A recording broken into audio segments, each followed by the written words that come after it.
Chapter 1. London, England. Lucifer's Lair, 1831. Nothing made Edward de Vesey, Lord Malden, the future Duke of Craven, harder or got him off faster than savage, merciless revenge against the foolish ones who dared wrong him. However, the red-haired whore enthusiastically bobbing up and down on said cock certainly didn't come a far second at the moment anyway. From upon the gilded throne where Malden sat, overlooking his sinful kingdom, Lucifer's lair, he moved a lazy stare back and forth, alternating from the real-life sinful Sodom and Gomorrah he built to the Titian Cyprian servicing him. Each sight his Hellfire Club, and the beauty subservient on her knees, proved equally salacious. Both fired his blood. Fucking in any form, always had. The rapacious lust for revenge had proven to be an unexpectedly powerful predilection. A good swiving lasted but a fleeting moment. Revenge. Sweet, sensuous revenge. Now that saw a man satisfied and kept him that way until they lowered his cold, dead body into the dirt. Syra drew Malden so deep his ballocks touched her chin. She played with his sack and his flesh tightened painfully. A hiss slipped from between his teeth. He squeezed his eyes tight and fought the urge to empty himself into her throat. Fighting that baser urge to come quick and hard, Malden slid his fingers through her tight curls and urged Syra to a slower pace. Not unlike a slow, deliberate, drawn-out avengement, restraint made the climax sweeter for Malden too. He managed to breathe easier, and this time fixed his heavy gaze out at his empire. All the while Syra attempted to wring an orgasm from him, he took in the sight of what he'd created. The room, purposely designed in the form of a hexagram, featured a different perversion at each Latin-labeled point. Malden surveyed the fortunes being tossed away at his gaming tables, the Cyprians sprawled with their legs on either side of a patron, and fucking him while they wagered, the married couples being led throughout the room and guided on to the looter suites, orgy suites. Because, of course, men were not made for one woman. Lust fueled a fascination that, after enough fucking, eventually slaked those needs. And when they did, those men and women came to Malden's Hellfire Club. Sometimes the bored couples came together. His hips moved reflexively, arching toward Syra's scarlet mouth that hung vacuously open to accommodate Malden's length and girth. From around his cock, the Cyprian moaned and murmured her appreciation. Absently, he reached down to test her wetness. Whimpering, Syra parted her knees wider. Her sodden channel dripped with a like lust. Syra gasped and moved her hips, attempting to steal some relief. Slow, he murmured. She whimpered. More benevolent than she deserved, Malden continued stroking her. She moved her hips wildly back and forth. Her desperate search for satiation made her efforts on his behalf sloppy, some were incapable of restraint. Sadly, Syra proved among that disappointing number. Those women were the ones who bored him most. Of course, she'd stay on in her role as every man had a different predilection, and she'd serve those fellows well. But with Syra's efforts now proving tedious, Malden surveyed the vulgar scene unfolding on the center stage, the latest and most depraved for Malden's most debased patrons, auction virginis. For the latest edition of debaucheries provided at Lucifer's Lair, every night, 7 innocent ladies, each draped in a matching filmy white peignoir, an elaborate feathered mask affixed to conceal her identity, lined up behind a gilded rope. They stood as gentlemen each approached and evaluated them the same way they did their horseflesh. The virgins' expressions were all the same. Gazes downcast, heads bent subserviently, hands clasped before them, as if in fervent prayer, each woman praying for salvation. It had proven a magnificent addition to his club. Malden's profits tripled, and his memberships doubled. It turned out the respected lords of London were more debauched than most men knew, and all mamas feared. Auction virginis was also nothing more than a cruelly scandalous show. After all, gentlemen might lust for the libidinous idea of it all, but ultimately, they for the most part had enough restraint to not debauch a virgin. Not that noble fathers cared for their useless daughters. They didn't. Powerful peers didn't possess pooling emotions for any of their kin. Not even the sons and heirs who continued their lines. What they did, however, care about was expanding their power, wealth, and influence, all feats best achieved through the sale of their daughters. Yes, ultimately, all virginal ladies were auctioned off. The Ton merely dressed those transactions up as respectable ventures. They called it the marriage mart, but they may as well have named it the Virgin Auction. For, in the end, it was all the same. Ladies for sale, and always to the highest bidder with the deepest pockets. Malden's gaze locked on a lone woman moving through his club. She walked with timid steps, stealing furtive glances at the lascivious tableaus as she went. He narrowed his eyes. Malden knew firsthand the peril that came from allowing an innocent lady into the midst of his club. She'd donned a flimsy black disguise that left parts of her face exposed, between enormous eyes revealed by an entirely insufficient mask, and the amazing height her dark eyebrows climbed. She stood out as clearly as a whore in church. It was how he knew she didn't belong, both by her face and how she moved. He knew the identity of each and every person who stepped foot inside his palace. Malden himself met each potential patron, and either personally approved or declined membership. Langley, one of his guards, kept a safe distance, but also a determined gaze on the impudent intruder who'd invaded Lucifer's lair. Just then, Cyrus' teeth grazed the plumb tip of his rod, reminding Malden she was still there. As attuned as he'd been to the woman who'd infiltrated Lucifer's lair, he'd forgotten all about the Cyprian frame between his legs. "That is enough," he said coolly. "We're done here." He'd far more pressing matters to attend than wringing his cock dry on her mediocre attempts. Nodding wobbly, the Cyprian stood. Syra forgotten. Malden stood and stuffed his shaft back in his trousers. All the while he kept his gaze directed outward on the interloper. His uninvited guest stopped in her tracks and stared at a gaming table where 3 lords and ladies in various stages of dishabille played a game of strip poker. If possible, the lady's eyes grew rounder. Malden stepped on a nearby circular call button, the same color as the dark mahogany flooring, and pressed it. There came a short rap on the door. His head guard, Grufton, the only man Malden took from his former establishment, Forbidden Pleasures, stepped inside. "You called, my lord." Syra took the cue and hastened from the room. Grufton stepped out of the way to allow her to pass. Only after she'd gone did Malden freely speak. He redirected his singular focus to the one who'd infiltrated his kingdom. "There's a problem," he gritted out when Grufton finally reached the window. More specifically, a her. Malden jabbed a finger at the still motionless figure. The clever mirror, which magnified the floors and patrons below, displayed the crimson fire that touched the lady's elfin-shaped chin and an inch or so of her unconcealed cheeks. "I'm aware, my lord," Grufton assured. "I have Langley following her. He's already alerted the other men stationed below, and the guards in the private suites." Had the older man not learned firsthand that innocent ladies were as dangerous as Eve? His annoyance high, Malden grunted. "I figured it'd be more helpful to get her identity and find out what business brought her instead of sending her away," Grufton added. The old guard's logic made sense. Annoyance filled Malden that he'd not been of the same thought. Sloppiness had been letting the mystery woman in Lucifer's lair.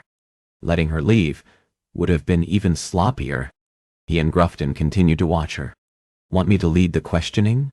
Grufton asked, his stare still trained on the cloaked woman. Oh no. I shall see to this one," he murmured with an unholy glee. There'd be an inquisition of the virtuous lady who'd inserted herself into a place of sin and vice, and no one but Malden would be the one to do it. Malden's lust stirred again. Not because of her innocence. Even he wasn't a deviant enough to lust for a virgin. This time, for altogether different reasons, the delicious appeal of interrogating a clearly virtuous lady who'd risked reputation and ruin by stepping foot inside Malden's establishment. Through his previous proprietorship of Forbidden Pleasures and his current one of Lucifer's lair, he'd perpetually beggared men and acquired a healthy number of enemies. Someone had sent her, and Malden had absolutely no doubt who was behind the lady's presence. Dumond. Coy. Argyll. Dial. Latimer. Ba. Monty. Hatred singed his veins. Credit for this infiltration went to his former friends who'd become his blood rivals in a war of dominance for power in England's casino arena and for power over society. They were behind it. Nay, maybe not Argyll or Latimer. The latter two didn't possess the same thirst for power as Dumond. Those two followed Dumond like pathetic sheep, just as Malden once did. What those men hadn't anticipated, however, was from the ashes of Malden's weaknesses had grown a man of power, a force to be reckoned with. How thrilling it would be when they discovered the man they now played games with was nothing like the man they'd known. They'd killed him as effectively as if they'd plunged a blade in his body, and their betrayal was the last favor they'd ever done him. At last, the still blushing lady gave her head a slight shake, as if to clear the haze of desire cast by the naughty tableau she'd witnessed. He and Grufton tensed. Their heads moved in like motions as they each followed her every step. Again, the lady paused. Then, like she was a lone partner in some nearly motionless waltz, she did a circle in her spot, until she finally stopped, frozen upon the star at the center of the crimson hexagon, embroidered into that portion of the gold carpeting. Malden narrowed his eyes. "What are you up to, little minx?" The lady's gaze remained transfixed on a spot, directly adjacent her. He followed her stare, directly over to the Vergenus auction which had commenced. Neil, the guard responsible for overseeing the safety of those lady participants and ensuring overzealous patrons didn't cross a line, collected the first woman. He caught the subservient beauty by the black satin rope fastened about her hands, and led her onward to the gold hexagon that marked the spot for each woman to stand when they were auctioned off. Neil called out, and then the auction began. Old lords with a foot closer to their grave than living, young dandies, notorious rakes, all vied for the lady's favors. They lifted a paddle containing their club number. Over and over. Normally, Malden's sole focus would be on the rising cash value that each raised paddle indicated. This time, however, he remained locked on the still motionless lady who took that vulgar scene in. Her body, partially angled enough toward him, revealed another one of those telling, pathetic blushes. Even with the distance between them, Malden caught the telltale rise and fall of her back and shoulders. She is aroused, then. Not that he was surprised. The only reason virgins didn't embrace society's depravities was because the world kept them deliberately blind, deaf, and dumb to all the perverse pleasures that awaited them if they but looked. For the world knew, once they did have their eyes opened, there'd be no turning back, and those virtuous ladies would quite happily and eagerly spread their legs for anyone who could satisfy their itch. "Maybe she's just here to enjoy the club," Grufton ventured. "No," Malden murmured. "If that had been the case and she'd only come here to throw herself wholly into the depravity to be enjoyed, she'd have donned the mask and had the full experience." Suddenly, the lady began moving purposefully toward the stage. "Bring her to me," Malden whispered. Grufton was already gone before the final command had left Malden's lips. He burned his gaze into the lady's slender, narrow back, as she gingerly made her way to a place she had no place going to. He dropped his brows. Nay, nothing good had brought her here. Certainly not curiosity. Before this night was through, he'd have answers and find out on whose behalf she'd come. And he was going to enjoy exacting that information from her. Chapter 2. Miss Edith Caldecott walked through Lucifer's Lair, London's newest, most debauched betting hall, owned and operated by London's most debauched gentleman, Edward Davy, the Marquess of Malden. In the months she'd spent devising a plan to avenge her late sister's murder, Edith understood she'd be forced to enter places no respectable lady ought. She wasn't completely naive as to what went on in men's only establishments. She'd overheard her elder brother and his best friend indiscreetly talking about trips to White's and Boodle's and Brooks's. As such, she'd expected lively conversation, men sipping spirits and exchanging bawdy jokes.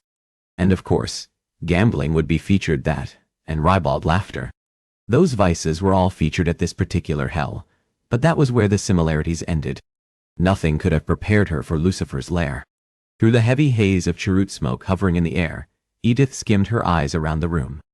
Sin, skin, and vice oozed from every corner. Try as she might, Edith could not stop herself from gawking at the display of opulence. Every last furnishing, from the gleaming, ornate gilded chandeliers to the long gaming tables and lush carpets, glittered with gold rivaling the mythical kingdom of El Dorado.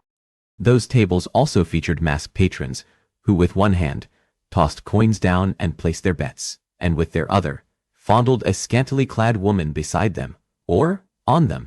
Everyone appeared to not only be immensely enjoying themselves, they appeared almost euphoric, part of a heightened plane of joy that mortal humans could never hope to achieve. A blush scorched Edith's cheeks.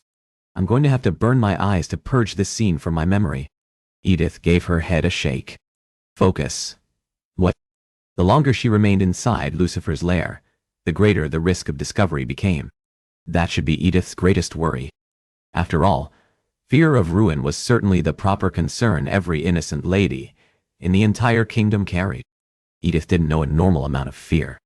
In fact, Edith didn't know any fear. She found herself curiously and welcomingly immune to it. That hadn't always been the case. There'd been a time when she'd felt all the emotions that made a person human. Amusement, hope, wonder, dread, happiness, serenity, non-calm. She stared blankly ahead. Around her, the debauched sights and raucous sounds faded to a distant hum. Edith still knew those emotions, but more like a muted version of what had once been keen and vibrant and all-powerful. Now, it was more like she was a voyeur viewing the world and seeing it through a filmy curtain. She closed her eyes. Not here. Not now. Alas, she never had power enough to stop the interruptions in real life. Not when past moments whispered forward and demanded a lead spot upon the stage of Edith's actual existence. Edith, you are going to find yourself in trouble again. I will not. Her eldest sister, Evie, squeezed her shoulder. That's what you always say. Edith and Evie's laughter melded and twined, as it always did, as all the Caldecott laughter did. Suddenly, Evie grew serious. And then when you are discovered up to mischief, you always cry so very badly, and I hate your sadness so. Then came the soft, quiet weeping her sister aptly predicted, because Evie knew Edith so very well, better than anyone had or ever would. The mournful wails came louder, an eerie echo. Edith ached to free herself from the hold of past memories. Her lashes twitched. That crying, this crying, was no echo. It was no memory, at least not one that belonged to Edith or her sisters. Nor did it bear the lower, deeper quality of her grief. There was a shrillness to this weeping, a strident note, as if it didn't come from deep within the soul of the person shedding tears, but rather from someone who faked grief. Edith managed to force her eyes open. It had been just a memory. Edith blinked slowly, and finally cleared herself of the hated dazed state she often found herself trapped within. The noisy blubbering, however, persisted. Confused, Edith looked about. Her gaze landed on the source of that suffering. A young woman, in what resembled a lacy, see-through version of a wedding dress, stood at the front of an altar. Her hands had been fastened tightly about her delicate wrists. A mask concealed the lady's entire face. Even from 7 paces away, Edith saw the way that poor woman's body trembled. Her palpable grief stood in stark contrast to the revelry of the hedonists around them. Edith's stomach churned. Her sole reason for being in this club momentarily forgotten, Edith looked perplexedly about. A man, some 6 feet tall, and his body so muscular it strained his elegant black evening attire, stood beside the poor woman. He rapidly shouted amounts. Patrons seated in 3 cordoned-off rows, each holding a numbered racket, periodically shot a hand up. What was this? The event they took part in put her in mind of a horse auction Edith had attended with her brother when he'd been looking for a new stallion. Why would? Edith's body jerked. An auction did take place here, but it wasn't a mount on the auction block, but a woman. And here, after her sister had been murdered, Edith believed nothing could shake her. Fury on behalf of the poor women, all lined up to be sold this night, filled Edith, and she fought a battle with herself. I'm here for Evie, she kept reminding the part of herself that wished to intervene on those poor creatures' behalf. The hungering for revenge warred with a sense of right. This isn't your business. Do you really think you can stop what is happening? Edith couldn't. Hadn't she learned long ago she didn't possess the power to right wrongs? Why, that was the very reason for her even stepping foot in this horrid place. Unjust as it may be, women were powerless in a world owned, ruled, and dictated by men of influence. Edith couldn't save anyone. She hadn't been able to save her sister against one shadowy villain. She certainly couldn't take on an entire room of them. Armed with that reminder, Edith took a step away from something horrible that had nothing to do with her, or her family, or her late sister. You certainly can't stop it if you don't do anything, the voice in Edith's head tauntingly reminded her as she walked away from the auction. Her steps slowed, and she halted once more. Edith hovered there on a precipice between avenging her sister's death and helping a stranger whom she didn't know, but who also happened to be a woman in desperate need of help. What if there'd been someone aware of Evie's murderer's intentions, and they had done something to intervene? On a more selfish note, there was also no surer way for Edith to earn a face-to-face meeting with the club's owner. Edith bolted for the stage. She wove in between lords and ladies, and the barely clad women, serving flutes of champagne. She collided with one of the servers, and upended the poor woman's tray. People grabbed for Edith, but she eluded their grasping hands. She remained fixed on the auction. The barker and bidders hadn't registered her approach. Shouts went up as she knocked against patrons and sent drinks flying. In Edith's wake, she left a spray of champagne, shattered glass, and shouting. Her breath coming fast, both from her exertions and the attention she'd drawn. Edith neared the front, where velvet roping had been set up quartering off the auction site. Not breaking stride, Edith hiked her skirts up about her ankles and jumped the barrier. She landed on her feet and belatedly attracted the attention of the bidders. A hulking guard reached for her, but Edith launched herself atop the altar, positioning herself between the bound woman and the barker. She grabbed the lady's tied hands and gave her right one a squeeze to compel her into movement. The golden-haired woman remained rooted to the stage. Edith recognized all too well that familiar state of shock. "Come with me," Edith said frantically. "I can help you." Her breath came in frantic spurts, and she struggled to get air into her lungs. The captive wrenched free of Edith's grip. "What do you think you are doing, simpleton?" the woman hissed. "I'm rescuing you," Edith continued, hauling the woman to safety. "Rescue?" Through the eye slits of her mask, the captive's eyes glittered with fury. "Do you think I came here to be rescued?" she asked in nasty tones that brought Edith up short. You don't need help?" she whispered in abject confusion. "The only help I need is for you to remove yourself from this stage and allow me to return to the pleasure I came for, you dumb chit." But what the woman had said slammed into Edith like the weight of 1,000 bricks being dropped upon her chest. This wasn't an actual auction where women were being bought and sold. Rather, Edith had borne witness to a staged act where ladies pretended to be innocents and eagerly took part in a debauched game of pretend Edith couldn't have ever imagined was played. Suddenly, Edith registered the thick, noticeable quiet that had descended over the previously cacophonic club. Had an embroidering needle dropped, it would have sounded like a shot in the silence. With no small amount of horror and dread, Edith looked about. Every last stare of every last patron remained set, fixed, and locked on Edith. Frowns of varying depths filled the faces of lords and ladies, furious at having had their night's pleasures interrupted. Her stomach dropped. She tried to swallow around a lump of dread, but the reflexive movement proved impossible. This couldn't be worse. Someone grabbed Edith's arm, wringing a gasp from her. She found herself hauled against some man's broad chest. She made to scream the place down, but her captor slapped a big, powerful hand over her mouth. He leaned down to bridge the gap lent by their disparate heights. The warm salve of his brandy-laced breath brushed her cheek. "Not a word, wench," he whispered harshly against her ear. Edith trembled. Trapped in his unforgiving, punishing hold, his face a mystery, she felt like the cornered fox she'd hunted with her brother. Never again. She squeezed her eyes more tightly shut, so flecks danced across her vision. Never again would she partake in a hunt. Then, the heat of the gentleman's breath drew fainter, indicating he'd moved. "My wonderful sinners," the man called out to the still painfully quiet onlookers. Edith's body rumbled under the boom of his commandingly deep baritone. "You have been the appointed witnesses and participants of the newest performance, offered for your viewing pleasure, a sister coming to the rescue of her virgin sister." A palpable energy hummed throughout the room. "You can be assured," he called in a smooth, oratorical voice, better suited to a scholar than the sinner he in fact was. "This is the manner of proclivity you can expect to see more of." The imposing stranger dangled that pause so temptingly. Edith found herself briefly lulled into a serene calm and sucked into his enigmatic pull. That is if you hunger to join in an even greater display of depravity. There was a beat of silence. Vociferous cheers erupted throughout the club. A rumble shook the floors as patrons stomped their feet in thunderous approval. With one hand still fastened over her mouth, Edith's captor raised his other one. A hush instantly fell over the hall, and he may as well have been Marcus Antony, silencing the Romans. "Now, if you will excuse me, I must drag this innocent miss and punish her with my mighty rod. Edith's head began to spin. Another round of eager cries of encouragement split the room.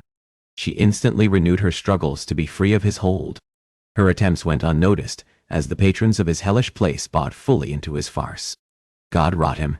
She'd sooner let him haul her off for whatever punishment he intended to exact. Edith sank her teeth into the flesh of his palm. The metallic tinge of his blood filled her mouth. For how powerful as her bite had been, Edith may as well have been an inconsequential gnat. Her captor didn't so much as flinch at the damage she'd done to his hand, or break his determined stride. All the while, she flailed and twisted to be free of his punishing hold. He continued dragging her on. Edith's dread redoubled, and she choked on the acrid sting of bile as she fought to keep the contents of her stomach down. Maybe she shouldn't. Maybe if she vomited in his hand, she'd startle him into releasing her. With the indifference he showed your strongest bite, he's more likely to suffocate you on your own spew. Ultimately, the decision was made for her, or more accurately, taken from her. They approached a doorway, heavily guarded on both sides by 4 men. Of equally tall stature and stockiness, that sentry stationed on either side of the doorway may as well have been quadruplets. One of those guards didn't so much as remove his stare, fixed on the wall from where he stood.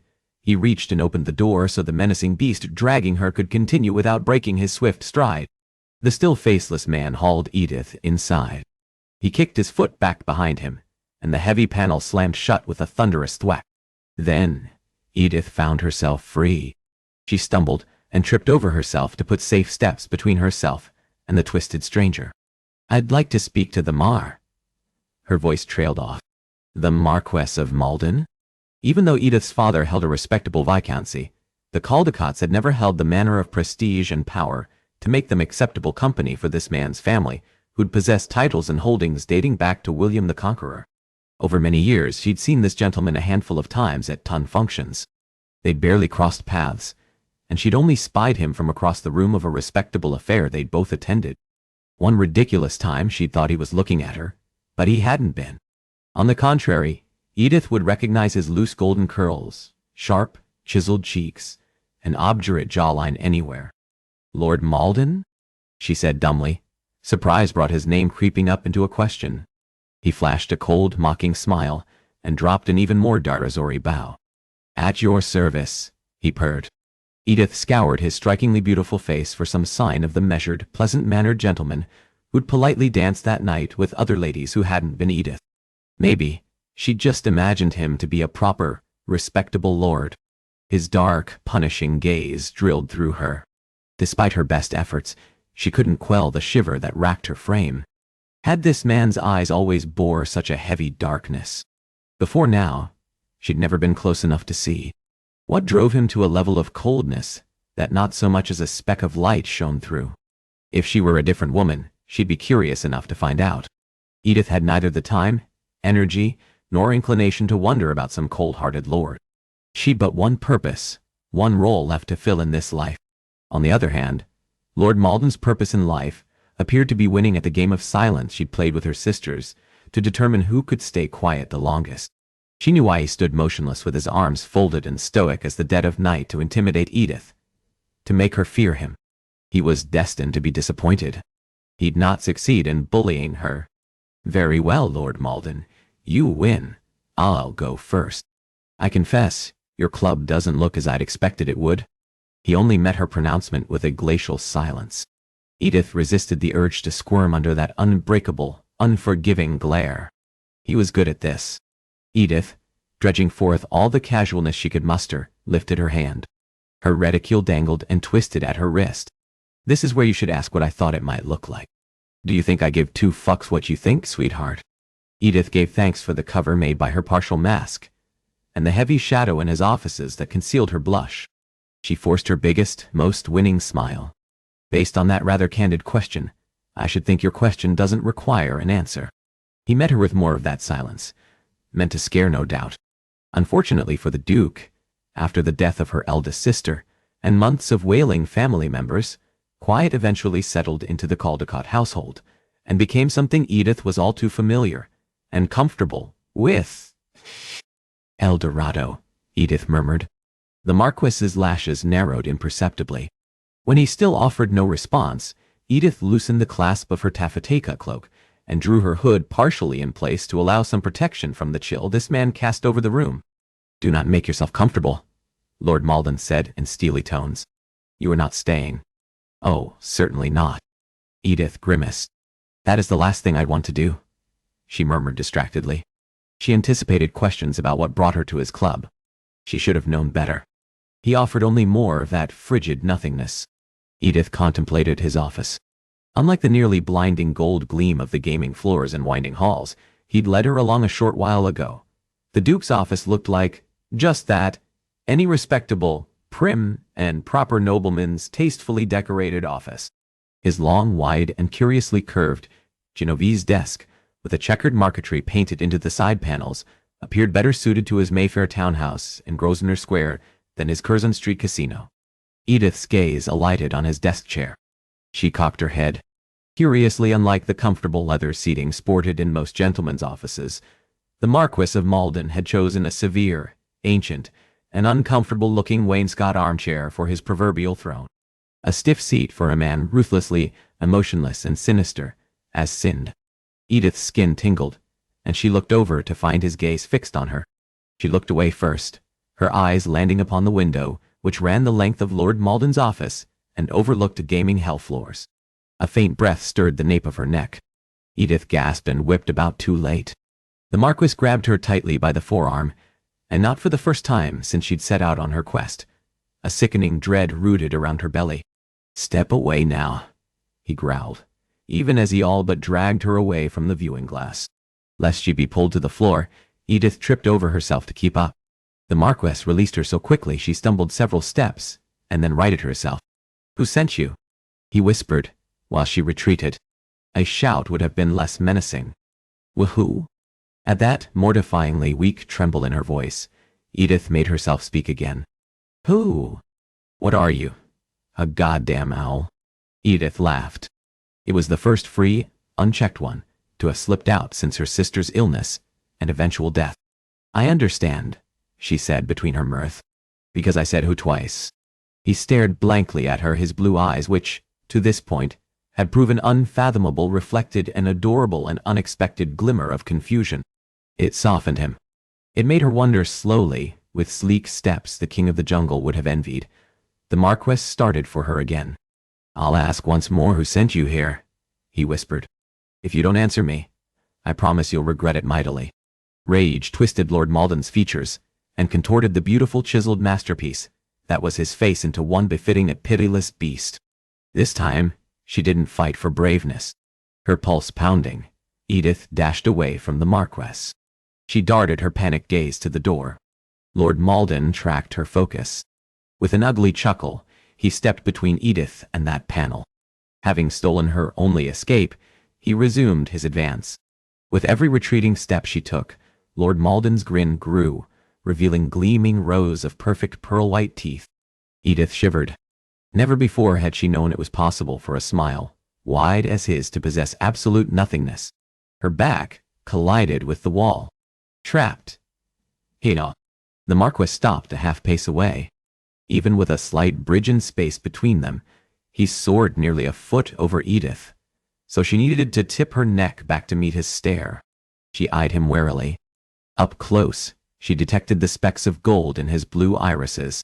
Like a real-life Midas who'd struck an arrangement with Dionysus, even Lord Malden's eyes were gold. In one fluid motion, the Marquis unsheathed a dagger from his boot. Edith gasped and recoiled into herself. The Marquis placed the tip of his knife against her trembling lips. Only when that cold steel no longer touched her skin did Edith breathe easier. Her reprieve proved short-lived. With a maddening languidness, Lord Malden glided his blade lower. Edith bit the inside of her cheek hard enough to make her taste blood for a second time that night only. This time, that salty tinge belonged to her. "Sk, he remarked in a playful air, completely shattered by the steely edge that robbed it of any hint of levity. "I warned you, wench, not to make me ask a third time." Whimpering, Edith drew more deeply into herself. "Which begs the question." He moved closer so his lips brushed her ear. How shall I punish your disobedience? She should be horrified enough to beg for mercy, leave, and never look back. Only, for as terror-inducing Lord Malden was to her, he'd also demonstrated an unbreakable wrath, capable of taking down any and every man who stepped in his path, including Sir Markley. And she needed that very invincibility to take down Evie's killer. We have gotten off to an awkward start, my lord. Is that what we call your breaking and entering into my club, and interrupting the evening's entertainments? He asked on a low, lethal purr that sent gooseflesh rising on her arms. But she'd faced and continued to look in the eyes of a murderer, and as such this man couldn't scare her. Before her courage deserted her, Edith took a breath. Lord Malden, I have come to enlist your help. Chapter 3. For a very long moment, Malden thought he'd been wrong in his initial suspicions. His former business partners hadn't sent this woman to infiltrate his club, but rather, madness brought her to his doorstep. What else could account for the stupid smile on her small, round lips? She continued staring at him with enormous, and also stupidly friendly, chocolate-brown eyes. But then a peculiar creature like this one would be the ideal lady for his former partners to send. I asked you a question. He layered steel within that purr. And instead of answering, you put to me a request for help. Malden brought his blade up quick. The lady's throat moved wildly, in a small display of her fear. He slashed the clasps of her cloak, so it fell in a puddle about her feet. His visitor gasped and whipped her gaze downward. The moment she looked up, outrage in her eyes, Malden sliced the satin ribbon on first one side of her mask, and then the next, until the satin scrap fluttered to the floor between them. When she stood, fully exposed to him, Malden flicked a gaze up and down her painfully slender form. In a display of virgin-like modesty, she brought her arms up to shield herself from his view. Drop your arms so I can see all of you, he ordered. She only curled deeper into herself, denying Malden's demand. He brought the tip of his dagger against an intriguing birthmark he'd failed to notice before, and he found himself peculiarly fascinated by that blemish. I told you to lower your arms, he repeated grimly, and succeeded in securing her compliance. Good girl. You are capable of obedience. He contemplated her in a new light. Yes, well, having a blade against my face will do that. She spat bitterly. Malden, as perverse as he'd always been, found himself reveling in her bruised pride. Aw, poor poppet, he crooned. You are scared. She compressed her lips into a firm, flat line, and said nothing. With his view now unfettered, Malden returned to his evaluation of his nighttime visitor. All the while, she remained motionless. Possessed of a slightly pointy oval chin and high, narrow cheekbones, there was a gauntness to the lady's nearly pale and very ordinary features. The dark sapphire day dress she wore sported a painfully modest neckline, and even worse, over-accentuated her narrow waist and even narrower hips. The only favor that slenderness did her physique was to make her bell-shaped breasts appear ampler than they likely were. In fact, but for the lone tear-shaped birthmark on the graceful line of her neck, her features weren't apt to leave an impression upon a person. Largely nondescript, the stoic wench was a person to be forgotten, and never again recalled. He curled his lip in a sneer. No, she wasn't anyone he'd keep company with. The women he made his lovers were exquisite beauties, not polite ladies with dull hair to match their dull eyes. This time, instead of flinching under his scrutiny, the fair-skinned to the point of sickly-looking lady lifted that point of her chin in a bold challenge. I see your reputation of being boorish and menacing also extends to young ladies. At her unexpected intrepidness, Malden's body instantly stirred. Young ladies do not visit my club, he whispered. This one has. Malden dropped his eyebrows. What a tart-mouthed shrew you are. Why? She shot back. Because I pointed out a fact. You are no lady, he murmured. She wrinkled her nose. I most certainly am. Another wave of lust bolted through him. Despite himself, despite knowing everything about her being here represented great peril, Malden found himself sheathing his weapon and staring at her with a new and sudden interest. Now, he saw her prim dress in a new light.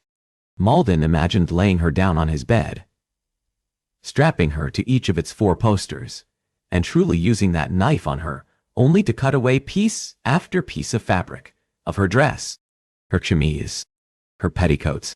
until she lay shivering and begging for a different kind of mercy. His nostrils flared as he breathed in deep, sucking her apple blossom scent through his nostrils. All of a sudden, he hungered for that sweet fruit. His former friends and partners, knowing Malden's preference for the feisty, spirited bed partner, had certainly sent her. No harm in sampling the chit before he sent her packing. Malden would give this chit nothing in return. He'd leave her hungry, panting, and begging him for surrender. He could slake his lust, which still remained unquenched from Syra's earlier failure to get him off. He leaned in to take her lips. Like she was the lady she insisted she was, and not some well-skilled tart who'd come to seduce him for some reason or another, the lady blanched. It is a ploy. This virginal innocent who quavered and quaked in fear one instant, and the next met his gaze more boldly than any man would dare do. Women possessed the same wiles and ways as the first woman to sin, Eve. Ultimately, they offered nothing but a man's falling and failing, and aside from their bodies, provided nothing of value. Fuck her, and when you have her begging and crying for release, then have your answers. Why shouldn't he? Malden caught Edith's chin between a thumb and forefinger and examined her with a new interest. I know you want to scare me, she repeated, in a clear attempt to convince herself. You have no idea what I want, he purred. If she did, she'd have fled long ago. It shan't work, Lord Malden. Oh? He drawled. Do tell, my dear. Well, by your own admission, you want to frighten me. He flashed a wolfish smile. And I'm succeeding. You are succeeding some, she reluctantly conceded. Some? My God, she was a tigress. Gripping her by the hip, Malden dragged her close and pressed his cock against her soft belly so she could feel his length. She gasped. What are you doing, Lord Malden? She whispered, with enough horror in her low contralto to give him pause. A virginal blush filled the wench's cheeks. Isn't it clear? He purred. Her cheeks turned as red as the brightest sunset. The only thing that is clear, my lord, is that you are no gentleman. Ah, so those full lips are capable of some truths. Malden released his hold on her. I am no liar. She stared incredulously at him. Furthermore, any respectable man would chafe at having his honor called into question, she whispered. They fight duels to defend themselves against such charges. Are you here to duel me? He mocked. Is that the reason you infiltrated my clubs? She wrinkled her nose. No, God. Not even the most innocent debutante is as naive as you. I'm not a debutante. She cut him off. Clearly. The lady furrowed her brow. Given your boorish and surly demeanor, I did not take you as a gentleman given to jests, the young woman said as though she'd not even heard him. But maybe she heard, and didn't hear what she wished, because it made her less afraid. He sneered. One more time, I'm no gentleman. Once he had been. Once, he'd been the dutiful son, the loyal friend, the most respected gentleman throughout London. But you were, she said, almost beseechingly. Did she do so to remind herself, or Malden? You were a well-respected, honorable, good, decent man. And what did that get me? You presume to have ever known me? He mocked. We've never crossed paths. Her cheeks blazed even brighter. No, that is true. Even in the days I was a stupid pup, I wouldn't have ever partnered with you. He could say that with absolute certainty because they actually had attended several of the same affairs, and he'd never written his name on her card. She didn't so much as flinch. I recall, my lord. Another lady would have been reduced to pitiful tears at Malden's slight. If he were a different man, her gumption in the face of being so callously insulted would have earned his respect. But then, if he were that gentleman she even now recalled, neither would such cruel words have ever passed his lips. Fortunately, that weak man was dead, and from his ashes sprang a strong, powerful figure no one would dare to cross. Malden stuck his nose near Here's. If I have to ask you one more time, I'll bend you over my knee and spank you, and only stop when you are begging for more. Why ever would I beg for a spanking? Horror filled her whisper. Oh, if you were that innocent, I should take great pleasure in showing you.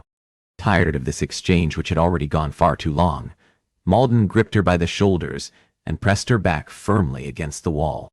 Who? Who? Fear sparked her eyes. Her bosom heaved. Good. The chit should be terrified.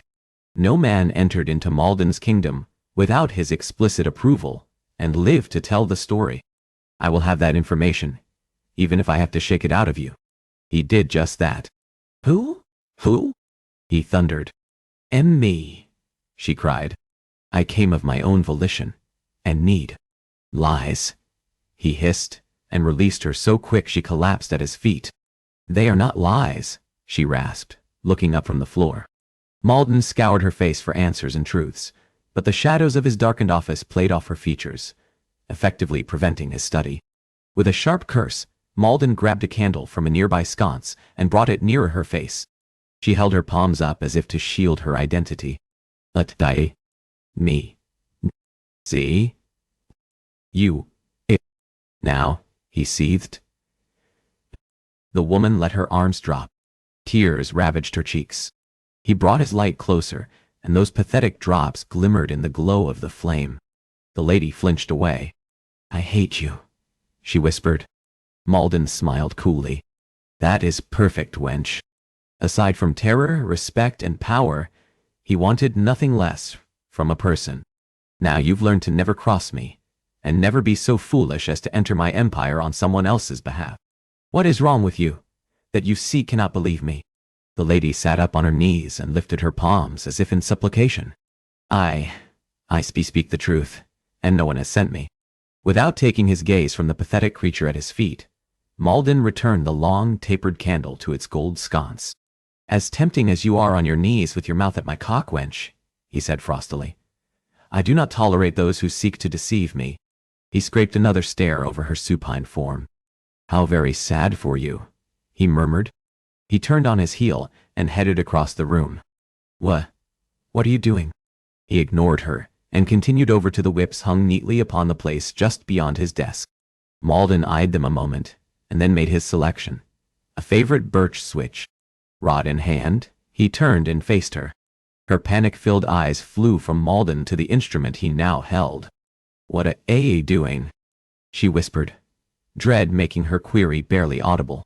But that pleading he could identify in a rowdy concert hall. Why, as I'd vowed, I'm giving you one of my mighty rods. She scrambled so quickly, she toppled backward onto her arse. Malden gave her a cursory once-over. To think moments ago he'd almost admired the chit's strength. With his spare hand he reached for her. The lady brought her leg up quick, nearly catching him square between the legs. He grabbed her delicate ankle to keep that strike from landing. You little hellfire, he said, a hard smile in his voice. The minx brought her other leg up in another attempt to kick him. Chuckling, Malden snatched the lady's other ankle and held her immobile.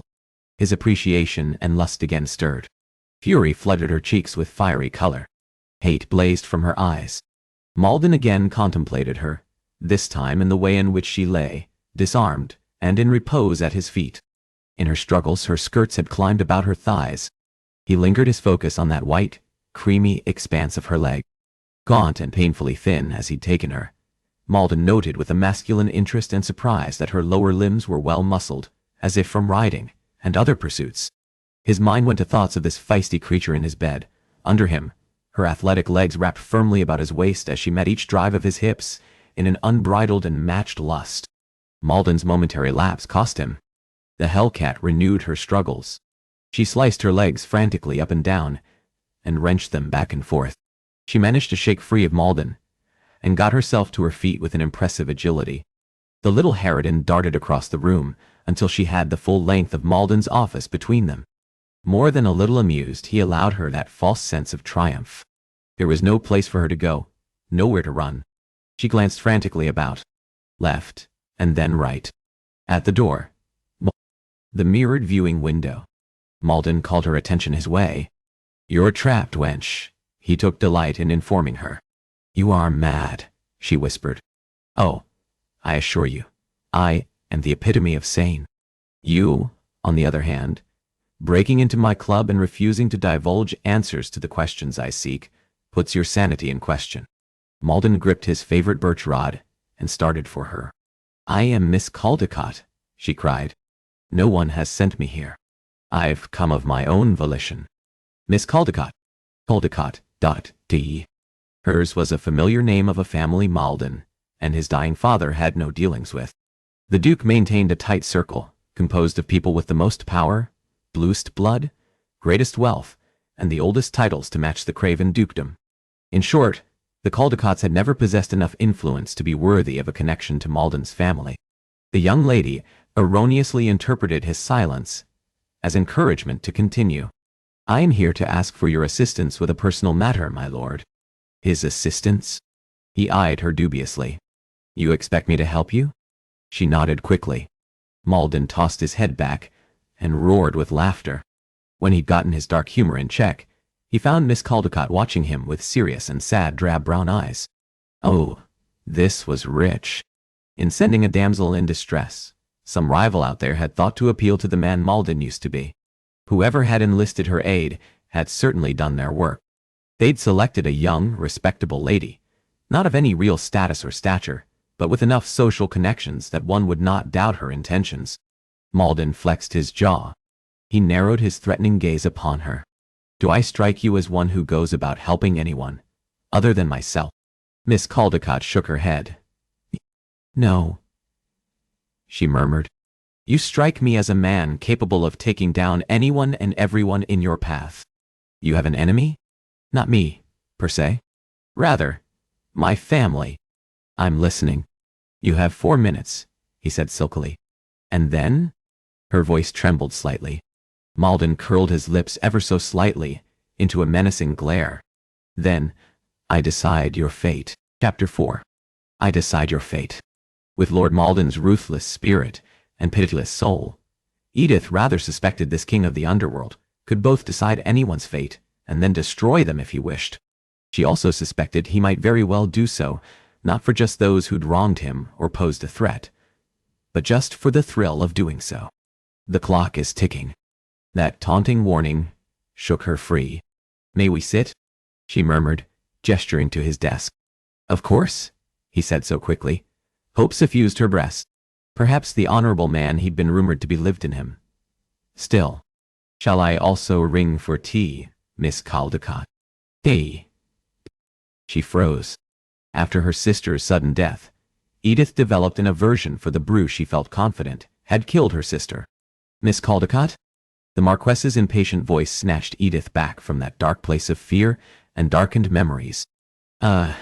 No," she said. Edith could pretend to drink the offering.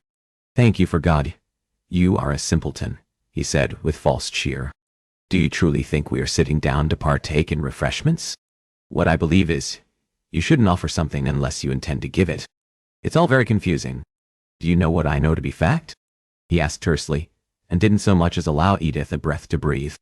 "You have now wasted over 1 minute of your time." Her gaze flew to the gilded clock, with figures frozen in a naughty tableau, and she saw the time. No sooner had Edith seated herself on the stiff-backed mahogany chair at the foot of his desk, did Lord Malden claim his place on the king-like chair directly opposite her. The Marquess steepled his fingers. His message couldn't be clearer. This whole world was his empire. They were all just living in it. "What is your name?" he asked. "I've already told you my name is Miss." He laughed, a cold, harsh sound. "You would invade the most wicked hell in all of London or Paris. Watch orgies. I didn't watch orgies," she said on a furious whisper. "But you wanted to," that sinful voice in her head whispered. "Not because you didn't want to," he jeered. In addition to the world, Lord Malden even owned Edith's thoughts. Unnerved as she'd never been, she had to force herself to meet his glacial gaze. "And this is what you draw the proverbial line at?" he drawled sardonically. "Sharing your given name. It doesn't matter, no, it doesn't. But I want it, and I get anything and everything I want." He paused and gave her a meaningful look. "And that includes—" Her breath hitched and her feet twitched with the urge to take flight. "Your name," he finished. "Give it to me." "Edith," she said quietly. "My name is Edith." How very awful and wrong it felt sharing her name with a man so undeserving of that intimacy. He gave her a cool, frosty once-over. "Edith." His lips curled up in a hard, jeering grin, stripped of all warmth and infused with only ice. "A marm's name to go with your marm looks." She supposed that harsh assessment would upset most young ladies. Edith, however, had always been practical enough to know she'd not been born a grand beauty, and accepted her features as passable, at best. When he failed to get a rise out of her, he arched a frosty blonde eyebrow. Eventually, all bullies backed down. Lord Malden proved no exception. He stared implacably at Edith. At last, he'd stop this cat-and-mouse game he played with her. He'd grant her the chance to speak her piece. That was the very reason she'd risked reputation, life, and limb to be here. She'd planned everything she would say, only to find herself stuck on the part she'd not considered retelling, the obvious part about Evie. No matter how many times she'd thought of it, which was every day, reliving it proved as painful as the first day it had happened. Please, do not die. I need you, Evie. Please, please, please. The whisper of her own voice from years ago spread across the chambers of her mind. Her gaze began to tunnel. All periphery vision faded first, and that curtain of blackness swept slowly out. Do not get lost, Edith. Not this time. Not now. Now. And somehow, for the first time ever, she managed to wrest herself back from past memories of sorrowful days. Edith drew a deep breath. Someone killed my sister, she said quietly. Her name is... She'd never know the accurate way to refer to Evie, for she'd always be, in the here, now, and ever after, Edith's sister. She was poisoned. In further testament to his ruthlessness, Lord Malden did not so much as flinch at the mention of an innocent young lady's death. Why would anyone kill a debutante who hadn't even had her come out? He knew that. Of course he would. There'd been a time the Marquess of Malden had been London's most respectable, most sought-after bachelor. He'd have been abreast of all of the ton's happenings, how things had changed. But then, life did things to a person that left them forever altered. Edith knew that all too well. She wasn't the intended recipient, Edith murmured. Who was? I suspect my brother. Lord Malden sharpened his gaze on her. He has enemies, then?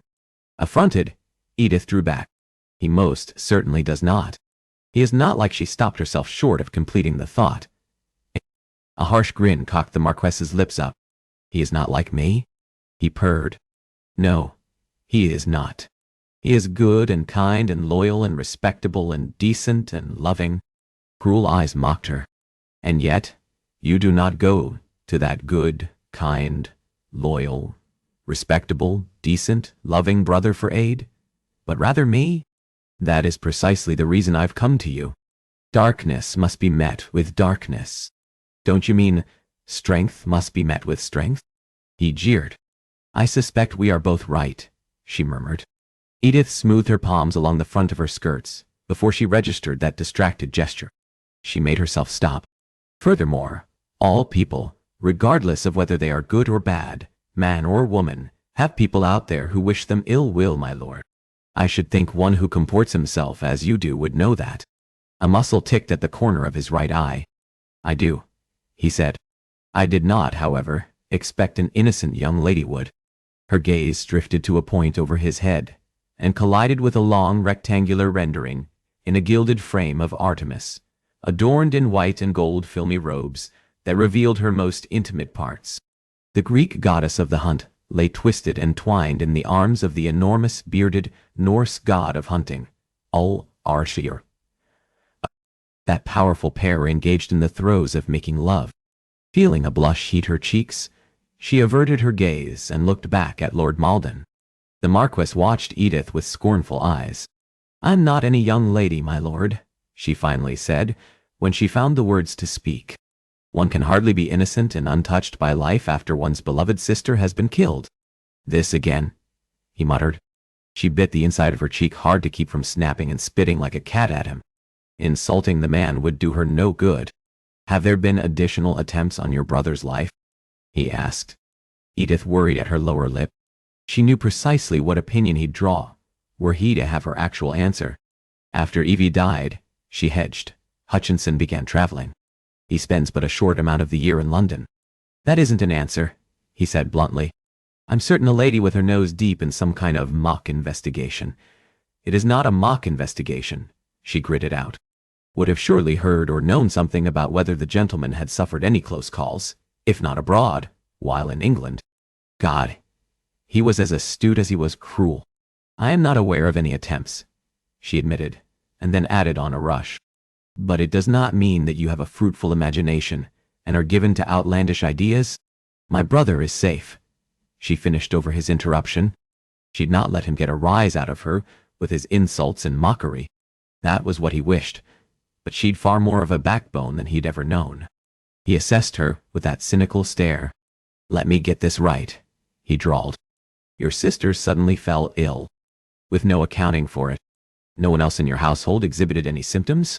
At the time of Evie's illness, my brother had a megrim, which he never suffers from. Of course, in the months after when she'd reminded Hutchinson about that headache, he had no recollection. What about after her death? He continued his interrogation. Did any other Caldecott more specifically? Your brother exhibit signs he'd been poisoned? No, she said. Her previously only fledgling hope began to die like a tulip that grew too soon in the winter months. Who is the suspected nefarious villain? He asked, so bored and sardonic she wanted to slap him across the face. Our cousin never tell me, a distant relation set to inherit on the unlikely chance your father and brother perish. I'm trusting there are no additional brothers or heirs in line before him, otherwise he'd have an entire killing spree to see to. Edith felt hope slipping and desperation beat like a drum in her chest. I'm not some silly lady with an inventive imagination. I'm not, she exclaimed. He gave her a smug look. This was slipping away.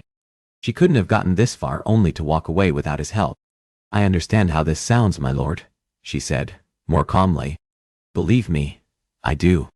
My sister is the one who came to me with her suspicions. And how old is your sister? Obviously, the one who is still alive. Edith's breath hitched. Was his life such a miserable one that being cruel made him feel better about his existence? How can you be so hateful? The Marquess smirked. I assure you, it comes quite easily. Edith lifted her chin. If only you were capable of ruthless actions and not mere words, my lord. Lord Malden's entire body snapped erect. What? His muscles strained his shirt. The hard wall of his chest jutted out. A spine-chilling glint iced his eyes over. Do not ever, he whispered. Ever. Question my strength or power over anyone. Or I can promise, you will regret it. Am I clear, Miss Caldecott? Her courage instantly flagged. Edith managed a nod. Say it, he ordered, his voice as ragged and gravelly as shattered rock. You are clear, she said, through a mouth sapped of all moisture. He glanced past her to where the clock he'd indicated earlier stood. Edith scampered to her feet. What are you doing? Her hopes of avenging her sister and protecting her brother hinged on this man. I've given you 8 minutes, he said, bored sounding. Far more than I allow anyone. Take your concerns to your parents, like a good girl. He came out from around his desk. Panic rooted around Edith's chest. My parents believe I'm being fantastical, she said, with a calm she didn't feel. Listen to them, he said flatly and sailed past her. It was all slipping away. All of it. I will do anything, she implored. That managed to halt the Marquess. With an excruciating slowness, he faced Edith. Aside from your body, you have nothing to entice me. He scraped a derisive stare over her person. And you barely have that. He sought to scare her, and nearly proved successful in his efforts. After losing her sister, nothing and no one, however, could hurt Edith. Ah, but I do tempt you some. Edith lifted an eyebrow. Therefore, you cannot truly say I don't have anything to tempt you. Lord Malden eyed her like she was the cream to his cat. Are you offering me your body? He asked silkily. Edith swallowed convulsively. I went too far. The Marquess gripped her at the waist, and with a sensual laziness, he drew her closer. He ran his searching hands down the small of her back and lower, in an unexpectedly soothing rhythm that lulled her senses into a peculiar calm. Ever so gently, Lord Malden filled his palms with her buttocks. Oh God, this is wrong. Draw back. Kick him. Hit. Wrestle him. So why then could she not bring herself to a rightful indignant horror? Why did his unexpectedly tender caress hold her trapped, feeling a sense of harmony? I've never schooled a virgin, he said, contemplatively. a man speaking to himself through the decision of whether to bestow his attentions on said virgin, or save his time in favor of the experienced women he no doubt regularly had in his bed. Edith managed to find her voice. "I'm not looking to be schooled." She promptly wished she hadn't said a word. Lord Malden's feral grin, so pearly white, put her in mind of the wolf Red Riding Hood had tangled with. As if he'd read Edith's silent capitulation, the Marquess placed his lips close to her ear and drew the lobe into his mouth. He suckled for a moment. Edith's lashes fluttered shut. A shameful heat stirred between her legs. "What is wrong with me?" "Tit," he continued, in his silky, seductive baritone that added to Edith's growing dazedness. "You know I do not tolerate those who don't answer my questions." Had he asked a question? She couldn't recall. She barely remembered her name. The Marquess gripped her buttocks more tightly, and she gasped at the force of his hold. "Are you offering to spread those delectably shapely legs of yours and take me inside your virginal sheath?" He teased against the sensitive shell of her ear. His words were vulgar, utterly horrid and uncouth. But even worse, they proved shamefully titillating. Her heart hammered with what should be dread. Only these curious flutters in Edith's belly. They didn't feel like fear. And that in and of itself, at last, managed to rouse a suitable terror. The Marquess curled his lips at the corners. "Afraid, little dove," he purred. "And no," she murmured, only her voice quavered, doing Edith no favors. "And yet," he drew her close, "you tremble." Under her skirts, she pressed her also quivering knees together. The jeering glint in his gold-flecked eyes said more clearly than words he'd felt that slight movement. "Yes, I am afraid. Of you," she lied. That admission was far safer than Lord Malden discovering the actual reason.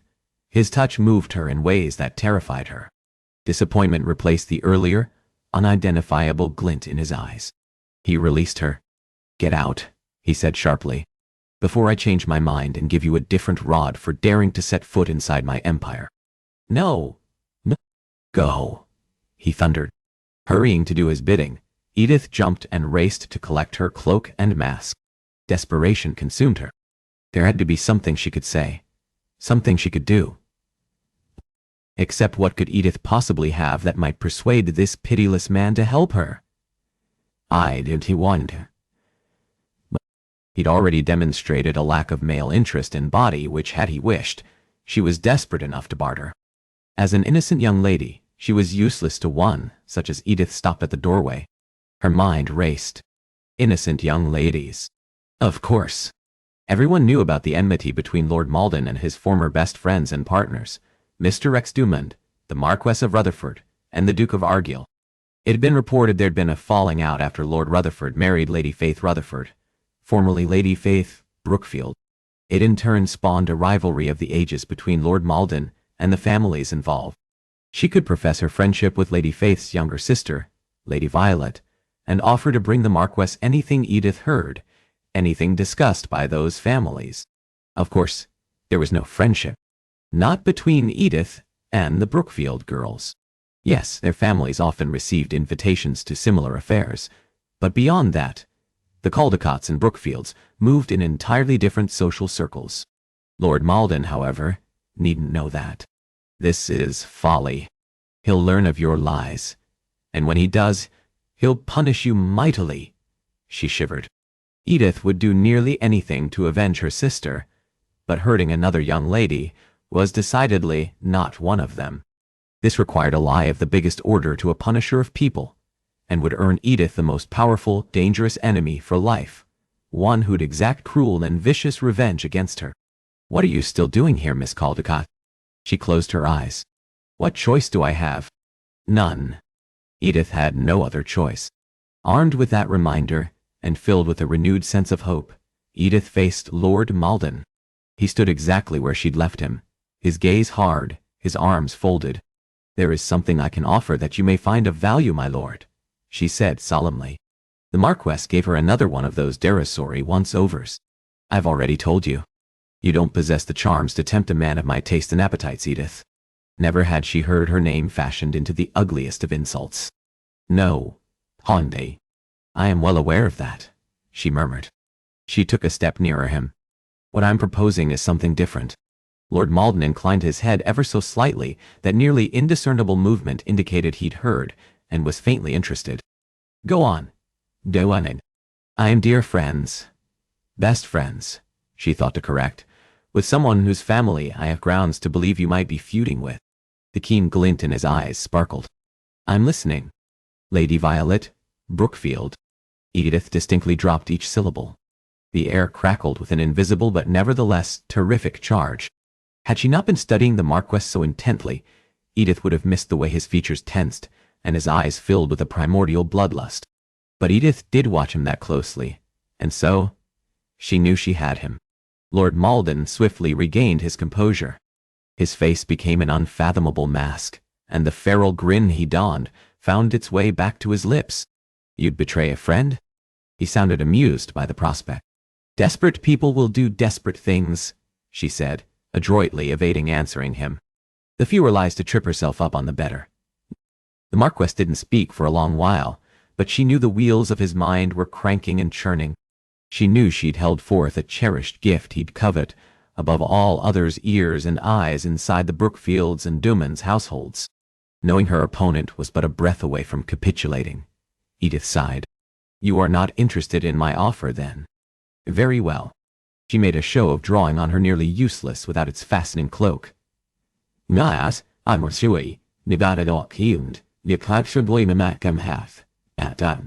As she did, she locked eyes with his. I told you, my lord, one way or another, I will avenge my sister.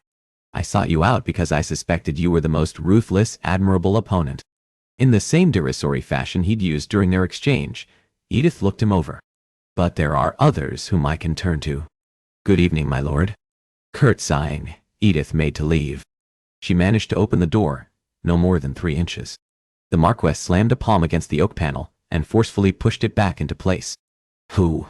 Whoa, he demanded, in a gruesome whisper. Fear traversed her spine. I don't know what her words ended on a breathless squeak. Lord Malden grabbed her firmly, and yet also, with an unexpected gentleness, and pushed her back against the door. Do not play games, he seethed. You will not win. Who? At the power of his barely suppressed bestial rage, Edith trembled. There was certainly a danger of going too far in this match she'd entered with the Marquess. Grounded in that reminder, her throat moved up and down, and she gave him the name he sought. The Duke of Argyll, she said quietly. Lord Malden said nothing for a moment. He ran his incensed eyes over Edith's face, and then leaned down until their foreheads nearly touched, and their eyes met. Do you think Argyll is more powerful than me? She shook her head in an honest, unstoppable rejection of the Marquess's query. Noel?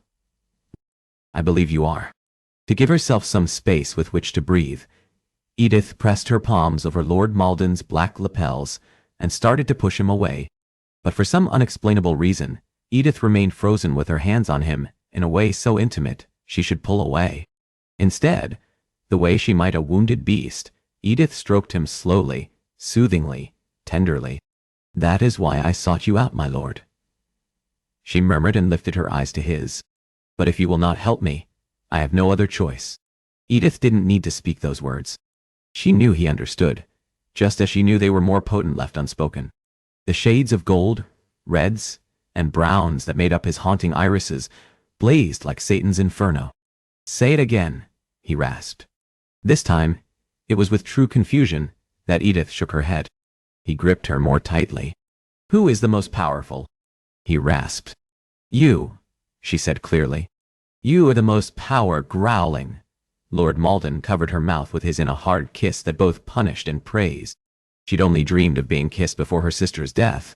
After, Edith wanted nothing, craved nothing other than revenge. The silly, childish dreams of happily ever-afters with dashing, charming husbands and tender kisses and future babes faded like a portrait that had been touched by flame, consumed, and destroyed into nothingness. In those forever-ago imaginings, the embrace Edith imagined for herself had been gentle and adoring, and filled with affection. Lord Malden's kiss was none of those things. He kissed her as if he wished to consume her. He slanted his lips over Edith's softer ones, demanding, taking, and also giving. and this embrace set her afire from the inside out. She'd never known it could be like this. She'd never expected it could be. In a bid to keep herself upright, Edith twined her arms about Lord Malden's neck. The husky rumble of his harsh laughter tickled her lips. She whimpered. Why should her body respond to him so? Why, when he was vile and nasty and rude and everything no person should be, did she want this kiss?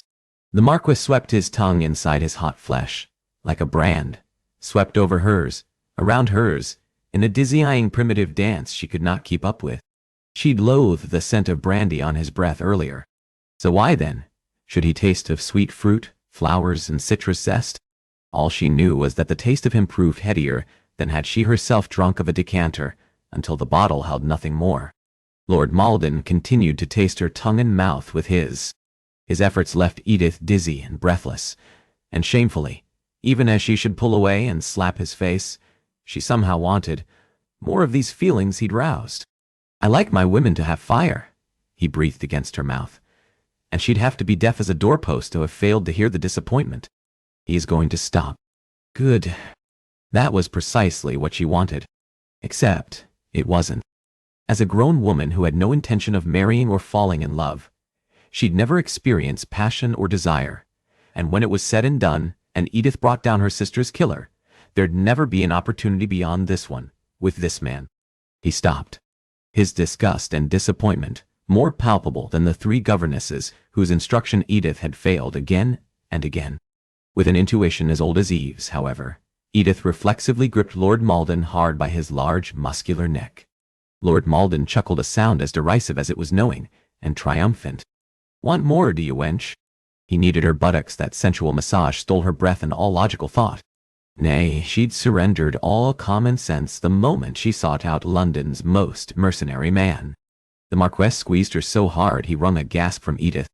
I asked, do you want more? No. That immediate response got stuck on her tongue and went unspoken. His chuckle became a laugh. Apparently, he required no partner in this exchange, for he continued introspective as any philosopher. Ah, your mouth isn't capable of the same honesty as this sweet, slim body of yours, wench. He lowered his mouth near hers, and intuitively, she tipped her head back for his kiss. Do you know what I believe, sweet? He whispered against her mouth. Another quiet, derisive laugh shook his frame. Your body makes a liar of you, even worse than that delectable mouth of yours. Delectable mouth. He thought her mouth lovely. His eyes grew suddenly harder. I'll give you what you seek, if you give me what I want. A little, animalistic mule built in her throat. Lady Violet Brookfield, he whispered with passion 10 degrees, warmer than when he'd been kissing Edith. Lady Violet Brookfield. Through the mad haze of passion, that other woman's name registered. It wasn't Edith that roused him to that level of lustful state. A hard, savage glimmer sparkled among the golden depths of his eyes. That realization left her strangely deflated. My lord? She asked shakily, trying valiantly to keep up. I'll give you what you crave, revenge against your imagined villain, he said, stepping away from her. Her imagined villain. He did kill her, she said sharply. He killed my sister. Whether he did or not, matters not to me. You want him destroyed, and I will take him down for you. She drew back. In other words, he didn't care one way or another whether Edith had the right of it where Mr. Stilson was concerned, which she did. Lord Malden would dispose of an innocent man as easily as he would a guilty one. Evidence of that, nay, his ruthlessness sent shivers tripping up her spine. This is the reason you sought him out. The voice in her head jeered. You needed a man so menacing, so merciless as to be able to do that which you cannot do. What is it, Miss Caldecott? I have a business to run, and scintillating company. You are certainly not, he said impatiently. Edith expected his words would have wounded anyone else. You didn't even ask his name, she said. You've consented to help me. Let me interrupt you, so I may disabuse you of that naive assumption you've comforted yourself with. Sweet, he said, a smile in his voice. I don't help anyone. I don't do anything unless it serves me and my empire some. Is that clear? How odd that cheerful tone could accompany a veiled warning. Edith nodded. What is his name? He asked, bored. Mr. Eustace Stilson. At uttering that name, hate, no less powerful, but rather one that grew ever stronger every day, filled her. He inclined his head in silent receipt of that name tendered. Edith searched for some indication he may have heard of or knew her distant cousin. There was none. But then, if Edith's parents had been deemed unworthy company, certainly a mere Mr. Eustace Stilson, with a fortune from trade and no title, would hardly be someone Lord Malden would even share the same air with. He was set to destroy her cousin. She'd have him know the man he'd bring to justice was one most deserving of it. That should please her, leave her satisfied and happy. Lord Malden would help her. Everything she'd set out to do this night, she'd achieved. Have you changed your mind, sweet? He sounded downright bored. No, she exclaimed with too much zeal. A man like Malden would only be repulsed by her eagerness.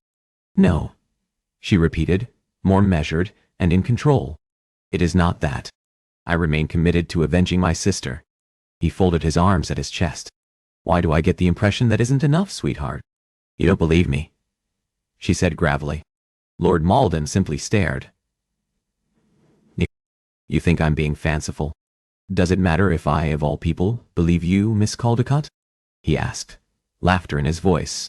For the first time, he sounded genuinely amused by something. No, she murmured. She supposed it didn't. As he crossed over to his desk, Edith guardedly followed his every movement.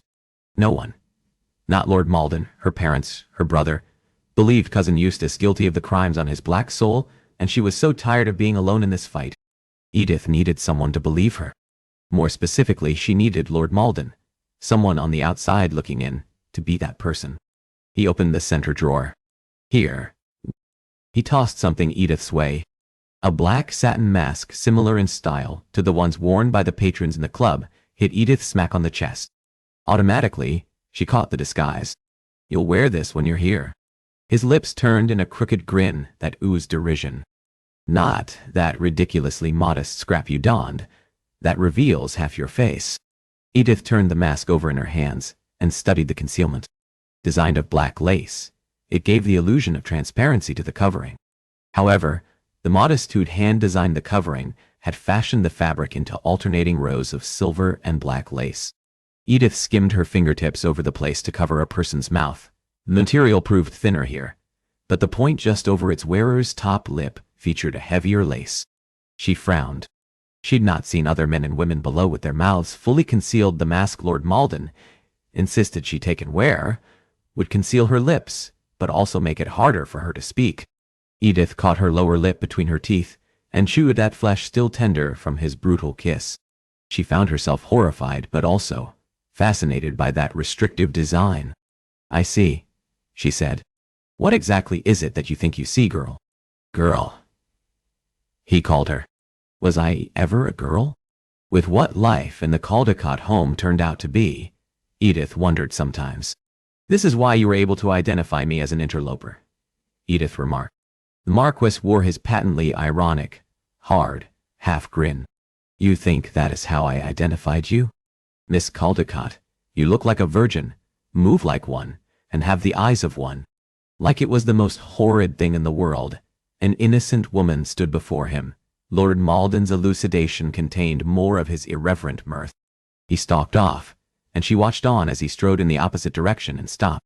Then, his fingers moved quickly as he turned a hidden, until now gold dial, that was a perfect match to the garish gold wallpaper. With his back to her, as it was, Edith peered intently across the room. A moment later, there came a discernible click. Ah! Her eyes flared. Why, it appeared to be a safe, large enough for a person to walk through, or to be dragged into, and locked away, never again seen. Lord Malden reached inside. If I kill you, I get nothing, he said, without looking back. My lord? She called over, unsteadily. You were wondering about this closet. There came the rustle of fabric and material. The swoosh and flutters came fast, as if he were a modiste searching for the ideal material for an illustrious client. I thought it was a safe, she felt inclined to point out, lest he truly take her as a melodramatic sort. He laughed. A sound so sardonic and empty, she wondered if he'd ever known a reason to smile in this entire life. You find that amusing? She asked quietly. You have to be stupider than I think if you believe I'd let anyone near one of my safes, he drawled. This was the closest to a conventional conversation they'd ever partaken, in which certainly said nothing, or rather, everything about the state of their discourse. Oh, I expect you are besieged by any manner of threats, she said dryly. Ladies by the legions from respectable families who the Marquess stalked into the office, and the rest of Edith's quip died. When you're in my club, you are not to wear that, Miss Caldecott. The look he slanted Edith's way could only be described as derisive. Edith followed his gaze downward and frowned. A gown? What should I arrive in? She asked dryly. Breeches? Lord Malden unfurled diaphanous fabric, draped over his opposite arm she'd previously failed to notice. He gave the material a snap, revealing a sleeveless gown, if it could even be called that. He pushed the scandalous garment Edith's way, and reflexively, she took it. Dubious, Edith glanced at the gauzy article. With a plunging bodice studded with crystals and sheer black skirts, no respectable lady would ever dare don such a piece. Edith looked up to find the Marquess's impatient gaze on her. What would you have me do with this, my lord? What do you generally do with a gown, Miss Caldecott? She bit her tongue to keep from saying something she'd regret. I should say, what would you have me do with this body, particular one? She opted for. After all, it was best not to offend a man who easily offended. The grin he favored Edith with was both disgusted and entertained. Wear it. Where? Edith drew back. She held the garment up. This? Her question was rhetorical, but she expected even if it hadn't been, Lord Malden wouldn't have answered anyway. Thank you, my lord, for the offer. Edith shook her head. However, I most certainly will not be wearing this, she said as calmly as she could manage. He quirked his lips. As I see it, it'd only improve your situation. My situation, she sputtered. This time she didn't even bother to hold back her outrage. My lord, no proper, respectable, decent lady would ever be caught in such an abomination. But visiting Lucifer's lair is what? Proper? Respectable? Decent? Amusement dripped from his question. Seething, Edith tossed the tendered garments back at him. You find this comical, do you? Where she'd caught the dress, Lord Malden let it land in a pile between them. He narrowed his eyes. I do find it droll that you'd force your way inside my kingdom and ask me to kill your dear cousin. He is not a dear cousin, she spat. Yet draw the proverbial line at wearing a prurient gown, he continued over her interruption. Damn him. Damn him for finding any amusement in her family's situation. And damn her for being so desperate as to need to rely on him for help. You are not happy with me, he remarked. Refusing to let him get another rise out of her, Edith made herself stay stoically silent. Lord Malden walked a slow, predatory circle around her. After everything I've agreed to do for you, and how even-tempered I've been over your breaking into my club, you'd show such cheek. She stared incredulously at him. Even-tempered? He considered this even-tempered. Edith could no longer bite her tongue. Lest you forget, my lord, she said testily. I am not the only one who will make out on this deal. I'm bringing you something you value as well. Liar, liar, liar, that voice in her head jibed. You have nothing to offer, other than a lie. Edith may have found a greater sense of guilt if he'd not been such a dastard. The Marquess contemplated her with actual interest this time. You've found your voice after all, sweet. I'm not a coward, my lord, she said, angling her chin up. In his formidable shadow, however, she'd just forgotten that fact. His dark eyebrows came together, forming a menacing line. Careful with your tone, Miss Caldecott, he warned, his own coated in steel. I trust this evening has been a lot for one of your delicate sensibilities. Going forward, I won't be so patient with you. That courage she'd been so proud of flagged. This man did not ask for her submissiveness. Nay, Lord Malden knew with the same intuition as the Dark Lord that she and anyone who crossed his path would acquiesce to his demands. This exchange has dragged on far longer than I've permitted anyone, he said. Either you wear this gown when we meet here, or we don't meet at all. The latter wasn't an option. Trapped. She'd no other choice. She silently railed at the unfairness of being powerless, dependent upon men who expected women were creatures, merely driven by emotion. Her brother, Audie, her father, the Marquess of Malden. They were all the same. The one difference being, the latter would at least help her, even if it was only on the terms he set forth. "Very well," she said, regret yanking that acquiescence from her lips. As she angrily scooped up the naughty articles he insisted she wear, Lord Malden preened like an all-too-pleased subjugator who'd vanquished the lesser warrior who'd dared challenge him. "We are done here," he said icily when she'd finished. "Tomorrow evening, you'll return at the same time." Lord Malden headed to the door. Me? Balling and unballing her fists at her side, Edith followed his movements. Lord Malden stopped at the front of the room. Before he opened the door, he looked at Edith. "Until our business together is concluded, you have 30 minutes each night. Not a second more. Not a second less. If you're late, that is your time. If you arrive after our scheduled meeting, don't bother coming." As he spoke, Edith saw all too clearly just how he'd managed to build his business into the successful venture he had. "And when I am done with you," he said silkily, "that will be the last time we see one another. You will be dead to me, and I shall be dead to you. If we should so much as cross paths, I will not even look at you." His voice droned on in her mind. "You will be dead to me." Gooseflesh climbed her arms. Dead to him. Dead to all. Dead. Dead. Dead. Dead. That was the fate awaiting her. For all the ways in which Lord Malden tossed her innocence in her face, Edith wasn't so guileless as to believe she'd reach the end of this intact. She'd not escape unscathed. For Evie, however, if need be, Edith would give her life. "Edith, do not do this. Please, I do not want you to do this. Not for me. Not for anyone. Live your life." Edith squeezed her eyes tightly shut and attempted to squeeze out the echo of Evie's voice, as real as if she spoke before her. Only, it wasn't just for Evie. Mr. Stilson would strike again. Evie had merely been an accidental loss in his evil efforts. He'd not fail in a second attempt to kill Hutchinson. Given the number of years that had passed and her family's complacency, he was no doubt poised to strike. That was why Edith had to act first. She had to succeed. Failure was not an option. "Miss Caldecott? Miss Caldecott." Edith stared at the grim line of Lord Malden's mouth as it moved, and then snapped herself from the clamor in her mind. What had he said? And yet, her response wouldn't matter, as he only truly would accept or demand one. Edith bowed her head in the obeisant way he required for the first time. She didn't hate that slavish behavior he expected of all. This time, it aided her. Lord Malden took in her solemn person with a wolfish glint in his eyes. Then, he yanked the door open and said something to the men stationed there. Edith strained her ears, but her efforts were in vain, as he may as well have whispered, so subdued were his tone. The Marquess glanced back and beckoned her over. Edith hesitated a moment and then made her way to Lord Malden. "Grufton will escort you out," he said the moment she reached him. Edith looked from the stocky guard with his stony expression and unblinking gaze Lord Malden indicated to the Marquess. With that, the Marquess set to work tying the fastenings of her cloak he'd sliced through earlier that night. He tugged her hood up into place. It was, between the care he took with concealing her identity and the protection he conferred, the first sign of gentlemanliness shown by the Marquess, and not a very insignificant one, either.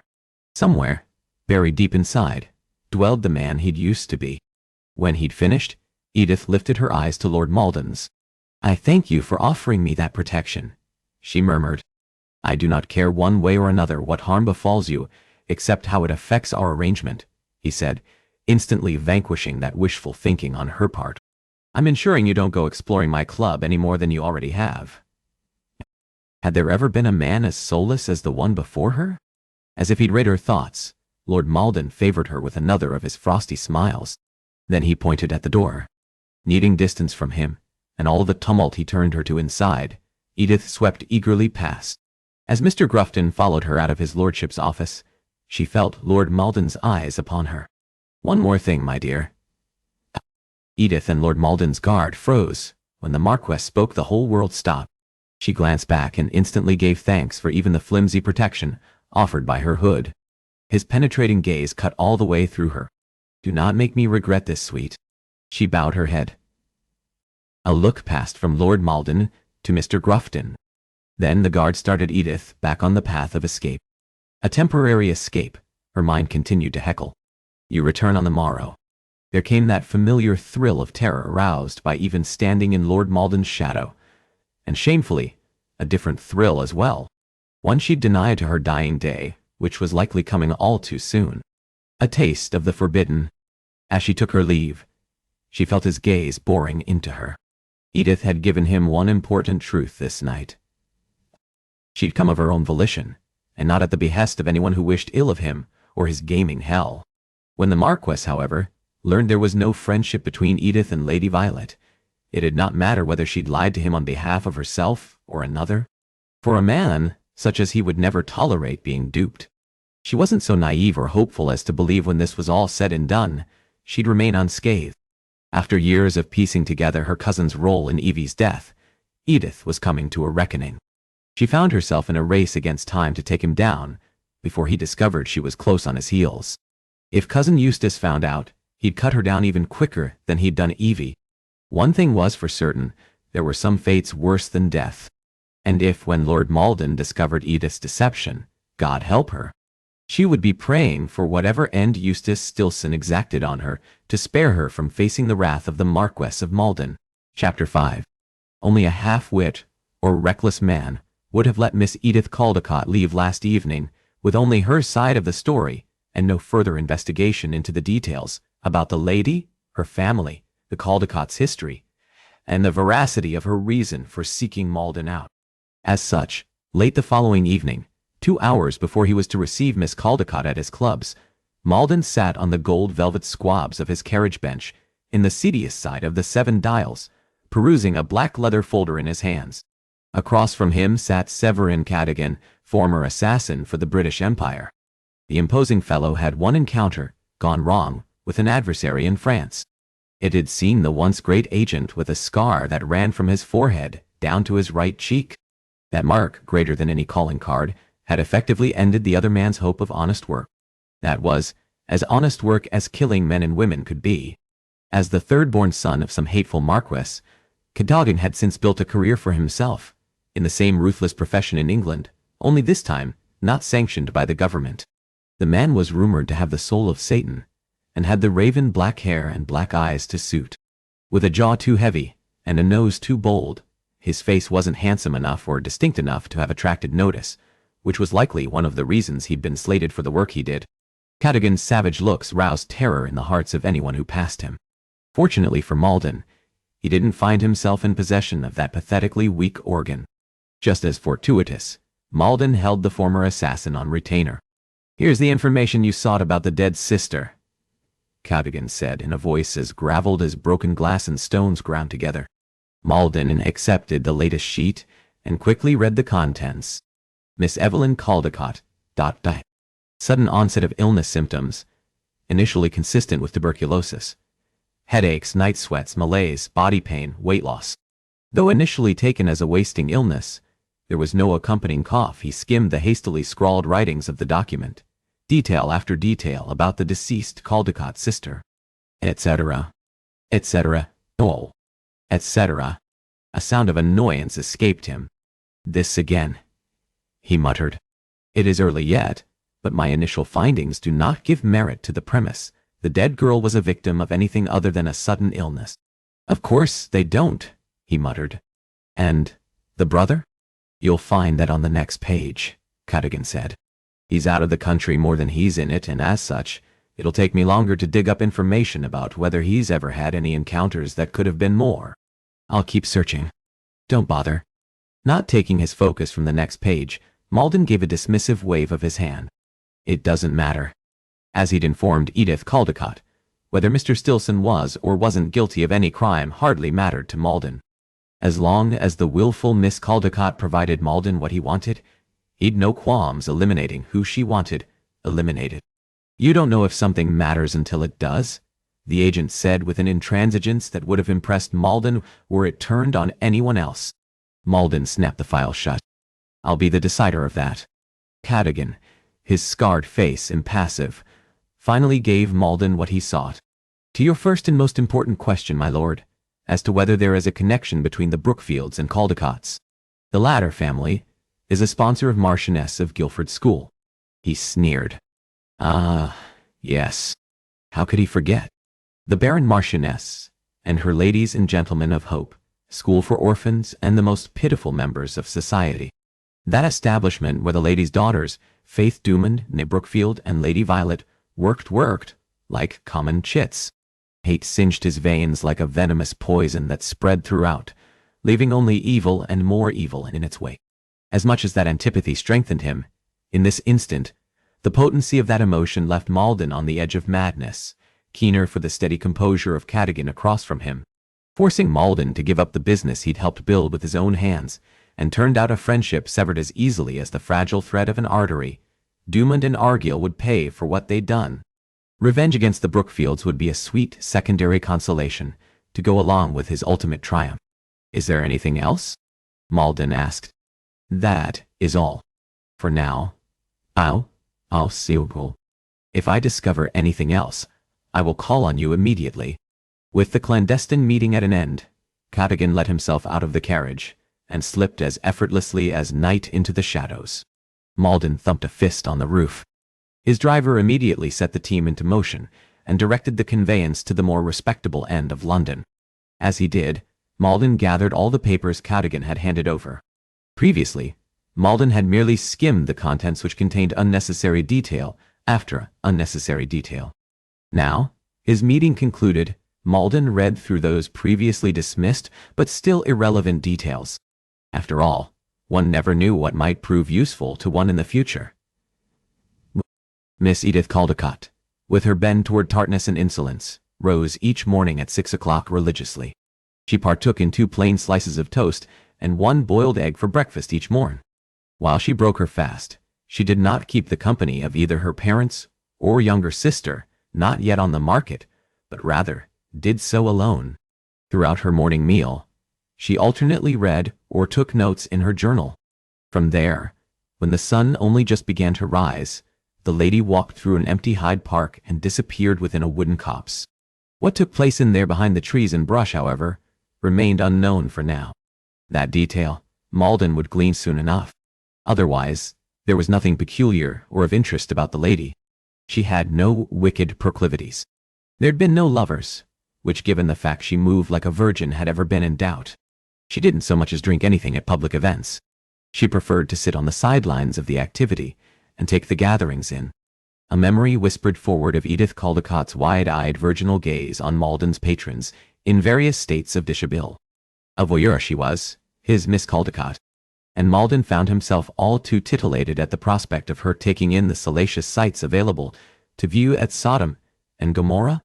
He envisioned her astride his lap, and her innocent eyes growing heavy with desire, and becoming those of a worldly woman, as she took in sights far more arousing.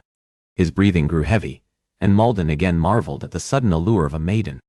This was why men took part in the nightly auction Malden now offered his patrons. Miss Caldecott was the very reason. Or, rather, the idea of Miss Caldecott becoming sexually emboldened. Perhaps he'd play with her some after all. In addition to the business they now had together, they might enjoy additional benefits from one another. As soon as the enticing thought slid in, it as effortlessly slipped out. Intrepid as she'd been, there'd been a fear and guardedness to the lady. She'd protect her virtue the way a nun would, and deny herself true pleasure. Everything he'd learned thus far about Miss Caldecott supported as much. She didn't play cards or wager too many funds. She took only the faintest trace of sugar in her tea. And that was only the beginning of her and her family's staidness. The Caldecotts attended Sunday sermons regularly. Satan helped them. They supped together, attended formal gatherings together. They played parlor games not just as house parties or gatherings, but rather, when they were together, alone. Parlor games. For the sake of simply playing. As though there was fun to be had in those inane non-amusement amusements. He shuddered. God, they were a manner of bucolic family Malden previously believed only existed in the gilded framed paintings adorning noble families' walls. Certainly, they couldn't have been more different than Malden and the Duke, two strangers, joined by blood, and from that sanguine connection sprang their power. There'd been no mother, at least not one he'd a recollection of. She died when he'd been just 2, attempting to bring the spare into the world. Malden gave his head a disgusted shake. In the matter of Edith Caldecott's male kin, certainly didn't fare any better. Neither brother nor father possessed debts that would have resulted in them sending her into Malden's lair. They had no vices. They didn't drink any more than a measured amount of spirits at that, only brandy. They didn't bugger boys. In matters of the bedroom, the heir only kept one mistress house singularly dreadful. The father didn't keep any house singularly impossible. The Viscount and his son were as staid as their daughter was spinsterish. In short, Miss Caldecott's story checked out. No one had sent her to infiltrate Malden's club. The fool had come of her volition. Malden's findings didn't mean he trusted the chit. He wasn't so doltish as to trust anyone. But he'd verified that Miss Caldecott was indeed everything he'd taken her as lily-white and hopelessly naive. Malden's carriage slowed, and he knew even by the slight, intricate maneuvering his driver managed, they'd return to his club. The servant guided the team down an alleyway, wide enough to accommodate the black barouche. That narrower makeshift street opened up into a vast cobbled courtyard based around the back of his club. Malden hastily gathered up the notes about Miss Caldecott and stuffed them inside his jacket. The moment his driver brought the team to a stop, Malden let himself out and headed for his club. While he walked, he took everything in with pride. The outside of his empire bore the same attention to detail and extravagance as the inside. Even the pavement was expertly crafted of tricolour stones, white marble, and red and black limestone. All around him, grooms and servants rushed about, seeing to their respective work in the stables or clubs. Big, uniformed guards carried crates filled with whiskey and brandy to replace the spirits patrons had currently gone through, while others hefted barrels of ale and jugs of wine. Forbidden pleasures had been a venture thought up and brought to life by 3 men. Lucifer's lair, however, Malden constructed of his own thoughts, money, strength, and resolve. This was what mattered. No one. Nothing. Nothing. Only this. And now, with Edith's help, Malden would have the sweetest revenge on his former partners.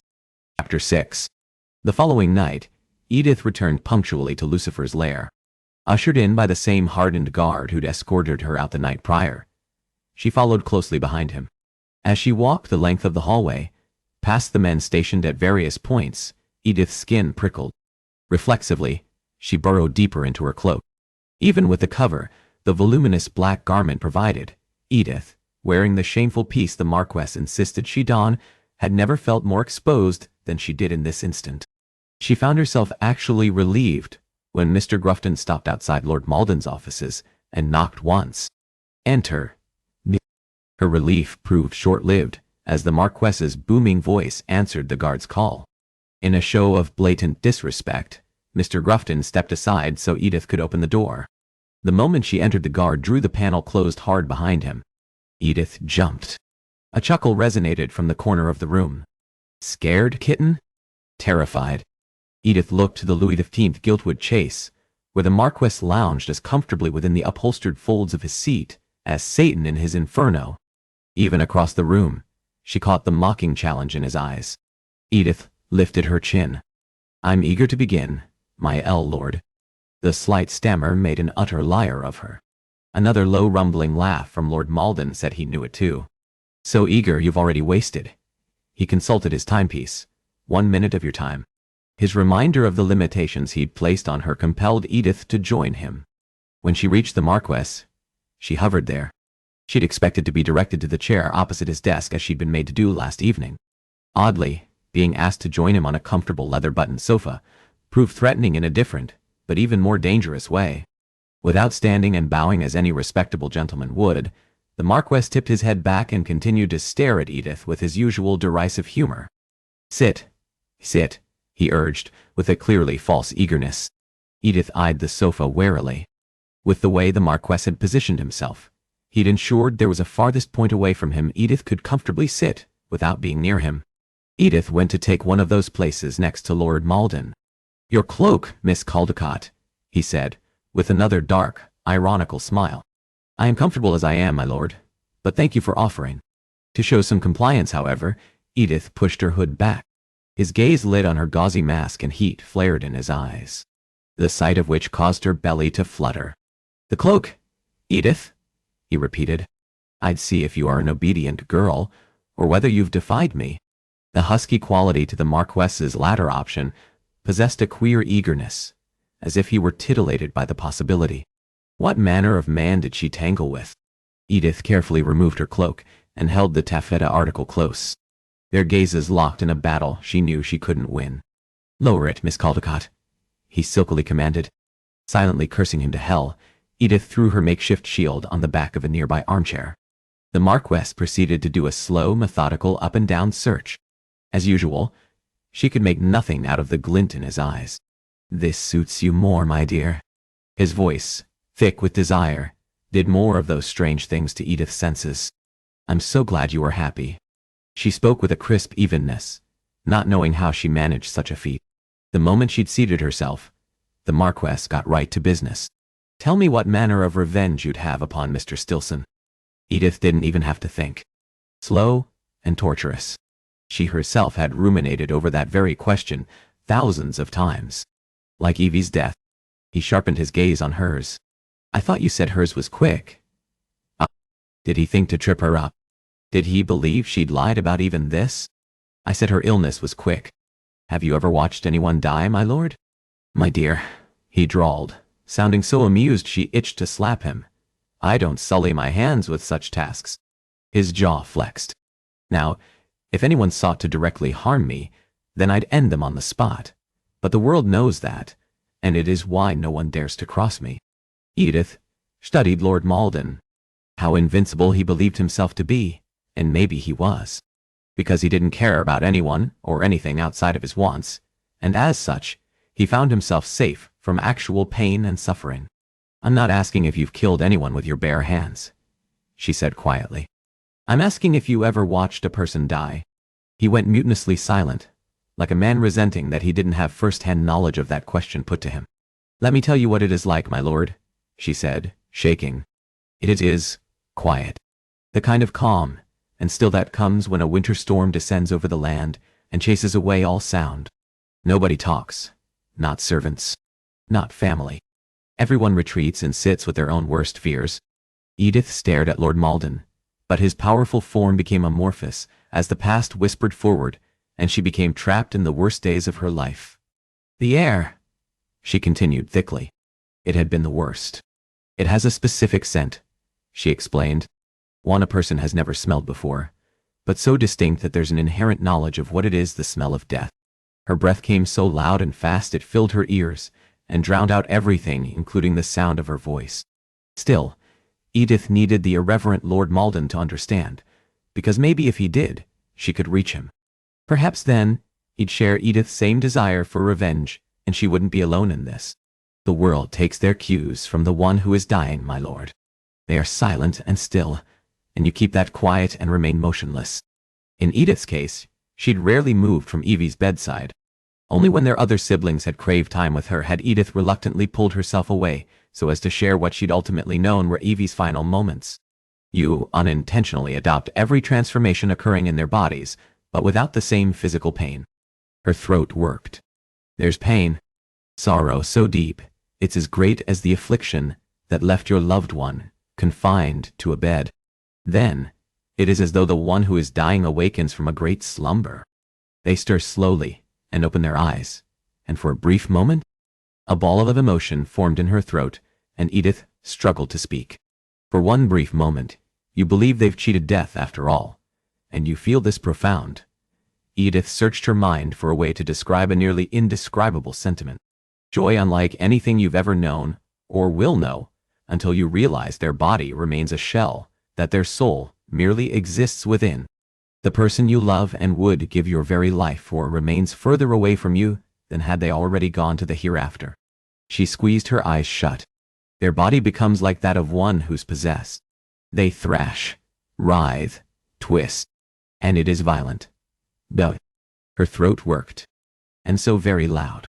They scream and cry until their already weak voices grow hoarse, and no further audible sounds leave their bloodless lips. "Evie, if, please, you'll hurt yourself. Edith sobbed and attempted to hold Evie's flailing form. "I am here. I love you. I love you." And then, she whispered. It stopped. She went quiet, as she'd never been in life. She took one great gasping breath, and I thought she died in that moment. And in my arms, she was so still.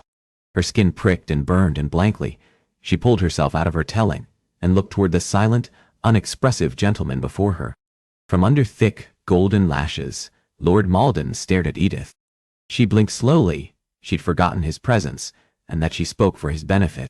Somewhere along the way, Edith's telling had become jumbled between the general explanation she shared with the Marquess and her own remembrances of when Evie lay dying, and describing the last days of Evie's life, and not some overall generalization, left Edith feeling splayed open and on full display, exposed in ways that left her vulnerable. Edith, too much a coward to hold his flinty gaze, got to her feet and put some distance between her and Lord Malden, as if in doing so, she could outrun the remainder of her telling. "After that great fit," she continued, keeping her voice deliberately blank as his expression had been, "comes more silence and stillness. It's greater than any of the moments of quiet to come before it. You know the end is near. You know you are not strong enough to slay the Reaper.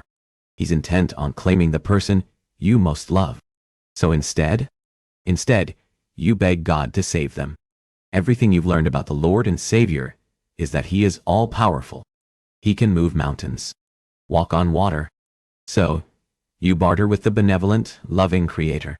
She didn't bother to try and suppress her bitterness and mockery. "But death comes anyway," she said. Tears clogged her throat and added a thick, husky quality to her telling. "And when it happens, it comes not with a scream, or a cry, or tears, but a whisper of breath, and then nothing. Evie! Evie! Evie!" Wails and screams and shouts and sobs of yesteryear reverberated inside her head, each Caldecott's varying expression of grief woven together into a single article of profound sorrow. Blindly, she felt around for some purchase, something with which to keep herself upright. Her fingers collided with cool, hard wood, and she grappled with the back of what felt like a chair. "Please, please, please, Evie, Evie, don't. You can't." Edith squeezed her eyes shut. Only she had. She was so still in death, she whispered, her voice distant in her own ears, yet strangely, eerily even more beautiful in her eternal rest than she'd been in her life. "I cannot live without you. Please stay. Stay with me." Edith's pleas of then echoed around the chambers of her mind now. Now, the veil of black danced at the corners of her vision. "No." She dug her fingers into her temples. "Not like this. Not here. Not now.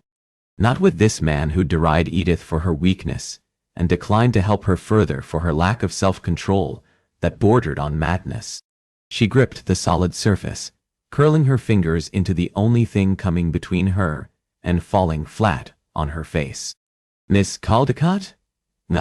Lord Malden's voice came as if down a long dark tunnel. "Edith. Edith. And Edith." He'd called her Edith. Why was he calling her by her given name? She told her brain to tell her lips to make words, to tell him she far preferred the sound of it to the formality he insisted on between them. "And that is why." Edith's voice emerged in a garbled slur. "I will have revenge. That is why I will see him pay for what he did. Then, the demons, as they invariably did, won out." Edith's hold slackened. She slumped forward and remembered no more. Chapter 7. Cursing roundly, Malden caught the lady before she hit the floor and swept her into his arms. "Fainting," he muttered as he carried her limp form over to the chaise. "God spare me from fainting women.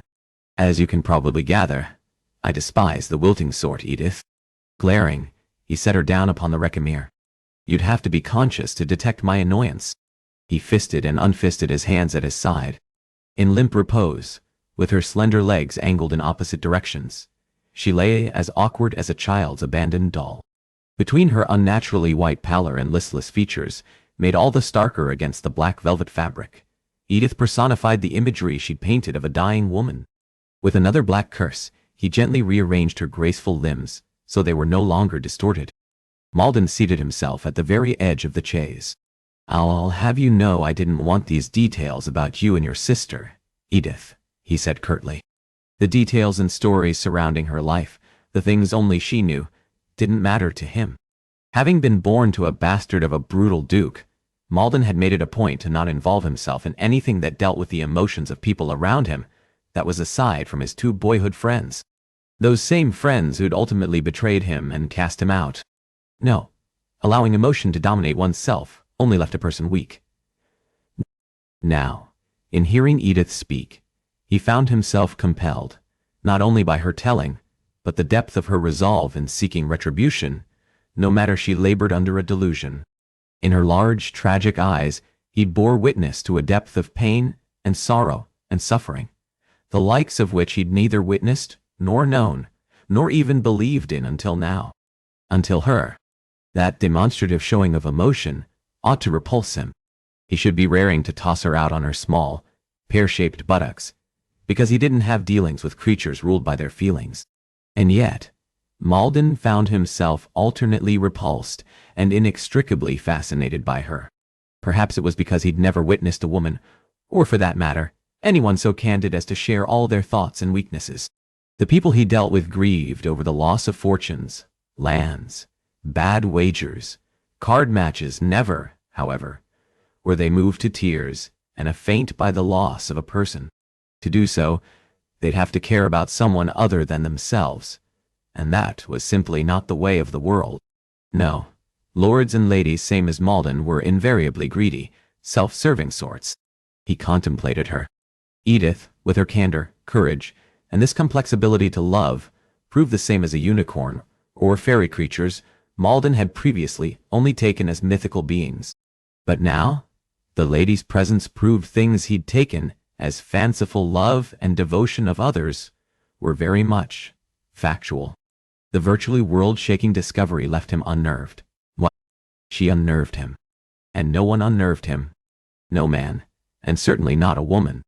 This waif-thin lady, however, was like a complex puzzle whose parts he might be compelled to assemble just so he could understand this new breed of person he'd never before met.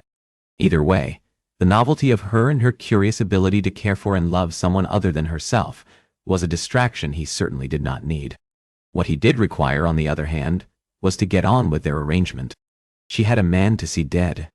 He had a debutante to seduce. The last thing he needed was an innocent lady about, befuddling him, and presenting a shade of gray into a world comprised of only black and white. Malden lightly tapped her clammy cheek. "Miss Caldecott, Edith," he said, this time more insistently. "Arise and shine." Her extraordinarily long brown lashes didn't so much as flutter. He opened his mouth to call to her, louder this time, but then froze, his gaze locked on her face. Funny, he'd spent so much time being annoyed with Edith Caldecott, he'd failed to note she really was quite and much, surprisingly lovely. Her small, delicate nose came to a slight point in perfect symmetry and alignment with her daintily pointed chin. She bore a dusting of freckles upon her high, fragile cheekbones, both of which had also gone unnoticed until now. Her crimson-red lips, slightly slack from her swoon, formed a perfect Cupid's bow, and fair begged for a man's mouth and attentions. She'd kissed like an innocent, too. At first, lust fired in his blood as he recalled their last night's meeting. He'd never had a virgin, and had never been the caddish sort who harbored a fascination with seducing them. Now, transfixed by Edith's lush lips, he recalled having that mouth under his. Her timid movements, which had become bolder as he deepened that embrace, had been proof clearer than any maidenhead of her innocence. And for the first time in his life, he understood all too well why the gentleman below lined up to partake in a make-believe auction of virgins. What the hell is wrong with me? He gave his head a disgusted shake. Lusting after a virgin in full swoon. He was in desperate need of a good fuck. There was no other accounting for his fascination with the innocent miss, unconscious beside him. Scowling this time with himself, Malden straightened and headed for his well-stocked sideboard. He swiped a silver-plated decanter and glass and carried them both back to Edith. "I trust you are not one for spirits," he said loudly. Another mark against her. Not that there need be any further ones. Malden yanked the stopper off with his teeth and spit the crystal cork onto the crimson carpet. He proceeded to splash several fingerfuls into the glass, and then, sitting beside her once more, he slid an arm under her shoulders and guided her into an upright position. Malden waved the fruity contents of this particular bottle under her nose. That adorable appendage scrunched ever so slightly. Still, she remained in full faint. "Arise and shine, love," he said softly. Oddly this time, Malden's quiet murmuring, and not his previous shouts, penetrated that fold of darkness she found herself wrapped in. Edith's thick lashes fluttered ever so slightly, and then, like Giambattista Basil's very own Princess Talia, she awakened from her deep sleep. She managed to open her eyes. And not unlike his discovery before, up close as they were, he noted her eyes were not purely brown, but rather a hazel comprised of brown with specks of gold, amber, and green. Confusion clouded those luminous irises as her foggy gaze took in the room, and then Malden. He flashed a mocking half-grin. "Good morning, sweeting. Have you enjoyed your rest?" Edith blinked wildly, and then her eyes flared impossibly wide, and Malden knew the moment she registered exactly who held her. With a gasp, she struggled away from him. "Worry not, love," he drawled. "The last thing I have in mind is your seduction." That droll pronouncement managed to send much-needed color to her wan cheeks, but did not quell her squirming. Did she want to hurt herself? Good. Why? Let her. Why should he care? He didn't. He should let her, but God rot his already black soul for somehow wanting to prevent her from doing so. It is only because if she again faints on you, the longer you'll be made to suffer her company, and they'd not even gotten on with their business. Edith pushed her shoulder against his, and attempted to leverage herself away from him. This was really enough. "I assure you, for all the iniquitous proclivities I do enjoy, rape is not among them, my dear. Now," he said through gritted teeth, "unless you want to hit the floor this time, might I suggest you not fight me as if I'm assaulting you?" Edith ceased her struggles but continued to watch him with deservedly wary eyes. Clever girl. Or at least, sometimes anyway. He grunted. "Drink? Duh."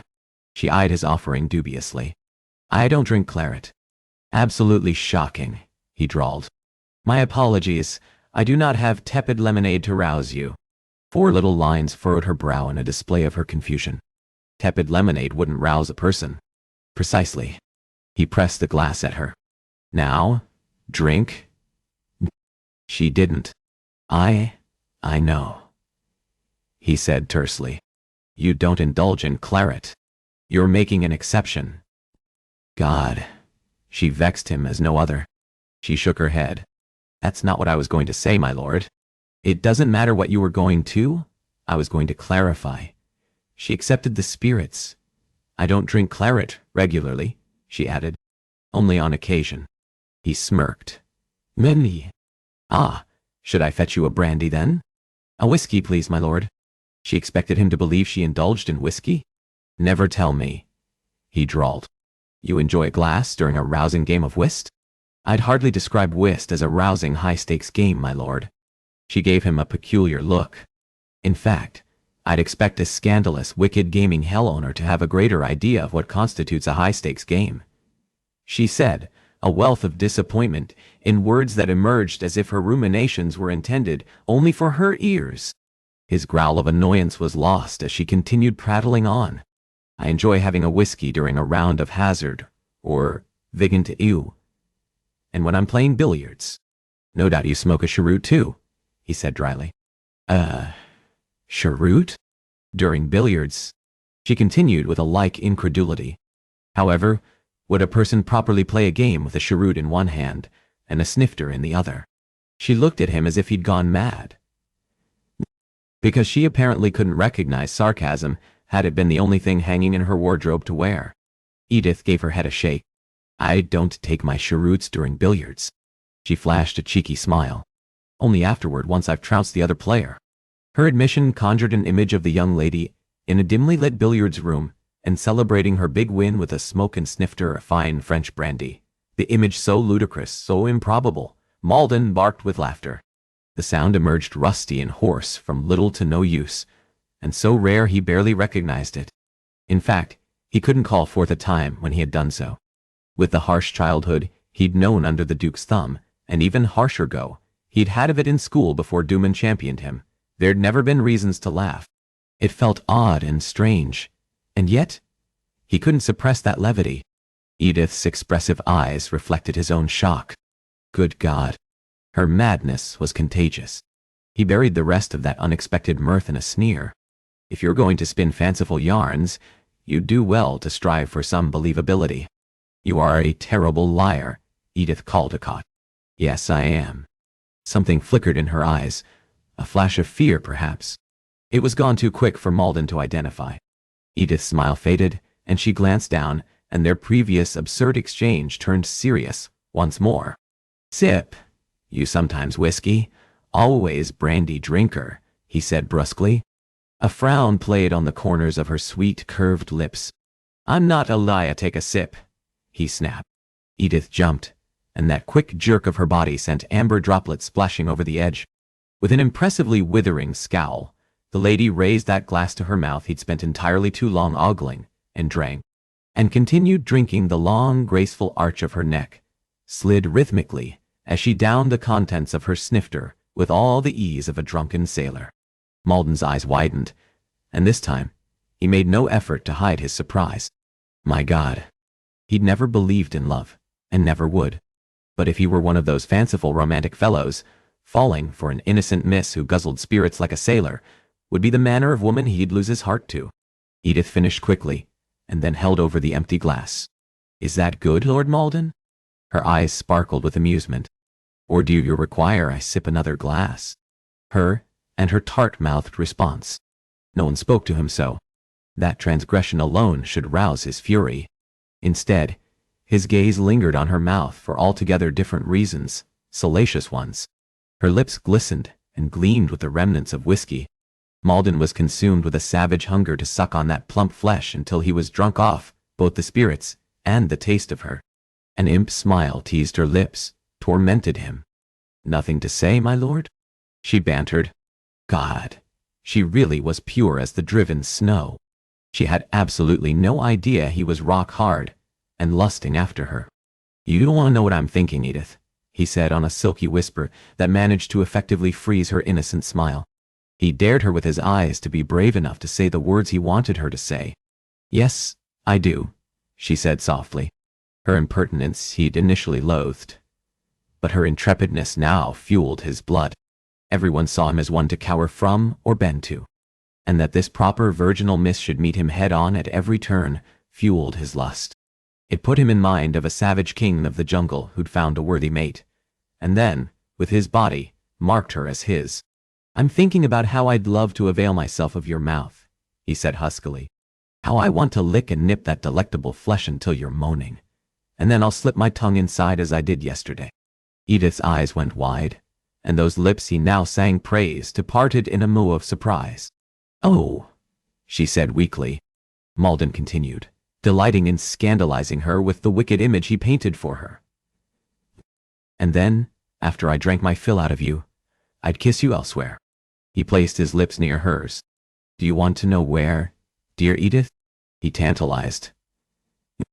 Do you want me to show you? Her chest rose and fell in harsh inhalations and exhalations. She offered no words this time, but rather a juddery nod as her confirmation. And he knew then, this acquiescence had nothing to do with any contest between them and everything to do with her want of him. Malden, however, would have more than a bob of her head. He'd have her tell him plainly and clearly what she wanted. If you really want that, he taunted, then give me the words, Edith. I want you to show me where you'd kiss me. Her timorous voice emerged so very faint and husked with desire. Malden pressed a palm between her legs. The fabric of her skirts crunched noisily in a hedonistic rustle. I'd kiss you here, he said harshly, and through the thin fabric of her satin dress, he rubbed her in that spot, and in a way he knew she'd love. Desire clouded her eyes, and she bit at her lower lip.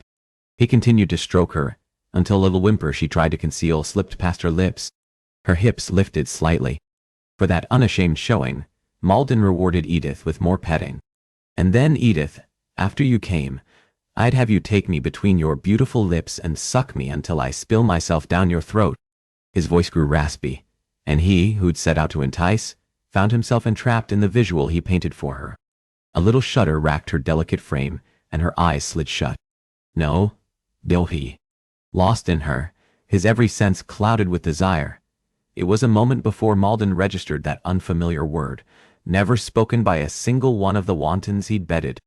His brows shot up. "No. No," she said, her voice entirely too steady for his liking. Not when his body trembled still with an insatiable, inexplicable hungering for her. Malden gritted his teeth.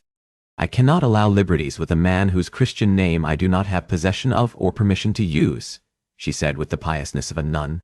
His nostrils flared as another wave of lust shot through him. That is what she wanted? Did she take him for one of those fellows who protected his given name? To Malden, it was nothing more than one assigned him at birth by his now dying sire. As such, he'd happily tender the damn thing for the pleasure of fucking her.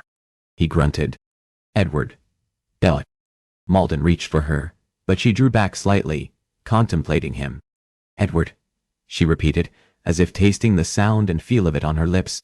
Her voice, husky with desire and softly lilting, wrapped around those two syllables, and never before until now had the sound of his name spoken in the throes of passion roused him to such a level of hungering. Granted, no woman had spoken it because he'd not given them leave to do so. Neither had they asked. Only, this woman had. With an animalistic growl, Edward drew Edith atop his lap and arranged her so that her legs were draped on either side of him, and her skirts climbed mid-thigh. Cupping her buttocks, he pressed her core against his rock-hard shaft and slowly rocked himself against her. Her body tensed, and her eyes closed just as tightly, in a clear sign of a woman who clearly warred with herself. "Shy all of a sudden?" "Sweeting?" he whispered. She bit her lower lip. "It is wrong." He nuzzled at her neck. "Why?"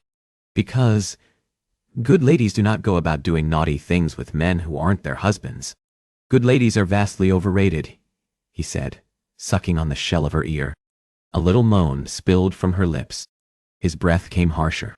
"For that matter, good ladies also don't go about having men killed as such. You needn't trouble yourself with false demureness."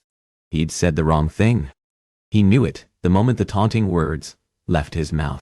Her previously pliable, soft body went instantly taut in his arms. Edith struggled away from him. She needn't have bothered. He'd already gathered their fun was at an end. Malden sighed, and in one fluid motion caught Edith around the waist and set her on her feet. Bloody hell. She was going to leave him with an erection that would not quit. "How dare you make light of me, Edward?" she asked, her voice a cross between hurt and anger. He allowed the lady her pique. This modesty and indignation was precisely why he didn't bother with virgins. In the future, he'd do well to remember that vital detail. Reclining on the chaise, Malden spread his feet wide and let his legs fall open in lazy repose. "I didn't give you permission to use my name when you're in a temper, sweet," he said dryly. "All of this is a game to you," she whispered, her eyes flashing fury. His earlier fun at an end, Malden fixed a hard stare upon her. "There are no games in life, Edith," he warned in cool tones. "What we did just now, Edward, it was a mistake. I'd say it's the only right thing you've done since coming to me, sweet." Color flooded her cheeks. "You are reprehensible." Horrid, the rest of her insult ended on a gasp. Malden jumped to his feet and caught her by the wrist. "Let us be clear, madam. I've tolerated your virginal indignation, but going forward, I will not be so magnanimous," he whispered. "No one." He tightened his grip in a hold, meant to warn but not punish. "Absolutely no one questions me or my intelligence. Is that clear, madam?" Edith gave a short, choppy nod. Malden released her. She rushed to the other side of the chaise so that the chair offered a barrier between them. "Anime, mind you will." Malden allowed the lady that illusion of control. The lady laid her palm protectively over the place where he'd snatched her. She stared at him with troubled eyes. He frowned. The sight of her transformation from intrepid minx to a frighted miss let loose an unfamiliar swirl of emotions in his chest. Malden didn't care who he terrorized. In fact, ordinarily, He found people's fear of him exhilarating. This time, however, with this woman, it didn't feel at all satisfying. He couldn't give it a name as he'd never before felt the way he did at this precise moment. The sooner he was done with her, the better he'd be. Malden stalked over to his desk and dragged out his chair. As he sat, he didn't bother to mask his impatience. "What do you want, Miss Caldecott?" She darted the tip of her tongue out, traced those lips still swollen from his kiss, and effectively pulled his attention back to their lascivious exchange from moments ago. He narrowed his eyes. Were he not a master of judging people, he'd have taken that slight movement as one meant to entice, seduce. With this one, however, he recognized that habit as a telltale sign of her unease. "Miss Caldecott?" he barked. That drove the lady into movement. She hastened over, and then made to seat herself. "Did I give you permission to sit?" he asked, with deliberate slowness and quiet. Her fingers froze upon the back of the mahogany chair. "Kaya." Other than that tensing of her hand, she gave no outward reaction to his effrontery. Leaning back in his seat, Malden steepled his fingers together and stared over the tops of them at a silent Edith. "This won't be long." She inclined her head. "Now," he began, and fiddling with the roll lock, he dialed the numbers. "What fate do you have in mind for Mr. Stilson?" Click. Dot. He fished a journal from within his second drawer and opened the book. As he collected a pen and had it poised over a clean page, he registered Edith's silence. Malden glanced up and found her looking at him through wide, unblinking eyes. He sent an eyebrow arcing up. "Is there a problem?" Edith gave her head a hesitant shake, and that back-and-forth bob evolved into a nod. "And?" he snapped when she didn't explain. "It is just," she said softly. "I didn't think it would be like this." He furrowed his brow. "All of this," she clarified. "It is as though you were creating a shopping list for Cook." "Hot." Malden joined his hands and laid them upon the unsullied page. "What did you think it would be like, Miss Caldecott?" he asked, all too happy for her to see his amusement. She turned her palms up. "I don't know. Just... The lady drew in a deep breath and tried again, this time to greater success. "I suppose I didn't really consider how exchanges such as these go." Second thoughts. They'd come far later than he'd expected. He knew beyond a shadow of a doubt he could horrify her enough to have her alter her course for Mr. Stilson. He also knew, however, that in doing so, it would sever his link to the innocent lady with a link to another innocent lady, the latter being Lady Violet, whom he'd have for his wife and revenge and greater prosperity and power. Oh, he'd no doubts he could find other ways to meet Lady Violet and wheedle his way into her affections, but he also knew it would make the task of ruining Dumont's sister-in-law longer and more complicated. "It is not too late, you know," he murmured. This time, in the gentle tones he'd learned, had a calming effect upon her. He gestured to the chair he'd earlier denied her. "Please, sit," he continued, in that soothing manner he'd only ever been able to manage for his mount. He saw the tension leave her shoulders and a softness return to her face. Wordlessly, she availed herself to a seat. "If you wish to end your plans for Mr. Stilson," he said quietly, "I will not blame you. I'll understand. This way of life, Edith." He appropriated her name once more as a way to further slip past her defenses. "My life and the art of revenge and ruination is complicated and ugly." And were also the reasons he reveled in his existence. "You are not made for this. Not because I don't believe you are afraid or weak, or that you don't want and deserve revenge for your sister's murder," he continued softly. "But if you're so fixed on avenging her, then you cannot truly live, and your sister would not want that." Her eyes grew stricken, and her face went white. "That is what Evie said," she whispered. He looked at her, confused. "Evie?" he repeated. "As in, your dead sister?" Like she'd only just recalled his presence, Edith blinked slowly, and then stared at Malden. She shook her head. "Before she passed, I mean." "Your sister is right, Edith," he said, with a false tenderness meant to further ensure her trust in him. "I told her I would." Edith clasped her hands as if in prayer, and bowed her head over them. "But I lied. It was one of the last things I was able to say to her, and it was a lie, Edward." Bloody hell.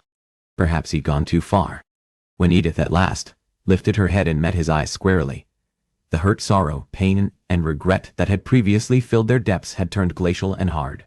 "He deserves to pay, Edward," she said, with an icy cold he'd not believed her capable of. "And I'll see him pay. I want you to bankrupt him. I want you to destroy his business, claim all the money he's ever made, so he has nothing but fear of debtor's prison. And what will we do with these funds?" The lady chewed at her lower lip a moment. Her eyes lit. "Oh, we can give the money to Evie's nieces, so someday they have guaranteed security." Other than he snorted. "That hardly seems like fair repayment, love." She frowned. "You want them? I deserve them. And you are in desperate need of funds?" she snapped. Malden smirked. "There's no limit to the amount of wealth and power a man can amass. I beg to differ, but will not debate the point. My repayment is helping coordinate your meetings with Lady Violet," she astutely pointed out. "And after I've destroyed him financially, Edith, you'll have him killed." Chapter 8. He tamped down his surprise. How icily, how matter-of-factly she spoke of murder. Even with the request she'd come to him with, he'd not believed her capable of this level of ruthlessness, and that juxtaposition between evil and the purity of her spirit and self inflamed him. "Do you have a preference for how Mr. Stilson meets his end?" She worried at her lower lip. "I've not much experience with the options, other than poisoning. Poisoning is sloppy. It requires too many people involved. One has to infiltrate a household and slip past servants repeatedly. There's too much room for error. I can, however, decide and handle this particular piece of your plan on my own." He offered that gently, so as to not raise her defenses. Edith nodded slowly. "I would appreciate that, Edward." Malden inclined his head and stood. Edith took his cue and jumped to her feet. "I venture we are done. For now, Edith." Only when she'd collected her cloak, donned it, and began to lift her hood did Malden speak. "Before you take your leave, when do you plan to coordinate my first clandestine meeting with Lady Violet?" She froze with that hood halfway in its place. I'd expected." He sharpened his gaze on her face. "Yes?" Edith angled her head at an almost shy little angle. "I thought we would focus first on my assignment, and then put all our energies into yours, Edward." Edward flashed a grin. "My dear, I assure you, I'm quite adept at carrying out multiple deceptions and treacheries at once." Worry tightened her features. "Good. Muse." It would do well for her to be reminded at points that he was a man not to be crossed or questioned. He flattened his lips, crushing his previous smile. When? What of? Not this morning, but this coming Thursday. As I want to be sure, I allow myself enough time to coordinate an outing." Malden nodded. "That will suffice." "Where?" "Mere?" Edith paused and appeared to rack her head. Suddenly, she stilled. An idea glimmered to life in those revealing irises of hers. "Of course," she whispered. "What of Hyde Park?" she exclaimed. "Lady Violet and I, we adore disappearing into a copse at the earliest morn hours, when few are about, and discarding our stockings and boots, and running barefoot through the water." Her eyes sparkled and excitement spilled into her every word. The more she spoke, the more animated she became, and the more Malden found him pulled under the most quixotic spell with thoughts of her, with her shapely lower limbs bare as she splashed about like a child.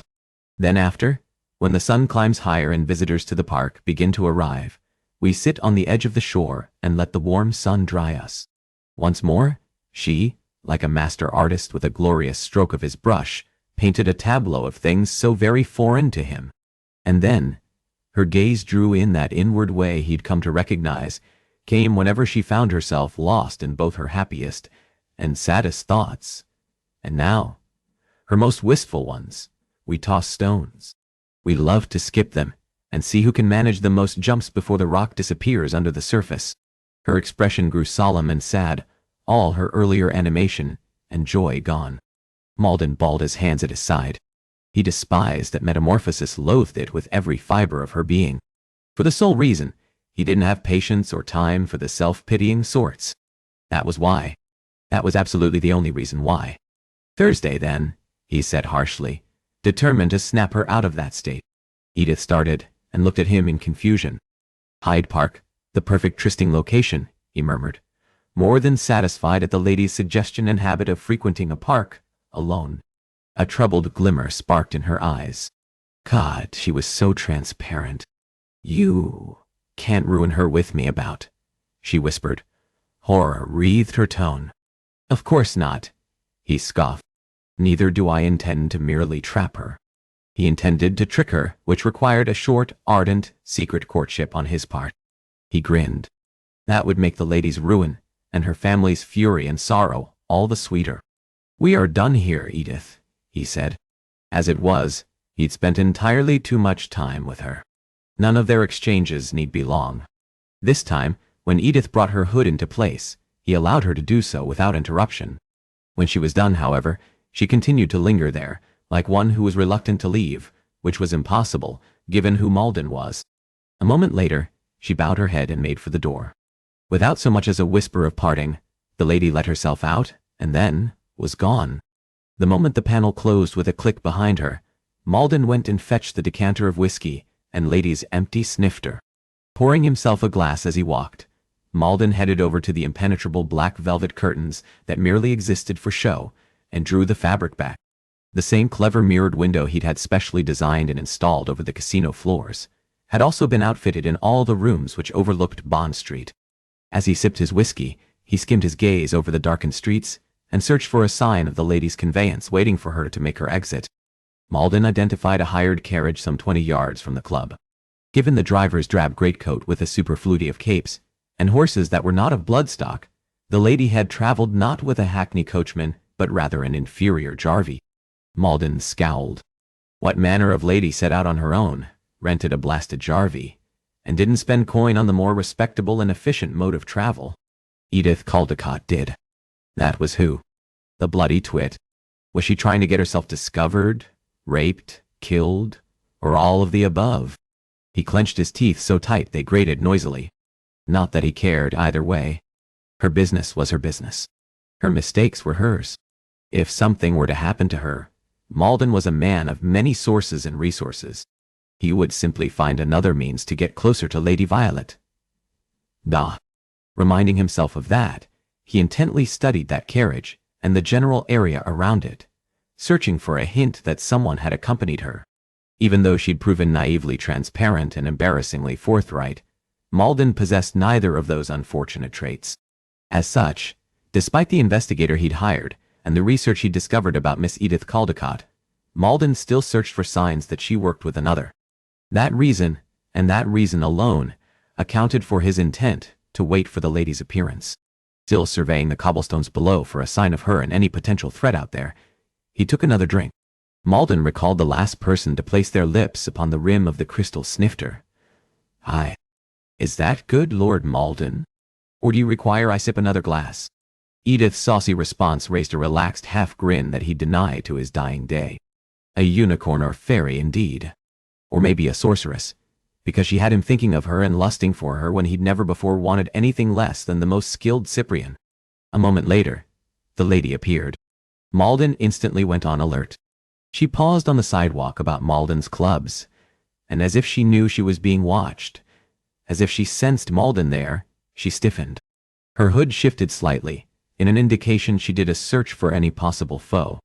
Then Edith, like she was on a damned jaunt through Hyde Park with a maid, footman, and friend about, made for the rented hack. He grated his jaw. The damned fool. Didn't she have a jot of sense to not look for enemies in the shadows, but instead get herself to safety as quickly as her legs could carry her? Except, he already knew the answer to that. At last, after her leisurely stroll, Edith reached her rented carriage. A lanky fellow with a shock of red hair under a tattered cap climbed down, opened the door, and reached his palm out to help her up. Edith, with more of her customary artlessness, laid her fingers in the jarvies. The fellow immediately folded one of his palms around hers, and the other he slipped around her waist. A feral growl started in Malden's chest and got stuck in his throat. How dare the other man touch her in that familiar way? It didn't matter the fellow was the most common of drivers, or that Malden had never been the possessive sort where women were concerned. There were enough to go around, and Malden invariably had his pick of them. This time, however, this woman proved different. Her untried body, and his hungering to taint that innocence with his own depravity, left him afire, and made him want to burn to ashes anyone who dared encroach upon her. The driver said something. Even with the distance between them, Malden detected the way Edith's shoulders shook with amusement. "Why not join the fellow for tea and biscuits while you're at it?" he growled. "Am I going to have to accompany you like I'm some goddamn nursemaid?" The thought should rouse annoyance. Instead, it conjured thoughts of him and Edith, alone in a carriage, she astride his lap, and her skirts high about her waist as she rode him, her body moving up and down upon him, in time to the rhythmic bouncing of the carriage. The driver finally handed the lady inside. As though she felt Malden watching her, and knew the lewd thoughts he had of her even now, Edith paused and glanced swiftly back. That quick movement sent her hood tumbling back a fraction and left her face on full display. If there'd been any doubt the lady didn't have a duplicitous bone in her body, that carelessness there put all of them to rest. Exasperated, Malden tossed back the rest of his drink. She scoured the streets with her gaze and raised that searching stare higher, all the way up to Malden's office windows. She went still, and remained with her eyes locked on the thick glass barrier between them. Malden stilled. For a moment, he thought she could see him, which was preposterous, given that pretend window could not be penetrated by any voyeur. Again, Edith made as if to leave, and then stopped. He narrowed his eyes on her. "It's decided, you twit," he mumbled under his breath. "You're going to find yourself in all manner of trouble." Like she'd heard that prediction, and found it the greatest of jests, an impish smile teased at her Cupid's bow lips. Then, angling her head the tiniest bit so the right side of her profile was displayed to Malden, she winked his way. He narrowed his eyes. The minx eye. She did know he studied her every move. After giving Malden a quick, cheery little wave, she disappeared inside the carriage. The Jarvey glanced confusedly about, no doubt in search of the mystery person behind Edith's wave. Finding none, the driver gave his head a shake, pushed the door shut behind the lady, and returned to his box. The moment he did, the burlap sack which had been repurposed as a makeshift curtain parted. Edith pressed her forehead to the glass window and again grinned. "Enough," he mouthed, over-enunciating each syllable, even as he knew she couldn't see him. As if she could, though, her smile faded, and her delicate nose scrunched up. Then, like a naughty girl, she stuck her tongue out. His eyebrows flared. That insolence, that ability to think she could jest with him. No one ever had. Malden stared after the slow-moving conveyance until it had faded to a distant dot on the horizon. It appeared the lady needed another, but different warning. If she intended to play a wayward child, she could expect the spanking that would go with it. His cock, still hard from unsated lust, twitched. Perhaps his accompanying her home after their meetings would not be so terrible after all. In fact, a carriage ride alone with Edith Caldecott might prove quite diverting. Chapter 9. On Thursday morn, with darkness lingering on the morning sky and the orb of the sun struggling to make its climb, Edith made her way through the peacefully quiet grounds of Hyde Park. The night's chill still had a slight hold upon the earth, and Edith burrowed deeper into the folds of her cloak to find whatever warmth she could. It did little to help. Perhaps that is because it's not the cold that plagues you, but the impending meeting with Edward. Edward, who would be expecting to have his first meeting with Lady Violet, but would instead only find Edith waiting for him. And then what would she do? And what would she say? She'd not thought this through. In fairness, when she'd hastily crafted the idea of a pretend friendship with Lady Violet Brookfield, Edith had believed her portion of the bargain would be made in repayment after hers was fulfilled. She should have known better. As if Edward would put anyone's wants or intentions before anyone else's. Edith reached the wooded copse that some years back had become a place of solace and peace. This had been she and her sister's private playground.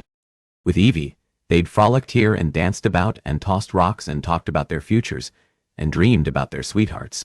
Edith hovered there, outside the small path that led to the lake on the other side. Several old oaks flanked the makeshift entrance to the quiet, tucked-away setting. Never before had she hesitated on the fringe, as she did now. Rather, she was always eager to step inside and allow the trees to swallow her up so she could sit alone, with just her thoughts and reflections for company. When inside these woods, the world couldn't see her, or gawk or whisper about the poor Caldecott girl, as if those people actually cared about the Caldecotts. as if Edith and her surviving family were something more than a curiosity to be examined, like they were caged animals in the London menagerie. Edith had never revealed the existence of her copse with anyone and never intended to. When she was nestled inside, it was where she felt Evie's presence most. This time, however, was different. When she stepped inside this day, there'd be a living someone, and not mere memories, to join her here. For now, she'd invited Edward into this part of her world, and she felt knotted up inside for it. Last time she'd met with Edward, Edith had been caught up in some moment she still didn't quite wholly understand. For reasons unknown, she'd been consumed by a longing to share the little paradise where she'd used to play and live joyously and freely with Edward. From the nearby lake, a collection of little egrets snorted and squawked at Edith for the liar she was. She briefly closed her eyes. Tucked away as it was, the woods here offered safety and security. But she had not been thinking to plot and scheme here. No, she knew why she'd suggested this place for her and Edward's meeting. Edith, in a brash moment of madness, had wanted to share her sanctuary with the jaded, ruthless Marquess. She'd wanted him to experience a parcel of earth unknown by man and not corrupted by a material world's influence. Something untainted. She'd wished to offer him a taste of something decent and wholesome that didn't need the strappings of gold and silver to provide a person's succor. No person was born heartless and cold. They became that way, the innocence of their souls altered because of people or traumas that had befallen them. Edith knew that firsthand. And when she should be thinking only about avenging Evie and bringing down Mr. Stilson, Edith found herself consumed by thoughts of Edward, the Marquess of Malden. What had made him so iron-hearted as to think nothing of having a man killed on behalf of another, to advance his alternate goals? Why, when that should repulse, did it only further intrigue Edith? Why, when he said and did the most lascivious things, did she yearn for his touch and dream of him at night? In those dreams, there lived none of the fear that should haunt her in the waking and sleeping. There existed only remembrances of his hands as he'd moved them over her, or his mouth as he'd kissed her, until she awakened frustrated and aching in that place between her legs he'd rubbed through her gown. On the other hand, it was certain a man of Edward's appetites and constitution hadn't given her one thought. In fact, he'd likely bedded any number of women in the mere 2 days they'd been apart. Such a man wouldn't appreciate this wooded paradise. Likely he'd sneer and find it uncivilized and resent having muddied his fine leather boots. Now she felt as though she'd come to meet him, naked and afraid. It doesn't matter if he doesn't like this place. What is important? You love this place, Edith. If he is too blind to see and be healed in parts of his soul by the grandeur of it, then he is the one who has lost. She told herself that, and wanted to believe it. But she did care. She'd not had a friend in so long, not that she'd ever call a man like Edward friend. It was just, aside from her surviving siblings and parents, she'd not let anyone into her life, in any way. Enough, she mouthed. Her shoulders straightened with resolve, and taking in a steadying breath, she entered the copse. Immediately, the green leaves of the May trees in full flower, and the lighter green leaflets of the common ash blanketed her. The faintest morning breeze stirred the dense, rich foliage, and set them fluttering and swaying in different directions. As they parted and closed, those trees granted the light of the moon, still in the sky, partial entry of the copse. And just like that, the uncertainty and doubt about her decision to bring Edward here began to fade, as did thoughts of revenge and death and danger.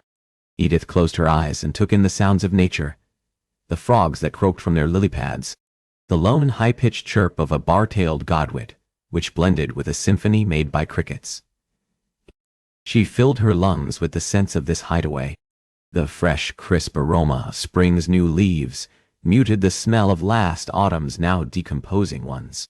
The traces of soil and dirt in the air conjured thoughts of the days Edith and her sisters spent gardening with their mother. And those memories, along with the calming effect of this place of refuge, banished the last of her worrying. Chapter 10. Malden didn't know how long it had been since he'd arrived at his and Edith's meeting place. It had all become confused the moment he'd entered the quiet copse, and found her standing there with her head tipped back, her eyes closed, her features relaxed, and her mouth curled in a soft smile. She had the look of an enchanting fey fairy he'd stumbled upon in her previously private, untouched fairyland. So bewildered, bothered, and bewitched by the sight of her, Malden couldn't even work up a proper annoyance and disgust with himself. Had there ever been a woman devoid of all artifice and full of such artlessness? Then, like an unsuspecting doe that had discovered too late danger was near, Edith's eyes flew open. She gasped, "Edward Dutward." In the almost light of this new dawning day, he acknowledged he didn't want his given name on her lips after all. No doubt she preferred using it because it made her less afraid while dealing with a monster. He'd not have her harbor any illusions, lest she get the wrong impression that he was somehow soft. "Malden," he corrected. Her previously soft, upturned lips dipped at the corners in the smallest of frowns. "As I told you, love, only if you allow me a place between your legs will I allow that familiarity." Her frown deepened. "Then Malden, it is," she conceded. "Good." That was how he preferred it. He'd not thought allowing her usage of his given name would matter, and it certainly didn't, but Malden now conceded it suggested a familiarity he didn't at all like the feel or thought of, with anyone. He cast a glance about the area she'd selected for them to meet. This was where she enjoyed spending her time. Polite ladies preferred ballrooms and modistes and drawing rooms and music rooms. Wicked ladies preferred bedrooms and garish, lavish gaming hells. No ladies preferred being outside amidst the mud and dirt and dead leaves and rocks. Malden, continuing to take in the wooded area, gave his head a rueful shake, entirely too curious to be disgusted. Every moment spent with the lady, he found her to be more and more peculiar. All the while, he took in his surroundings. He felt Edith staring intently at him. When he finished his survey, he looked at her. "Charming," he murmured. Her eyes lit. "Isn't it? In addition to being a poor liar, you're also not very adept at identifying sarcasm." The moment he said it, and her expression fell, he had the strangest desire to call his words back. "I'll not feel bad. I'm not capable of remorse." Annoyed and unnerved, he doffed the oval-blocked, black leather top hat he'd donned for his first meeting with Lady Violet. Then he frowned. Caught up, nay, distracted as he'd been by Edith, he took belated note of a most important detail.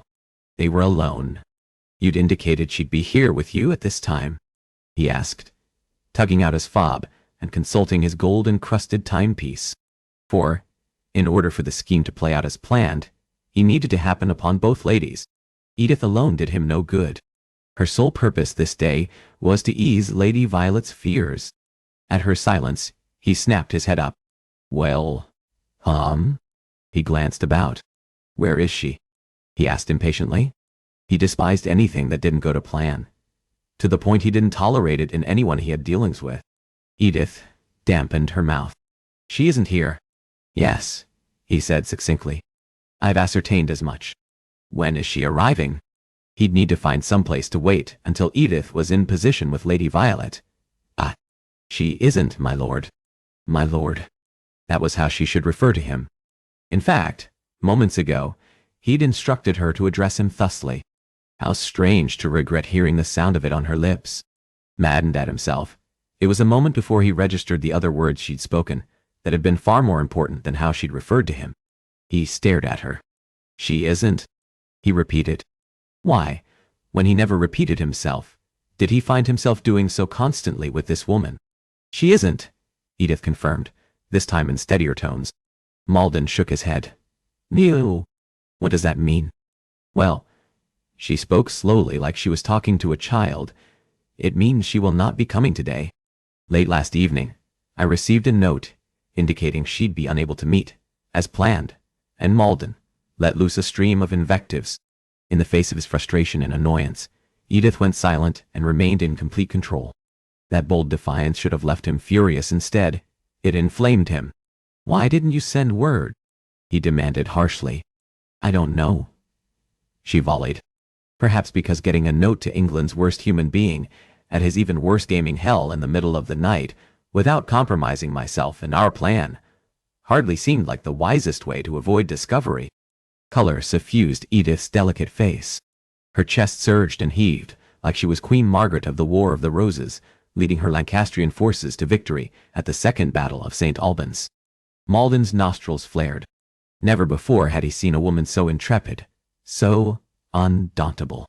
Lust brought his lashes sweeping down into a narrow-eyed gaze. Edith only lifted her chin in further uncompromising defiance. That proved his undoing. Growling, Malden snatched Edith around the waist, dragged her into his arms, and kissed her. Twining her arms about his neck, she met every fierce, angry slant of his lips.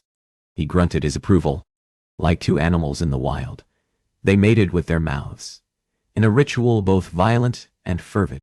Malden's cock ached, and catching her by the hips, he dragged her closer so she could feel the effect she had on him, and the reward he would give her if she but let him. "Open for me," he demanded against her mouth, between kisses. She whimpered, but instantly acquiesced. "Good girl," he praised and swept inside to taste of her. "You taste of strawberries and honey." "I want a bite," he teased, his voice husky with desire. He swirled his tongue around hers, intermittently whirling and nipping at that soft flesh, and she boldly did the same to him. His breath and hers came in noisy spurts, mingling in a harsh, ragged symphony. Malden sucked lightly on her tongue. Edith groaned low and long, and letting her head fall back, she opened herself to Malden. He shifted his attention lower, giving her what she sought. Malden teased her first with a delicate trail of kisses over the graceful arch of her neck until he landed on her tear-shaped birthmark. He lapped that spot, sucking it like it were an actual crystalline drop. Edith's hips bucked against him in an angry frustration. A chuckle shook his frame. "My poor dove.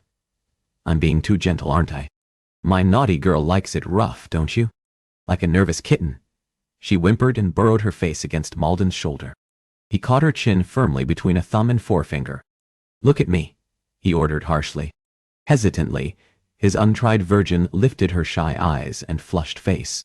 Malden scoured those delicate elfin angles.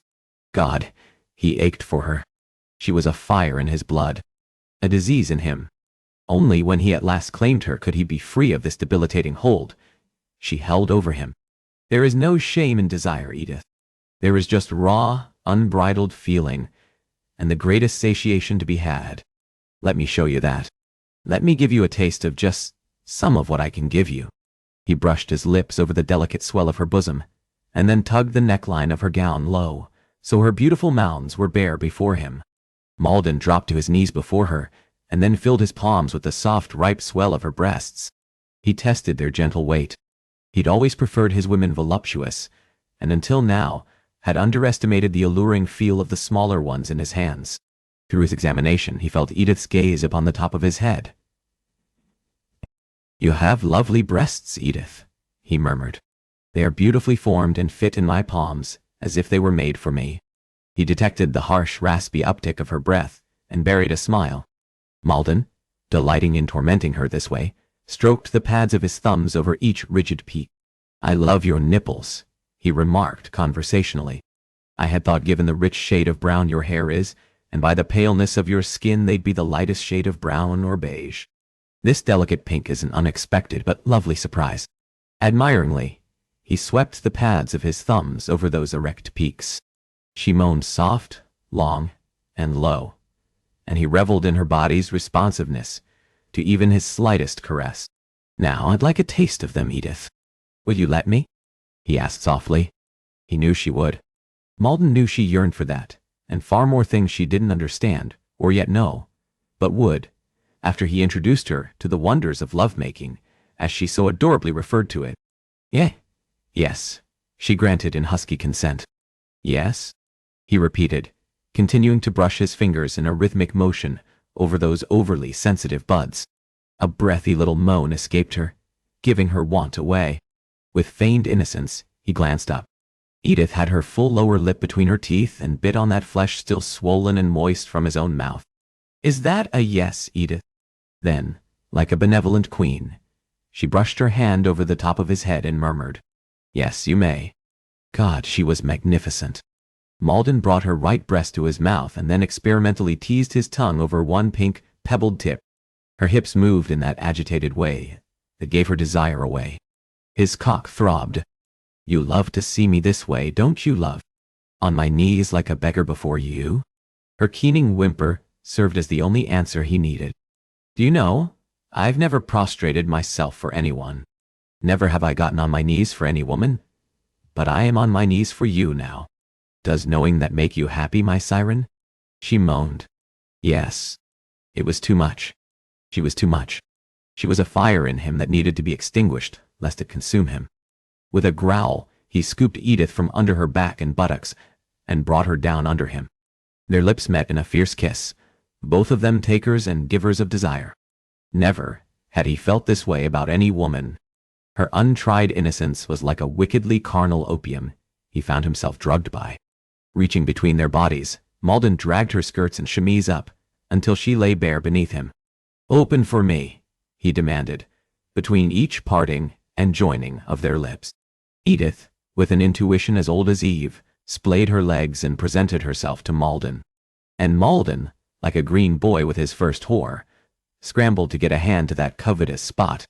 Only he was no untried lad, and Edith was certainly no whore, and her rare wholesomeness, and only that accounted for Malden's own savage, unflagging lust. He palmed satiny soft curls already damp from her longing. You're already wet for me, he praised. That makes me very happy, Edith. Do you want to know how I reward good girls? She emitted a broken guttural sound that sounded very much like, yes. I stroke them here. Like so. Aye. He ran his fingers through her thatch. And now, because you've been so very good for me, I'll pet you. Here. With that, he slipped a finger inside the place where she was moist and desperate for him. Edith cried out softly. Love, he chided, gliding his finger in and out of her exquisitely tight channel. He gritted his teeth. God, she was so tight. He'd never known a woman tighter. Park-goers will be coming soon. The respectable gentlemen, out for their early morning ride. We wouldn't want for them to find us here while you have your first orgasm. He continued to tease, but an overpowering lust robbed his voice of its steadiness and made it hoarse and guttural. Edith frantically lifted her hips and lowered them in time to the rhythm he knew she'd match when he eventually fucked her. Or maybe you would enjoy that, Edith? He asked huskily. Putting on a show for them?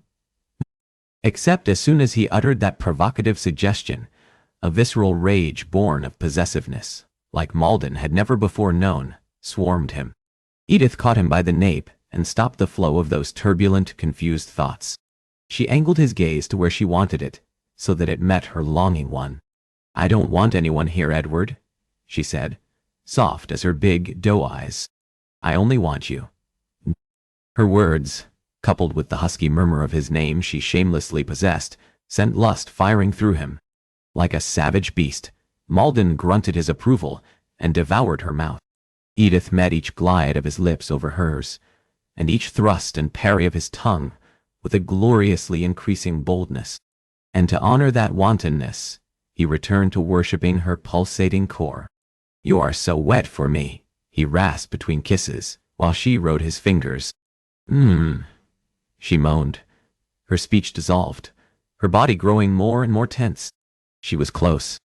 Malden slowed his strokes and she keened loudly, but he swiftly buried the telltale cry of desire. Please, she implored. Please. At those delicious little pleas falling from her swollen mouth, his balls tightened painfully. It is better like this, little dove, he said soothingly, even as he ached with an acute hungering, an intensity of which he'd never known. In this moment he couldn't sort out who suffered the greatest for the restraint he demanded himself or Edith. Malden petted her with a butterfly softness. Your climax will be so much more exquisite for the suffering you're feeling now, Edith, he promised, as much a reminder for himself as for her. Like someone in the throes of great pain, Edith whimpered, and violently lifted her hips, attempting to steal what he withheld. He continued to stroke her and tease her. He played with her clitoris. A hiss exploded from between Edith's teeth, and shoving herself up onto her elbows, she thrust her hips angrily at him, demanding release. Malden's breath came faster, grew shallower. He'd always been a generous lover, ensuring that his partners were well satisfied, but ultimately, his attaining sexual gratification mattered most. Sweat beaded his brow, and he fixed his gaze upon Edith's beautifully flushed and gleaming, faintly skin. In this instant, her pleasure was paramount to even his own. His shaft throbbed with a yearning to bring her surcease. So beautiful, he said harshly, increasing the cadence with which he stroked her. Edith bit her lips so hard a drop of crimson blood appeared. Growling, he leaned down and sucked the hot bead into his mouth. "Please," she begged. "Please, Edward," she implored him with her eyes. He added a second finger to her tight sheath and stroked her with both digits. She moaned. "Do you know what you are asking for, Edith?" To draw out her pleasure. He continued caressing her in that place she hurt and yearned for him. Merciful lover that he was, he increased the speed with which he touched her, and when the rise and fall of her hips grew faster, frantic, and jerky, indicating her rapture was near, Malden added just the right amount of pressure that would send her over. Edith stiffened. Her luminous eyes widened. Her lips parted in a wide mow, and then, anticipating her scream before she could even breathe it into existence, Malden consumed her lips. He swallowed that sound and absorbed it as the hoarse animal-like groan it became. His sweat fell from his brow and mingled with the tears that wetted her cheeks. Malden gritted his teeth to keep from coming in his trousers like a damned callow boy. With his fingers, he worked Edith harder, faster, until her hips tensed and flexed in the last dying gasp of her climax. She gasped and collapsed upon the forest floor. Her chest heaved like she'd run a race, and with wide eyes fixed on the canopy of leaves overhead, a smile filled with wonder graced her lips. Contained within that smile was an innocence discovery of the wonderment to be found in her body, and with the attentions of a skilled lover. Malden gently kissed her well-worshipped lips. "Good," he whispered. The lady would have a difficult time explaining the state of her swollen and bruised lips. The sign of his mark upon her filled Malden with a primal satisfaction. Her sated smile grew shy. "It was wonderful," she murmured. He sharpened his eyes on her guileless face. "How? When? How was it even possible for a woman to have his fingers in her and his mouth all over her, and still retain this wholesomeness?" He'd expected now, having a taste of her first little death, she'd look upon him with a worldly woman's eyes. Yet, the mix of wanton beauty climaxing in his arms one instant, and blushing angelic mist the next was unexpectedly salacious, and sent another swell of blood pulsing to his already rock-hard erection. Who was this woman, that she should have this control over him? "Let me love you completely, Edith. It will be so very good." He tempted and teased her still puckered nipple with a little lick. "When I make love to you," he said hoarsely, and wound his fingers into the damp thatch between her legs, "it will bring you a level of pleasure that makes your climax here weak in comparison." She quivered in his arms. Of course, she wanted him. Now that she'd had a taste of what bliss he could bring her, she'd never be satisfied again unless she had Malden in that place where she needed him. The first hint of hesitation entered her eyes, filled with sated desire. "You said there is no love involved," she ventured haltingly. Bloody hell. He forgot he dealt with a virgin who harbored ridiculous ideas of romantic love. And worse, where in hell had those words even come from? Malden silently cursed his slip-up. "No, there isn't." He placed his lips near the swollen tip of her right breast and breathed upon the sensitive flesh. "But for you, Edith," he murmured, "I'm willing to pretend." With that, he at last drew that bud into his mouth and suckled deep. A little shudder racked her frame and her hips moved restlessly against his erection. Thank the God he hadn't believed in until now.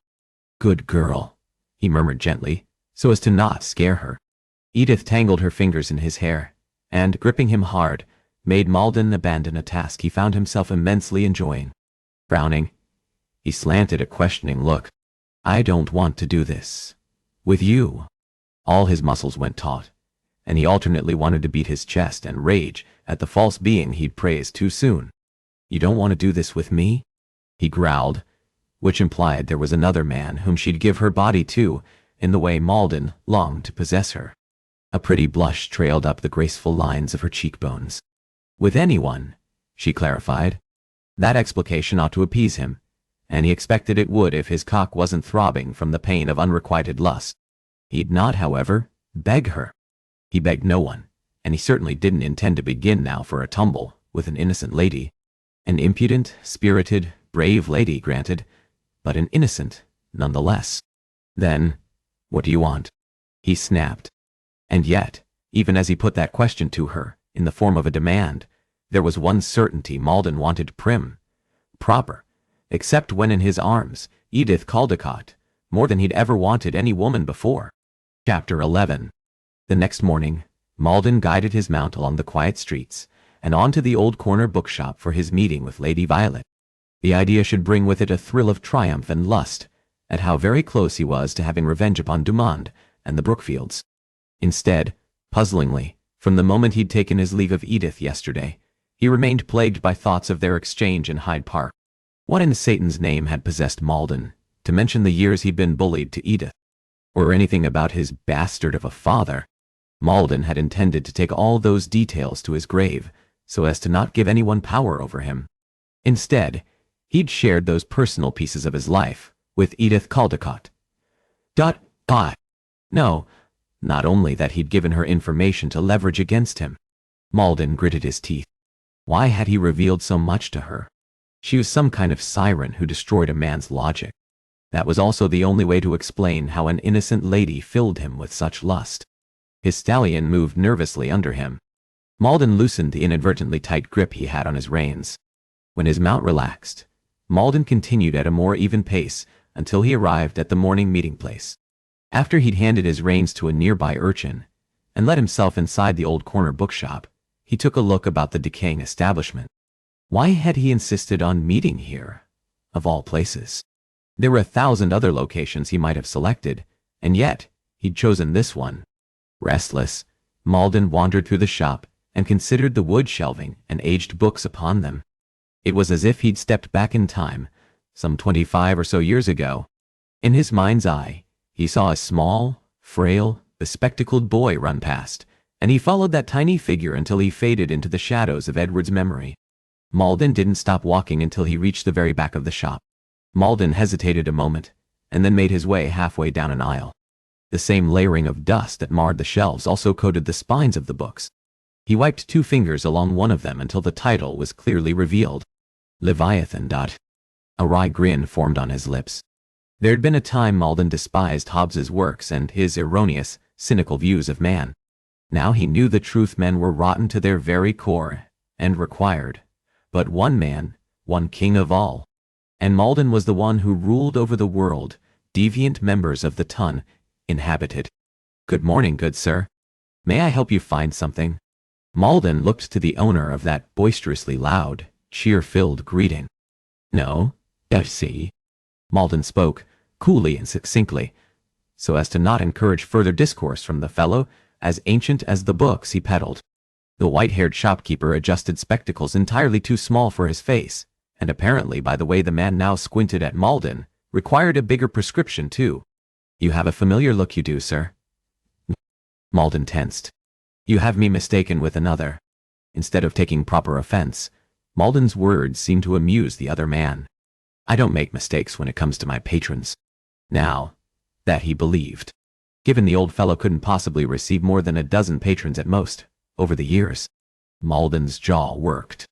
As I said, this time, he used the steely tones he employed with all, and should have started out by using on this bothersome fellow. You have me confused with another. Very well, my lord. At last relenting, the proprietor bowed and finally hastened on. A tinny bell jingled in announcement of a new patron. Edith. Mansai. Malden strained his ears. He needn't have bothered. The proprietor called out a resounding welcome. Good morning, Miss Caldecott. He narrowed his eyes. Miss Caldecott had been here before. Malden detected Edith's quieter, lilting tones, but he could not make out what she was saying. Irritated by the length of their discussion, Malden drummed his fingertips upon the cover of Leviathan. At last, Edith, whimsical, wistful, and radiant, appeared, wearing a smile. He ceased his tapping and stared at her. He couldn't recall a time anyone smiling in his presence, let alone at him. It unsettled the hell out of Malden. He knocked him off balance. With sprightly steps, Edith headed over, snapping Malden from his momentary spate of madness. He hardened his gaze. So happy you could join me, Miss Caldecott. I'd begun to wonder if you'd, in fact, come to meet me, or our dear proprietor. At his clear displeasure, Edith's smile dipped, but otherwise it didn't even give her pause. She stopped only when they were a pace apart. Proud and spirited and stronger than any woman, this one was. That and that alone accounted for this near-mad obsession with her. Edith spoke first. Hello, Edward. Her smile returned, this one softer and pensive, like she had a secret that belonged to her, and only her. And damned if Malden's hunger to possess all didn't extend to the very thoughts in Edith Caldicott's head.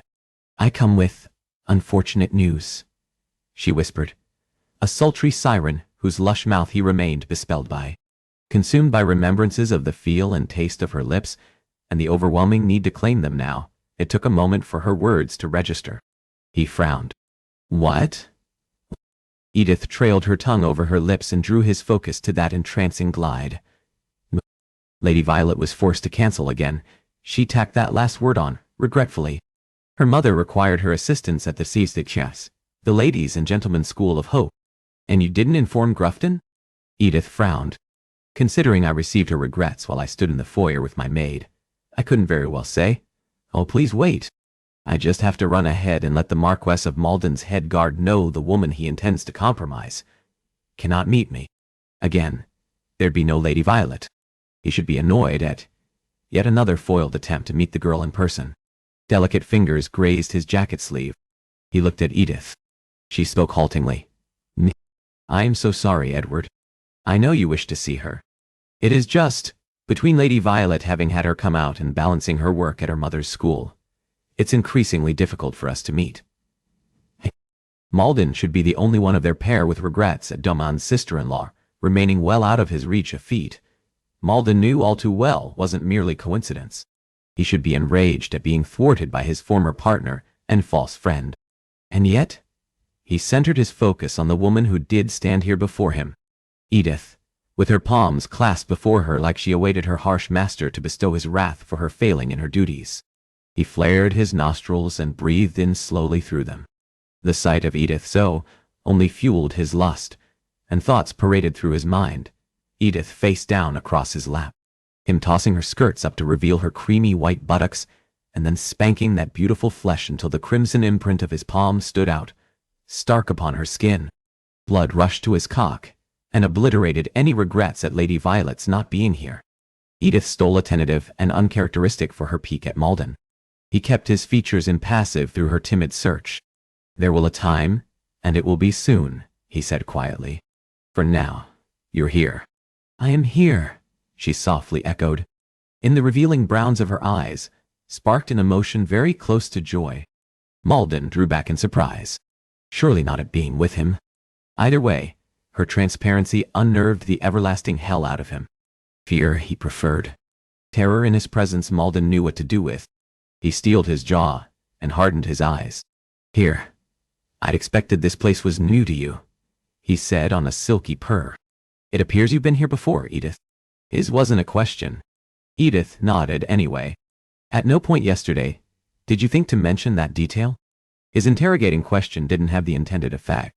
"That I knew a bookshop that you suggested we meet at," she rejoined. The teasing smile on her lush lips, moist and plump, were a veritable invitation for him to join her in sin. "If I had, perhaps we might have talked about how you know this out-of-the-way shop," she remarked. He stiffened. She'd laid a trap, and he'd stepped right on, and the lady sought to gather information about him and how he knew of this place. For what purpose? He snapped. More specifically, how did she think to use it against him? Edith blinked those silky eyelashes that went on forever with an innocence that fired his blood. "Why, so we can talk about the shop, Edward." "What? Talk," he repeated. She wanted to talk. As in, converse. "I know what the hell talking is." He clipped out each syllable from between tightly gritted teeth. "I know, Edward." Edith leaned close and whispered. "I was teasing." He'd spent too much time with her. She'd become comfortable around him. Malden took Edith gently but firmly by the shoulders and pressed her back into the shelving. "I do not enjoy being teased, Edith." He preferred her cowering and timid. That woman he knew what to do with. This undaunted, teasing, question-asking minx was a different story. Her eyes grew stricken. "I am sorry." He stiffened at her instantaneous, all-knowing apology. Malden tightened his grip. "You are thinking it's because I was bullied?" When she didn't immediately reply, he squeezed her again, this time harder. "Yes," she murmured. "Is it not?" She ventured, with more of her breathtaking courage. "It is not." Teasing implies familiarity, which Malden allowed no one. Is it her you issue that reminder for, or yourself? Edith stared at him with those enormous brown eyes. Is that clear, Edith? I didn't know yours was a quest, is that clear?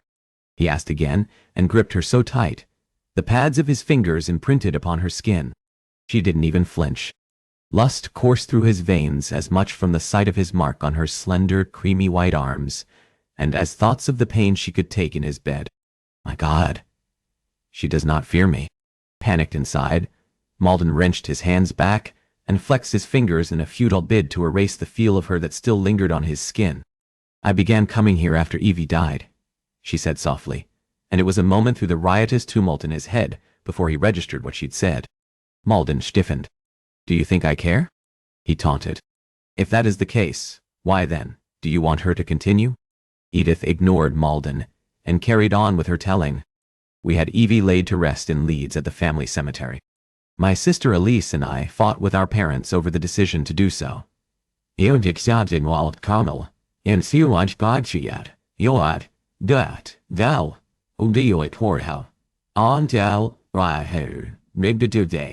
While she spoke, he stared intently at her.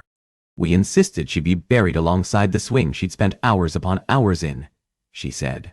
Her eyes indicated she was somewhere else. Our parents, she said softly, once told my sisters and I that on the day Evie was born, our father had the swing hung from the ancient oak tree that overlooked the lake so the first of his precious daughters could eventually soar. Evie loved that swing. Of all of us, she used it most. She deserved to go there. It was where she was happiest. Edith's gaze grew wistful and more distant, and he was grateful she did, so she could not see the rabid intensity with which he stared. Her eyes darkened like the ocean amidst a turbulent storm. Evie made it a point to avoid the grounds that held the Caldecott ancestors. Despite mine and Elise's protestations, that was the land eventually chosen as her final resting place. At last, that dazed state cleared, and then Edith gave a small little shake of her head, as if to further dislodge any remaining cobwebs. She looked fully at Malden. We remained in the country for a long time, and I was so glad. When I was there, I felt closest to Evie. We'd wanted to escape from the anguish of living in the place where Evie had taken her last breath, but eventually we had to return, she said, with what Malden expected was the same level of regret she'd felt during the actual time she now spoke of. Edith lifted her gaze to his. And when we did, Edward, everything came back, as if Evie had only just left us. The sorrow that surrounded our townhouse. And the stares. The bloody, unceasing stares. Acid dripped from her bitter lips. They followed us wherever we went. People looked and whispered, and some talked openly as if we were the ghosts Evie had become. He should have known Edith then. He'd have happily killed anyone who dared look at her. It'd have done her good, as well as the world on the whole. Malden stilled. Where in blazes had that protective instinct come from? And good God, how did he ensure he never felt that way for her, or anyone, ever again? I made it a point to find all the least frequented parts of London, and I made them mine, Edward. She called to him, speaking through his unease. That is how I discovered this bookshop. Edith smiled, like she'd shared with him the happiest moment in her life, and not the most tragic one. She wandered to the very end of the aisle, until she'd reached the timber frames plastered over the walls, and then sank to her haunches. I'd settle myself right here. He knew the moment he lost her. Again. Edith plucked an aged, warped leather volume from a shelf, and contemplated the title. These were the books you read, then, Edith? Were they still?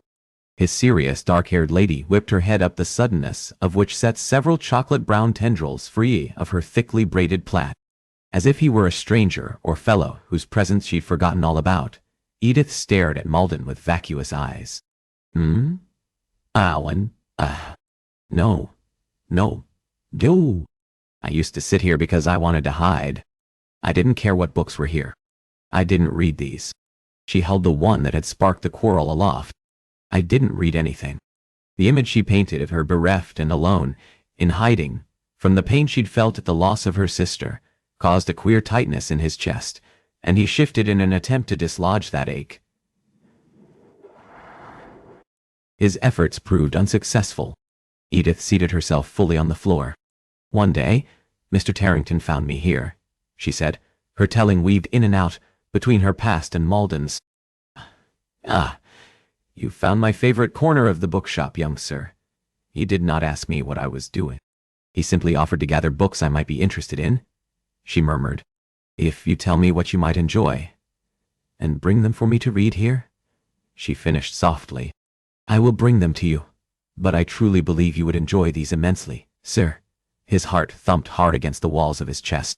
Her telling, near identical to his, left Malden all confused in his mind. She'd roused distant memories he'd not thought of until this moment, memories he didn't want to relive. Disquieted, Malden grunted. Perhaps but Edith wouldn't allow him freedom from the exchange. Tears sparked in her eyes, and the sparkling drops of her misery managed to break through his past's unwanted hold. I didn't want to read anything, Edward. With shaking fingers, she toyed with the corners of her page. I didn't want it to do anything. I just wanted to die, she whispered. Every muscle fiber in his body jumped. He wanted to snarl and make her past despair a battlefield opponent to be slayed. That way, she continued through his riot of emotions, Evie and I could be together, and I wouldn't feel this wretched agony tearing me asunder. I wanted it to end. Edith's small, narrow shoulders moved up and down, swift from the force of her breathing. Seething, Malden stared at her bowed head. A visceral rage rolled in slow, consuming undulations, and a hungering to vanquish the demons that had haunted her then, and now. His fingers curled into sharp fists at his side. No one tormented the one who belonged to him. And gazing upon her, he conceded in this moment the fight he'd been fighting. No longer. She was his. He'd be the first man to possess her body completely. She'd not be Malden's wife, but she would be his lover, and he would offer himself all the same as her protector, her warrior, her master. There came no fear at this knowledge, just a sense of rightness. Edith drew in a slow, ragged inhalation, and then lifted a haunted gaze, one that seared through Malden, and saw beyond him, to the moment she relived in her mind. But I couldn't do it, she whispered. He sank to a knee, joining her on the floor. Of course you couldn't, love, he murmured. A woman hell-bent on revenge, and achieving it by any means was too strong to let sorrow and loss defeat her in life, and usher in an early death. The distantness of Edith's eyes grew weaker and weaker, until they were stone-cold sober. I couldn't die, Edward, she said softly, but I wanted that which was closest to it. I asked Mr. Tarrington for stories of real ghosts and books about death and dying, and I'd come here. A wry grin tipped up her berry-red lips and lust ran through him at the thoughts he had for her delectable mouth. This is where you now mock me for reading ghost stories, she murmured, and trailed her fingertips over the bottom shelf. He should. Huh. Normally, he would. This time, Malden couldn't work himself up to that deserved response. Why?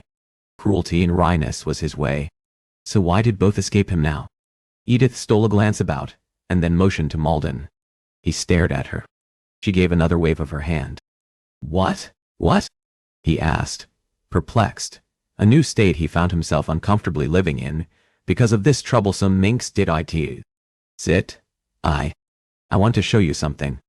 I'm not sitting on the floor, he sputtered. She laughed, softly.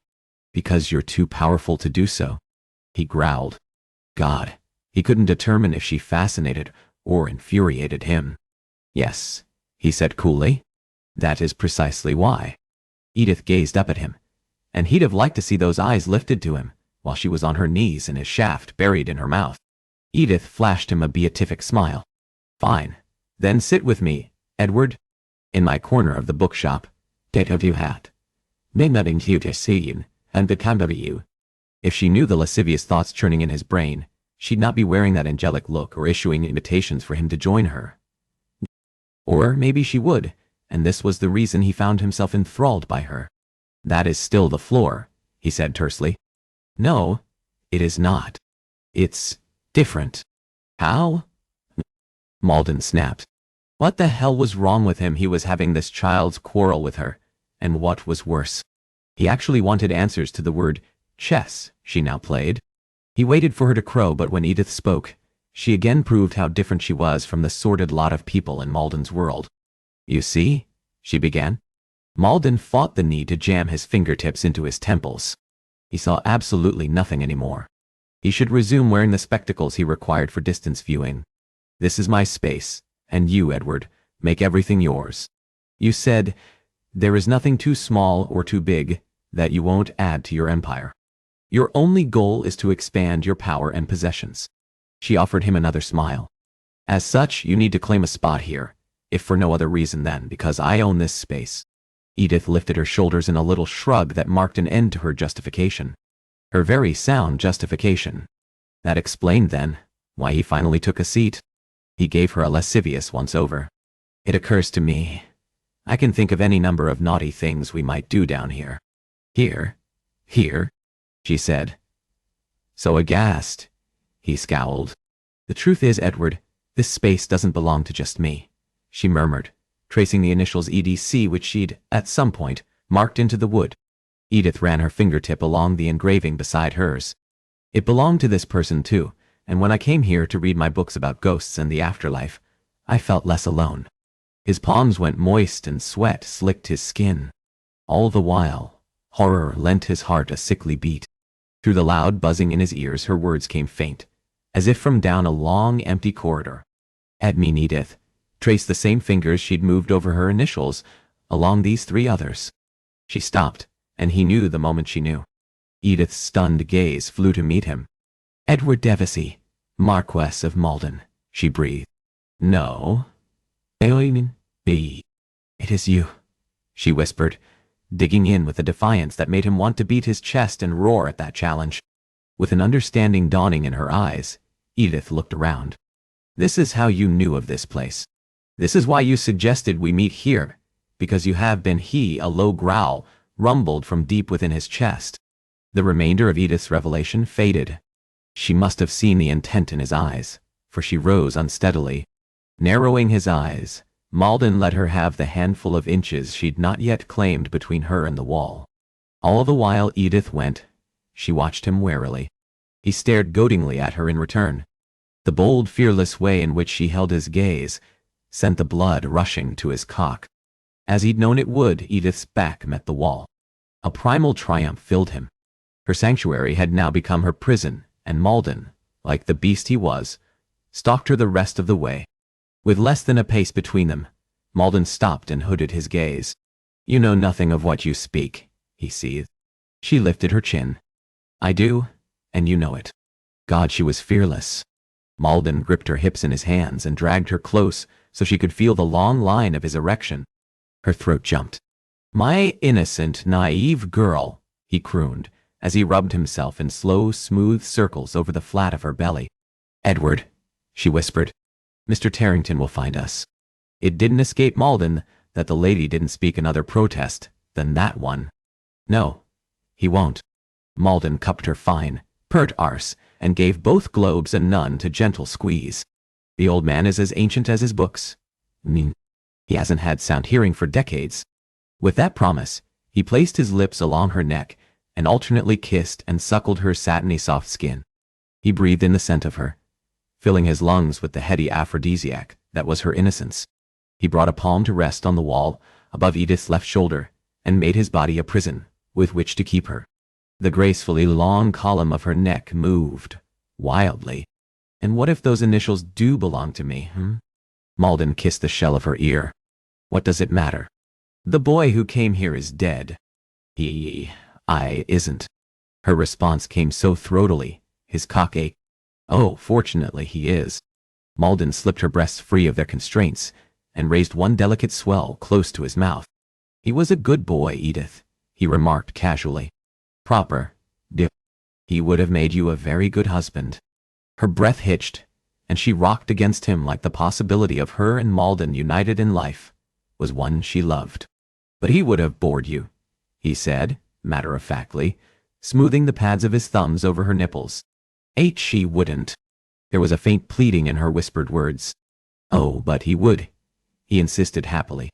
He wouldn't suck your nipples in public like this. Malden drew the pebbled peak into his mouth and gently suckled. She moaned softly and moved herself against him.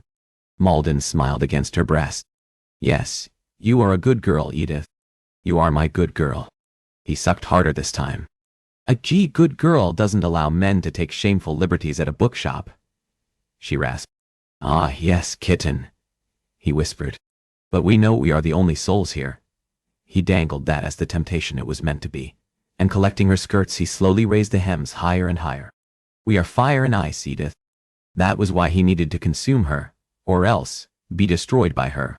At last he kissed that fascinating teardrop birthmark, and then lightly suckled. She'd bear his mark this day. Edith moaned softly as he trailed a path of kisses lower and lower. Fire and fire. She tangled her fingers in his hair. He joined his gaze with hers. You seek to avenge the death of a sister you loved. Me? So? I will happily destroy a man, for no reason, and do not believe in that emotion you call love. But let us not debate it, he said, willing to concede a fight for the pleasure of getting his hands all over her. Malden slipped his hand between her legs and grinned at the hot wetness that greeted him. And, my good girl, he purred. I'd wish you'd stop calling me that. I'm not, you know, she insisted, her voice husky with desire.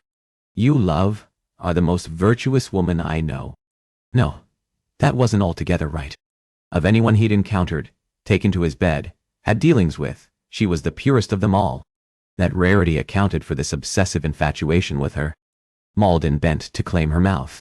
Edith spoke, freezing him when he was but a breath away from taking what he wanted. Given the people you keep company with, my lord, that is not at all surprising. Malden bestowed the tender kiss upon her lips that she so deserved. He may as well have made love to her mouth for the way she rocked her hips, and softly moaned. With her body only recently awakened to passion, even the slightest touch and faintest whisper of a kiss was heightened. Malden gripped her hip in his left hand and squeezed. The soft, crunching noise of her satin skirts inflamed him. Before they were done together, she belonged to him. And then perhaps after, he'd make her his mistress so he could possess her until he tired of her. My innocent Edith, he said, cementing his ownership of her. The desire ebbed from her gaze, and he growled his displeasure as she retreated. She rested her palms upon his chest, and solemnly searched her gaze over his face. If you knew the things I've done, you would hate me. This, again. To hide his laughter, he kissed her. Or, he attempted to. Edith turned her head, so that intended kiss fell upon her cheek. Annoyance tightened his gut, and all amusement disappeared. What is it? So that he could get back to doing all manner of wicked things to her in the dusty bookshop. The only reason you desire me is because you think I'm innocent, Edith said, her soft contralto as entreating as her eyes. But you need to know, it isn't real. Panic filled the sharp planes of her face. The very reason I've come to you is to see a man killed, Edward. That is not the act of a good woman, and should tell you everything you need to know about me. She chattered like a sinner who confessed her sins to a man of the cloth, and not the evilest soul in England. Her expression fell. I have told lies. We are not different, you and I. Her voice caught. He trusted she believed that. I am tired of talking, sweet. He breathed against her lips, and then kissed her with the tenderness he knew she needed in this moment, until her reservations melted away. Malden renewed the attention he paid her beautiful breasts. Pressing the silky flesh together, he simultaneously kissed and licked both of her nipples. Edith moaned softly, and then promptly bit her lip. He pressed against her temple. Moan for me, he coaxed, reveling in each slow undulation of her hips as she rocked against him. He'll never hear. The tinny bell jingled, announcing another patron. Ignore it, Malden whispered at her temple. Edith's lashes fluttered. We can't, she murmured. He scoffed. I can do anything, and, as you belong to me, you too can do whatever you wish. Whenever you are, with a cheer-filled cry shattered the otherwise quiet of the bookshop. Hello, Mr. Tarrington. Horror filled Edith's eyes. Oh my God. Frantic, she shoved Malden hard. Malden stumbled at that unexpected push and frowned. What the... Emmy, Edith whispered at the same time. Mr. Tarrington called, in happy return. Miss Caldecott. Malden froze. Emmy? Miss Caldecott. D. Your sister. she mouthed in confirmation. Her hands shaking, Edith shoved her skirts back into place and smoothed her palms over the front of them. You, my sister, the other Caldecott girl was asking. Arrived some time ago, Mr. Tarrington boomed, even louder than usual. Malden would have wagered his gaming hell and all his land holdings the shopkeeper did so to announce the young lady's arrival. And all these years later, Malden recalled just how much he appreciated the old chap. Splendid, Miss Caldecott piped in. Wait, Mr. Tarrington shouted, his voice cracking slightly. Oh. All the while, the older man stalled. A pale Edith attempted to tuck her flyaway tendrils back into place. Taking mercy on his lily-pure lady, Malden made quick work of rearranging Edith's hair until he'd gotten it to the same place her mate had sent her out. She wrinkled her nose. You are quite skilled with a lady's hair, my lord. Quite, he purred. And as you have ascertained, Malden gave her a wolfish look. Skilled in a great number of areas where women are concerned. She pursed her mouth. Ah, his little dove was jealous. That possessive bent should repulse. The last thing he wanted or needed in his life was a clingy, pouty miss. And yet, Malden found himself enjoying her ire immensely. Would, like me, escort Miss Caldecott? Alas, Mr. Tarrington had stalled the young lady as long as possible. It had been a valiant effort, and Malden intended to make an anonymous and sizable donation to the establishment to ensure it remained open. It'd be a sin to lose such an ideal trysting spot. That isn't necessary. I know. To find, Edith bolted. Malden caught her by the ribbons at the back of her dress and reeled her in like a prized catch. Wait, Miss Caldecott. From across the shop, Mr. Tarrington again called out, his voice croaking like a frog this time. There is... thing... would... Edith trained those entrancing eyes on Malden. What are you doing? She whispered. A parting kiss before you go, love, he said huskily. Edith's eyebrows shot up. You are mad. Oh, I assure you, I am very much sane, Malden promised in silky tones. The only thing that plagues me is a lusty appetite. And any warm body will do, I suppose, she said under her breath. Indeed. Malden brought his lips up in a lewd half-grin. Fortunate for you, dear Edith. You happen to be that warm beau. Edith went up on tiptoe and kissed him hard on the mouth, knocking the rest of Malden's words free. It started too soon and ended too quick. And yet the unexpected kiss from this innocent woman left him randy as a damned schoolboy. There, she muttered, and taking advantage of Malden's distracted state, Edith bolted. He narrowed his gaze upon her until she disappeared around the corner, without so much as a backward glance. Edith! That elated greeting came nearer. Emmy, whatever are you doing here? Only a deaf man would fail and note the high-pitched and very guilty quality to Edith's reply. What am I doing here? Whatever's wrong with you, Edith? Malden could all but see the frown in the young woman's voice. We always come here together, which was why I am more than slightly offended you've come without me. Malden could hear Edith's thoughts frantically churning. Malden shook his head. Come on, love. Say something. Alas, there came more hemming and hawing. God, she really was wrought at prevaricating. He really should be far more repulsed than rueful at the reminder. Edith's long, regretful and Drury Lane theater, worthy sigh filled what Malden expected to be every corner of the old corner bookshop. I fear you have found me out. I came in search of a gift. Oh, Edith. The other Miss Caldecott squealed. Is it another ghost tale? Shh, Edith said frantically. His lips formed an uneven smile. More ghost tales. It was another albeit unnecessary reminder of just how innocent Edith Caldecott, avenging sister in fact, was. Later, I promise, Edith was saying. Gunter's the rest of that mention of the ice shop was met with an even wilder squeal. There came the echo of retreating footfalls, the whine of door hinges in desperate need of greasing, a tinkle of that old bell, and then the Caldecott girls were gone. Malden didn't linger. He made a beeline for the wide front windows. He found the pair of sisters as they made their way down the street. Edith had an arm looped around her younger sister's shoulders, and they walked in lockstep, their bodies bent close as if together they blocked out the world's scrutiny. He'd never seen two people so close. He'd never believed family could be that way. And it was because of that momentary stupefaction it took Malden a moment to register the lords and ladies moving all around Edith and her sister. As the sisterly pair went, people stopped and stared. Others whispered behind their hands, and some didn't even bother to feign politeness and spoke without hiding their mouths. If it weren't for Edith's earlier revelations, he might have believed her immune to the looks. But she had shared.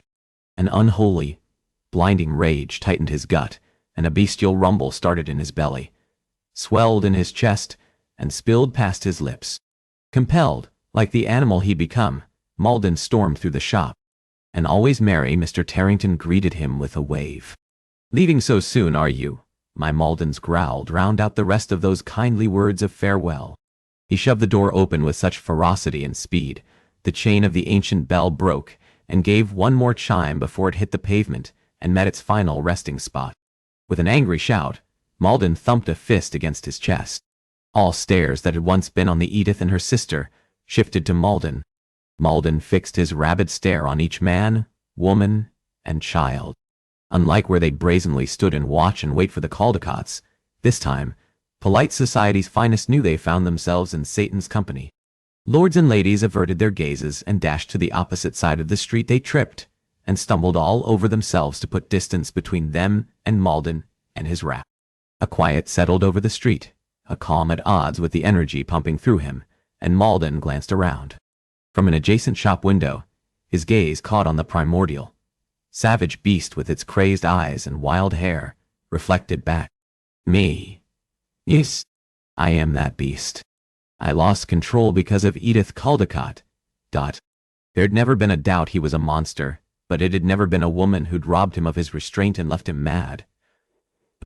Malden scraped an unsteady hand through his wild hair. What is happening to me? Chapter 12. When Malden arrived in his clubs, his staff was clever enough to cut him a wide swath. He kept his icy gaze directed forward. Grufton approached. Maybe, one pay, why? He'd be the only one who'd ever dare do so. Having worked together at Forbidden Pleasures, the ruthless guard had proven himself loyal to Malden, and for that loyalty, he'd been rewarded with the role of his right-hand man. Grufton fell into step alongside him. Received a request for not now, he said, not breaking stride. I'm not seeing visitors. The guard fell back. Malden stomped upstairs. The minute he reached his office, he pushed the door shut hard behind him and made for his desk. With a rote familiarity, he spun the numbered dial on the lock. Click. Yanking the drawer open, he grabbed a cheroot and friction match. After he'd lit the thin scrap, he raised it to his lips and took a deep draw. When he inhaled, he noticed his hands trembled. Now, I'm bloody shaking. What the hell was happening to him? After several long, slow inhalations and exhalations, Malden regained full control of his emotions. Malden headed over to the viewing window, overlooking the kingdom he'd built. Instead of the rush of satisfaction that came in seeing the floors teeming with patrons, he felt a bizarre restlessness. Somewhere between first meeting Edith and now, the balance Malden achieved over his mind, sexual urges, and self-control had been upset.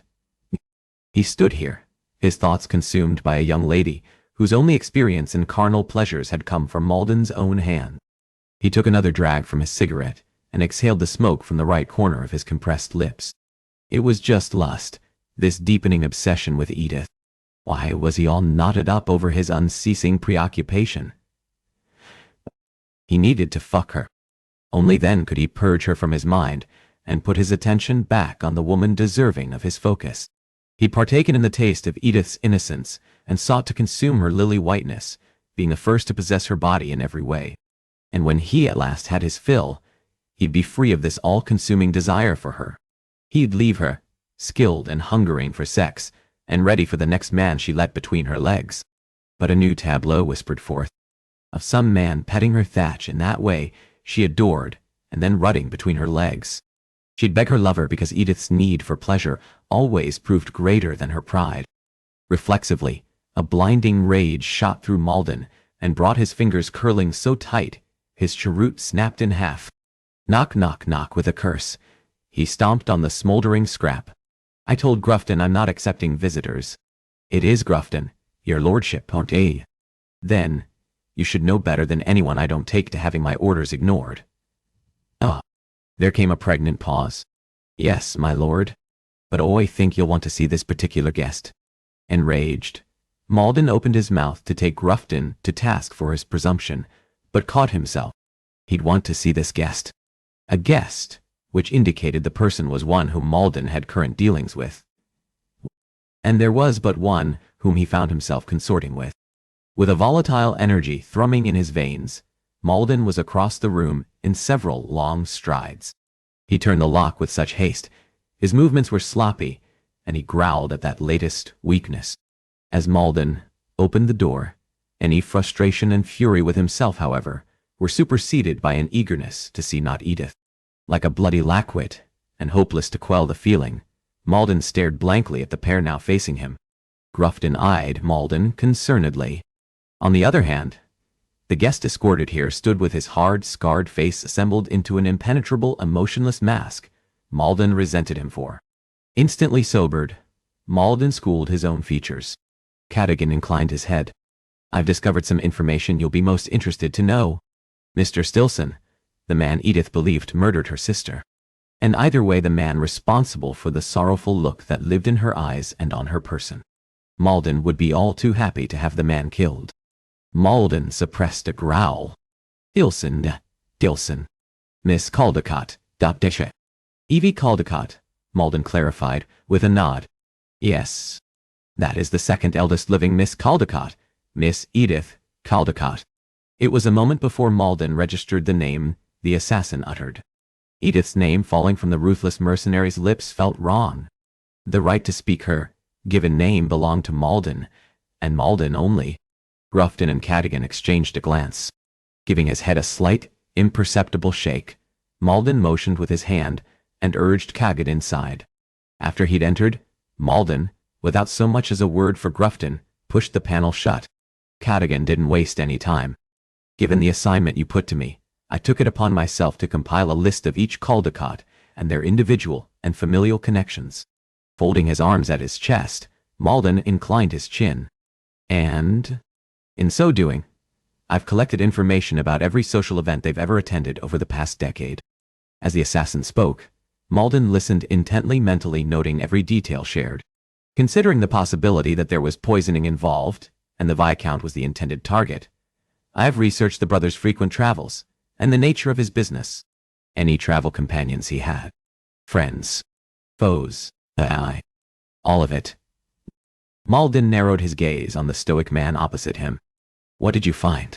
The brother has one best friend, a man by the name of Lord Jeremy, the Earl of Mawley, who is loyal to the family. Other than that, it's yielded nothing of note. At this time, Cadogan added, I've also taken an accounting of the people and families each Caldecott is friendly with, organizing them in terms of close friends, casual friends, mere acquaintances, as well as enemies. The man was thorough and detailed and quick. That's why the assassin was the best at what he did, and it was also why Malden hired him. My efforts haven't turned up many who carry antipathy for the family, Cadogan was saying. Pity is a common sentiment they receive, and have since the eldest girl's death, but I have not turned up any malice carried for the Caldecotts. He paused. That is not any. That is different than polite society's usual scorn. Restless for the other man to get on with whatever it was he'd uncovered, Malden forced himself to be patient through the detailing. Whatever it was that had brought the investigator here, and led Grufton to defy orders, hinted at something of import. Which brings me to the reason for my visit. At last. Just what do you know about Miss Caldecott? Cadogan murmured. All Malden's muscles went taut. He wasn't deaf. He heard the hint of more on the other man's query. He narrowed his eyes. I haven't hired you to ask me questions, he snapped. What do you know about Miss Caldecott? The assassin's features remained harsh and immobile. A lot, and I believe you want to hear it now. Chapter 13. The following morning, Edith sat with her boots off, her skirts hiked about her knees, and her toes kissing the edge of the Serpentine. She absently trailed her big toe over the placid lake and traced a circle upon the water. Ripples fanned out from where her foot touched and disturbed the previously still surface. Edith found her gaze drawn to the spot on the forest floor where Edward pleasured her. Even as her eyes slid closed, she heard him and saw him as clearly as if she were living in the moment now. "You have lovely breasts, Edith. They are beautifully formed and fit in my palms, as if they were made for me." Edith trembled. She remembered his touch. "You're already wet for me. That makes me very happy, Edith." Her breath caught, and warmth settled between her thighs. In a bid to alleviate that sharp ache, she shifted and squirmed. Her efforts were in vain. Only Edward could give her body what she craved. Ow. It was him her body needed. Nay, it was him she needed and wanted. Edward had cracked open a window, and she'd had a glimpse inside, at the secrets he'd guarded as closely as the royal guards do the King of England. Now, she wished to be for Edward that woman she'd spoken of at the bookshop, the one who could teach him about love, and show him a different world than the sorrowful one he knew. The blanket of leaves overhead stirred in a quiet, graceful dance. Edith opened her eyes, and saw him as he'd been when these very same branches had swayed above her and Edward. "Do you know, I've never prostrated myself for anyone. Never have I gotten on my knees or any woman, but I am on my knees for you, now. Does knowing that make you happy, my siren?" Her heart quickened. No, a man as powerful as both God and King of the world they inhabited would neither bend nor bow to anyone. And yet, for her, in this sacred sanctuary, he'd done just that. After only a short while knowing Edward, she had done the most scandalous things with him, and let him do the most wicked things to her. Perhaps had she been a young debutante, and not a grown woman of 24 and firmly on the shelf, she'd be consumed with shame. She'd not only allowed Edward those liberties, she'd loved each and every sinful second of the things he did. Edith drew her knees up close to her chest, and looped her arms around them in a light hug. The thing of it was, for all the places he'd touched Edith, and made love to her with his mouth, what she and Edward had shared at the old corner bookshop proved even more intimate. Their exchange hadn't just been sexual in nature. He'd shared with Edith painful stories about his past, and in so doing, he'd opened himself to her. Since Edward had discussed his connection to that ancient bookshop, she couldn't help thinking about the boy he'd spoken about, a small, unloved child, beaten and bullied by not only his peers, but his monster of a father. Just like Edith, he'd gone to a dusty, shadowy bookshop few patrons frequented so he could hide from the world and lose himself in a different one, on the pages of books. Edith picked up a stone and sent it skipping over the water. She followed its flight as it bounced, 1, 2, 3, 4 times before it disappeared under the surface. She'd allowed Edward intimacies she'd never permitted another man, and never would. How could she, after having known the level of exquisite pleasure she'd had in his arms? For Edward, on the other hand, the only thing that plagues me is a lusty appetite. Edith happened to be just another woman in a long line that would continue to grow if it hadn't already of lovers. Edith herself had viewed firsthand the exquisite beauties who lived in or patronized his gaming hell. Were he merely a man in need of a female body, he had any number of far more beautiful options awaiting him now, and long after they parted ways. Her throat worked painfully, as she recalled other words he'd spoken. "And any warm body will do, I suppose?" "Indeed. Fortunate for you, dear Edith. You happen to be that warm body. Miserable." Edith pressed her hands over her face. For all his sneers and jeers and scowls, there'd been no soul she felt closer to than Edward de Vesey, the Marquess of Malden. All the original fear she'd felt in his presence had faded, as she'd quickly discovered, despite his ruthlessness. Edward wasn't a man who'd harm a woman. And many of the things he'd said hadn't been cruel, but harshly spoken and forthright. She'd just failed to see the difference until now. Why, Edward hadn't even been wrong in the charges he'd leveled against Edith's father and brother. The men in her family had failed Evie, just as they now failed Edith. What had begun for her as a terrifying partnership with London's most ruthless, most powerful man had become, in such a short period of time, more. Edward was the one person Edith felt she could truly rely on to bring closure to and justice for the Caldecott family. More than that, at every turn, Edward revealed glimpses of a tender side one he masterfully concealed from the world. When she'd fainted, he'd tenderly roused her. When they'd been in this very spot, and she'd been a world away in her misery, He radiated not annoyance, but concern she might swoon. He gave her pleasure without expecting or asking for any himself. Even those times he gripped Edith tight, there was always an underlying gentleness to his touch. She'd come to care for Edward, and could maybe even love Edith blanched, and she forced the rest of that silent thought to go unfinished. Drawing in a jagged breath, she closed her eyes briefly. Until she was an old woman at the end of her life, alone in her bed, she'd recall what she'd shared with Edward de Vesey, the Marquess of Malden. "If you survive that long," a voice whispered. And she wouldn't, if Mr. Stilson got to her before she got to him. Not if she didn't let her vendetta go. "I need to do this," Edith said, her voice sounding weak to her own ears. "Do you? No, Vea. Or would you rather build a future with your Lord Malden?" "Build a future with Edward? He isn't my Lord Malden," she spoke softly and regretfully. "But he could be." At that improbable wish, she picked up another small rock and hurled it as far as she could. The projectile hit the river with a satisfying thump. Edith released a quiet, frustrated shout. There couldn't be a future between them. Why not? That insistent query knocked around her mind. "Why not?" she said, under her breath. "Oh, there's just the small minor detail that he intends to ruin and marry Lady Violet. And then there is the teensy-tiny matter of you lying to him. No, there'd never be anything more than this, a relationship born of treachery and built on Edith's lie about her connection to Lady Violet. But for one moment, she let herself imagine what if. She closed her eyes and imagined a life with Edward. All their walls would come down. They'd share pieces and parts of their lives they'd never shared with anyone else. And they, two people who from life's cruelty didn't laugh and smile, would learn to do so her, again, and Edward, for the first time because of one another.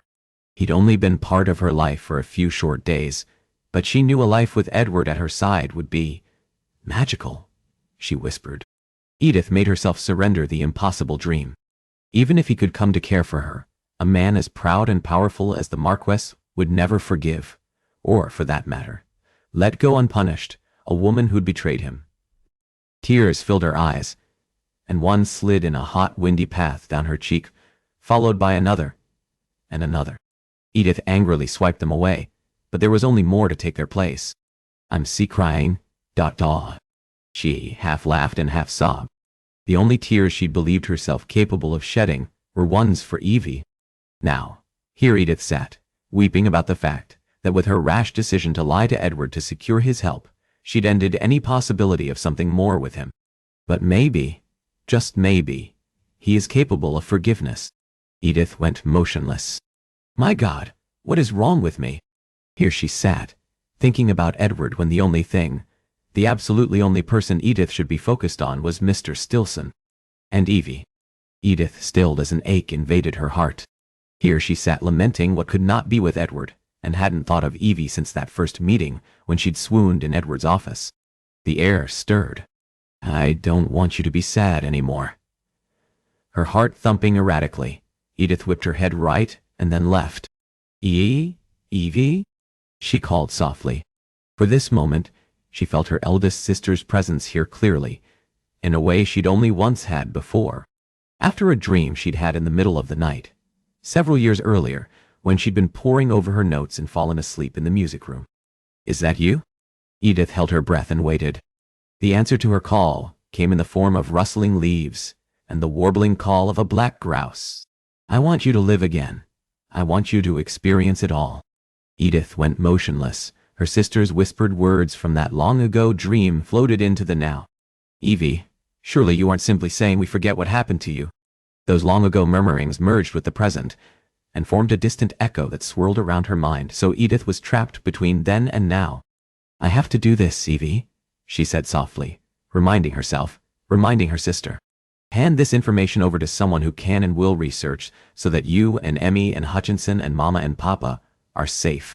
Edith found herself slipping further and further away. She'd found a man more formidable than anyone, and where the Caldecotts had proven weak and powerless, with Edward, Edith felt invincible. I found someone, Edith murmured, her tongue heavy. Is he a sweetheart we didn't know about? You are blushing.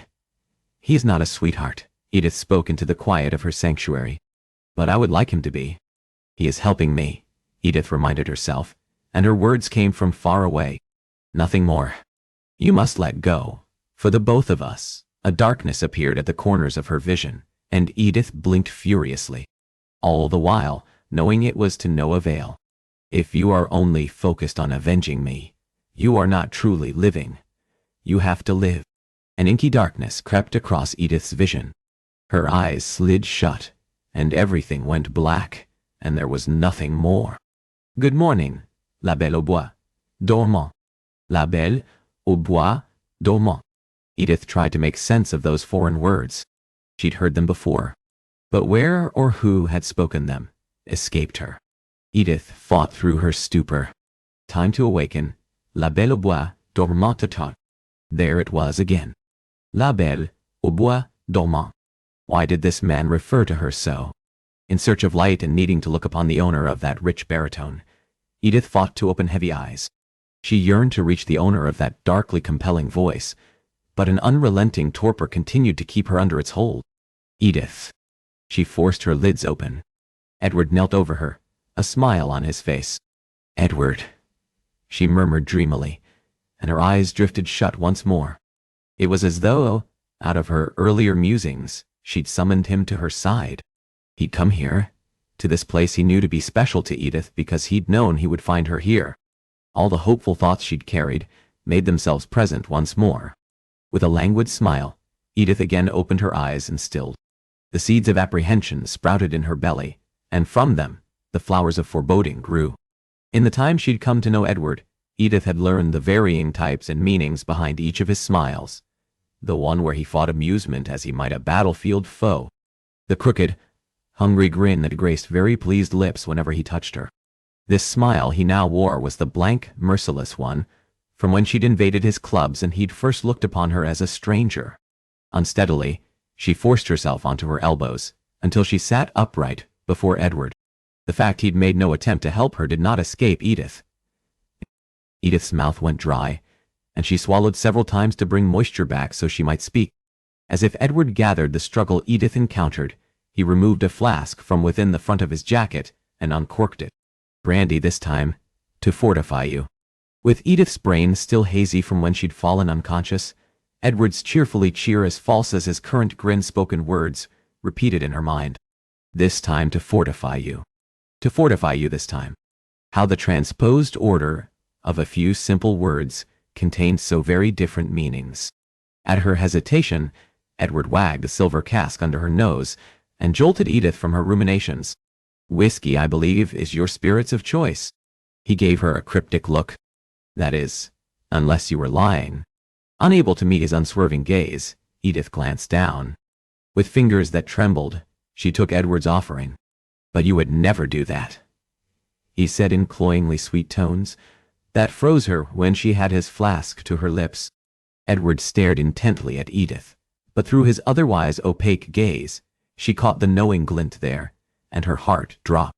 You would never be so stupid as to feed me falsities, Edith. Did he know? Edith dampened her mouth. Edward made its sking sound. Here I thought you darting your delicious tongue out and biting at your lips, bespoke fear. All the while, it merely was your tell. With that, she had confirmation he knows. Of course, he'd figured it out before she'd gotten revenge on Mr. Stilson. Do you truly believe a man of Edward's reputation would not verify the veracity of your claims? Edith's eyes slid shut, and this time she raised Edward's flask to her lips without hesitation. She drank, and continued drinking, until a calming warmth permeated her entire being. Some of the dread eased, but more remained. His horrible, mirthless chuckle rumbled in the copse, and Edith made herself open her eyes.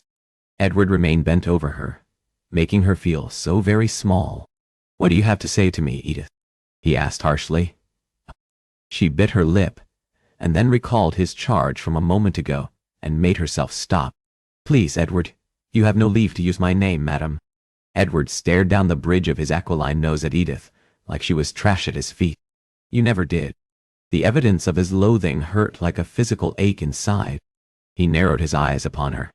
If I were capable of admiring a person, then I confess, your singular focus on revenge would certainly earn mine. But I do not suffer liars. Which begs the question, Edith. What should I do? Catching his angular chin in hand, he rubbed that bone. What should I do? She knew him, and it was why she knew he toyed with her and sought her fear. She'd be damned if she gave it to him. And by the way, a vein at his temple bulged. Edith's stoic silence enraged Edward. Edward contemplated her, and she continued to keep still through his scrutiny. Do you know, for your crimes, I believe I'll destroy your beloved sister and stupid parents, and absentee brother for your crimes. And, he said, so conversational in his disparagement and threat against her family, I am going to find the utmost joy in there. He swept a derisive gaze over her person. And your demise. Immensely. Rage and fear brought Edith flying to her feet. She barreled over and grabbed Edward by the satin lapels of his black wool jacket. Do not, she rasped, hating that hers emerged as an entreaty and not a threat. Hurt my family. Do whatever I will to you, though. He jeered. No pleas on your own behalf? Edward caught her curled fists in his and moved them free of his person as effortlessly as he might brush dust from his sleeve. He did not, however, release her. My good girl will make herself a sacrificial lamb. His eyes hardened. And for who? Sweet Edith. Your loyal, loving family? He sneered. The same loyal, loving family who doesn't believe you and hasn't helped you in any way, and who lets you go off on your own, all hours of the day and night so you can have your itch scratched by London's wickedest lord. She wrenched free of his hold and stood there, her breath coming in hard, noisy, painful spurts. Only, he wasn't done with her. Though, he murmured, like a philosopher pondering the existence of man, I haven't fucked you yet. She flinched. It was her latest mistake, with the Marquess of Malden. He sensed weakness, the same way a huntsman smelled blood upon its prey. Edward took a slow walk around Edith. As he did, her skin burned from where his eyes bore into her. She made herself keep her gaze directed at the branch of an old oak she'd climbed a lifetime ago. At last, Edward stopped his predatory stroll and looked down the noble bridge of his nose at her. I've sampled enough of you to know you aren't worth my efforts or my lenience. Her body went hot, and then cold with shame. How crude and how vulgar the Marquess spoke of something that had been so very special to Edith anyway. Anguish in knowing how little she mattered, and how effortlessly he'd destroy her and those she loved, threatened to consume her. Edith balled her hands into fists, her nails left crescent imprints upon her palms. How cruel you are, she whispered. He chuckled, and the mockery in that laugh raked over her skin like shards of broken glass, and the pain left, just as agonizing. Ah, yes, but isn't that why you sought me out, sweet? To use me for my evil. A muscle rippled along his jawline. No one uses me, Edith. No one lies to me. No one makes a fool of me. You are about to learn why. She stared at his granite-hard features, this man beautifully carved by the hands of God, but possessed of Satan's dark, empty heart. Edward found strength in weakness, and thrived off fear and sadness, and she steeled herself with the reminder of his ruthlessness. You will not go near my family, she said quietly. He arched a brow. Won't I? Absolutely. He would. There was no limit to his evil. I will, Edith, he purred. You know it, and you know how much I will enjoy every moment of your ruin. A welcoming anger shot through her. How dare you? His gloriously long eyelashes swept low. What did you say to me? He whispered. Desperation and sorrow made her brave, or careless, or stupid. She tossed her head back. You heard me, Edward. I said, how dare you? Edward drew his lips back, baring his even, gleaming white teeth. Edith didn't back down. You, of all people, have a singular intention of obtaining revenge against your former best friends and partners, because they, what? What? Forced you out of your business after you'd nearly gotten Mr. Dumont's wife killed. His dark eyebrows flared ever so slightly. Yes, I know that, she said. I do my research too, Edward. And what did you do for me, anyway? She spat. You've spent more time seducing me than helping me. You loved every minute of it, sweetheart, he taunted.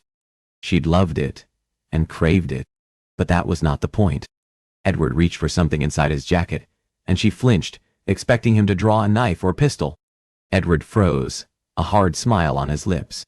"You think I'm going to hurt you, love?" He withdrew a small notebook. I should. Alas, I will not, as much pleasure as it would bring me to do so.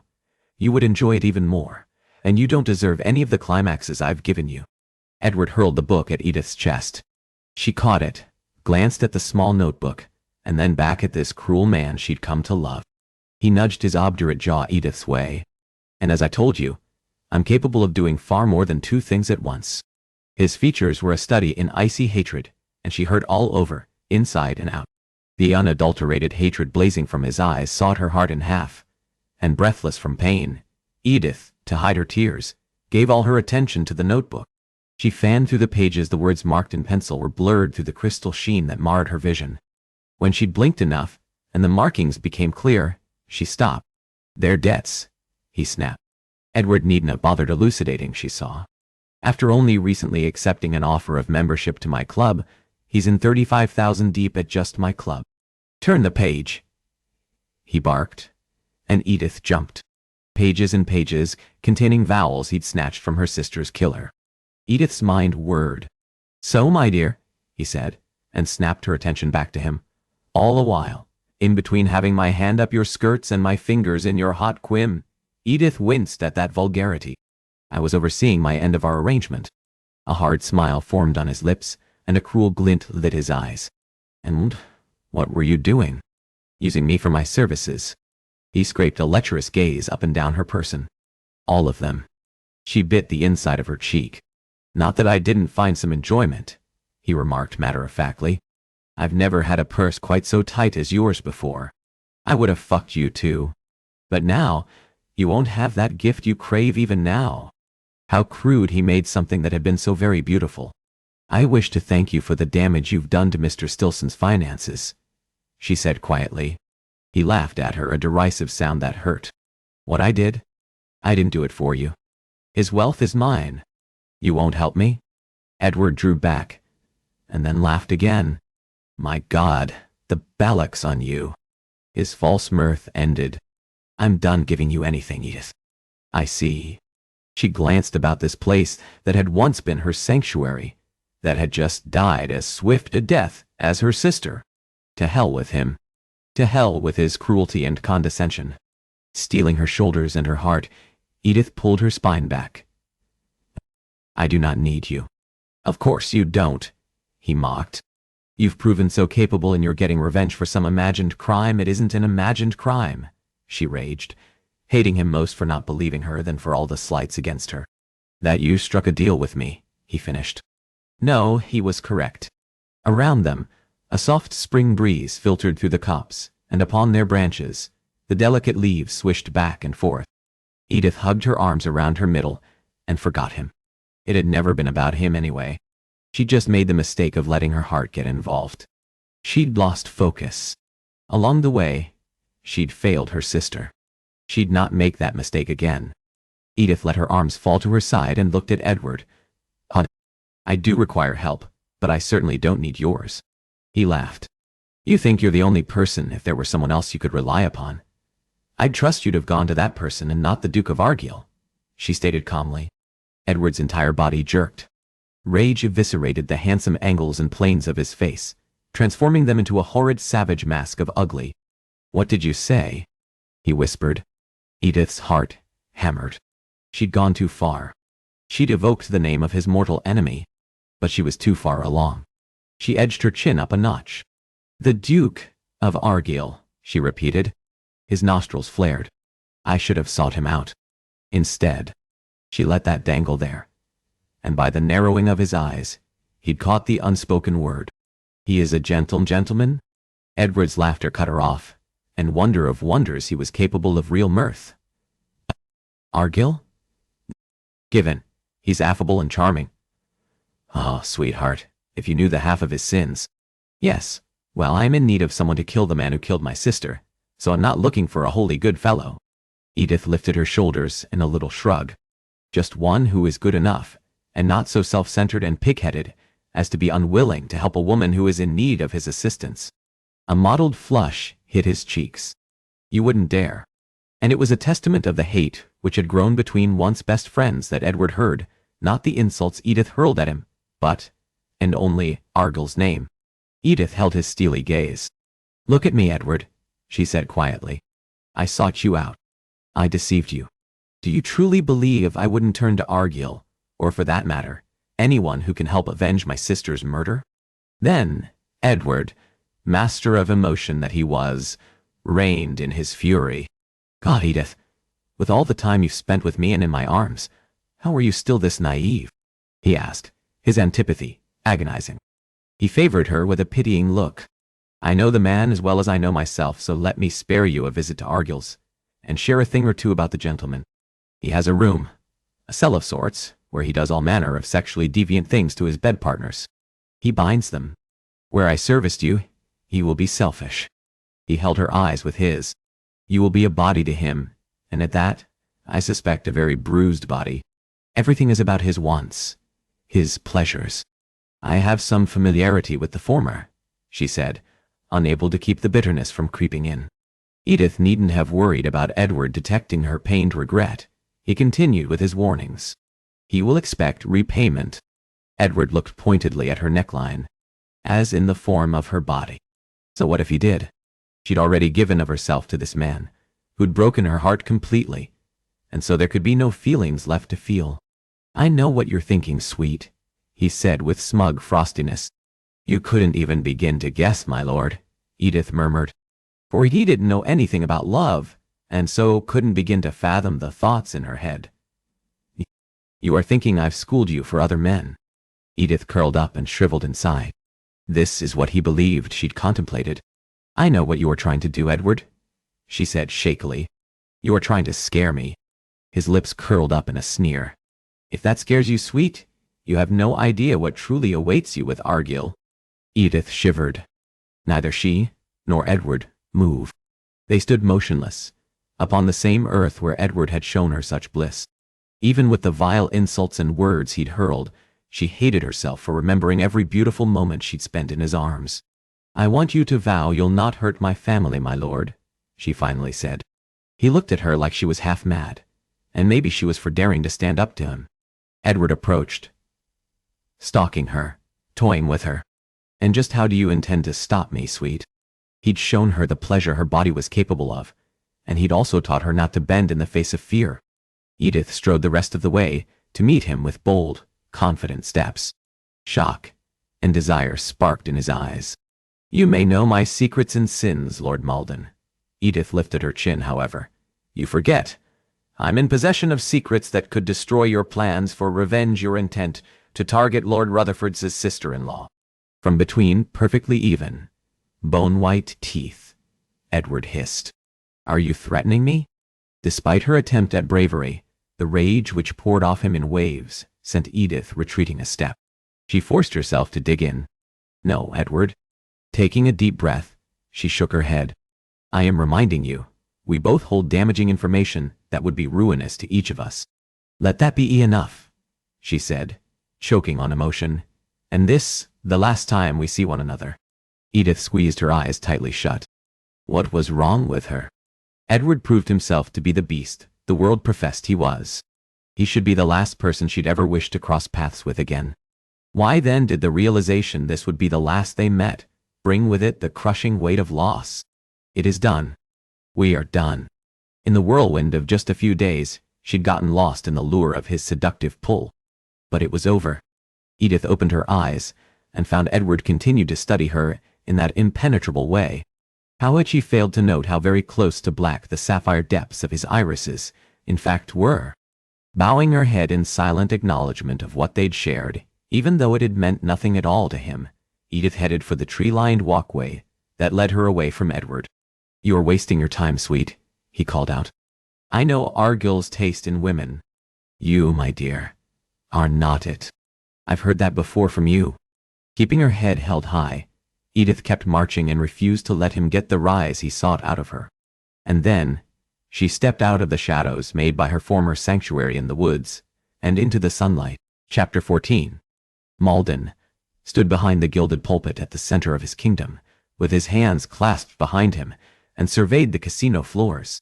Set several feet above the action, it allowed him a full vantage over his domain. Since he'd parted ways with Edith 3 days earlier, he'd put all his attention back firmly where it needed to be. His gaze landed on the current auction unfolding on that stage. Courtesans were charlatans, who feigned chastity all to satisfy the desires of depraved men who hungered to debauch a virgin. With a critical eye, Malden assessed the latest innocent prize to be won, a blonde beauty, attired in a lacy negligee that left nothing to a man's imagination. On the surface, the prostitute had all the mannerisms down, bowed head, hands clasped before her as if in prayer. After having had Edith in his arms, and rousing a true innocent to her first climaxes, he recognized just how dreadful a showing these stage actresses put on. Their lips were too rouged, their mouths too coy, the sway of their hips too seductive. Why? Malden hardened his jaw. The entertainments he offered, the shows the prostitutes here put on, and the services they offered, were top caliber, or they were sent elsewhere, leftovers for lesser clubs like Forbidden Pleasures. He did a search of the clients taking part in the evening's debauchery. They sat perched on the edge of their red velvet chairs, straining toward the actresses on the stage. By the way his depraved patrons salivated and their hands flew up over and over, driving the bids higher and higher, they remained oblivious to the mediocre show being put on. Bored by that poorly pretending virgin, Edward looked away in disgust. Maybe it was not the fault of the experienced Cyprians. Would Malden before, even with his connoisseur's eye, have noted the failings that gave them away if it weren't for Edith? Edith, who, in contrast to the women he kept company with, wore her innocence like that glorious, chaste Greek goddess, Artemis. I want you to show me where you'd kiss me. And just like that, all his previously relaxed muscles went taut. I don't want anyone here, Edward. Only want you. His breathing grew harsher and faster. He'd never wanted to fuck Edith more than when she'd turned into a raging spitfire who'd gone toe-to-toe with him, and that he never would, made him gnash his teeth like a beast who'd been thwarted of his meal. Only if he were to possess her body could he be rid of these thoughts of her. But to do so would give her the greatest of pleasures, none of which she deserved for her sins. He'd left her with an ache that'd go unfulfilled, and every day would grow stronger and stronger. And each and every single day of her miserable virginal life, she'd be left with her unrequited desire as a reminder of the lies she'd told him. What he'd not anticipated, however, was that mindless lust would take on a lifelike force in him and grow each and every day. My lord?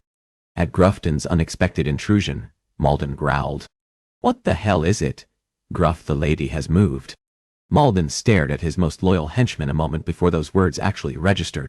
The guard doffed the cap he'd taken to covering his bald head with. Caught word she had the Jarvey waiting. Same fellow? Driving? Try. The Jarvey? Then, it finally hit Malden what the other man was saying. He released a quiet curse. When? He demanded, already quitting his place at his pulpit, and heading for the door directly behind him. Grufton followed in close pursuit. Nearer, an hour ago. A quarter of a fucking hour. Malden thundered the moment they were alone. His head guard's pallor turned white. I've got Daly following her.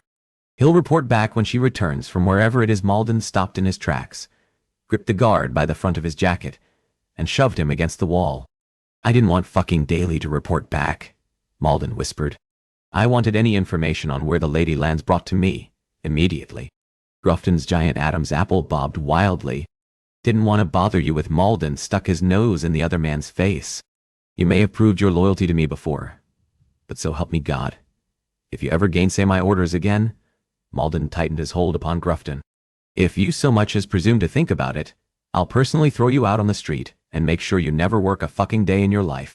You will die alone, an old man on the streets, with your body eaten by rats, and only the memories remaining of your greatest mistake in life. Am I clear? Grufton gave a quick, uneven nod. Yes, my lord, he stammered. With a long string of black curses, Malden released his servant and headed a quick clip for the courtyard stables. The head guard called after him.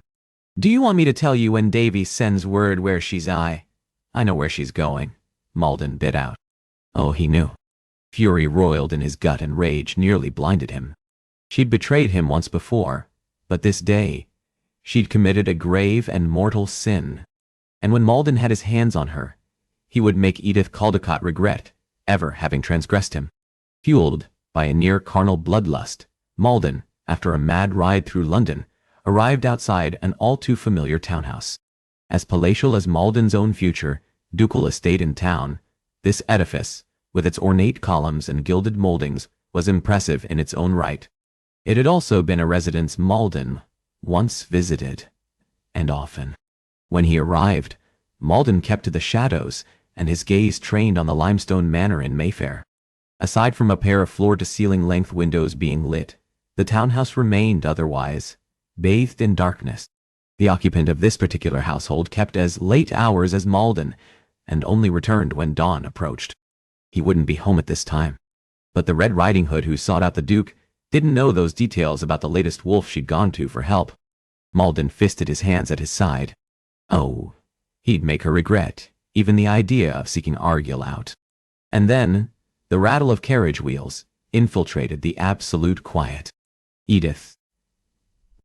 Unlike the previous times when the driver had dropped his passenger off outside Malden's gaming hell, this time, the fellow all but drove to the front, like he escorted the lady of the house, and not some scandalous chit sneaking about.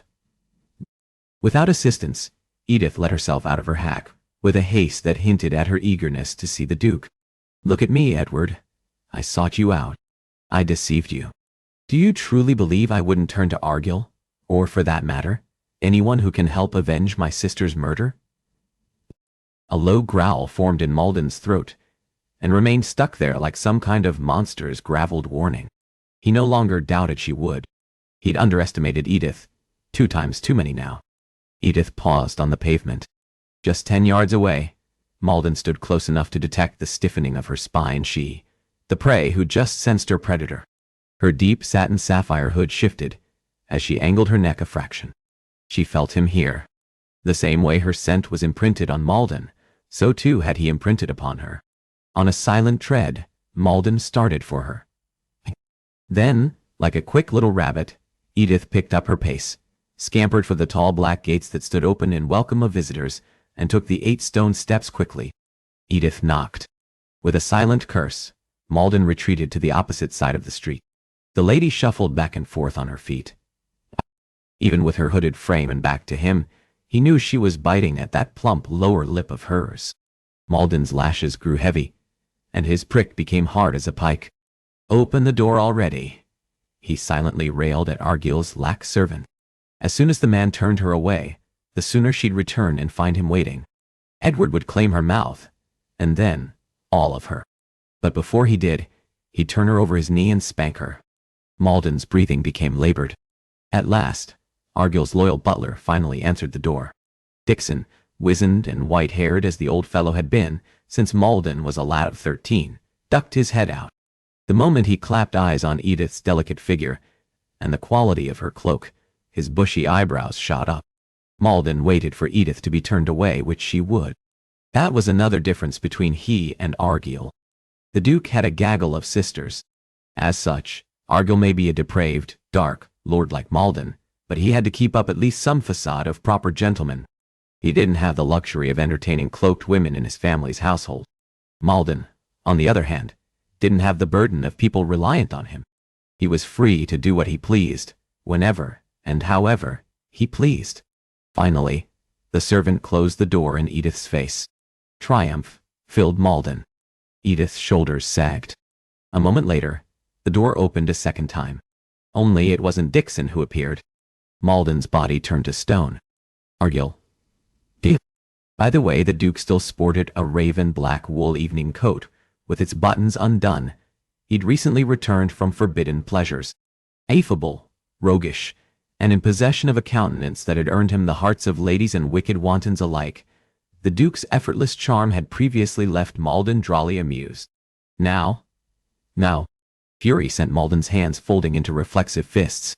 Now, Malden wanted to charge like a savage beast and take his former friend apart at the limbs. While Edith spoke, the Duke listened. She must have stopped talking, because Argyll contemplated Edith for a long time. Don't you fucking dare, Argyll. Don't you fucking. And then the Duke, because he'd always done precisely as he wished or pleased, did just that. He motioned Edith inside. In the speed with which she complied, she showed none of the fear of Argyll that she had in her first meeting with him. That realization should bring with it a thrill of satisfaction. It should. Instead, as Edith disappeared from Malden's line of vision, a visceral rage threatened to consume him. For he knew Edith was easy prey for a man of Argyll's experience. The Duke lingered at the threshold, and like one who sensed an enemy lurking in the shadows, he ducked his head out. By the casual grin Argyll wore, he appeared all too eager for a battle. Oh, and there would be, for a beast, born of that bastard's betrayal, did lie in wait. Malden would rip Argyll apart for having even breathed the same air as Edith. Then he'd steal her away and claim her body as he should have done long before she'd gone to Argyll. The Duke shut the door. Lust and bloodlust commingled, leaving Malden hard. With a razor-sharp focus, he locked his gaze on that gleaming emerald-green panel between he and Edith. Were Malden to force his way inside like some crazed madman, it'd reveal a weakness to the last men who could see any from him. No. Well, Malden? He'd wait. With that, he headed for Edith's hired hack. Chapter 15. A gilded Charles Balthazar clock ticked away, a steady, recurring tapping sound, made all the louder by silence and the wee morning hour. Edith should be afraid.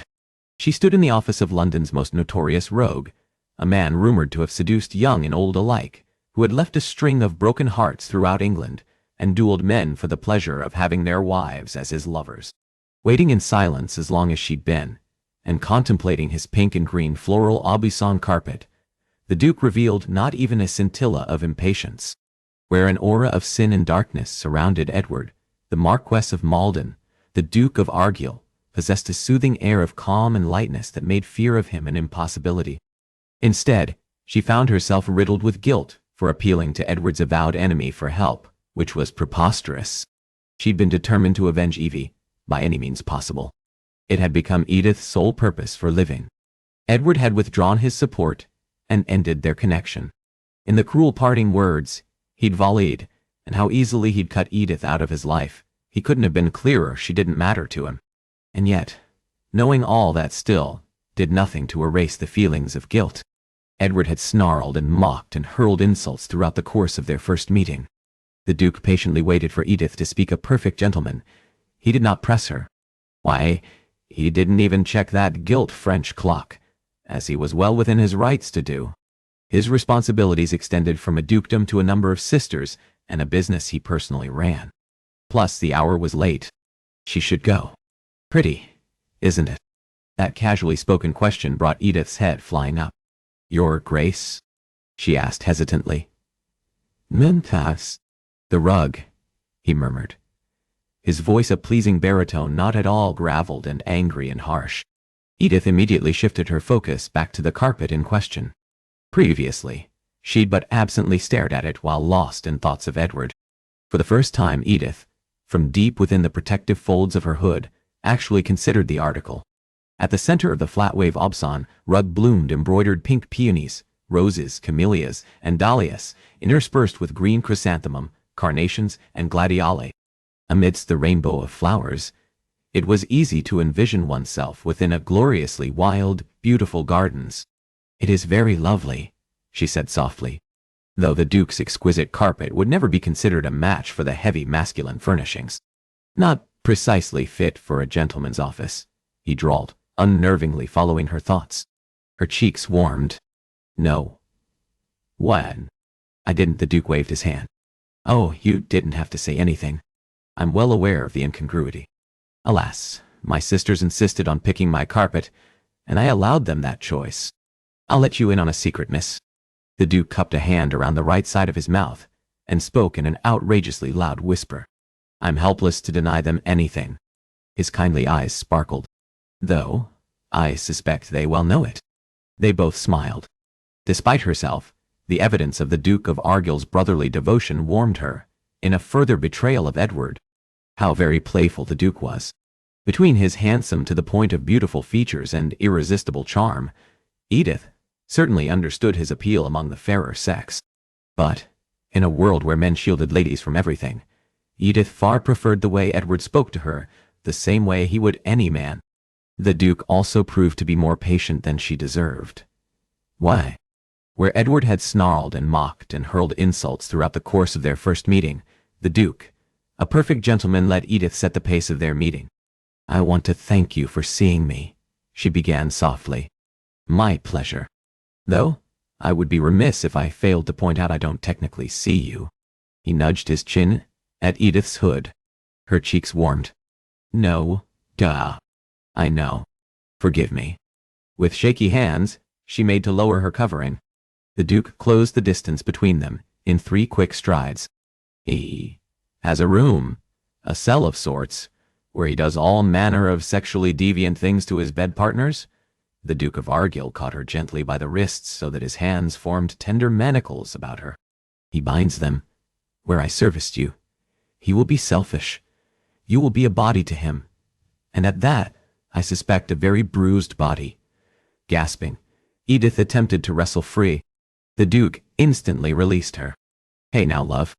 The roguish gentleman immediately lifted his large tanned hands and stepped away. Edith eyed him warily.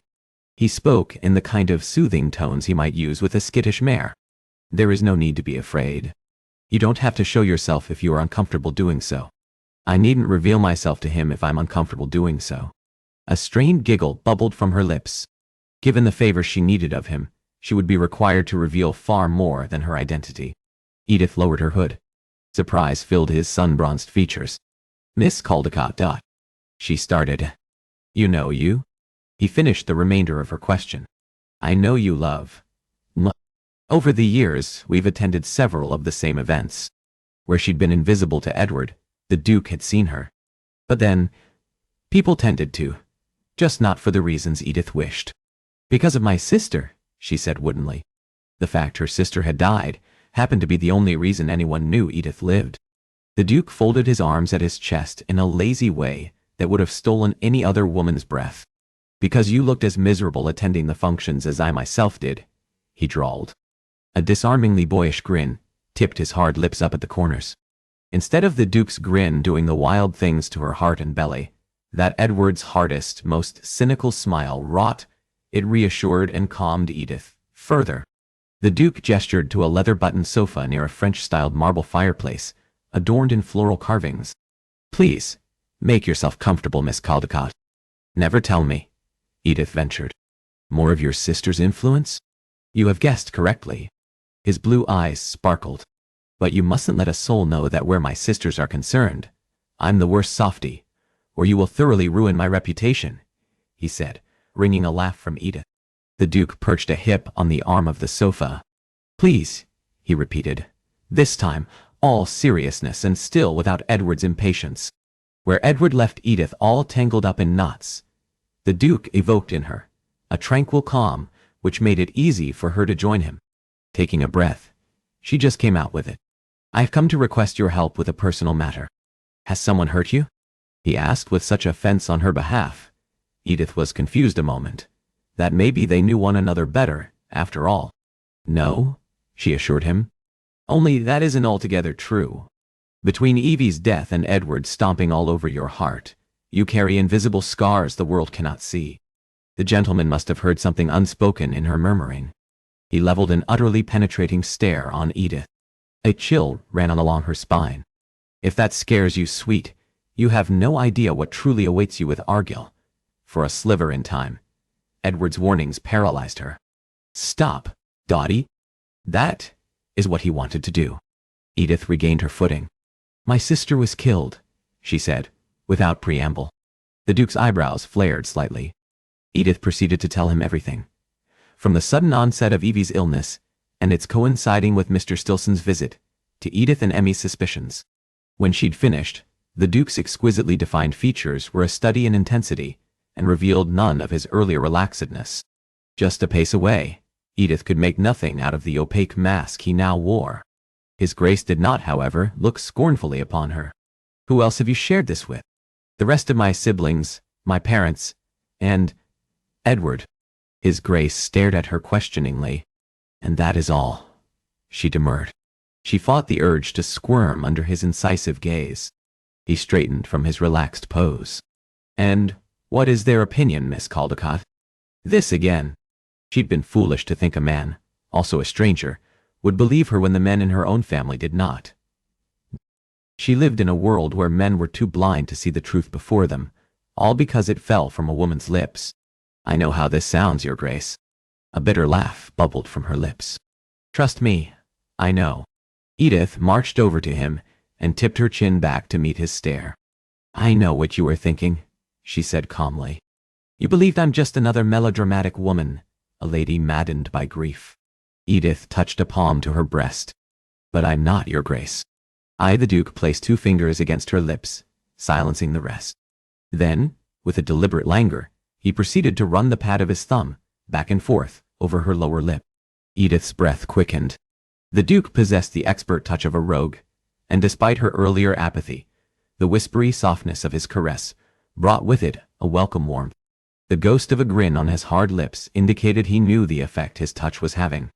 "Argyll is not unlike me." Recalling Edward's warning, Edith hastily stepped away from the raffish Duke. The backs of her knees collided with the sofa, and she tumbled back into her earlier seat. Argyll turned away. Panic pounded in her chest. "He is showing me the door." She opened her mouth to call for him to stop, when Argyll took a path to his well-stocked sideboard instead.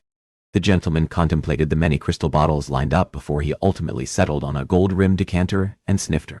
With both in hand, the Duke returned to Edith and slid his powerful frame next to her on the sofa. Unlike Edward, who tore bottle stoppers out with his teeth and spit them on the floor, the Duke of Argyll, all urbane sophistication, carefully removed that plug. After he'd poured a drink, he wordlessly offered it over to Edith. She stared at the glass. "Come, Miss Caldecott," he said gently. "Think of it as liquid fortitude. Something also tells me you are, in fact, a lady who doesn't turn her nose up at indulging in spirits." Edith lifted startled eyes to his cobalt blue ones, twinkling with amusement. He winked. Unnerved by his accurate assumption, Edith accepted the drink, took one sip, and then another, until the velvety fragrant burgundy spirits ushered a soothing warmth through her previously tense body. "Are you familiar with the tale of Julius Caesar?" he asked. That unanticipated question brought her up short. She nodded slowly. "Yes, Your Grace. My sisters and I took particular delight in putting on performances, I am aware," he said without recrimination, which he'd certainly be well within his right to expression. She expected the entire world knew of the notorious Caldecott recitals, an annual event where the ton gathered to witness the ghastly musical performance put on by Edith and her sisters. Edith grimaced. "Not those performances," she said. He smiled encouragingly. "We would perform plays and act out scenes. Tired of the books our governess insisted we read, we would sit outside our brother's lessons and listen quietly as he was forced to read aloud. Though we did not hear all of it, and our brother closely guarded his volume because he knew how desperately we wished to read it, and delighted in tormenting us." Edith registered the Duke's stupefied look, and realized she rambled. She cleared her throat. "Among our favorites to act out was Caesar's death scene in Shakespeare's work." God, how had she ever been entertained by any plot featuring the death of a character? She glanced up. Intrigue filled the Duke's almost too sharp to be perfect features. "Did you and your sisters perform the only major scene with Caesar's wife?" he asked. "Or have you heard it, perhaps?" She shook her head. "No. On the fateful night before Caesar was assassinated, his wife Calpurnia had a dream. Caesar was a statue which, like a fountain with 100 spouts, did run pure blood, and many lusty Romans came smiling and did bathe their hands in it. Enrapt, Edith hung on the Duke's every word. She begged him not to go to the Senate. He spoke in solemn tones. She told him of her nightmare. Edith moved to the edge of her seat. "But he went anyway," she whispered. "On the contrary," the Duke said, sliding closer so his thigh touched hers. "Caesar was so moved by his wife's sorrow, he promised her he'd not attend. But then his dearest friend, Brutus, urged Caesar not to be swayed by silly omens. And the rest, Miss Caldecott, is now history," he concluded. "Do you know what I am trying to say, Miss Caldecott?" Edith shook her head. Had she not consumed those strong spirits so quickly? She expected she might. "Sometimes, Miss Caldecott, there's only intuition to guide us. Those who do not trust those feelings inside one's gut are certain to a similar doom as Caesar. And then through the slight fog of drink, she finally understood the morale of his telling. Oh, God. Tears filled her eyes and she closed them. He didn't think her mad. He did not dismiss her outright. Given the unconventional nature of our early morn meeting, might I use your given name, Miss Caldecott? Perhaps it was the, as his grace called it, liquid fortitude of his fine brandy. Or maybe it was the simple fact that the favor she'd put to him required some level of closeness with the man. But she found herself volunteering without hesitation. Edith. Edith, he murmured. Those two syllables rolled off his tongue, smooth and sensual, and that the Duke could manage that feat with Edith's marm of a name was testament to his formidable charm. Her gaze lingered on his hard, symmetrical lips that may as well have been carved to perfection by Michelangelo himself. The thick fringe of his pale blonde lashes swept low, but did little to conceal the heat radiating from the depths of his irises. Edith, he repeated, like he'd tasted something delicious and wished for another bite.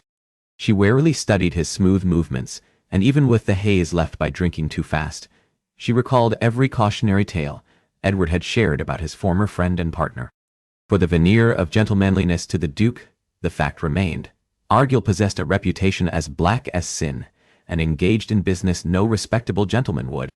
You have a lovely name, he murmured, in a husky musical baritone. The Duke's whispered words filtered in and out of past remembrances of a far different man. She closed her eyes and imagined another. You have lovely breasts, Edith. They are beautifully formed and fit in my palms as if they were made for me. Her breath caught, and that place between her legs stirred. It is a beautiful name, for a beautiful woman. Through his lilting murmurings, Edith's first meeting with Edward resurfaced in her mind. A marm's name to go with your marm's looks. This is what the world warned of, and whispered about the Duke. He possessed a charm to rival Satan in disguise, out to snatch a soul. Snapped from her memories of Edward, Edith giggled, and swiftly took another long sip to hide the rest of her amusement. Her time with Edward had taught her dominant males didn't take well to anyone taking them anything less than seriously. The Duke eyed her bemusedly. I've said something to amuse you, Edith. It is just, I'm well aware of what my name is, your grace, she drawled. After all, she'd been saddled with it her entire life. Gregory. Amusement added another glimmer to his eyes. He folded his arms at his broad chest. And do tell? A marm's name, your Gregory, he insisted. The Duke hooded his lashes. Your Gregory, if you so wish it. Who has given you reason to believe your name is somehow less, Edith? He asked softly. Warning bells went off. This had been a mistake.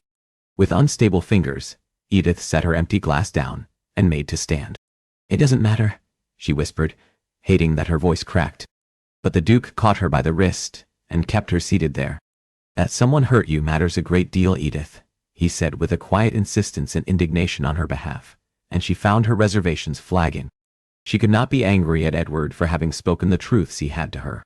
Hurt, but not angered. The Duke took her hands in his larger ones, encircling them with warmth. Whoever is responsible for that sad little look in your eyes, he murmured, giving her a gentle but firm squeeze, is a man undeserving of you. Edith forced her lips up in a semblance of a smile. What gives you the opinion that it was a man? He scoffed. Of course, it was a man. It is always a man. We're not a clever species, you know. In fact, he leaned in and whispered, we are the absolute worst. His playful banter drew a laugh from her. When her amusement faded, he contemplated her through darkened eyes. You never did tell me what it is you'd like me to do for you, Edith. Before Edward, she would have missed the Duke's clear double entendre. It was enough to raise warning bells. But there was also no one else to turn to. Edward's harsh rejection and hateful words hit her all over again like a kick to the stomach, the pain as great as it had been in Hyde Park. Strong fingers caressed her chin and pulled Edith from the misery of her thoughts. The Duke guided her gaze to his. Edith, you've come to me in the dead of night, without anyone to accompany you? Edith glanced down at her lap. I've come alone. At his protracted silence, she looked up to find the Duke studied her with hard, searching eyes. She blinked, and that cynical glint was gone. So Edith wondered if she'd imagined it. His Grace let his hand fall to his side and went about pouring Edith another drink. This time, Edith took his gift of libations without reluctance. They sat in silence for a bit. While they did, Edith sipped from her snifter. "We've now ascertained you did not come to me, so I might duel a fellow for besmirching your name," he said, after she'd consumed the contents. Picking up the bottle, added to her glass a third time.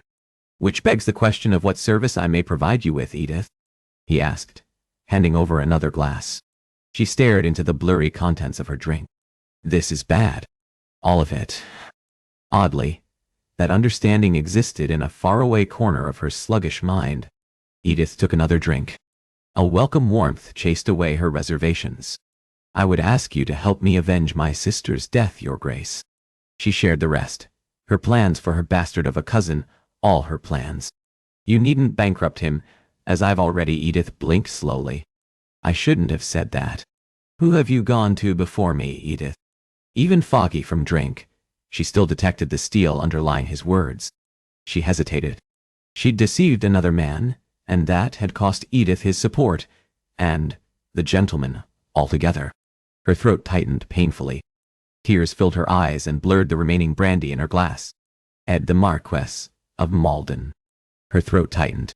Silence met her announcement. "Betrayal. It is yet another betrayal of a man you care too deeply for." Except, unlike Edward, who frothed at the mouth and spit with rage at the mention of his former friends, the Duke's features remained remarkably even. "Did he decline to help you?" he asked. "No." "What?" She shook her head. "I managed to secure his cooperation." "He bankrupted him," Edith grimaced. "Or, he was in the process of doing so, his neck notched up a fraction. And when he discovered my betrayal, he quite clearly indicated I was dead to him, as was his vow to help." Edith's lower lip quivered, and to hide that telltale tremble she downed the remainder of her drink. Argyll rubbed a palm over his mouth. "Edith," he began, and she tensed, already hearing the gentle letdown coming. "I cannot simply have a man killed." My God, it hadn't occurred to her she'd now given two men her revenge plans, which included murder. If they were to reveal her intentions to the world, fear left her mouth dry. Edith gave a juddering nod and set her glass down at her feet. You understand," she stammered. "I'm sorry, Your Grace." She jumped up, but her legs swayed under her. "If you'll excuse me." What was wrong with her voice? And legs? Edith managed to get herself all the way to the entrance of Argyll's office. "Allow me to finish, Edith," he called out. Heart hammering. She made herself face the Duke. He strolled over on sleek, languid strides. They were Edward's steps, and she imagined a time when Edward and the Duke practiced those languorous steps. At some point during her quick flight, he'd shed his jacket, and now remained attired in nothing more than his shirt sleeves, trousers, and boots. Why can't he be another? Pain knifed at her heart. Why can he not be the man I truly yearn for? The Duke stopped less than a pace away from Edith.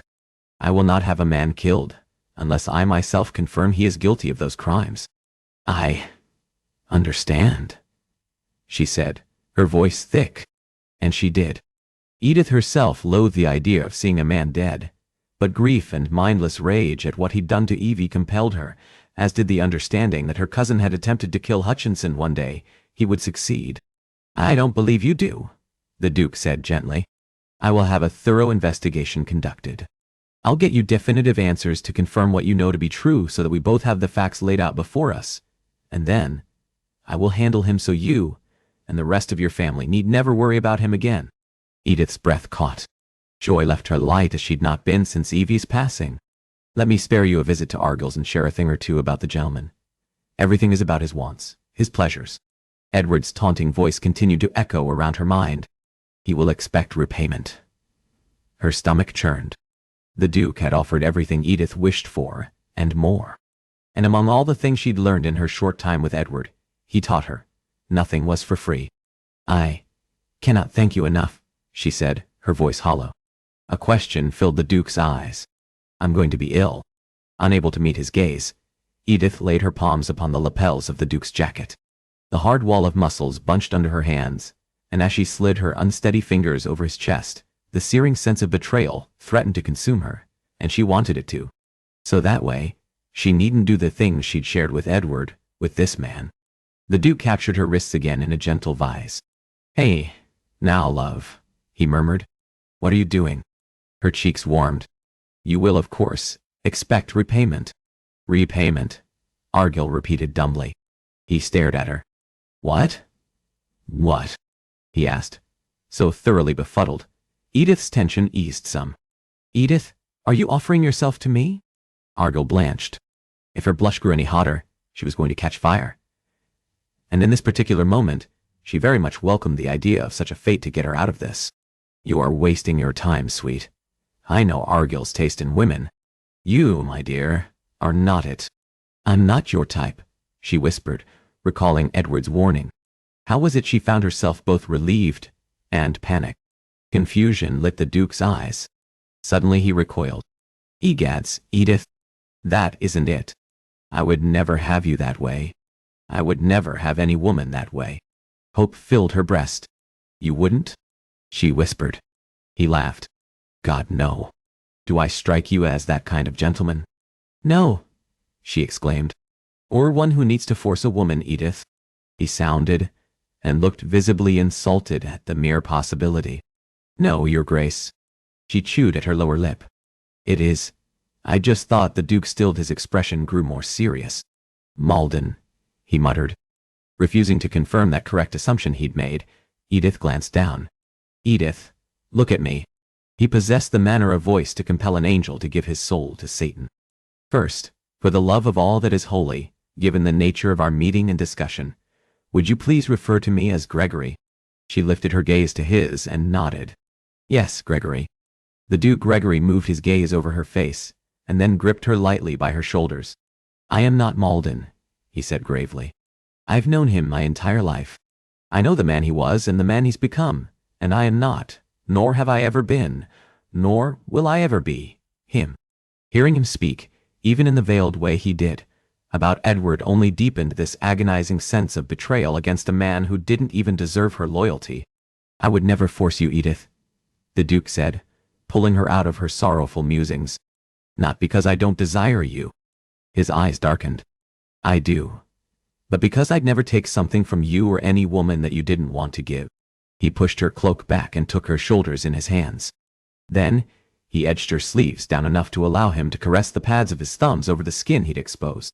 With the Duke being of similar height, build, and coloring as Edward, she could almost imagine the Duke was that other man, the one who set her body ablaze with nothing more than a look. And oh, how she wished it was Edward. "I require no repayment," the Duke said. "I would, however, very much like to kiss you, Edith." Edward's voice reached through her clouded state. "Nothing is free." Edith stiffened. But the Duke continued that butterfly-soft, soothing massage of her shoulders. "I suspect you would like me to kiss you, Edith." All the brandy she consumed had turned the Duke's husky baritone, hypnotizing, and in her mind, she envisioned Edward. "Because you've been so very good for me, I'll pet you. Here." Her breath hitched. "You're already wet for me. That makes me very happy, Edith." She dimly registered him cupping her by the nape. Edith braced for Edward's hard, greedy possession of her mouth, and whimpered. Only, the kiss bestowed this time was a gentle taking and agonizingly chaste. A frustrated moan spilled from her lips. Why did he not give her what she yearned for? Edward stilled in her arms, dazed. She lifted her heavy lashes and found, not Edward, but another man, looking back. Her head felt heavy, and she couldn't make sense of the gentleman gazing at her. Raw lust blazed from his eyes. "The Duke." Edith gasped and made to step away, but the Duke of Argyll tugged her into his arms with a force that brought her body flush with his. Where before he so tenderly kissed her, now he pillaged her mouth. Edith remained passive through his kiss. He clearly possessed the same level of skill and experience as Edward, so why did this embrace feel different? Where Edward tasted of the woody, spicy hint of cinnamon, the Duke bore the fragrant sweetness of brandy and strawberries. The two men tasted as different as they were in temperament. And maybe those differences between the two men accounted for Edith's thoughts, drifting back to Edward, while a different man kissed her. It was as though the Duke sensed Edith's indifference. Her lack of responsiveness seemed to inflame rather than offend him. Gone was all gentleness he'd shown Edith earlier. The Duke gripped her neck and angled her neck to deepen his kiss with a force that stole her breath. He slipped his free hand under her buttocks and squeezed the flesh savagely, hard enough to bring tears to her eyes. This embrace, this hearkened to that of another man, the man she yearned for. The one she so pitifully wished wanted her in return. And at last, Edith allowed herself to surrender fully to her wild imaginings. Edward pressed her against the long, rigid line of his shaft, then rotated his hips against the flat of her belly, in that way she so adored. "Good girl," he praised, his voice harsh. "Good girl. You taste of strawberries and honey. I want a bite."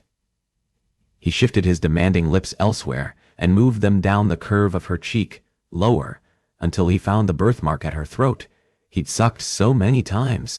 Edward nipped hard at the flesh, wringing a gasp from her, but this was the violence she'd come to expect from him. Edith moaned. "Edward," she entreated. He tugged her hairpins free. Edith's curls cascaded down her back.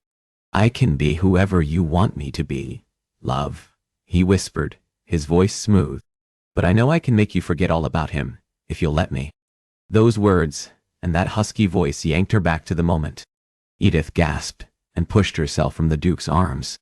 With a dawning horror, she touched her fingertips to her swollen and bruised mouth. I shouldn't. "Oh my God," she whispered. She'd not wanted this man. Not truly. Yes, he possessed the talents to rouse a lady to desire, but... Besieged with hysteria, Edith whipped her attention over to the empty snifter and bottle of brandy that had begun as full, now 3 pints lighter. Her pulse knocked loudly in her ears. "You will be nothing but a body to him, Edith," the Duke said quietly. Edith swung her panicked gaze to him. With a gentle smile, the Duke lifted his palms. "As I said, I'll not force you. You are free to. Why would you expect nothing in return?" she demanded, her words angry and slightly slurred. "You don't know me, and yet you'd invest your time and money into helping me avenge my sister?" The Duke let his arms fall. The facade lifted as a hardness settled in the Duke's previously affable demeanor. "You aren't giving me nothing, Edith. Everything is about his wants, his pleasures." Her heart thudded sickeningly in her breast. The Duke's cobalt eyes darkened to a shade nearly black. "I'd be helping you, a woman Malden wronged, where he likely demanded your soul in exchange. I will ask for nothing, and not even for the very good reason. I need absolutely nothing." "That hardly seems like fair repayment, love. And you are in desperate need of funds, my lord. There's no limit to the amount of wealth and power a man can possess." With a sleek panther strides, the Duke approached and jolted her from remembrances of Edward's largesse. She couldn't sort out whether too much drink or those languid steps he'd undoubtedly practiced accounted for the slowing of time. The Duke stopped. "It would bring me the utmost pleasure to show you the man you cried out for earlier is wholly undeserving of you, that a man can be powerful and ruthless, but tender and caring too." He paused. "Especially for a woman he hopes to make his." With her mind increasingly dulled from drink, it took a moment before the Duke's erroneous assumption sank in. "And," he continued, "Malden will despise that you've come to me. It will eat him alive." "No, it won't," she said, unable to keep the bitterness from her voice. "He is incapable of caring or loving." He'd told her that enough and now showed Edith as well. "That is true," the Duke acknowledged. "But he knows I am capable of those sentiments, and will hate me all the more for it." The icy glint in his gaze and the hardness to his features revealed the very reason he had agreed to help to hurt Edward. Her throat moved spasmodically. "I cannot do this. You speak of claiming me, Your Grace. But you've never met me before this evening," she whispered. Even as Edith spoke the words, she knew it was folly to quarrel with the man who'd offered to take down Evie's killer. Instead of offense being taken, an amused glimmer sparkled in his eyes. "You braved the wrath and ugliness of the Marquess of Malden. You were rebuffed and turned away. Instead of wilting, you bloomed brighter. You came out this night, alone, and sought me out." A wry grin formed on the Duke's mouth, which, given my reputation, I expect proved daunting for a proper lady. "Does a proper lady seek out not one but 2 of London's most terrible gentlemen?" she asked before she could call back that challenge. "No," he agreed. That seductive grin was gone quickly, replaced with a more boy-like one she expected he reserved for his sisters. "That is why I'm enthralled by you, Edith." His lashes swept low. "Make no doubt about it. You are very much a lady, and yet you've done remarkable things no other woman would, out of love and loyalty to your sister. And that," he added, placing additional emphasis on that word, "is something I both understand and admire." The Duke's solemn deliverance ameliorated some of the knots in her stomach at working side by side with Edward's enemy. Argyll drifted closer. "You have been doubted, mocked for what you know to be true about your late sister's death. Instead of being cowed, you have sought help elsewhere from men who, with our power, are in a position to help. Your resolve, determination, courage, and strength are all qualities I would see in the woman who becomes my Duchess." Just like that, the earlier calm receded, and Edith's chest tightened. She took a step away from the Duke. Her back collided with the door and set the white-painted oak panel rattling. Everything inside her balked at working side by side with Edward's former best friend. In her mind, Edward fought for mastery of her. All memories of Edward, the Marquess of Malden, however, proved as strong as the man himself. They were best friends, men I saw as brothers. They provided me protection and put an end to the misery I'd endured. Not me. Dumont and Argyll. And ultimately, they proved just how close that bond was by casting me out, for trying to protect Dumont from mistakes he'd made. She bit her lower lip, still bruised from the kiss of Edward's arch-rival, and welcomed the pain for having allowed the Duke's embrace. The Duke must have sensed her wavering. "It is your call, Edith," the Duke said. "Edith, I do not want you to obsess over my loss. As I said, I've never forced a lady, Edith, and never will. Not in the bedroom, and not in any way, none at all." Argyll's current utterances reached faintly through Evie's past ones. Her sister's voice, however, demanded to be heard. "What I am saying is, hand this information over to someone who can and will research, so that you and Emmy and Hutchinson and Mama and Papa are safe." Edith shut her eyes tight. "I am, Evie. I gave it over to Edward. He didn't want it. Odd. Now, I'm putting this information in the hands of the Duke. Give it to me, Edith." The Duke's murmuring came as from down a long hall. "Let me take this burden and make it mine. Can you truly trust a man as hell-bent on revenge as the man you've fallen so deeply in love with your heart will never recover?" Edith, with her head clouded by confusion, spirits, and old memories, along with new ones, couldn't make sense of whether that query came from within, or instead spoken from the great beyond, by her sister. "I don't want you to be sad anymore. I don't want you to lock yourself away inside mourning me. I want you to live again." Suddenly breathing became a chore. The darkness pricked at the corners of her eyes. Edith wrestled with the clasp at her throat, loosening it. She registered the garment, sliding off her shoulders, and falling around her feet. No, not here. Not now. Not with this man. Then she recalled Edward the first time she'd lost consciousness with him. And where she'd never before been able to break the spell of blackness when it appeared, the memory of Edward's tender side as he'd cared for her kept her from falling over the abyss into nothingness. "If you are only focused on avenging me, then you can't truly live. As I said, it is your choice, love," the Duke said quietly. "Don't you think I know that?" she cried. Her strident imploration rang around the Duke's office. Edith sagged against the door. He cleared his throat. "My apologies," Argyll murmured. I wasn't talking to you," she said weakly, her voice trembling. I was." Edith closed her eyes and took a breath in slowly through her nose. "I was talking to myself," she finished lamely. Now, he knew he'd welcomed into his midst a madwoman just one more private, with more personal secrets she'd let him in on. Strong fingers brushed her chin, and the Duke's gentle touch brought Edith's eyes flying open. "Edith," he said, "I'm no stranger to loss. I too lost a sibling, my eldest brother, and also the heir to the dukedom." Her lips parted slightly. She'd never known. It has been so long. Some 20 years ago, as such. No one really recalls, he murmured, unerringly able to read her thoughts. "All this to say, I know something of grief." I know the power it has over us. It is an invisible pain that slowly consumes a person. As such, you will never find judgment here." He took her hands in his and gave them a slight, encouraging squeeze. There was no overt suggestiveness to his touch, nor the veiled anger of before when he'd spoken about Edward. And all the reservations and guilt about coming to this man, Edward's one-time friend, receded as born of his admission came a kindred connection. For there had once been good in the Duke. He'd championed the Marquess when Edward needed it most. "Thank you," she said softly. He released her hands and was immediately all business. "In order for us to speak freely about the information you've collected and discoveries I've made, we'll be required to meet. He will expect repayment." Edith tensed.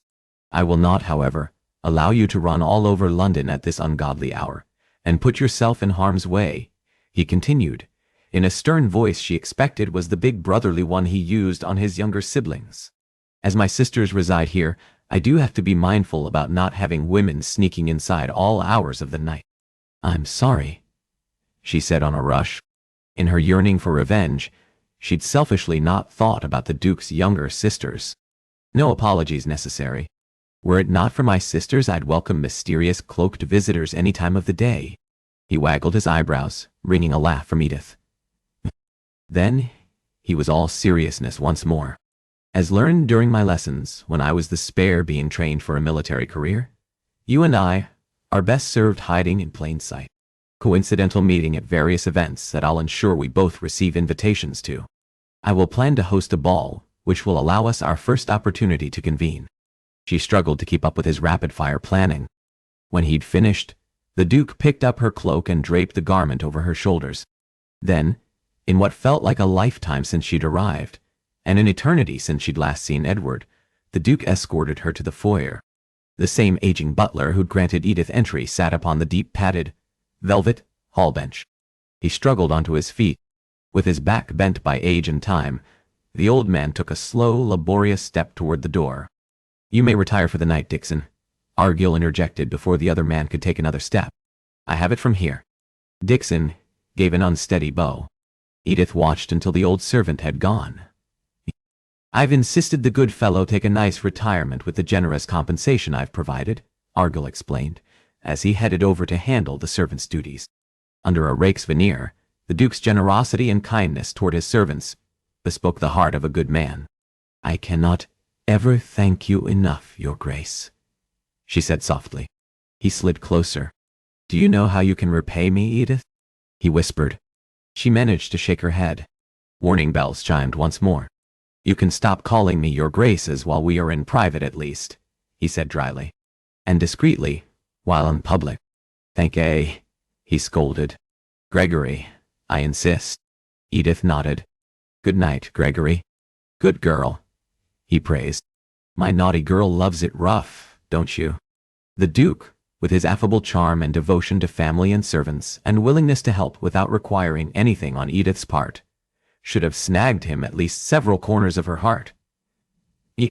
So why then, as seemingly perfect as the Duke of Argyll was, why, as she drew her hood up into place, did her thoughts belong to another? Argyll drew the door open for Edith. The moment she stepped outside, her skin prickled. She did a sweep of the streets and found them empty and silent as they'd been when she'd arrived 30 minutes. A lifetime ago.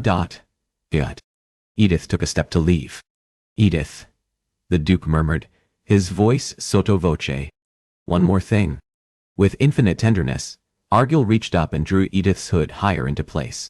After he'd finished, he shifted strong, capable fingers lower, then deftly retied the enormous black ribbon that served as her cloak's fastening. "Until later, Edith," he murmured. As Edith hurried down the long walkway, framed by boxwoods, her nape prickled from the feel of his eyes upon her. Before she exited through the gates, she paused and stole a glance back. Argyll, with his arms folded loosely at his chest, and his shoulder dropped against the door jamb, had the look of an angel, watching over her. He gave a small waggle of his fingers, and even with the distance between them, she caught the gleaming whites of his even-teethed smile. She'd triumphed. She'd secured the help she needed, and from a man who wasn't cruel, or he had been, overtly, just not to her. Why then, while hurrying to meet her hackney, did Edith have a sick feeling about the deal she'd made? Chapter 16. 43 minutes. To be exact, it had been 43 minutes and a handful of seconds since Edith disappeared inside the Duke of Argyll's residence. Malden knew, because he'd counted each and every single bloody one of those seconds. The innocent Miss Caldecott hadn't been summarily shown the door as Malden expected. Though, in truth, the moment Argyll greeted Edith, looked her over, and motioned her inside, Malden knew she wasn't coming out. At least, not until after he'd had his hands all over Edith and her skirts, up and bent over his mahogany desk. Malden gritted his teeth. I should have stormed the bloody residence. He should have barreled inside, hunted Argyll down, and torn him apart with his bare hands. And then when he'd finished, with his teeth shred the remains of his former friend, who dared encroach upon that which belonged to him. But Malden hadn't. Instead, he'd sat upon the lumpy, thinly padded bench of Edith's rented conveyance, and waited for her to return from her meeting, with the scrupulous on the surface rope. Malden clenched and unclenched his hands. I don't care. And why should he? Fidelity and possessiveness of a woman bespoke weakness. I don't care if he fucked her. Except, his anger spiraled higher. Malden had wanted to be the one to claim her. He'd been the first to initiate Edith to the joys of debauchery, and now some other bastard Argyll of all men had more than his fingers in her hot quim. Like corrosive poison, rabid jealousy spread through him and destroyed every logical thought in his head. It ate away at every corner of his brain until all that remained in its place was an indescribable madness. Filled with a restive fury, Malden peered through the crack in the crude curtain once more. While Edith made her way back to her carriage, Malden's gaze was not on her, but rather the one who watched her with heavy eyes, ones belonging to a well-sated man. Where before Argyll sported a raven black jacket, at some point, he'd shed the garment, as well as his cravat. As if Argyll's earlier exertions robbed him of the ability to stand on his own two legs, he rested a big shoulder against the door jamb. A low, guttural, barely human sound erupted from Malden, for he knew precisely what led to the charming Duke's current state of dishabille. Rage turned Malden's breaths into short, raspy spurts, the kind of inhalations and exhalations made by his sickly and hopefully soon dead father. Edith paused and stole a glance back at Argyll's house. Did she even now fervidly recall the things the Duke had done to her? Malden clenched his teeth so hard, pain shot all along his jaw. Edith climbed inside the rented conveyance, shut the door, and then seated herself. Hello? Sweet, he drawled. Have you missed me? No. Edith's ragged gasp ricocheted around the carriage. Malden smirked. It should so happen he could enjoy himself after all. Edward.Hoy. His name fell as a breathy, uneven whisper of sound from her lips. In the flesh, love. He hardened his eyes. Or were you expecting another? The Duke of Argyll, perhaps. She didn't emerge from the shadows of her cloak, and though Malden couldn't see her expression, he studied the lady close enough to detect the light rippling of her blue sapphire covering. Another wave of resentment rolled through him. Let me see you, he ordered, harshly, his breath somehow more ragged than hers. Edith hesitated. Oh, now, Edith, he barked. His once brave warrior queen hurried to comply. With unsteady fingers, she pushed back her hood. Malden fell back in his seat. Edith's dark curls hung loose about her shoulders, and peppered between several of those luminous strands were the handful of pins that remained after Argyll's efforts. Then he homed in on Edith's mouth. Her bright red swollen lips left little doubt as to what she'd been up to. With a primal shout of fury that likely resonated through the quiet streets, Malden punched the ceiling hard, over and over. Edith's already pale skin turned a ghastly shade of white. The driver erroneously took the cue to drive, and Malden let him. As they pulled away from Argyll's, Edith didn't put up a fight. She offered no protest. She just sat, with her hands joined as a single fist in a grip so tight, she'd drained the blood from her knuckles. Malden ran a critical eye over Edith, solemn as he'd never seen her, which, given the business that brought her to him, was saying something indeed. He grimly contemplated that mouth, which before this night had belonged solely to him. Now, by the sight of those puffy red lips, they'd not only been sampled but devoured by another. All the while, he fought to rein in his spiraling emotions, Edith remained vacuous as a child's overly loved porcelain doll. Never, not even when she'd spoken of her sister's alleged murder, had he seen her this way, haunted, tormented. How bloody ironic. Time and time again, he told Edith he wasn't capable of feeling anything. But here he sat crazed, because she'd been in another man's arms. As if she felt his eyes burning into her, Edith burrowed deeper into the corner. She gave Malden her shoulder, and denied him a full view of her well-used mouth. He studied her as untwined her hands. With the tip of her index finger, Edith teased her curtain back. He flared his nostrils. For all the deliberate and unceasing attention Edith gave that bloody window and the way in which she ignored Malden, the lady may as well have been alone on a carriage ride through London. The rickety hackney rolled over uneven cobblestones and jostled Edith, so those glossy dark brown curls bounced and swayed about her shoulders. His gaze snagged on the reddish love-bite at her neck. He froze. Unblinking, all his attention centered on that place where Argyll had left his mark upon her. A burning sensation started in Malden's stomach and rapidly fanned to his chest and every corner of his rotted soul. So, this was jealousy. "Ah, sweet," he said nastily. "I see Argyll wasn't as gentle as I expected him to be. I trust he learned quick that you don't like to be treated like a lady." When his attempts at getting a rise out of her failed, he gnashed his teeth. How dare she? How dare she sit opposite him and remain in cool possession of herself and her emotions? Malden worked himself up to the question he alternately needed to ask, but didn't want an answer to. The query exploded harsh and sharp from his lips. "Did he fuck you, Edith?" In an unhurried way, Edith returned her beautiful brown eyes to Malden's. Where before those expressive depths sparkled and glittered with rebellion or mirth, unrestrained desire or fury, now they contained an eerie emptiness. A shiver traversed his spine. "Edith," he urged, this time, forcing down some of his anger. In deadened tones, she returned his question with one of her own. Would it matter if he did? No, he lied. He thought he caught her wince. It could, however, have merely been a trick of the dim light from a passing street lamp. Her finally having spoken, however, revived Malden and restored him to his detached, contemptuous, and welcomingly familiar self. "As I told you," he continued in frosty tones, "fucking is fucking. I'm just curious whether Argyll sampled more of you than I did." This time, there was no mistaking the wound his words had inflicted. Sorrow and hurt bled from her eyes, yet the sight of her suffering from vile things he said didn't make Malden feel stronger. Nay, for the first time, something shifted and left Malden with an unwelcome sensation in his chest, a sentiment he neither wished nor intended to consider too deeply. Edith retwined her hands in a lone pale fist that hinted at the death grip she had upon herself, and gave all her attention to her lap. He frowned. Warning bells chimed faintly at the back of his mind. This desolate figure bore no resemblance to the woman he'd spent unexpectedly glorious, debauched days with. From his first meeting with Edith to their last in Hyde Park, whenever Malden spoke in that vulgar way he just had, she'd blushed or recoiled. In the dead of this night, she remained eerily detached, laconic, but for a few pithy words. His unholy fury forgotten, Malden stared at her through new lenses. He saw the glaring details that jealousy had previously blinded him to. Everything he'd overlooked before became crystal clear. Her lack of fire, her vacant eyes, her lack of fight. He closed his eyes and recalled the few words she had spoken. Would it matter if he did?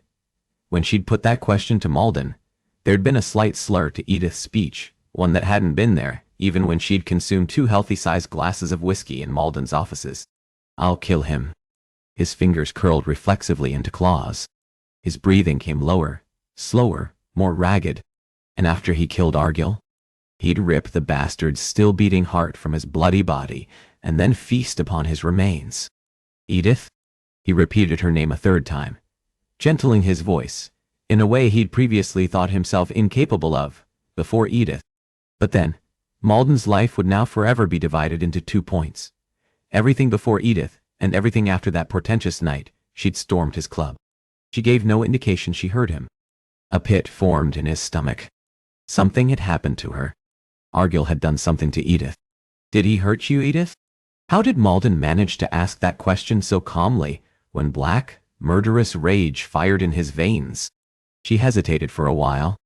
In fact, he thought Edith might deny him an answer so that the question would ultimately fester in his brain, slowly eating him from the inside out until it destroyed him altogether. Finally, she gave a slight, nearly imperceptible shake of her head. No. Oh. No. Her answer should have done away with Malden's intolerable and unceasing fury. But her denial came not as a succinct single syllable, but rather a garbled three. Carefully, Malden switched seats and joined Edith on her bench. He made to lean close to gauge whether there were spirits on her breath, but he needn't have bothered. A strong, fruity scent of whatever Argyll had given her hit him. Malden released a black curse. "He got you drunk," he said bluntly. Edith spoke so quietly, Malden barely heard her.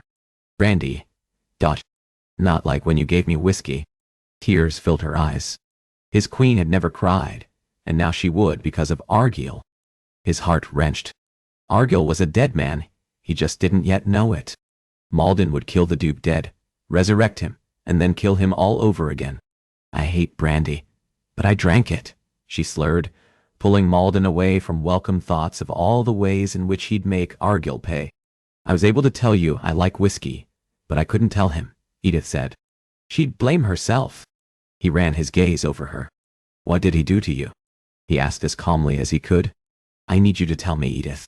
That way Edward could tuck each bloody detail away to ensure he meted out a suitably horrible redress for each and every offense. "I don't want to talk about it," she said, her words all rolling together and filled with anguish. "Tell me," he demanded, needing an answer, for the not knowing would torment him. Then he heard her. He touched me. His gut clenched. "I don't want to know." "Where?" Malden grated out. Edith hesitated and then reached around, gesturing to the curve of her buttocks, which, prior to this night, had only been in Malden's hands. "And he kissed me." Her voice caught. With each detail she revealed, a preternatural fury the likes he'd never before known, not for his abusive father, not for the merciless bullies who'd tortured him, began to consume him. She'd come to him innocent, and in less than a handful of days apart from her, someone had taken that from her and Malden. "It is my fault." However many drinks Edith had, caused her words to roll together. "It isn't," he said calmly, even when inside the savage beast roamed and demanded to be set free. "But it is," she whispered, so forlorn she made him ache in a way he'd never believed he could. "I am bad, just like you said." "You're not," he said sharply.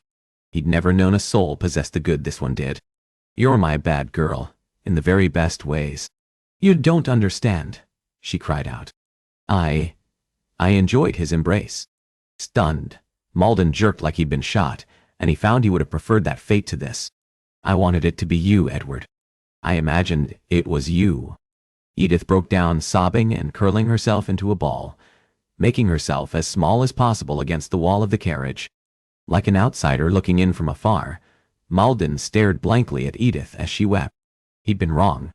Whatever answer she'd given him about her meeting with Argyll had been destined to shake Malden to his core.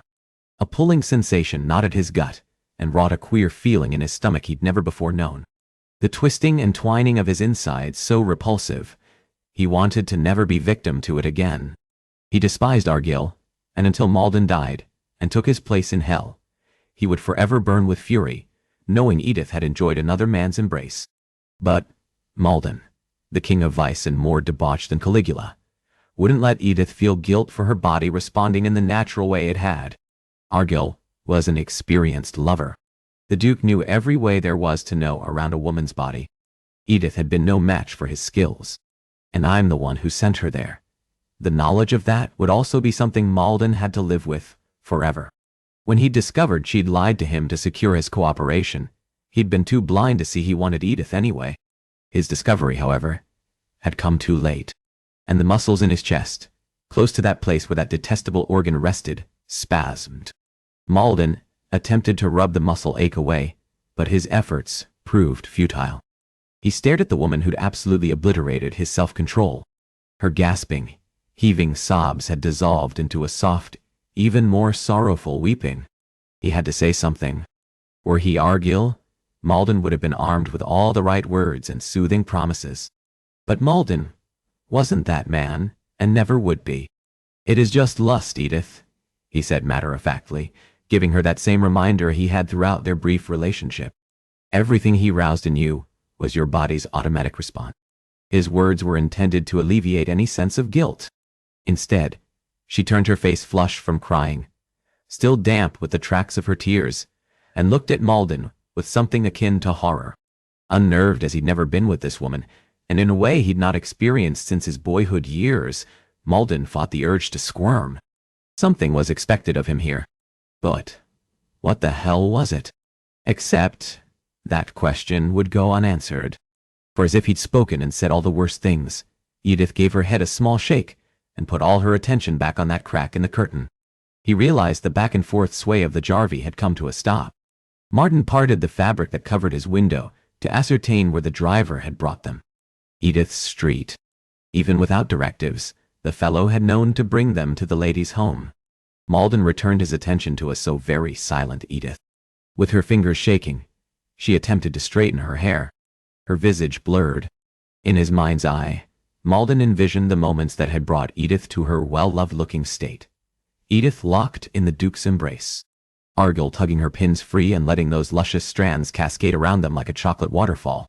Argyll sliding his hands around the curve of her waist and filling his palms with her lush, curved buttocks and drawing her against his erection. Malden's breath grew harsh and angry. He willed that stream of vile thoughts to cease, but they continued coming. Then, Malden saw what hadn't happened this night, but what, as long as Edith worked with Argyll, would eventually come to be. The always infuriatingly dashing Duke, burying himself to the hilt inside her, at last giving Edith what she'd craved and what Malden wanted to be the one to show her. It was too much. His lip curled back in a reflexive snarl. I'd expected a charming rake like Argyll would at least have set you to rights. Even before Malden uttered those snarky words and witnessed the way her slender body jerked, like he'd struck her, he knew he was a bastard for them. "I'll do it," he snapped. Edith cast a confused little look over her shoulder. Here he made himself say, this time, more gently. She sat motionless, while Malden cared for the tangle made by another man. "Thank you," she whispered. He grunted. When he'd finished, he had her face him so he could assess his work. Malden ran his gaze over her face and still swollen lips. He briefly closed his eyes and imagined the kiss that had made them so, and wanted to snap and hiss and rage. But more, when he opened his eyes and found Edith staring at him with that sad-eyed expression, he wanted to vanquish that look, the way he could one of his living, breathing foes. Her lower lip quivered. "I look terrible," she whispered. "No," he said gruffly. Helen of Troy, Cleopatra, and Phryne could have formed a triumvirate and still not rivaled Edith Caldecott. "You look magnificent." Fine. Oi. As if in supplication, she bowed her head and reached for the door handle. "Edith," he said, staying her. "Did you speak to him?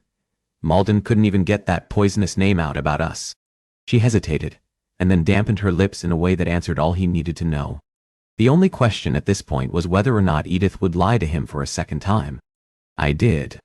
Even as her admission in the affirmative portended an escalation in the war between Malden and his former partners, the fact she'd given him truth filled him with a terrific satisfaction.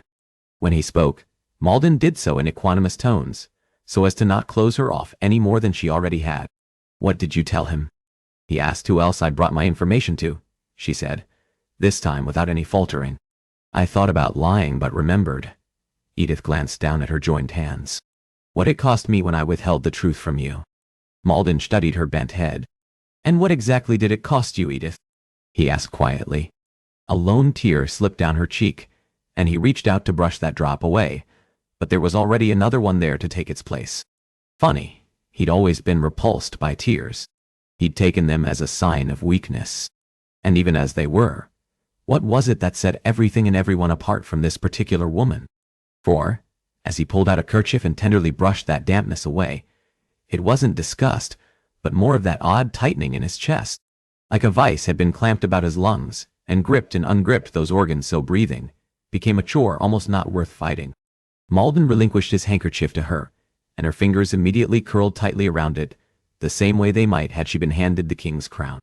When she remained there, tugging agitatedly at the corners of the fabric, Malden shifted so he sat across from her. He placed his larger hands over her two far smaller ones and dwarfed those delicate digits. "Edith? Ah," he urged. She picked up her gaze, her eyes red and swollen from crying. "You? That lone breathy syllable floated throughout the dead silent carriage. Malden's heart thudded against his ribcage. "Me?" Stunned, he yanked his palms away. At his silence, Edith resumed fiddling with her fabric. "It's silly, you know." A soft, melancholy chuckle escaped her. "I didn't really lose you, because I never ever had you. I just—" She lifted her shoulders in a tiny shrug. He scoured her face. She just what? She'd wished he'd wanted her. Imagined something more with him? What was it? And why in hell did the answer to those silent questions suddenly seem more important than even his feud with Dumond and Argyll? Edith made to leave again, and this time he didn't keep her from doing so. This time, however, she hovered. She finally spoke. "I know we won't see one another again after this." Did he detect regret in her voice? Or, God help me, does that regret belong to me? "Before I go, I wanted to tell you," she said. "Through Malden's tumult, the only reason I sought out the Duke of Argyll is because I have nowhere else to turn." Malden balled his hands tightly. Desperation was what had brought her into his life, and also what had driven her from it. Edith clasped the handle and opened the door a fraction, but instead of leaving, she turned, and this time did give him one last look. "I wanted it to be you, Edward," she said softly. "I wanted it to be you." With that, Edith let herself out of the carriage and out of his life. As she went, and Malden followed her flight, a hollow sensation settled in his chest. "Me. I'm the one who drove her into another man's arms. Not just any man, Argyll's."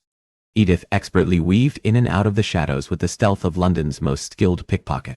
Only when he'd confirmed she'd made it through her family's tall pink-painted gates did he knock the ceiling. The driver had been clever enough to bring Malden and Edith here without distraction. The fellow would be smart enough to return Malden to his horse.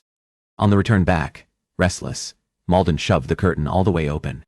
Staring out at the eerily silent and empty streets, he considered everything Edith had shared.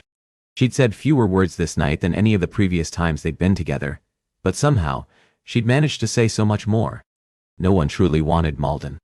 Oh, people wanted him, but not for any reasons that didn't have to do with him as a man. From the moment he'd drawn his first breath, Malden served but one purpose: for his father, the king, and the world to be the future Duke of Craven. Proper young ladies craved a connection with him because he was a duke. All polite society sought his company because he'd be the next Duke of Craven, and they sought his favor. "You bloody fool," he muttered. The only reason she'd come to Malden in the first place was because she needed something he could provide her. But did that change along the way? A voice whispered at the back of his mind. Of course, it hadn't, and even if something had, it wouldn't matter to Malden. He dragged a hand through his hair. For with Edith's parting words, she'd been clear when it came to solving her sister's murder. Argyll would do as well as Malden. But she wanted Malden. His eye twitched. The hack rolled to a surprisingly smooth stop, and he gave his head a hard shake. For now, Malden needed to table whatever the hell this was going on inside him. He had a meeting, and required all his wits about him. He angled his neck left and cracked the muscles, and then swiftly bent in the opposite direction, and cracked the right. The moment Malden jumped down from the hackney, he broke into an all-out sprint.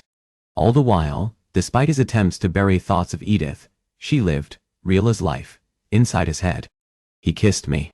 Malden growled and quickened his pace. That didn't matter. She shared their association with Argyll. He touched me, the lady could tup whomever the hell she wished, but Argyll had been a bridge too far. And there could be no doubting the debauched Duke would come round to fucking her. Malden took the stairs two at a time. I enjoyed it. A thick, black curtain of rage briefly blinded him, but it didn't slow his forward movement. Without breaking stride, Malden threw Argyll's doors open and stormed the enemy's lair. The negligent servant who'd been asleep on the job scrambled up from his bench. Halt! Malden knew the moment the fellow recognized the identity of his nighttime intruder. The second butler gasped, "My lord. Forgive me." Red patches filled his gaunt and previously ashen cheeks. "Ace, his grace has given instructions you are not to be granted entry." "Oh, I'm sure he'll make an exception this one time," Malden sneered. "For the sake of old friendships and all?"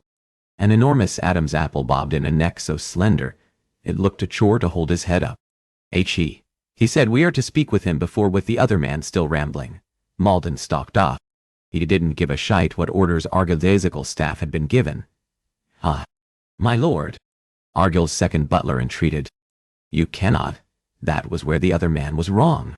Malden could do and intended to do whatever the hell he wanted.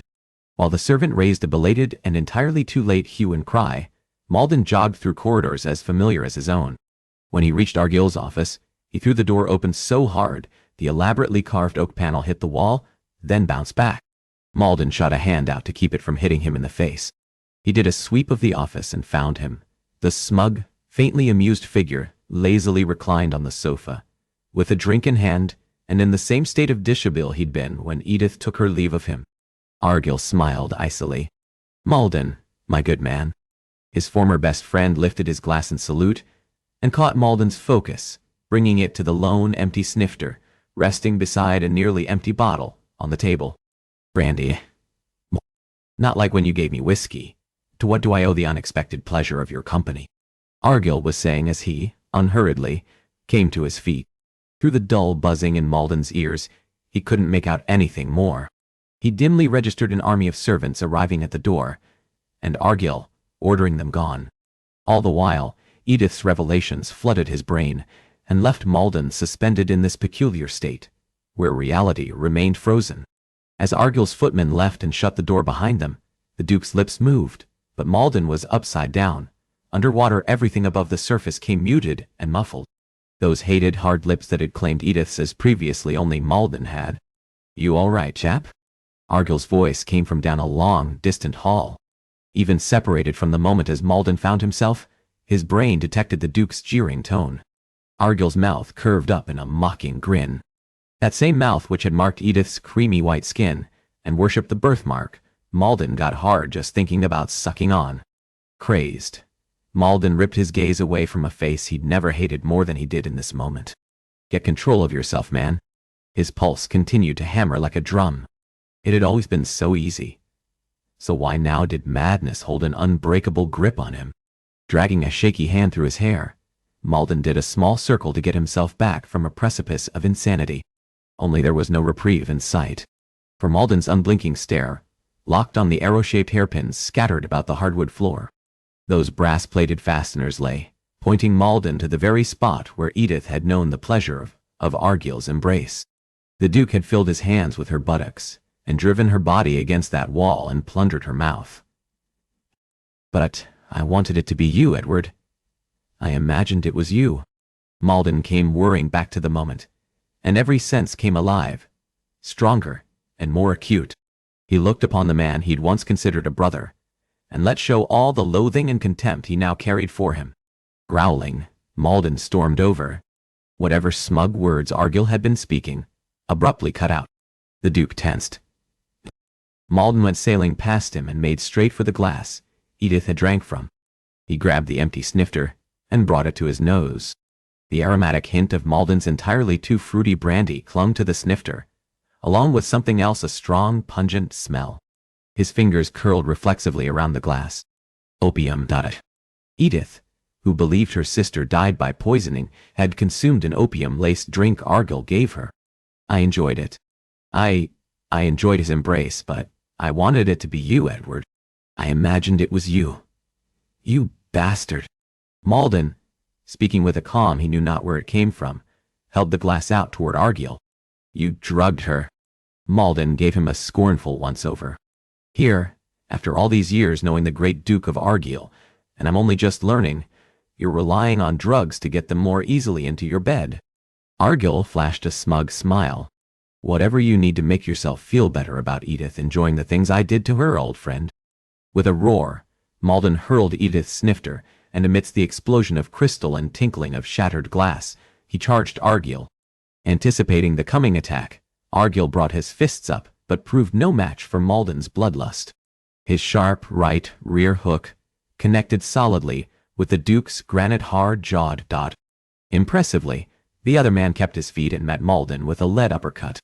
The force of the blow sent Malden's head ricocheting. Argyll smiled a bloody-mouthed smile and came at Malden again.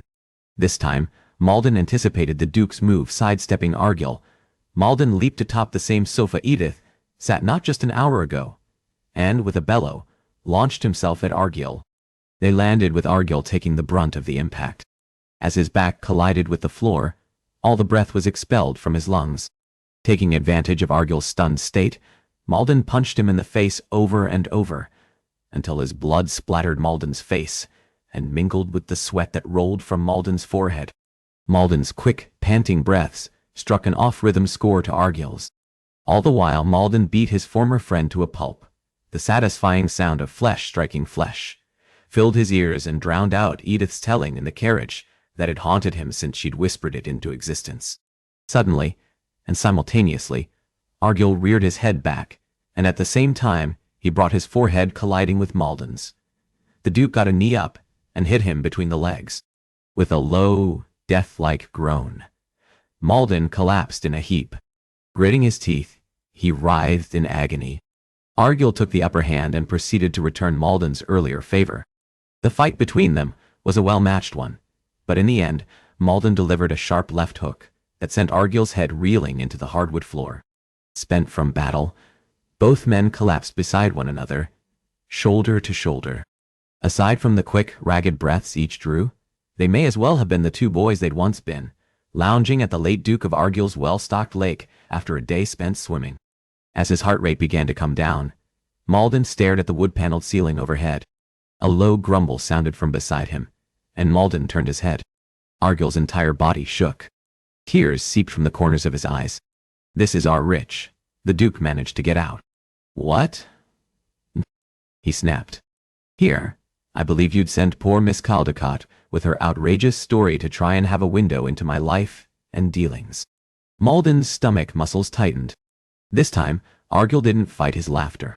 "It's why I plied the lady with drink and opium, and had her in my arms to assess whether she was as innocent as she let on. That was an unexpected perk of my research," he said, between great, big, gasping breaths. As the other man's words began to sink in, Malden sat up slowly. His heart thudded a sick beat against his ribcage. Far steadier. Just as he'd been throughout their entire exchange, Argyll shoved himself up onto his arrogant ass and spit blood upon the glass-littered floor. Even after Miss Caldecott left, I marveled at her performance and looked forward to our next meeting. All the while, you truly do care for her. Oh my God, this is too good to be true." It was as if a dam burst. Argyll clutched at his side and roared with laughter. A sick feeling settled like a pit in his gut. In his fury and rashness, Malden had proven an area of weakness and left him ripe for attack. Winning the battle for self-control, Malden stood and took his time before speaking. "I do not care about Miss Caldecott," he said coolly. Which was true. Malden didn't. He wanted to possess then. "I'm free to fuck her." A demoniac rage flashed through him, but a detail the Duke let slip managed to restrain him. "I'm free to fuck her." "Not. Then I'm free to fuck her. Again?" "You can do what you will with Miss Caldecott," Malden said icily, lying all the way through his teeth and depriving the other man of getting another rise out of him. Edith Caldecott had belonged to Malden from the start. Over his dead and decaying corpse would Argyll lay claim to her. "Just didn't want me to have her then, old friend." The Duke sounded downright disappointed at failing to receive the reaction he'd wanted. Argyll dropped his voice to an overly loud whisper. "From one friend to another, let you in on a little secret. In the future, Malden, if you want a woman, I'm the last man whose arms you should send her running to." Malden curled his hands so tightly, his nails sunk deep into his palms. Amidst the broken glass and blood-spattered floor, Malden and Argyll both stood there. Once friends, now mortal enemies, they stared at one another with matched hate and contempt burning from their eyes. "You know," Argyll began soberly, "there was a time I would have died for you, or killed for you." His voice was devoid of all the earlier malevolence that had greeted Malden since his arrival. Malden's peeled his lip back in a sneer. "I had two best friends, men who were like my brothers. You and Dumont. You chose Dumont. What did you want me to do, Malden?" He shot back. "Sever my friendship with him because he cut you out of his life after you nearly got his wife killed." Malden sneered. "The same wife who broke into our club, stole our secrets, and shared our business with the world. You speak so very easily about having Dumont's wife disposed of," Argyll mused. "I find it ironic coming from the man who rushed my house and launched an all-out attack because of a woman he doesn't care about, and who you don't mind if I fuck." Malden fought his body's natural recoil. What was the other man suggesting? No, Malden knew. The Duke was the manner of stupid fool to believe in romantic feelings. When Argyll glanced away first, Malden started to leave. "Malden," Argyll called out, stopping him before he'd even reached the door. Malden angled a glance back. The Duke narrowed his eyes. "I believe you've taken the kindness I've shown you over the years as a sign of my weakness. A word of warning, I'm ruthless to my foes. You are now among that number. The next time you enter my residence, or if you so much as think to harm a hair on any of my sisters' heads, I will take immense pleasure in destroying you." It was Malden's turn to laugh. "Destroy me, will you?" Argyll curled his lips into a subhuman smile that served as an answer and challenge to Malden's mockery. This time, Malden quit the Duke's residence without looking back. Battle lines had been drawn, and now redrawn. The fight between him and his former partners had escalated to an all-out war. Two certainties remained. 1. Malden would emerge triumphant. And 2. Edith couldn't have been more wrong when she'd predicted she and Malden would never see one another after tonight. They would meet again, and very soon. Chapter 17. In the week since Edith and Edward severed their connection, Edward's monster of a father died, and went on to join the devil in hell. The Marquis of Malden went on to become the new Duke of Craven, and it was all anyone in polite society spoke of and wrote of, which meant, for Edith, there was no escaping thoughts of Edward. With his father's deserved passing, everything had certainly changed for Edward.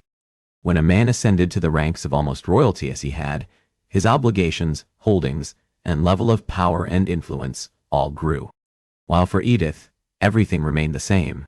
Two young dukes, Emmy marveled aloud.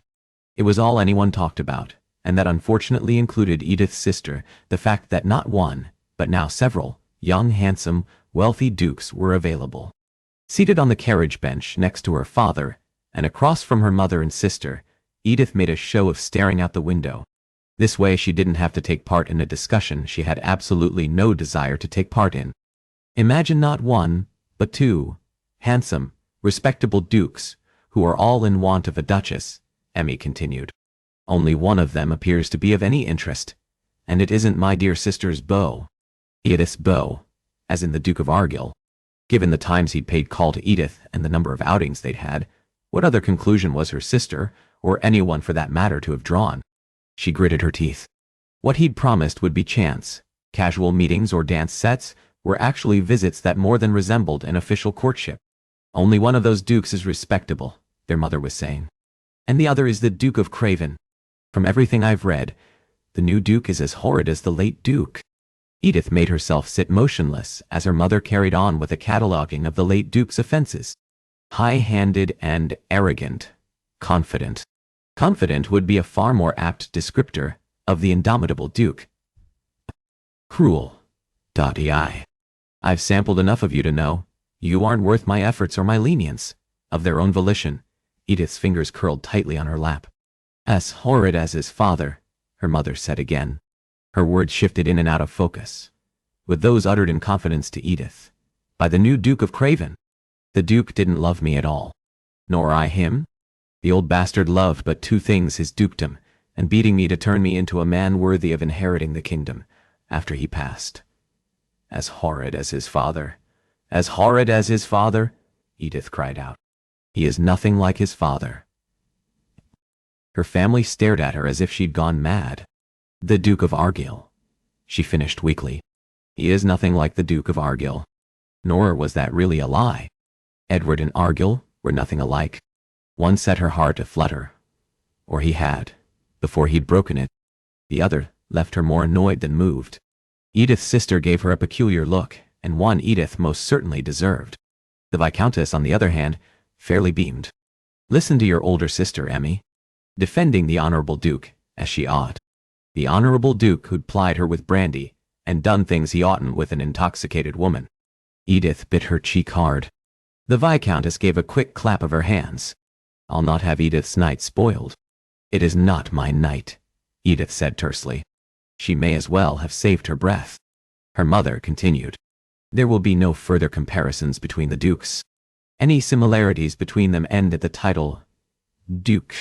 How dare her mother find Edward wanting?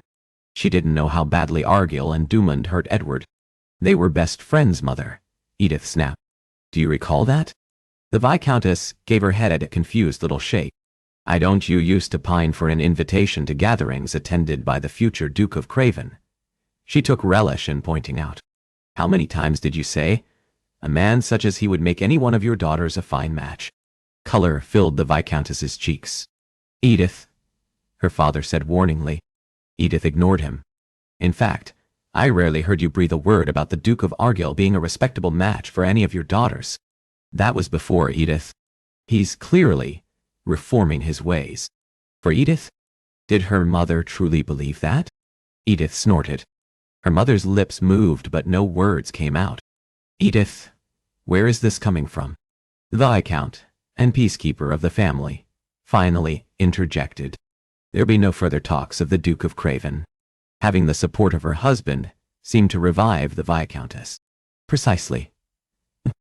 He is scandalous and outrageous, and, she lowered her voice to a whisper, like it wasn't just the Caldecotts present, he owns a less than respectable establishment. That was the understatement of the ages.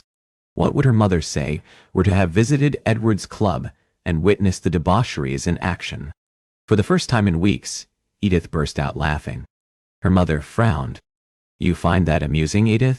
I find it amusing you should mention only one of those Duke's less than respectable establishments, mother. Gosh! The Viscountess blushed. That is different, she mumbled. Edith made her expression serene. How so? Have you been to those club? Emmy's laughter drowned out the rest of Edith's jibe. The Viscountess gave each of her daughters a stern look. When her attempts at quelling their devilry failed, she cast a desperate glance her husband's way. A dutiful as always, the Viscount took his wife's cue. I said, there'll be no more talk on the Duke of Craven or scandalous establishments. He spoke with a rare firmness that always managed to silence the Caldecott siblings. Am I clear, girls? Emmy and a more reluctant Edith nodded. The rest of the way, Edith contemplated the window, but barely saw the passing landscape. When she'd first entered society, she'd seen Edward from afar. She'd marveled at the urbane gentleman so self-possessed, handsome, and sought after by all. She'd secretly wished he'd look her way. Only he hadn't. And he'd not remained society's darling, the man all mamas and papas wished would make a match with their daughters. Now, no sane or desperate parent would let their respectable daughters within 1,000 yards of the gentleman. As such, the title of most eligible bachelor had been usurped by the Duke of Argyll. Possessed of a title just a smidge below royalty, dashing looks, and affable nature, the gentleman could have any woman he wished. And with the whirlwind courtship he'd launched, Argyll had done a convincing job of letting polite society believe Edith was that woman. Edith fought off a bitter laugh. The Duke had gone and taken his plan for hiding in plain sight meetings to discuss Evie's murder to a very public courtship. Where Edith expected he'd put in an appearance at the same respectable affairs she attended with her family, he'd done not only that, but also unexpectedly paid morning visits and escorted her on carriage rides. All of London's polite and impolite society believed Edith and the Duke to be on the cusp of marriage. Edith should only be grateful. During the time she'd spent with the Duke, he'd centered their discussions and the information he shared on Evie's murder. The men he'd hired had even begun to make headway with a druggist in the eastern side of London. All the while, Edith knew the truth. She'd made a deal with another devil. The Duke had provided Edith with precisely what she'd desired. In exchange, he'd tricked her into a public relationship, all for the sole reason of infuriating Edward. She'd come to both men naive, but she was not stupid, at least not anymore. The moment she'd left the Duke's and entered her hired hack to find Edward sitting in wait, she'd learned in an instant, from his volatile reaction, the depth of the rivalry between the two former friends. She'd become another weapon in their war where she remained, unfazed by the Duke turning her into a pawn. But the fact she was nothing more to Edward than that hit like a blade to the belly. Edith took a shaky breath. Her father's quiet murmuring pulled Edith from her musings. "What is it, Poppet? I should think being courted by a fellow such as the Duke would see you with more of a smile. And yet, it did not escape me this past week that you look as glum as if he'd stolen your puppy." She offered her best attempt at a smile. "I don't have a puppy, Papa." "Huh? No, Audie. If I thought it might make you happy again, I'd certainly fetch you one." He gave her a little wink. Then his expression grew somber. "Do you know, Evie looked forward to her London season like no other young woman I've ever known before. Not any of my 3 sisters. Your mother," his expression grew wistful. "We ran into one another whilst escaping a tedious affair and commiserated over how much we detested ton events. But Evie, she wanted a season." Her throat moved painfully. This is what her father thought accounted for her misery? But then, why shouldn't he? These past years Edith had been swamped by grief, and all of it had stemmed from the loss of her eldest sister. Instead, she'd not properly thought of Evie in too long. Now, all her thoughts, sleepless nights, and wandering daydreams belonged to another. "You know, your sister would have wanted you to be happy," he said quietly, mistaking Evie's silence for guilt. "She would have wished for you to dance until your toes hurt and fall in love. I know, Papa," she said more sharply than she intended. Edith felt immediate guilt at his stricken state and briefly closed her eyes. She didn't want to think about falling in love, because God help her, she'd already fallen for the absolute last man she should. She'd betrayed him, and he'd responded as he ought. And now, it was over. Edith drew in a slow breath and tried again. "Forgive me, Papa. I know what Evie wants for me." "Nothing to forgive, Poppet," he said gently, giving a little wave of his hand. Fortunately, the carriage rolled to a stop, sparing any further discussion on the matter. Edith was last to descend from the carriage. Her father tucked her hand in the fold of his sleeve, and as they walked, her earlier reprieve proved short-lived. "I want you to walk into the Duke's ballroom and embrace the night as the one you've been so deserving of." The Earl's throat moved. "And also, one I should have known long before now, that you not only deserved, but also desperately needed." "I've been remiss, my girl." "No," she insisted. "You have not. They'd all been lost in their sorrow." "Ah, but I have. Let's not quarrel over anything else. I expect tonight should be a magical one for you." Later that evening, standing with Emmy at her side, in the crush that was the Duke of Argyll's ballroom, Edith found her father couldn't have been more wrong.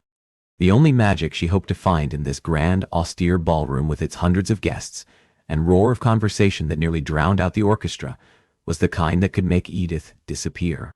Alas, she had 2 sets with the Duke which guaranteed Edith would be at the center of attention. Just then, the orchestra's lively country set concluded. The haunting strains of a waltz filled the Duke's ballroom. Edith's gaze was drawn to a dashing couple who stood at the center of it all, Lady Faith and Lord Rex Rutherford. The lady with her midnight black coils, elegantly wound like a coronet about her head, and the dark-haired, dangerous-looking fellow couldn't have been more striking. And yet, for the beauty of that pair, it was the way they gazed at one another that held Edith enthralled. This was Edward's former best friend, the man who'd betrayed him, and Edith despised him on sight. And yet, as the Marquess moved his wife through the sweeping circles of the waltz, Edith watched them with a mix of envy and sadness. How very much in love they were. The Marquess and his wife gazed upon one another, like there wasn't another soul in the room. This is why Lord Rutherford had been unable to forgive Edward. Edward, of course, wouldn't have understood and never would because he didn't believe in love. And he'd insulated himself in such a way, he'd ensured no one could love him. Except I did. Tears pricked her lashes. Because I'm a stupid, pathetic, pitiable fool who fell for a man so guarded, I don't know if a pickaxe could get him free of his armor. He is quite handsome. Edith blinked slowly and glanced over. Sipping away at her tepid lemonade and casually considering the other guests, stood Emmy. Her youngest sibling motioned with her glass, and Edith followed that less than subtle point to not the Marquess and Marchioness of Rutherford, but the gentleman beside them. Gregory, the Duke of Argyll. Currently, partnering his sister, the sibling pair danced alongside his friend and business partner. Yes, Edith allowed. Argyll said something to the other man that drew a laugh from Lady Rutherford and a scowl from the lady's husband. He seems quite dashing, Emmy remarked. He does. Because he was. Between his smooth tongue and the way in which he looked at a woman like she was the only one in the room, it was no secret why he was a breaker of hearts. Edith, however, seemed to be the only one to recognize that rakish facade for what it was. Do you love him? Emmy murmured. Edith promptly choked and attracted curious stares from those around her. Emmy pressed her drink into Edith's hands. As Edith sipped, her youngest sister slapped her on the back. Given his whirlwind courtship of you, I dare say mine wasn't the manner of question to elicit that reaction, Emmy drawled when Edith could breathe again. A playful twinkle or teasing note would have been far easier than that mature, omniscient observation from her sister. Answering in the affirmative would put an immediate end to her sister's questioning. Edith hedged. What woman would not be more than half in love with his grace? She could not even lie about loving Edward's former friend. That would be a betrayal too far. With his arrogance, slimy smile, and overtly rakish demeanor, the better question is what women would love him. Emmy asked, not missing a beat. Edith's eyebrows flared. Slimy smile? But I thought I approve of him. I did, but that was when I believed you loved him, Emmy whispered. Nor, sister dearest, does it escape me that, 1. Her sister lifted a finger. Your reaction in the carriage. And 2, she stuck up another digit. You have not answered my question. Edith fumbled and tripped and searched for a response. If you have to think so long, allow me to spare you, Edith. You don't. Her sister's gaze became sharply probing, which begs the question as to why the rest of Emmy's unwanted query was thankfully absorbed by the thunderous round of applause that fell over the room as the waltz drew to a close. Saved, Emmy muttered. For now. Edith followed her sister's focus to the Duke of Argyll. With his sister in the care of Lord and Lady Rutherford, Argyll now headed Edith's way. His long, confident strides were so very Edward's that if she closed her eyes quickly, she could almost imagine it was Edward walking her way. And yet, where Edward had the menacing prowl of a predator that didn't hide his savageness, there was a lazy languidness to the Duke's steps, which were, no doubt, meant to trick unsuspecting prey. When the Duke reached them, he swept a respectfully low bow to Edith and her sister. Miss Emma Caldecott. Emmy? Her sister muttered. Miss Edith Caldecott, he continued, after shooting the youngest, unimpressed, Caldecott girl a wry glance. Edward's former friend gathered Edith's fingers and slowly raised them to his lips for a lingering kiss. I hope you're enjoying yourself, Miss Caldecott. Emmy spoke before Edith could. So many guests a person can hardly breathe. In a room sweltering hot, what isn't to enjoy, your grace? Edith shot an elbow out, catching her sister in the side, even as the Duke turned all his attention on her cheeky sister. Your grace. Edith began to make the younger girl's apologies. A grin twitched at the Duke's lips. It is fine.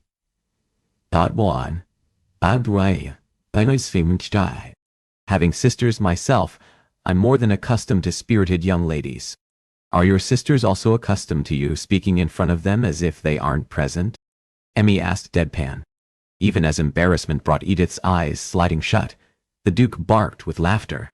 Fortunately, their mother, from where she'd been conversing with Lord and Lady Guildford, caught Edith's expression and hurried over to collect her youngest daughter. Edith's mother whisked a scowling Emmy off several steps to allow the Duke and Edith a reprieve from the younger girl's temper, and granted Edith and the Duke some perception of privacy. Hiding in plain sight, he'd called it. I'm sorry for my worry, not. She is spirited like her sister, the Duke murmured. That is a good thing. It will serve her well in life. Edith made a show of studying the dancers completing the steps of a quadrille. While she did, she felt the Duke's eyes upon her. She's cross with me, he said quietly. Edith glanced at him. Your sister? He clarified. Edith scoffed. She does not even know you, Your Grace. That is true. He paused. Which, given the fact she doesn't, leads me to only one conclusion. Edith didn't ask because she knew he intended to tell her. She is cross with me on her beloved sister's behalf. Have I done something to offend you, sweet? The Duke asked, entirely diverted. Sweet. That was Edward's endearment. Hearing it slip so smoothly from this other man's tongue felt like a further perfidy on Edith's part. Not interested in playing any more games with any more men, she gave him a level look. I'm not stupid, Your Grace. I understand what is at play. What exactly is that? Argyll dropped a shoulder against a nearby pillar and angled his broad, muscular body in a way that shielded them some from the world's view. You must enlighten me, dearest. Dearest? You've coordinated our meetings to raise societies. And Edward's. Notice. And? He drawled, more than faintly amused. You're playing a game with Lord, except that was no longer the title by which to refer to him. The Duke of Craven. You asked for the meetings, he pointed out. She gritted her teeth. Yes. But the Duke hammered her. Have we not met several times a week to discuss your concerns? Have I not supplied you information about the druggist with a reputation for being bribed for the right amount? Yes, he'd done all those things. So why then could she not shut her mouth? I'd thought. He dropped his voice and spoke in a seductive whisper. You thought what, Edith? That we'd meet somewhere private, after hours, as we did that first night you came to me? He asked huskily. That we'd find private drawing rooms and clandestine spots to meet. Is that what you did with Craven? She blushed. For the first time since she'd entered into a partnership with this other devil, the Duke let his mask slip and revealed the malevolence that dwelled under the veneer of a charmer. The Duke, with the discretion only a cunning and utterly unscrupulous rake, could graze his index finger just under the fabric of her sheer puff sleeve. I'd be all too happy to oblige, Edith. Unnerved by him but unaffected by his touch, Edith eyed him evenly and remained motionless. Argyll chuckled. God, you are such a bloody surprise. Edith detected the flare of interest in his eyes deepen. I do not wish to be a pawn in your and Edward's game, she said gravely. His expression grew serious. Very well, Edith. I'll square with you. It does bring me the utmost pleasure and satisfaction to know I'm meeting with the last woman Malden would have me anywhere near. You're wrong, she said quietly. The only reason for any anger he may feel, is a product of this enmity between you. But that does not mean, he continued, ignoring all mention she'd made of Edward, I do not want you, Edith. I'll confess, initially, I did consent to aid you in your investigation, because I sought to understand the connection between you and Malden. The Duke shifted so close, Edith had to crane her neck to meet his eyes, a strategy she knew to be deliberate. Then he continued, I did pay those public visits for the very reasons you suspect. He moved his gaze over her mouth, and then lower, to the deeper than she usually opted for bodice of her gown. Now, I find myself spellbound by the thought of you and your intrepidity. I would very much like to make you my Duchess, Edith, he said, his voice thick with desire. Edith resisted the urge to snort. She expected any other woman would have believed that rather convincing show. When she met his offer with only silence, he gave his blonde head a rueful shake. You're bad for a gent's pride, love. Edith flashed a wry grin. As I don't devote myself to making powerful men feel better and bigger, I'm afraid to inform you I do not feel properly chastened as you'd intended. This time, the earlier tension faded away, and Edith and the Duke shared an honest smile. We've spoken enough about Craven, he said, motioning a servant over. A handsome crimson-clad footman circulating with a tray of champagne glasses promptly appeared. Argyll availed himself to one and started to reach for a second. Miss Caldecott? The memory of that night in his offices hit her like a kick in the gut. No, thank you, she demurred. The Duke lifted his shoulders in a little shrug, and then took a drink of his spirits. Since Evie's death by poison, Edith was careful to not drink in public places. The time she'd let down her guard with the Duke of Argyll served as a cautionary tale, and she'd not make the same mistake twice. While he sipped, Argyll scanned the ballroom, as if he sought better company or someone in particular who was decidedly not Edith. She stared past the Duke. In her mind, she saw Edward as he'd been the night she'd first met with Argyll. Upon learning the Duke had plied her with brandy, rage, the likes of which she'd never witnessed, had possessed Edward. He, a man who was impervious to all, had turned crazed. As the Duke drained the remaining contents of his flute, Edith forced herself to stop thinking about Edward. A different, and just as dutiful servant appeared with a tray to relieve his master of his empty glass. Instead of availing himself to another, this time, Argyll waved the footman off. "I have information for you, Miss Caldecott, regarding the druggist." The Duke's pronouncement came so hushed that over the din of the other guests it barely reached her. Hope blossomed in her breast. "Your Grace," she whispered. Argyll continued to speak from the side of his mouth. "The man I've hired has managed to track down an underground operation that is being run in St. Giles." The Duke did a glance about. "We should discuss this somewhere else, Miss Caldecott," he said mutedly. "If you can meet me in—" Argyll's voice and whatever it was he now said faded from focus. A shiver tickled her nape and teased her spine. Suddenly, a buzz filled the ballroom. The Duke's gaze slid over the top of Edith's head to the reason for the commotion at the front of the ballroom. Argyll whistled quietly between his lips. "Well, I'll be damned," he said, with his earlier amusement restored, and this time filled with more of that frosty hardness he made no attempt to conceal. Edith followed his gaze to the avenging figure striding down the marble staircase with all the ease and comfort of one who owned the household. Her breath hitched. Edward. Edith had longed for him more than was proper, and definitely more than he deserved, but her heart didn't care about those unimportant details. When he reached the landing and began his walk-through, the crowd parted with the deference they'd reserved the king, and a king in his own right, the new Duke of Craven. All the while he made his march, Edward's gaze remained fixed on Edith. With his presence alone, Edward brought the world to a stop. The orchestra ceased its playing, the dancers stopped their twirling, and a great hush descended over the members of polite society, gathered in the Duke's ballroom. With every step that brought him closer, her heart beat faster and faster.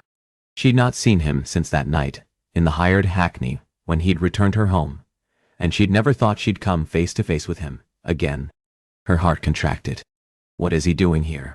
And then, at last he reached Edith.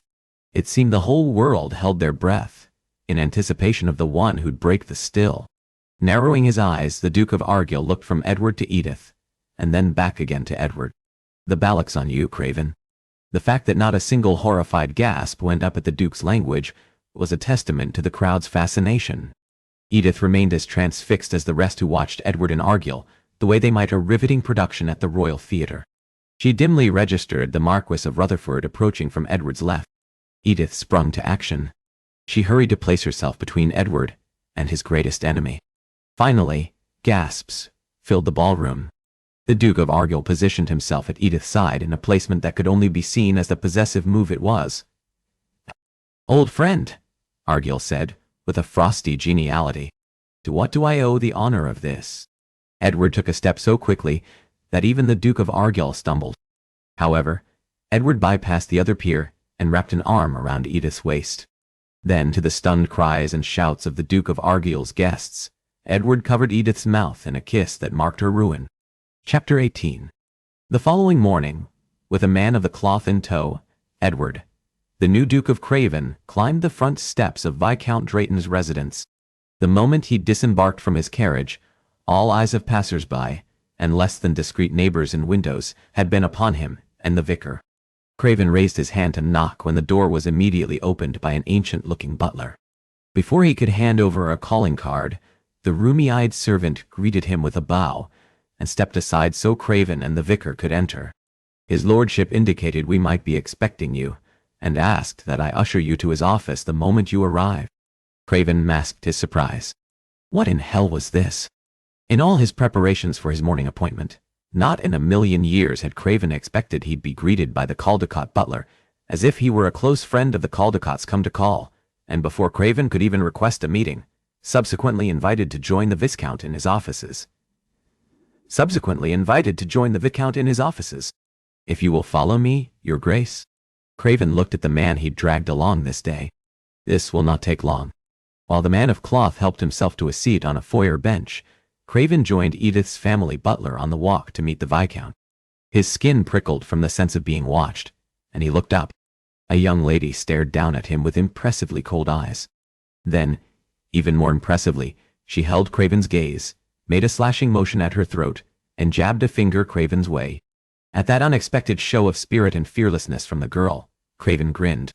It seems all the courage and strength in the Caldecott family has been reserved for the daughters, he called up. Indeed. She narrowed his eyes. You'd do well to remember it, Your Grace. I've lost one sister. I'm not afraid to kill for another. In every way, she possessed Edith's spirit. A thought slipped in, an imagining of a different young girl, one with Edith's luscious chocolatey curls and intrepidness. Your Grace? The butler's gentle prodding brought Craven crashing to the present. As he resumed his walk, he attempted to rein in his fatuous musings. Craven well knew, following the epic scandal he'd caused in the middle of Argyll's ballroom, Edith's father was certain to issue a duel. With that being the inevitable response from Viscount Drayton, after Craven returned from the scene of Edith's public ruin, he'd spent the remainder of the night preparing for his appointment with the older man. Now his razor-sharp focus for the impending meeting had become all dulled by thoughts of a girl babe he and Edith might have. Why, there'd not even been a thought about his future son and heir. Good God, what in hell gripped him? When the servant finally brought Craven to a stop outside an arched oaken doorway, he'd at last managed to set his thoughts to right. That restraint proved all too short-lived. A quiet, familiar voice sounded from behind Craven. I have it from here, Thomas. Edith. Edith, pale as he'd ever seen her, not even one of the times she'd been at full faint, and with large, dark circles under her eyes, stared subduedly at Craven. His body stirred, and oddly enough, so did the place in Edward's chest where his heart ought to be. Thomas passed his worried gaze between the pair, and then reluctantly took himself off, commanding the head servant as if you are the head of household. He purred. Why does that not surprise me, my love? Why are you here? She quietly asked. I think that should be fairly clear, sweet. He strolled closer. I'm here to do right by you. She remained expressionless. You wouldn't even know what that means, Your Grace. The sound of his new, more powerful title falling from her lips should arouse Craven. Instead, strangely, he found himself missing the effortless way she'd once spoken his given name. My love is mad at me, he said amused. I'm not your love. It couldn't be clearer you aren't capable of the sentiment. Did he imagine the flash of sadness in her eyes? I'll not have you kill my father. Would you rather duel me instead, sweet? Amusement crept into his voice. Somehow, her wan cheeks went even whiter. You would make light of this, she whispered. For all the depraved behaviors he'd displayed with and around her, and all the villainous plans he'd revealed to Edith, she'd still ask her current question with such shock and anguish. The evidence of her suffering shouldn't bother Craven. Either way, it shouldn't. Unnerved as he'd never been, Craven gave her his back and knocked on the Viscount's office door. A moment later, Edith's father appeared. Come in, Your Grace, he murmured. Come in, please. Please. The man would beg for Craven's company. Surely Edith recognized her father's ineptitude and would be grateful to be free of him. Only, as Craven cast a glance her way, he found the place where she'd previously stood, empty. Your Grace? The Viscount ventured haltingly. Giving his head an indecipherable shake, he followed Edith's father into the room. If you will, the Viscount said, leading them toward his desk. Instead of claiming a place at the head, Edith's father angled one of the leather armchairs at the foot of the neat mahogany desk and settled himself into those comfortable-looking folds. Craven took the indicated seat and cagily eyed the man opposite him. What man abandoned his position of power in exchange for a cozy leather seat beside his enemy? Either Edith's father was a master tactician or an old, bloody fool. Given the ease with which Edith had slipped out of this very household, again and again, and dashed all over London, Craven felt more than comfortable staking his life on the latter being true. Well, on the latter being true. The Viscount steepled his long fingers together. I would offer you spirits, Your Grace, however. Given the earliness of the morning hour, I must forego that offer. Considering I ruined your daughter in the middle of the Duke of Argyll's affair, you should have already gathered. I'm not one given to follow social niceties, Craven jibed. No, that is true. The Viscount took a deep breath. Aye. Would you care for spirits? Spirits? A muscle ticked in Craven's jaw. He may as well have lifted Edith's skirts, which he had any number of times before, and tucked the lady in front of the ton.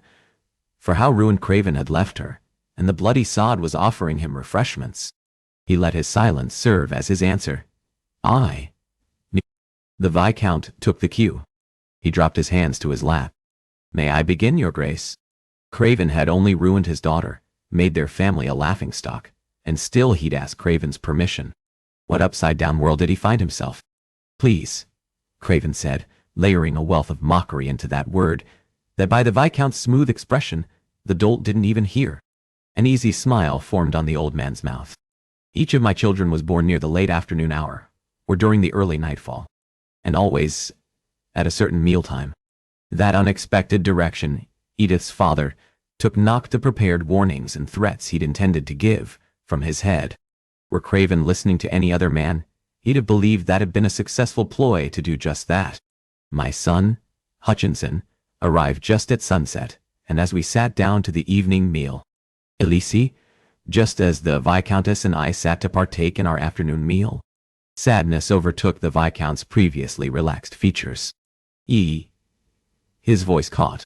Edith's father turned his head momentarily and coughed into his hand. And Craven, who prided himself on being imperturbable, needed to glance away from the other man's display of emotion and reminded all over again why he'd forbade himself from loving anyone. Evie. Well, she arrived at dessert. The footman had just put down a plate of baked custard before my wife.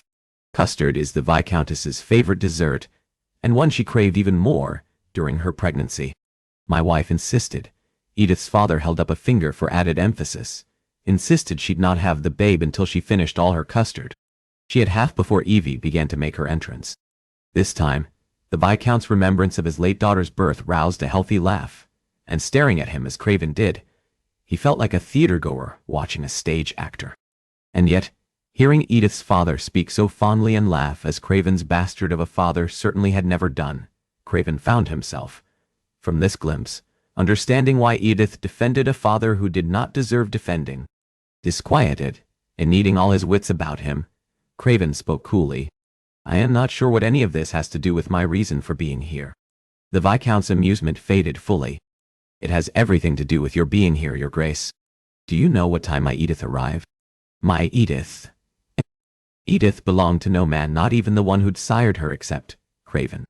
This time, too proud to admit he wanted that detail about Edith's first moments on this earth, he forced boredom and mockery into his voice.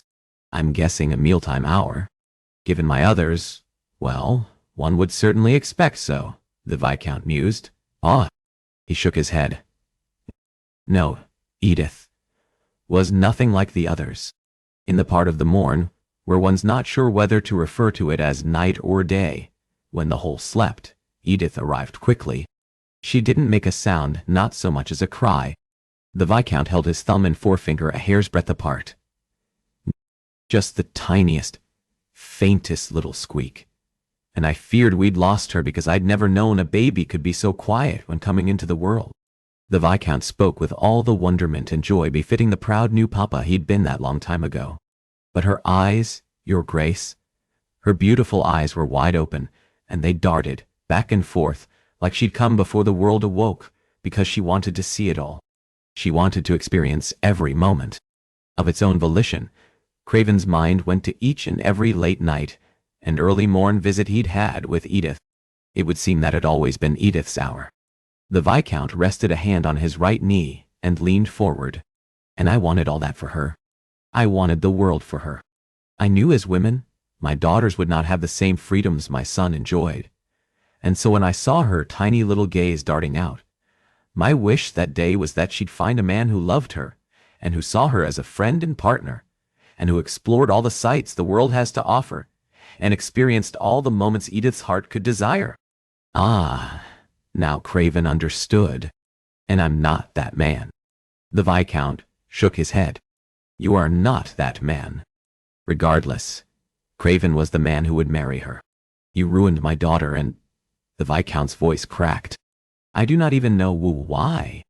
An admission that also indicated how little Edith's father knew of the going-ons in polite society.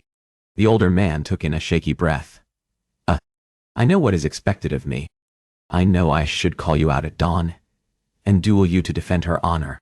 Yes, that was precisely what the Viscount should do. Had it been Malden's daughter handled so in a ballroom, Craven wouldn't have bothered with a duel. He'd have gone straight to murdering the bastard with all of society witnesses to the evil he'd do the dastard. At the very least, Edith deserved a father or brother or husband who'd destroy anyone who wronged her. Craven would be that man for her. "You've left me in a pickle, Your Grace. You are a young man. I, on the other hand—" The gentleman lifted his hands, palms up. "These are old like me. Everything I do is slower. My reflexes, my movements. If I duel against you, I'll lose." A vein pulsed in Craven's temple. My God, this was the man Edith and 3 sisters relied upon for safety? It was a wonder the lady had survived as long as she had. For the first time, he truly considered the suspicions and fears which had sent Edith into his life, and considered them in a new, more distinct light. "Your fear of dying is greater than your devotion to your daughter," Craven snapped. Had he felt any guilt for his actions last evening, which Craven decidedly did not, there were none at all, knowing he'd be rescuing Edith from such a man? The Viscount grimaced. "You don't understand." Oh, Craven understood perfectly. Edith deserved a man who'd fight for her and battle her enemies, both real and imagined. He should be relieved instead of annoyed that he'd meet no resistance. "As I see it," Craven said coolly, tired of the man's maudlin excuses for why the Viscount would not fight for Edith. "Your son, Edith's older brother, is the one who left you in a pickle, my lord." Craven didn't relent. "Perhaps if your son and heir spent more time watching after his sister's mother and weak father, we wouldn't be sitting here." Fortunately for him, however, there hadn't been a protective older brother about. The other man's face twisted. "You don't understand. After my daughter's death, my son Craven cut him off. I don't need to hear excuses for why your son ran away after he failed you and Edith, my lord. Or why you living is more important than your daughter's honor." He reached inside the front of his jacket and withdrew a thick, folded sheet. Craven held it out for the other man to take. "I'm marrying your daughter." The Viscount's eyes slid shut, and a paroxysm of grief twisted his features. "Edith, she is special. Given how special she is, you should have had the foresight to watch after her more carefully than you did," Craven said, without any remorse for the older man's feelings. Confusion filled the Viscount's eyes. "I don't." He shook his head. "How could I have watched her any more closely than when she was at the center of a ballroom, surrounded by nearly all of polite society?" Craven flattened his lips. In his rage, he'd forgotten the Viscount knew nothing of Edith's late-night jaunts all over London. When her father still made no attempt to accept the official document, Craven dropped it on the other man's lap. "I've secured a marriage certificate from the king. I have a vicar waiting in the foyer. I'm marrying your daughter now." A look Craven recognized so very well from his dealings at first forbidden pleasures, and now Lucifer's lair, filled the Viscount's every feature desperation. "Her dowry," the Viscount began. "Ah. So they'd entered the negotiation stage. Your Grace, I would have my daughter retain control of some aspect of her life, see that she has money to care for herself. Should she as my wife, she'll want for nothing, but she may keep her dowry. What else, Drayton? I'd beg you not to hurt her." Tears filled the older man's eyes. "Please, do not hurt her." "I don't hit women," Craven said bluntly. "There are other, even worse, ways to inflict pain upon a person, Your Grace," the Viscount said quietly, like an elder imparting sage advice. "Next? I would ask you to allow Edith to remain with her family." "Absolutely not. From this day forward, I'm her family." "Family?" That word percolated in Craven's mind. He'd never had a family in the sense the world thought of it. No different than an animal or beast in the wild, Craven had been sired. There'd been no affection, no emotion, no love, just the understanding that when the sire died, there would be another beast to carry on in his stead. But Edith? Edith was made different. She cared deeply and loved her siblings and parents mightily, and whatever children they had, there was no doubt in Craven's mind that she would care for them and love them in that same way. His thankfully now dead father would have despised knowing that weakness would infiltrate the Defies bloodlines. Maybe that's why Craven reveled so deeply at the idea of Edith bringing that light to the Defies line. There is nothing I can say to persuade you, the Viscount entreated. Nothing. The Viscount took in a deep breath. Very well. It is settled. It was settled Edith would belong to him, in both name and body. And Craven suspected their lives entwining this way had been ordained from the moment she'd crafted a plan to enlist his help. Chapter 19. Before a vicar who was a stranger, her parents, younger sister, and a silent, menacing fellow who'd arrived as the Duke's witness, Edith and Edward recited their vows and were married not even 30 minutes after he'd arrived to speak with her father. Standing at the last family portrait that had ever been done of all Caldecots together, Edith stared blankly up at Evie's smiling visage. Their conversation from that long day, that had become an all-out sisterly quarrel, echoed in her mind. Will you just cease? I don't want a grand wedding, Evie. Can you not talk about this some other time? Hutchinson groused. Edith and Evie ignored him. Ah, of course you do. Flower petals, Edith. You must have flower petals and white-iced wedding cake and parlor games when you marry. You have that at your wedding, Evie. Will you girls cease bickering? The Viscountess implored. Edith trailed a fingertip around Evie's silhouette, never actually touching the canvas, so as to not mar this last rendering of her sister. She smiled sadly. In the end, she'd had precisely what she'd told Evie she wished for: a small affair, with few guests and no fanfare. Only, what she'd never imagined was that Evie wouldn't be present, or Hutchinson or Elise, that it'd be just a rushed ceremony between Edith and a cold-hearted man who felt not an iota of love or true regard for her. Why, there'd not even been time enough to prepare a proper wedding breakfast. Emmy sidled up beside Edith and pulled her away from her melancholic thoughts. You know, I might choose a better hiding spot. She glanced over and found Emmy's gaze locked on the portrait in the same way Edith's had been, until her youngest sister's arrival. Her sister had correctly surmised Edith was taking advantage of her belongings, presently being packed, so she could avoid Edward. Not that you'll ever be able to avoid him again, after this moment. I can sneak you out the back entrance, Emmy ventured, with a sisterly loyalty that brought a tremulous smile to Edith's lips. I know you can. Just as Edith knew, Emmy didn't speak in jest that she would help her make an escape if she so wished it. I also know he'd find me anyway, wherever I may go. At that non-committal sound, Edith looked over. Her youngest sibling had put all her attention back on the portrait. What?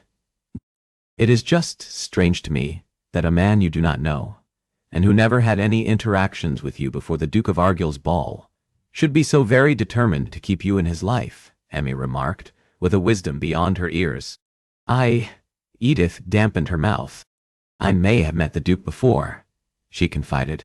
Emmy spun with fake shock stamped on her features. No. Oh, why? The younger girl slapped a hand against her breast. That is impossible. I cannot even fathom last evening was not the first you'd met. Despite the hell that had been these whirlwind days, Edith managed to smile. You knew? That you'd been going off to meet someone, and that certain someone was the new Duke? Emmy raised an eyebrow. I may have had an idea when I saw him emerge from the same corner of the bookshop you always loved to visit. Then, just like that, the floods opened, and everything came tumbling forth, the reasons she'd sought Edward out. The things he'd made her feel. The agony of his rejection. His rivalry with the Duke of Argyll. For so long, Edith had shared so few with anyone, nay, no one. Since Evie died, each of the Caldecots in their own way, and to varying degrees, ceased sharing their thoughts and feelings and worries with one another. In fact, Edward had become the unlikely someone, and an even more unlikely confidante she had shared so many parts of herself with.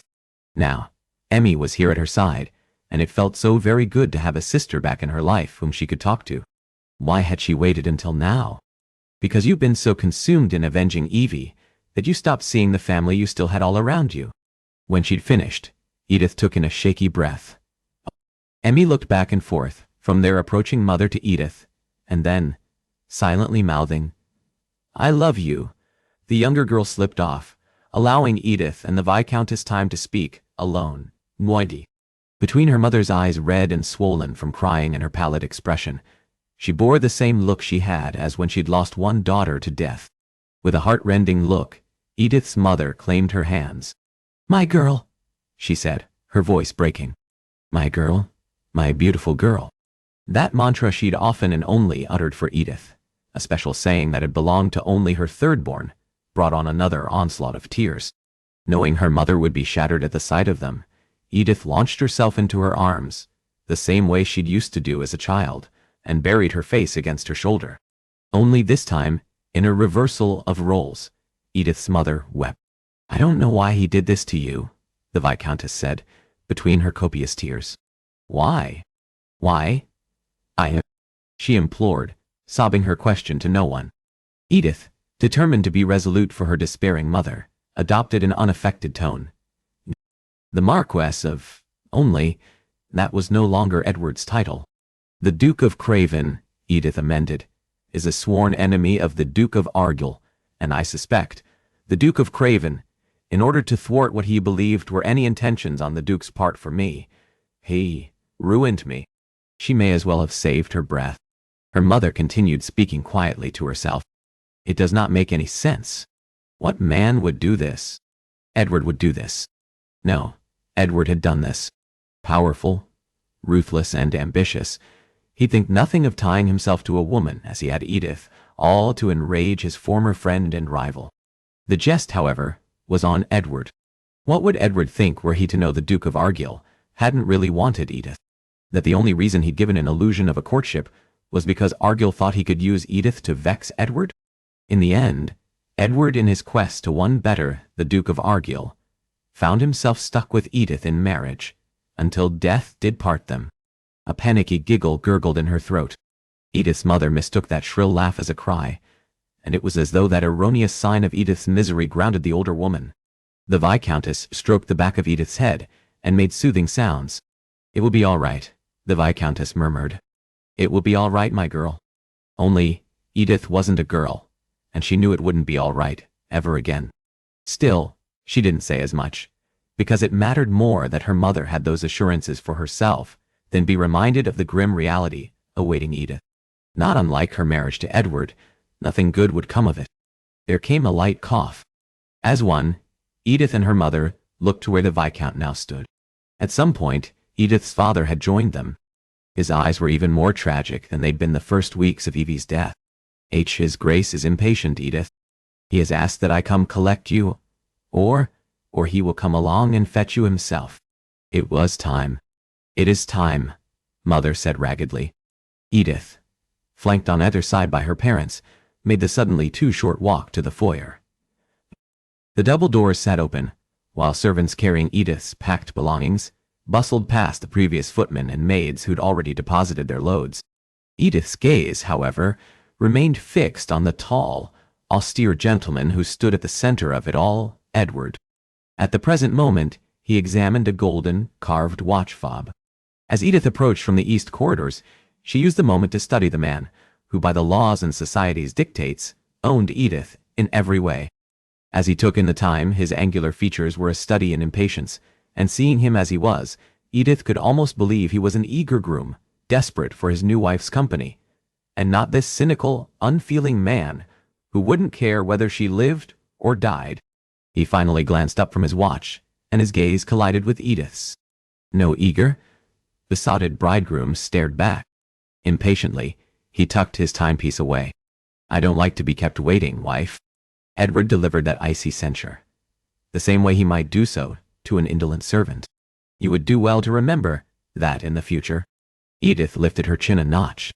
"Then you should have found a more biddable woman who worried about such things, Your Grace." The Viscountess gasped. "Have a care, Edith. Please," her mother implored, while at her side, Edith's father kept his entreaty to the silent type he now did, with his eyes. Instead of the anticipated and hoped-for rage, amusement filled Edward's eyes. Edith spoke with a frost to rival her husband's. His Grace won't hurt me. She directed that assurance she gave at her husband. He cannot. He'd already hurt her far beyond anything else he might do. It is time, wife. It is time. Edith took a step to go when a cry rang out. She looked up as Emmy came racing down the stairs. Without breaking stride and her downward momentum carrying her, Emmy flung herself at Edith, nearly taking them both down. And they would have certainly fallen, had Edward not shot a hand out to steady Edith and her sister. Emmy wrapped her arms around Edith and sobbed. I cannot believe I've now lost all my sisters. Fighting tears, Edith held her youngest sibling close and stroked the back of her head. Shh. I will always be here.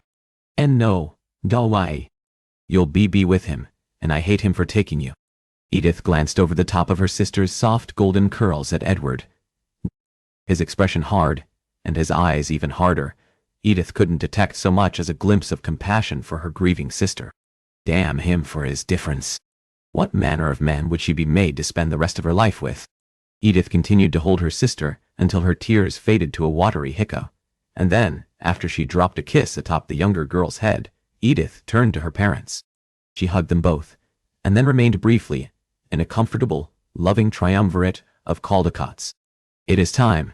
Edith took in a steadying breath and forced herself to step away from her parents.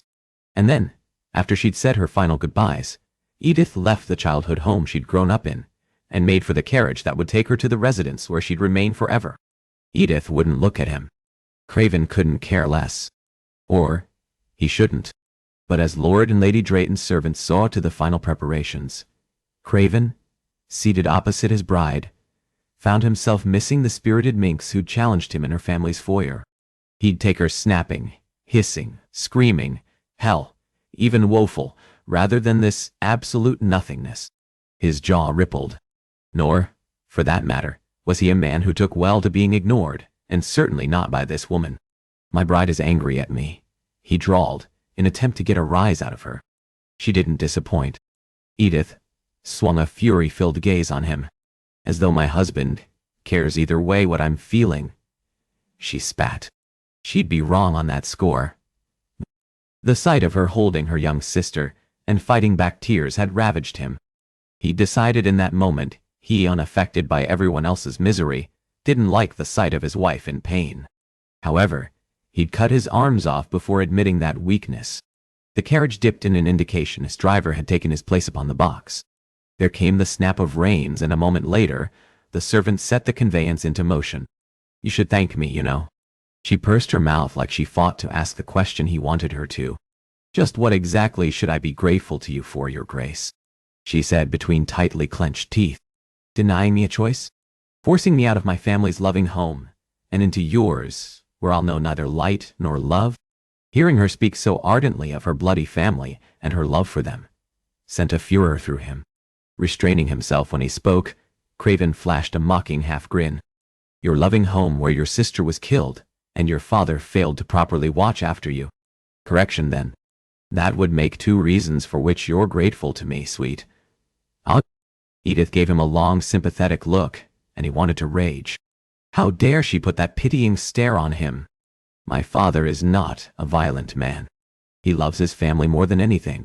He doesn't have the vices you've built an empire around, she said quietly. As such, I'll not resent him for failing to believe such evil exists, and that it should, in the form of a relative, creep into his household. After delivering that matter-of-fact chastisement, Edith returned her attention to the window. With that, Craven found himself summarily forgotten for a second time. The hell he would. You didn't want to know the other reason you owe me your gratitude, Edith? He purred. She gave Craven a once-over. Considering the wrong conclusion you'd reached regarding my family, it didn't even cross my mind. The Balaks on her. God, she was magnificent. Argyll had every intention of compromising you that night of his ball. Love, he said bluntly. Edith remained wholly nonplussed over that revelation.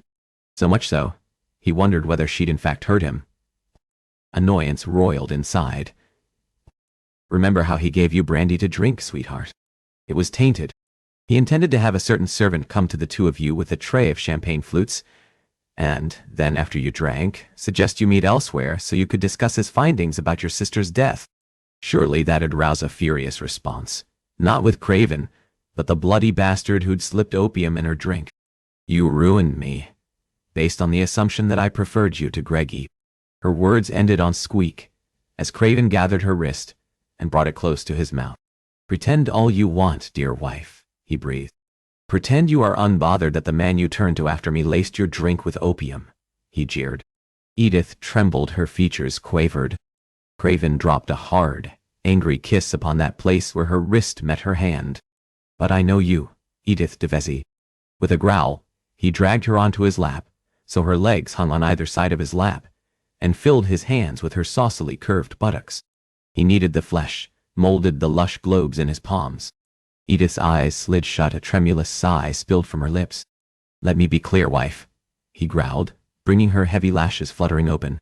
I've been very patient with your temper and insolence. Craven cupped her by the nape and drew her face closer, so their lips nearly touched. But I'll not tolerate talks of Argyll, he snarled. Or are you pretending it isn't me you want between your legs? Craven ground his lips against hers. Equally savage, Edith gripped him by his hair and returned his kiss. Inflamed, Craven captured her chin hard in his hands and squeezed, so she parted for him, and then he plundered her mouth. They violently tangled their tongues, he and Edith, each warring for supremacy. She moaned long and low, and he drank of those reverberations wrought by her desire. His hard cock twitched. God, how he wanted her. And now, she was his, which meant he could bury himself inside her now and whenever he wanted. As if she'd read his silent, triumphant revelry, she bucked her hips wildly. Craven shoved her satin wedding dress higher up around her waist. My naughty girl has missed this, he rasped between kisses. I've missed this. Since his last time with her, he'd existed in a constant state of pained arousal. Now, he'd finally be able to claim her and purge her from his blood so he could think clearly once more. He grazed his fingers over Edith's soaking entrance, when suddenly, she laid her palms against his chest and edged herself out of his embrace. Stop, she ordered. Before he knew what she'd intended, Edith scrambled from his lap. Bye. She proceeded to right her skirts. He gritted his teeth. For the first time in their relationship, Craven found himself on the other side of his innocent wife's self-control. He fought to exercise restraint, even as every part of him ached to have his hand in that place he'd yearned to touch since he'd cast her from his life. A perfectly composed Edith, on the other hand, stared serenely back. There are matters we must first discuss. Matters? He snapped impatiently. Our marriage. There are certain rules I will be laying out for you to obey. Craven stared at her. Rules? As I recall, not even an hour ago, only one of us vowed to obey, and I'm decidedly not the one, he snarled. Edith took in a slow breath. No, you are correct. But then, that is the world, is it not? Women, we are expected to give our husbands our obedience, fidelity, and even become property to them. Wives do not get the same. No, you don't, he said bluntly. She flinched slightly. Oh. Craven nodded his chin. I'm listening. You got what you wanted, she said quietly. I'm now your wife. You've triumphed over the Duke of Argyll. I, however, have received nothing in return. He scoffed. You have received everything. The safety and security your family could not provide you. Wealth to rival Midas's. I'll drape you in diamonds and the finest silks. I'll have a crown commission dripping in gemstones befitting your role as my queen. Sadness flickered in her eyes. I don't want any of that, Edward. Those are things you believe are important, but they are not. She paused. At least, not to me. That brought him up short. All people craved wealth and power. His wife was an oddity and rarity. What is important to you? He asked, truly befuddled. A small smile teased her lips, and his chest shifted. It had been so long since he'd seen that beautiful curve of her mouth. Happiness, laughter, having a husband who would be my friend and partner, she said solemnly, slowly. Her answer only further confounded him. You wish for happiness but do not want jewels or gowns, he repeated. Edith sighed. I want to be married to a man who I can talk to, Edward. At hearing Edith speak, with a finality, and in that pitying way, his frustration redoubled. He'd limitless wealth and power, and now to be told he couldn't offer her something she desired left a sour taste in his mouth. "We are talking, wife." This time, she pressed her palms over her face and laughed. Rage would have filled him, had she not chosen that moment to reach across the bench and twine her fingers with his. "Not just talking, Edward," she said, applying a light pressure to his hands, "but rather sharing parts of ourselves." Fortunately for Craven, he was spared from the embarrassment of asking further questions about a discussion he'd absolutely no understanding of.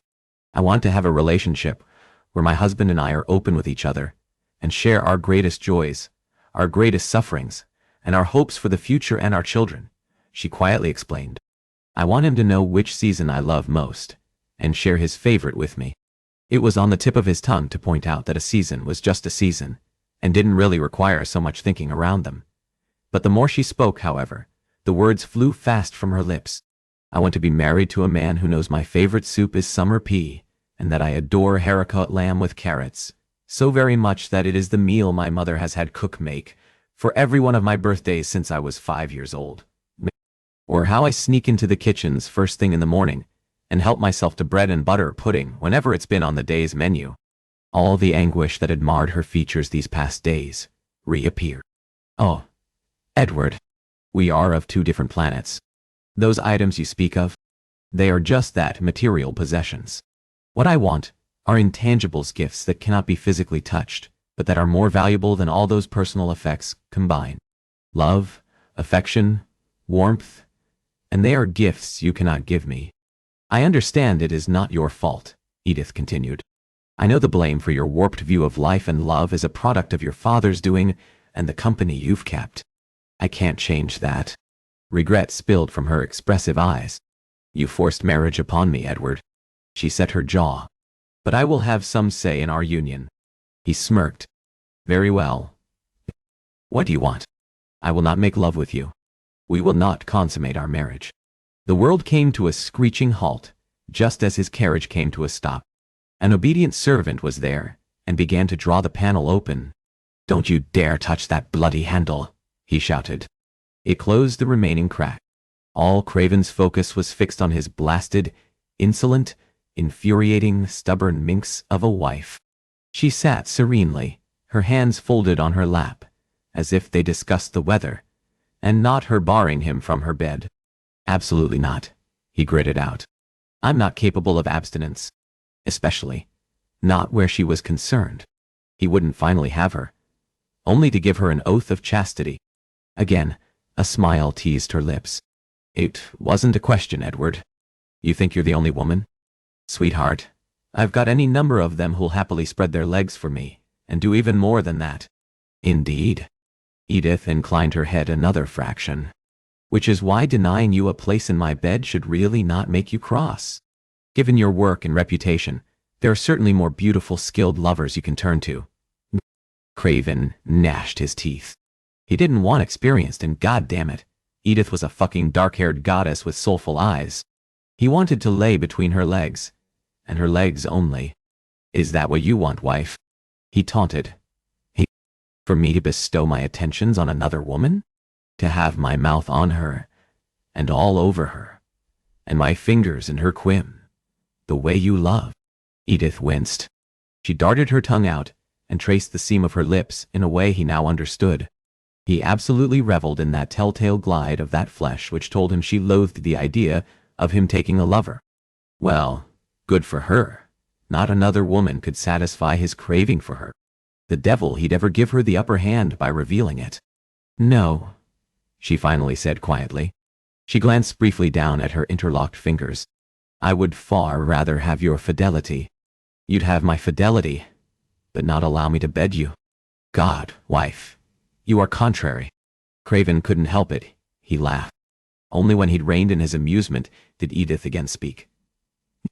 "I will not give the gift of my virtue to a man who robbed me of choice. If you want a place in my bed, you must earn it, Edward.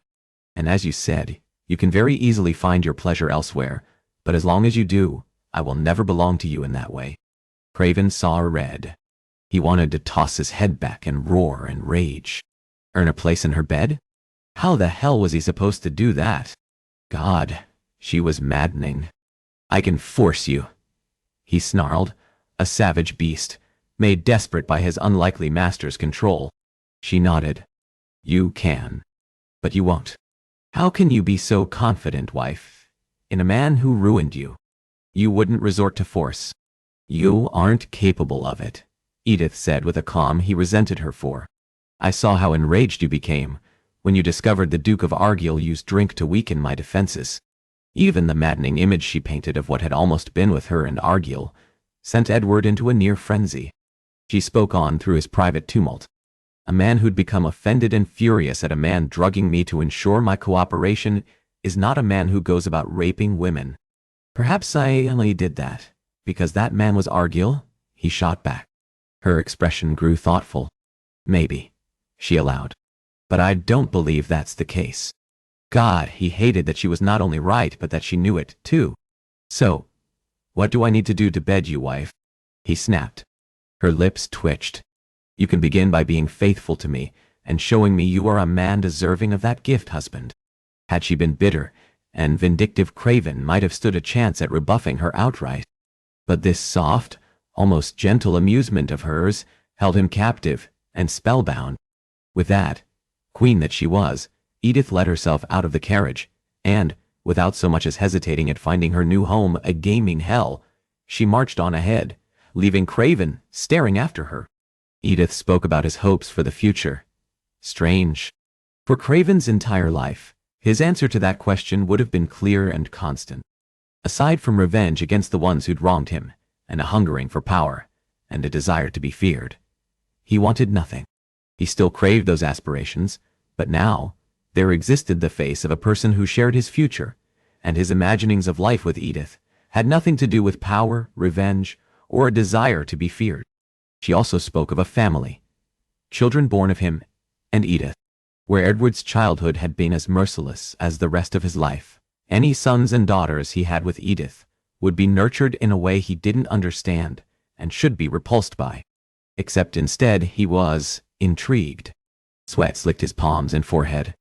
As Craven, who'd attained a level of strength and power as to fear nothing, found himself besieged with absolute terror for being tempted and entranced by thoughts of a bucolic family with his glorious wife. Chapter 20.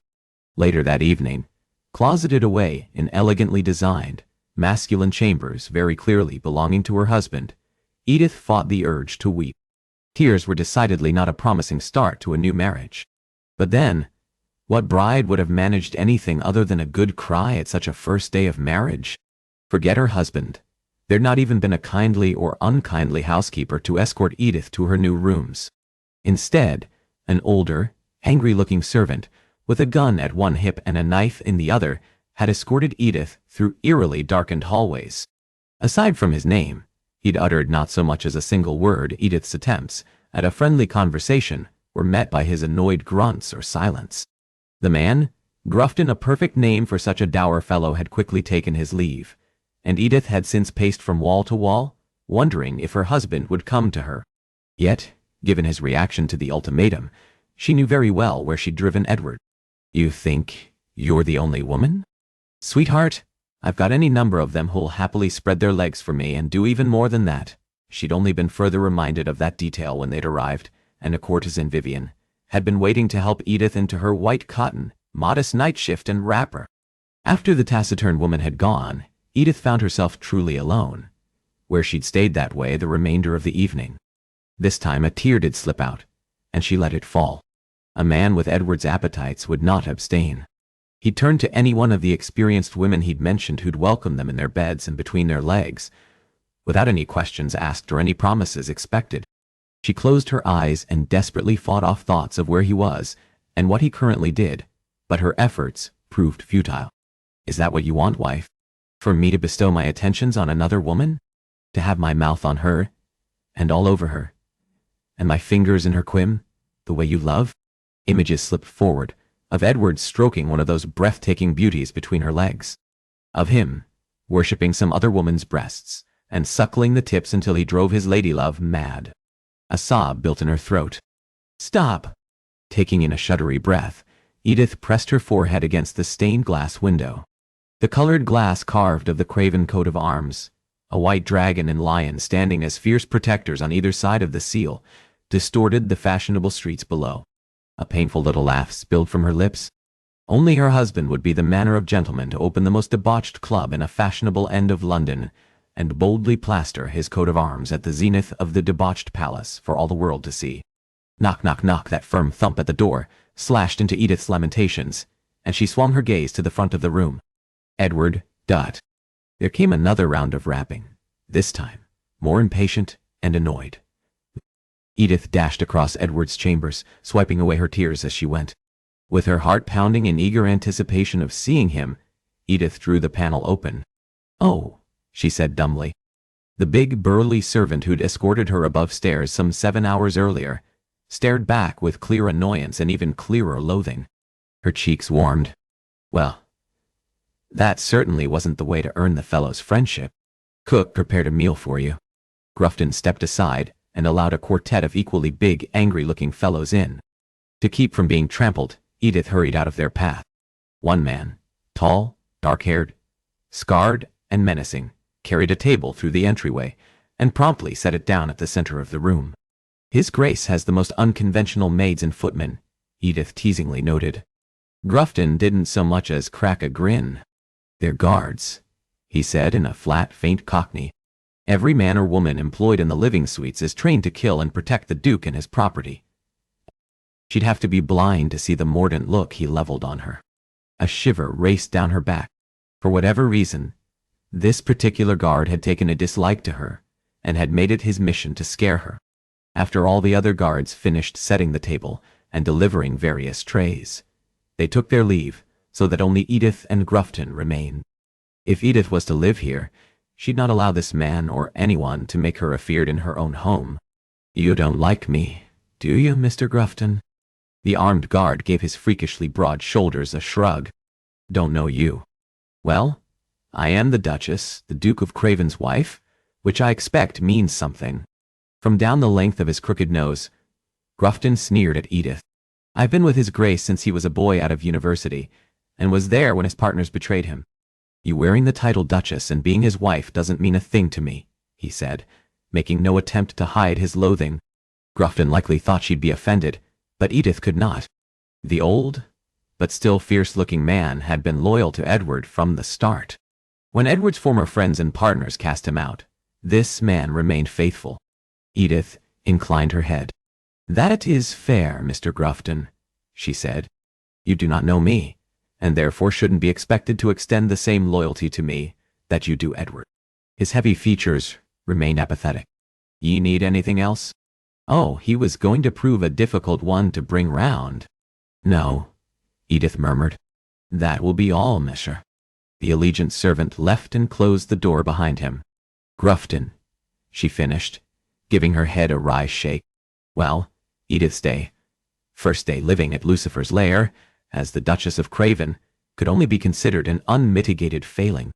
Edith made her way over to the lonely table of one that sat in the middle of her husband's rooms. She sat down heavy on the hard, mahogany, Chippendale chair, and dropped her elbow upon the table. The crystal candlesticks flickered upon the gold tablecloth. She passed her gaze over the small tureen solitary dinner-sized covered platter, the smaller silver one beside it, a single bowl, a lone glass of claret, and a small pitcher of the wine. Collecting the champagne flute, Edith stared into the deep, almost burgundy contents, and then lifted her glass towards the long, wax tapers. "To the two of you," she said to the lone pair on this, her and Edward's wedding day. Tears again threatened, and she bloody hated them. Edith downed the fruity-flavored claret and grimaced. She didn't care, or shouldn't care that Grufton despised her. But knowing she'd traded a home with a loving sister and friend, servants who were like family, and parents who loved Edith beyond measure, for a new home with a man wholly indifferent toward her and guards, who hated her, and where she didn't have a single friend in this godforsaken place, well, she did care. Ow. Edith poured herself another drink, and when she'd filled her glass to the top, she'd left the crystal pitcher nearly empty. Morosely, she sipped of her second claret, and with her spare hand, lifted the lid of the tureen. A subtle hint of saffron wafted in the air. Dumbly, Edith set aside her champagne flute. Her hand trembled, and she had to steady her grip. Her heart beat a quick rhythm in her breast as she stared unblinkingly down at the bright green contents. Summer, pea, soup. 1D1. She didn't move for a long moment. It could be a coincidence, and yet Edith hurriedly set down the porcelain lid, and jumping to her feet, she quickly grabbed the handle of the large silver dome. Haricot lamb, with carrots, she whispered.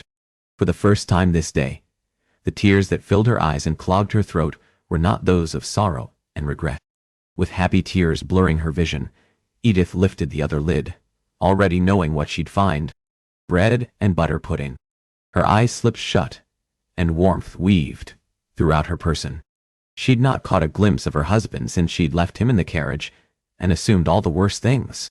Now, seeing the attention and care he'd shown in the meal he had prepared for their wedding night, even if it was just for her, sent warmth weaving throughout her person. More light from Edward's romantic gesture than even the sweet claret, Edith put the lids back on their proper trays and quit her rooms. Grufton stood some 5 or so yards from Edward's chambers. The minute the door opened, he shot one of his already familiar hostile glares Edith's way.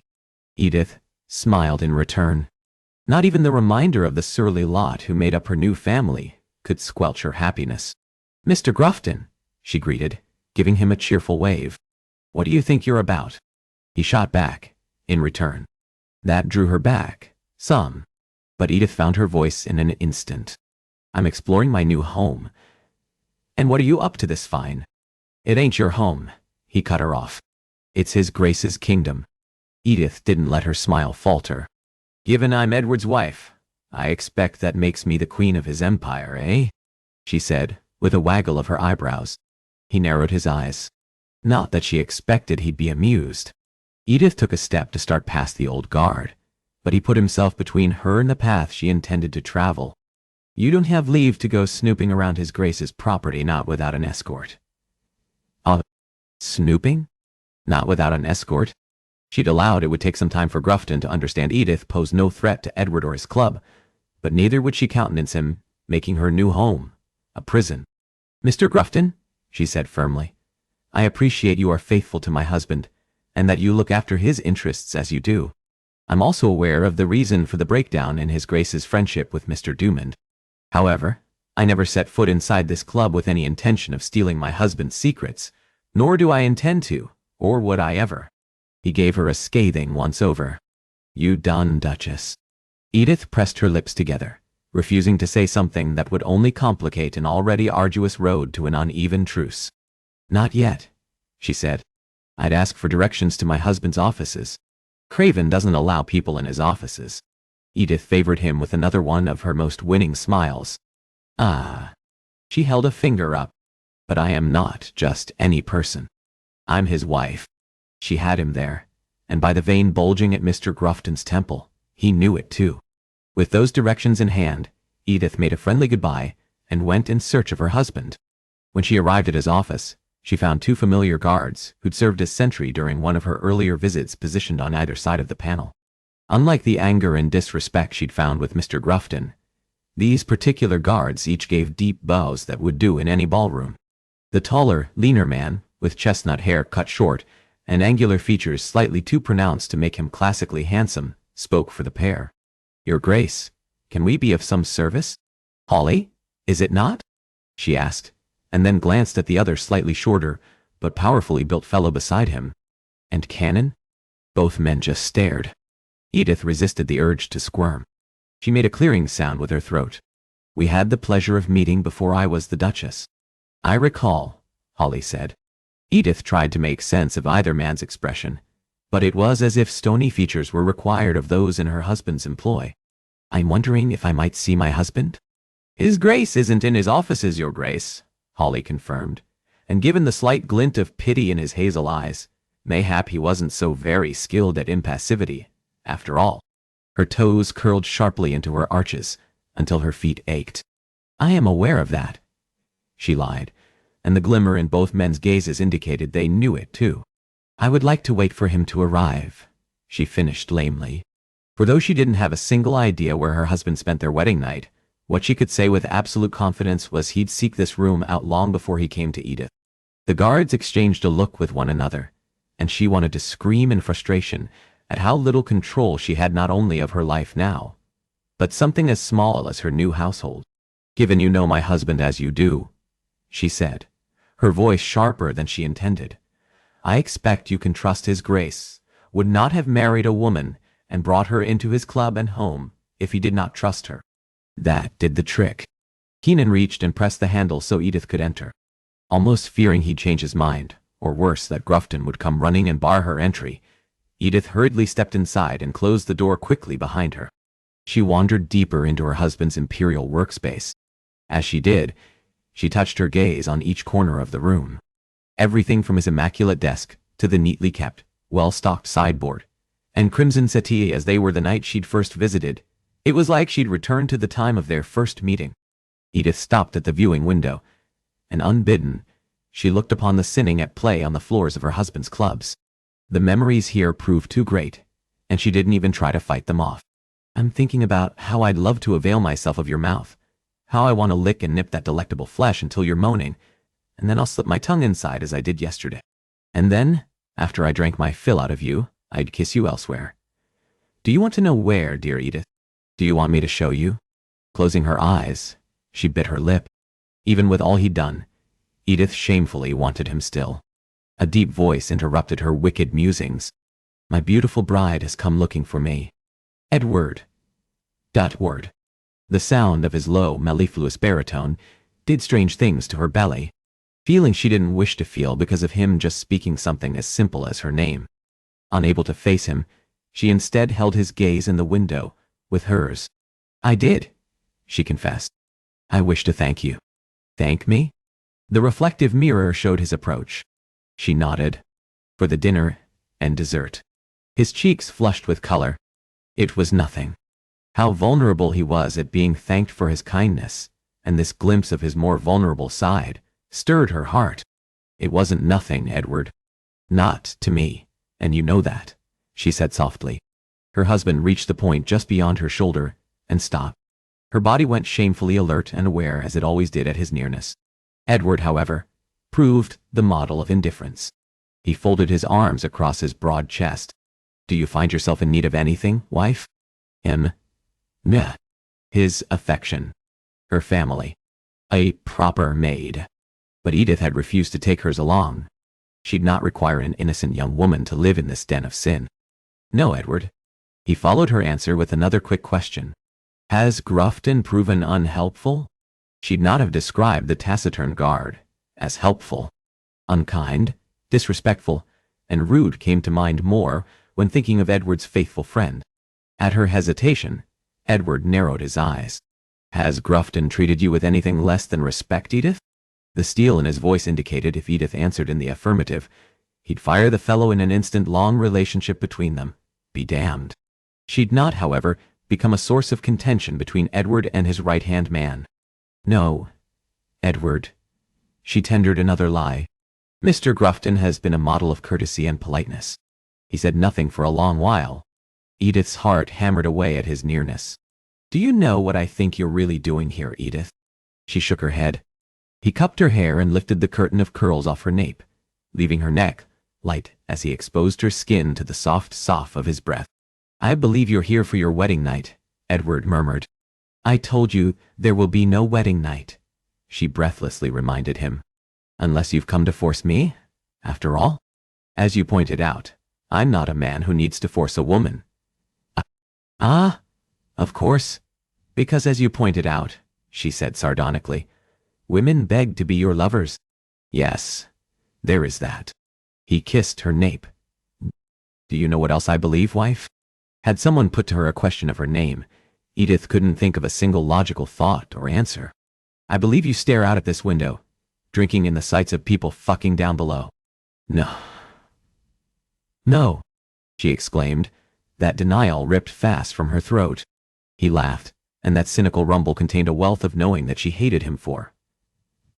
Malden gripped her by the ties at her waist and used it like a fishing line to draw her in until she was caught between his body and that viewing window. He touched his lips to the sensitive shell of her ear with such tenderness she could almost believe he cared about her. Inch by inch, he drew her night skirts up until he'd bared her from the belly down. The cool night air soothed the places where his touch burned her. Her head fell back. "I believe you'd like for them to see you," he whispered, like temptation itself. The hard ridge of his shaft against her buttocks and the ache between her legs sharpened not at the words he spoke, but at the evidence of his desire for her. "It is all right, if that is your wish, Edith." Edward pressed a palm against her right buttock and guided her so the thatch of curls shielding her womanhood kissed the glass. He rocked his hips in a slow, circular rhythm that sent her own undulating in an erotic dance against the window. Intermittently, they'd thump the window. Edith closed her eyes and fought the compulsion to see whether the world below knew the wicked games at play here. "Look. Look." Edward sucked on the lobe of her ear. "See for yourself what they see or don't see." Edith squeezed her eyes shut all the tighter and gave her head a firm shake. And then, not satisfied until he had her humbled and surrendering, Edward slid the same hand that had been squeezing her buttocks and slipped it between her legs. She knew what he'd find there, as surely as he'd known what he would find Edith wantonly wet for him. "Should I stop?" He made to withdraw his touch. Unable to repress an animal-like moan, Edith's thighs reflexively clenched around him. Edward laughed. Edith closed her eyes, both shamed and grateful to have him in that place where she ached. He slipped his fingers through her damp curls and into her sodden channel. All the while, Edith lifted into his expert touch. The window reflected her husband's smug smile. She silently cursed her body for betraying her, but could not bring herself to stop. Edward dropped a kiss along her temple. "This is your clitoris," he said, teasing that oversensitized bud between her legs. She bit her lower lip hard to keep from crying out, knowing that loss of control was precisely what he craved and sought. "You said no. What did you refer to it as? Making love, I believe." There was a teasing quality to his voice. "But I'm going to make love to you in a different way that doesn't break any of your rules, Edith." "Edith." Then, Edward, with a fervent tenderness at odds with his granite exterior, turned her around so her back rested against the window. He slid to his knees and, like a devoted servant, knelt before her. From underneath heavy lashes, Edith stared confusedly at him. What are you doing?" she asked, her voice so breathless it barely produced sound. But the same way as her husband knew everything, so too did he hear everything. "What am I doing, sweet?" He placed a tantalizing kiss along the inside of her right thigh. Edith shivered. "I'm going to put my mouth here." He briefly palmed her curls. "And then," he tantalized, "then I'm going to slide my tongue right in your slit." He slipped a long, tempting finger inside her. Edith whimpered. How deft he was in his mastery of her body. She bit the inside of her cheek hard to keep from arching into his touch. Edward paused and stole a glance up at Edith. His dark blue eyes bore a smug, all-knowing glint, one that indicated he knew the fight she fought with herself, and also that it was a futile one. "I love the smell of your desire for me." Her husband closed his eyes and breathed deeply of her. "Sweet and salty. Oh, Edith, your juices will taste so delicious as they coat my tongue." Edith moaned. She wanted to resist, but her body mocked her with her need for this man, and this time she lifted her hips. He chuckled, and she hated him as much for this laugh as she had his earlier one. "But that doesn't answer the question you're thinking, but stubbornly fighting yourself to keep from asking." "What?" Between each word, he lightly sucked at that oversensitized bud as a punctuation aim. "I see. Going to cut. Do. Bump." A low, agonized moan filled her throat and got stuck there so it emerged more like the purr of a contented cat. "I am going to lick you, Edith." As he delivered each promise, Edward demonstrated just what it was he meant. "I'm going to suck you." And as before, he drew her clitoris into his mouth. But this time was different. This time he sucked powerfully. Edith cried out. Her body hurt. But it was like no physical pain she'd ever known. Rather, this relentless need burned and throbbed, and she couldn't manage so much as a word to beg her husband for surcease. Edward wasn't done with her. He gripped her hard under the buttocks and drew her flush against his face. "I'm going to eat you." He rasped against her soaking curls. "I am going to consume you, Edith de Vesey, and leave you so sated you'll never even think about having another man in your bed. How could he believe she'd want anyone other than him? She bit her lower lip hard from asking that question, knowing he'd revel and preen were she to do so. You are mine, he said, in a harsh avowal that made it clear she was his, and then, just as he'd promised, he buried his face in her. Edith cried out. Her hips took on a will of their own, as did her hands. He ate her, licked her, nibbled and sucked as if he feasted upon something delicious. And she, like a woman possessed, lowered her palms atop his head and tangled her fingers in his satiny soft thick blonde hair and held him there where she wanted him, where she needed him, where she needed him. He laughed. That low rumble vibrated against Edith's mound. Each expert stroke of his tongue brought her higher and higher, in a dizzying eddy of passion that erased logic and pride and reality, and left Edith existing in a place of hot, wrenching desire. She gritted her teeth and gripped his head harder. She ground herself against him all the while, hating him for having this power over her, and hating herself more for being so very in love with a man so indifferent of her. As if he'd heard Edith's unspoken lamentations, he taunted her. You love this, sweet, he crooned, between each maddening glide of his tongue. She did. It was wrong and naughty and depraved, and she wanted it to go on forever and ever. Tell me, or I shall punish you, and stop. Then, because he excelled in hurting her, Edward ceased his attentions and moved his mouth just out of reach. Edith cried out. She grabbed his head and attempted to force him back to where she needed him, but she was no match for his strength. He continued to withhold what Edith craved. Her wail of misery merged with his cruel, victorious laugh. Then, his mirth faded, and that harsh, hard look settled over his features and iced his eyes. Tell me you love this, Edith. Tell me you want my mouth on you. In you. And I'll give you what you crave. What you need. I love your mouth on me, she shouted, and again the reverberations of her cries danced around the room, twisting and twining with his primal growl of approval. As promised, Edward put his mouth there and devoured her. He consumed Edith like she was both the first and last meal he'd ever feast upon. She wept. Her pride lived no more, though perhaps that deep sense of her own self-consciousness and dignity ceased to be the moment he'd entered her life. And with him, coaxing her body to one of those glorious surrenders only he could bring her, Edith found she didn't care. She wanted him in this way. And you want him in other ways as well. A voice broke through the blanket of desire clouding her senses to taunt her with that reminder. You do not just want to know pleasure in his arms. You want to know him. All of him. You want to be part of his life and more. You want him to want to be part of your life. Terror cut into mindless passion, and Edith fought those cruel, incessant reminders. Determined to shut out those regretful musings for what wasn't, and what would never be, Edith gritted her teeth and buried herself more deeply into the exquisite pleasure he wrought over her body. Stop. You knew precisely what you were getting the day you consented to marry him.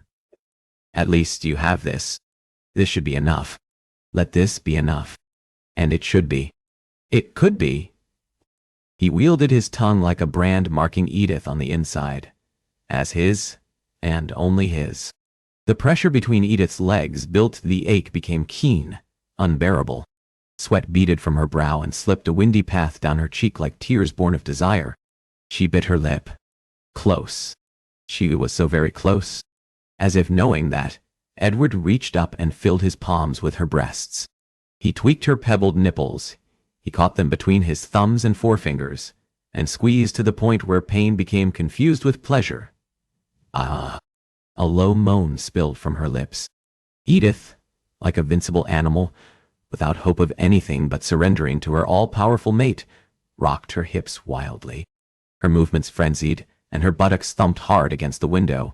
This is what you hunger for, he said, with the guttural harsh praise of a man who mightily approved. No. You ache to have the world at your back, bearing witness to your depravity, he said, his voice hoarse and graveled with desire. But Edward's lust was just that lust. It wasn't that way for Edith. Not truly. Edith stared down at Edward through lashes heavy from her passion. She studied him as he so carefully devoted himself to this act, not even just her pleasure.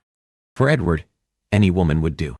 How many times had he reminded Edith she wasn't special not to him? How often had he told her that what she referred to as love-making, he called fucking, and that it meant absolutely nothing to him? And she hated that her heart should hurt so.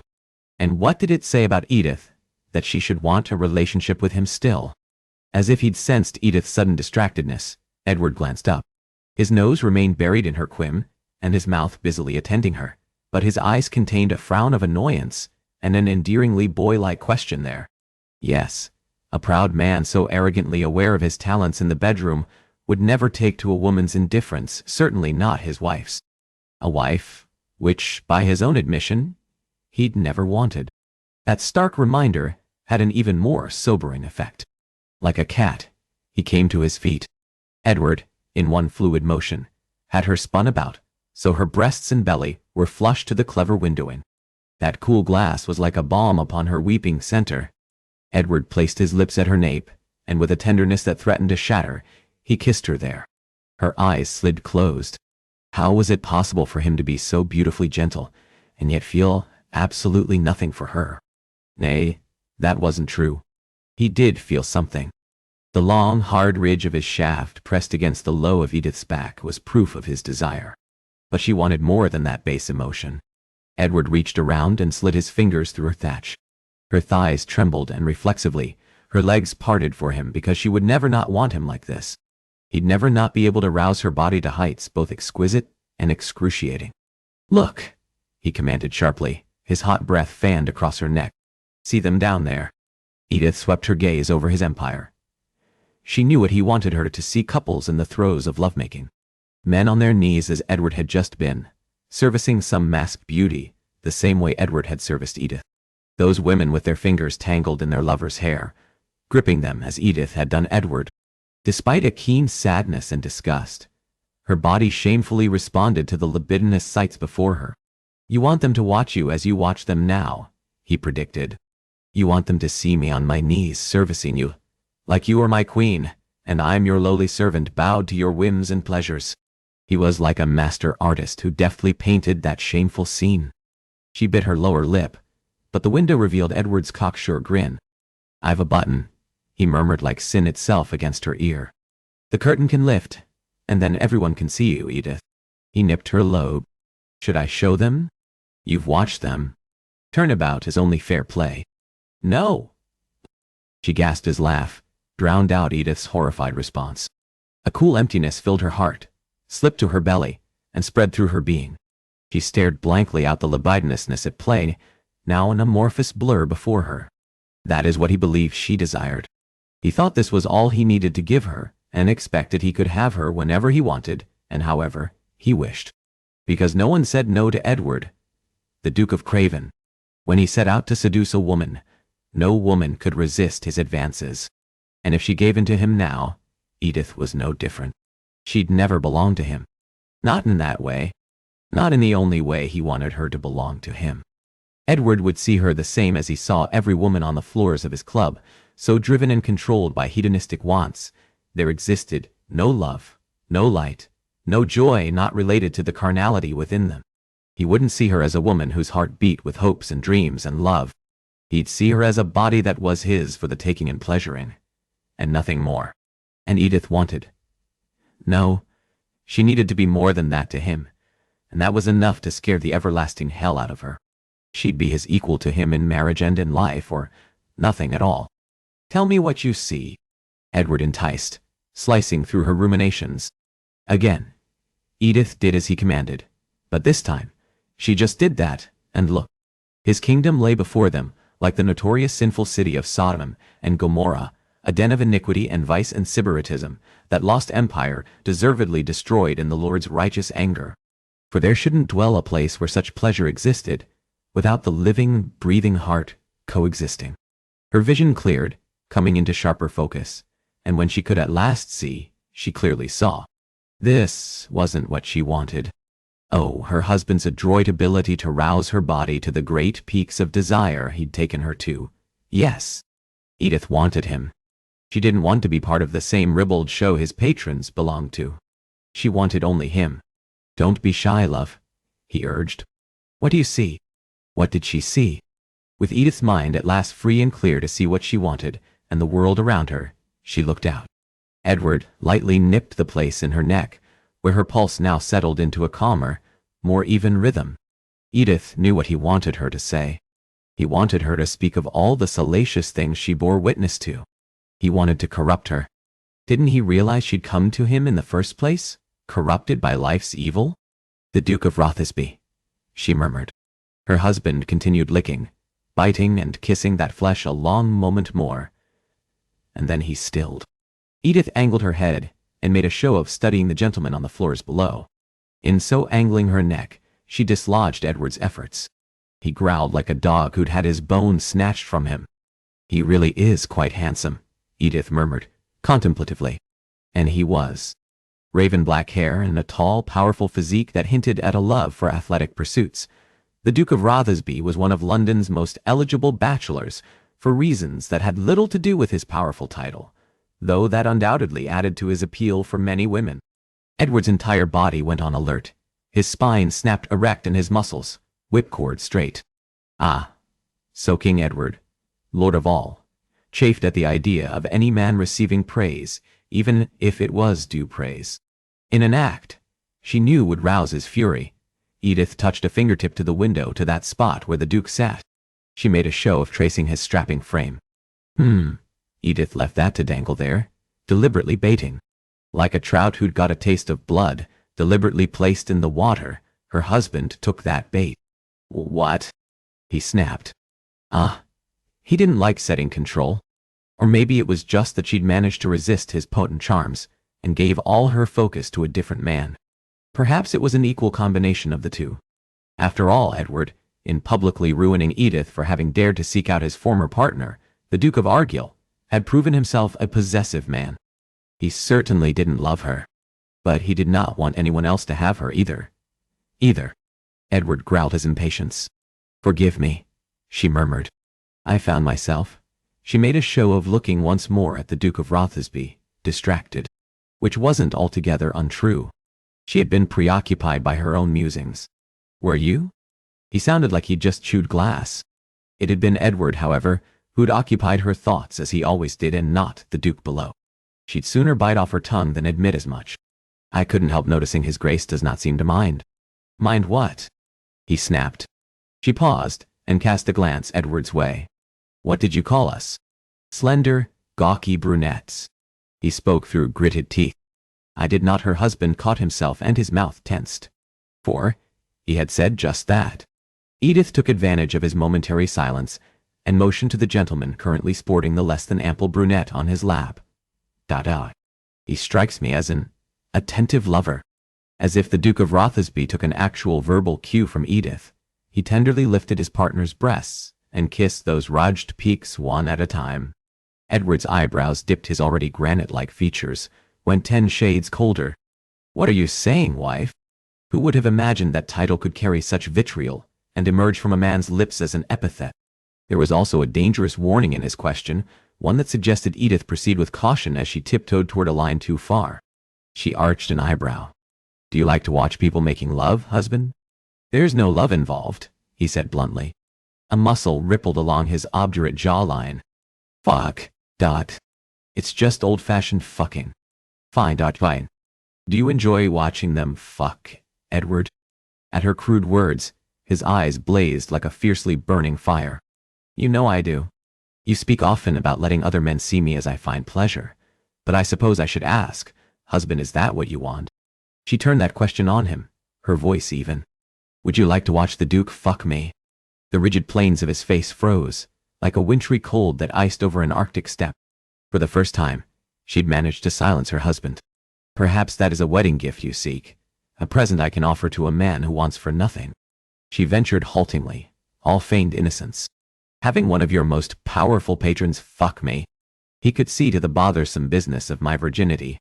A muscle in Edward's cheek jumped. His hard mouth, however, remained implacable. I'm sure I would not mind terribly, she murmured.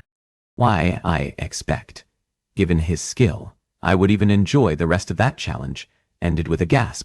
Edward held her wrist in a vise-like grip, where gentleness converged with strength. No man, he whispered, no man will touch you. not without having their hands cut off and fed to them thereafter, for that transgression. As if burned, he released her as quickly as he'd grabbed her. Unnerved by the force of emotion in his eyes, Edith rubbed absently at the place where he'd touched her. She did not, however, look away. To do so would be conceding some level of defeat in this exchange. Instead, she held Edward's gaze squarely with her own.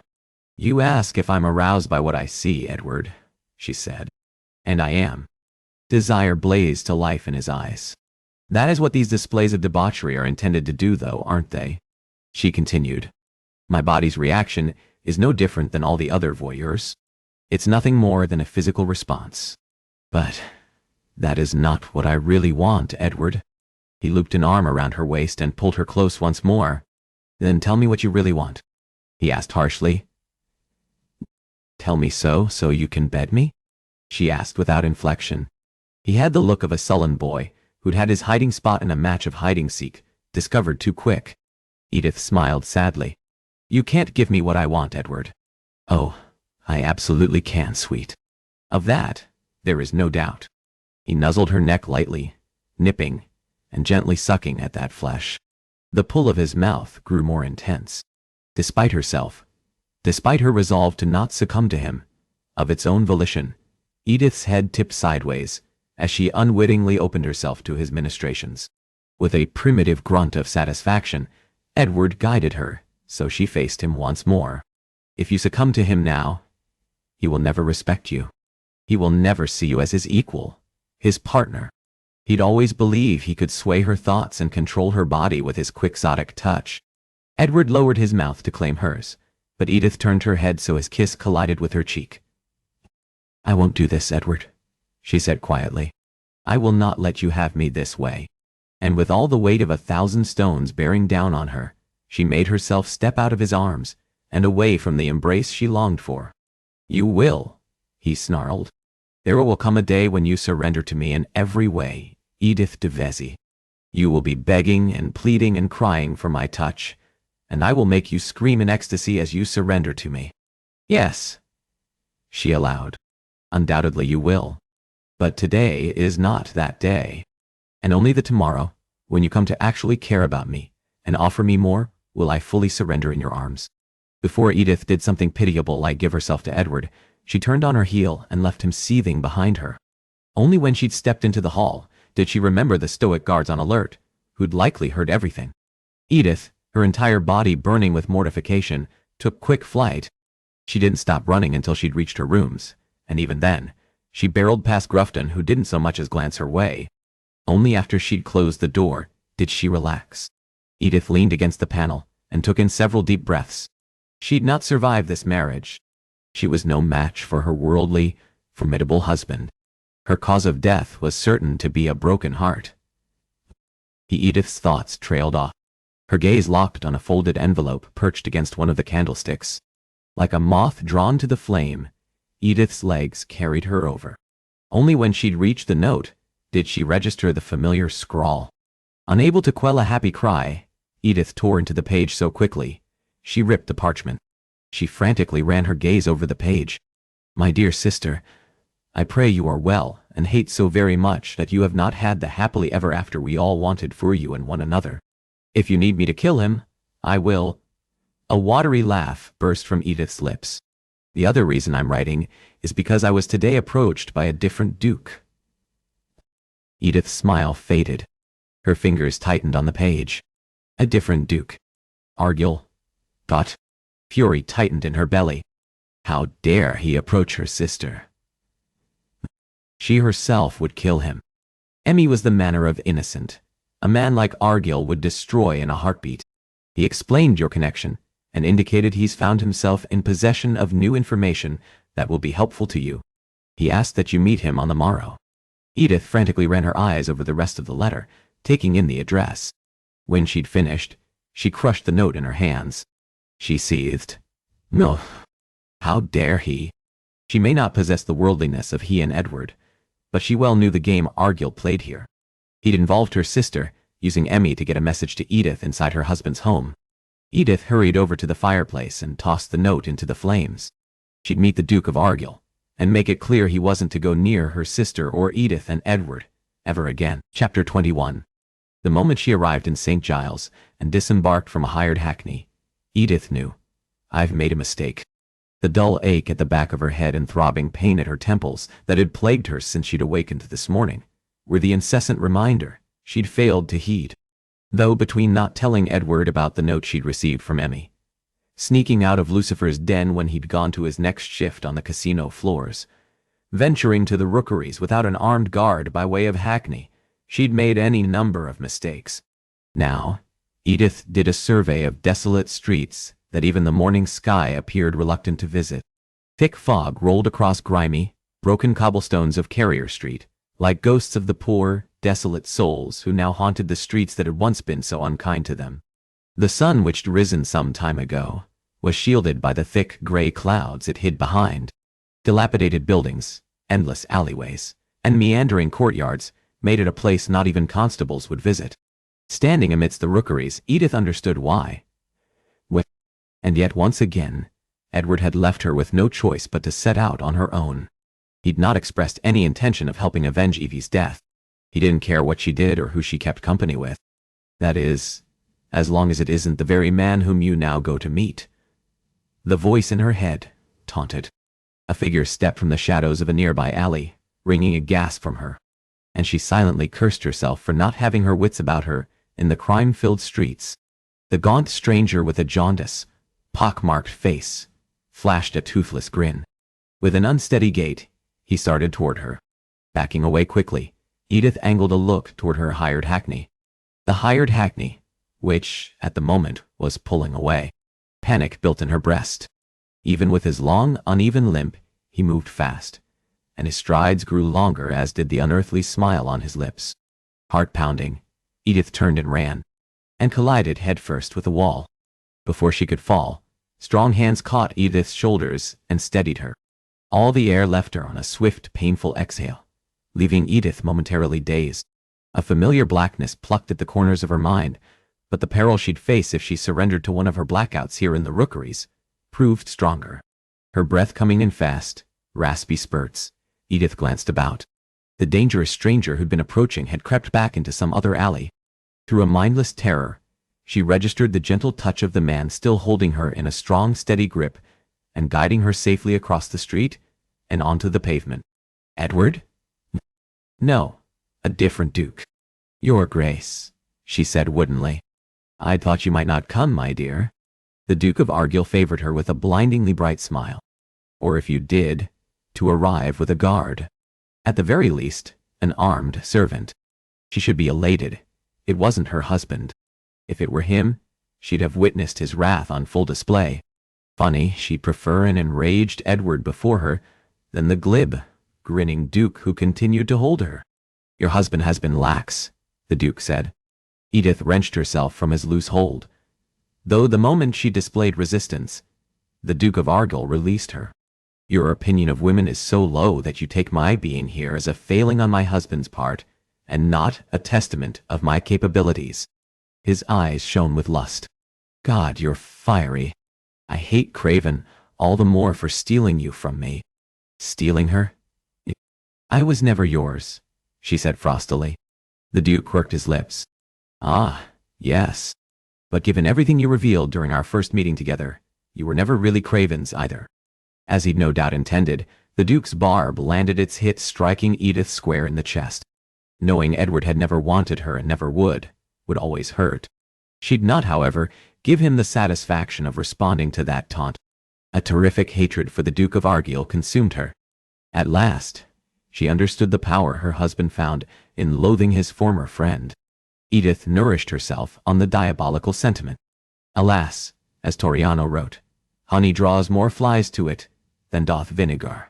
I've come here this morning to make it clear to you, Your Grace, she began quietly. I do not want you to contact my sister.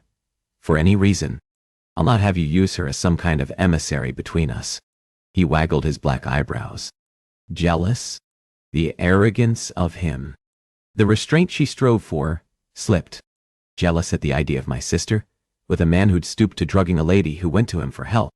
The Duke smiled. Ah.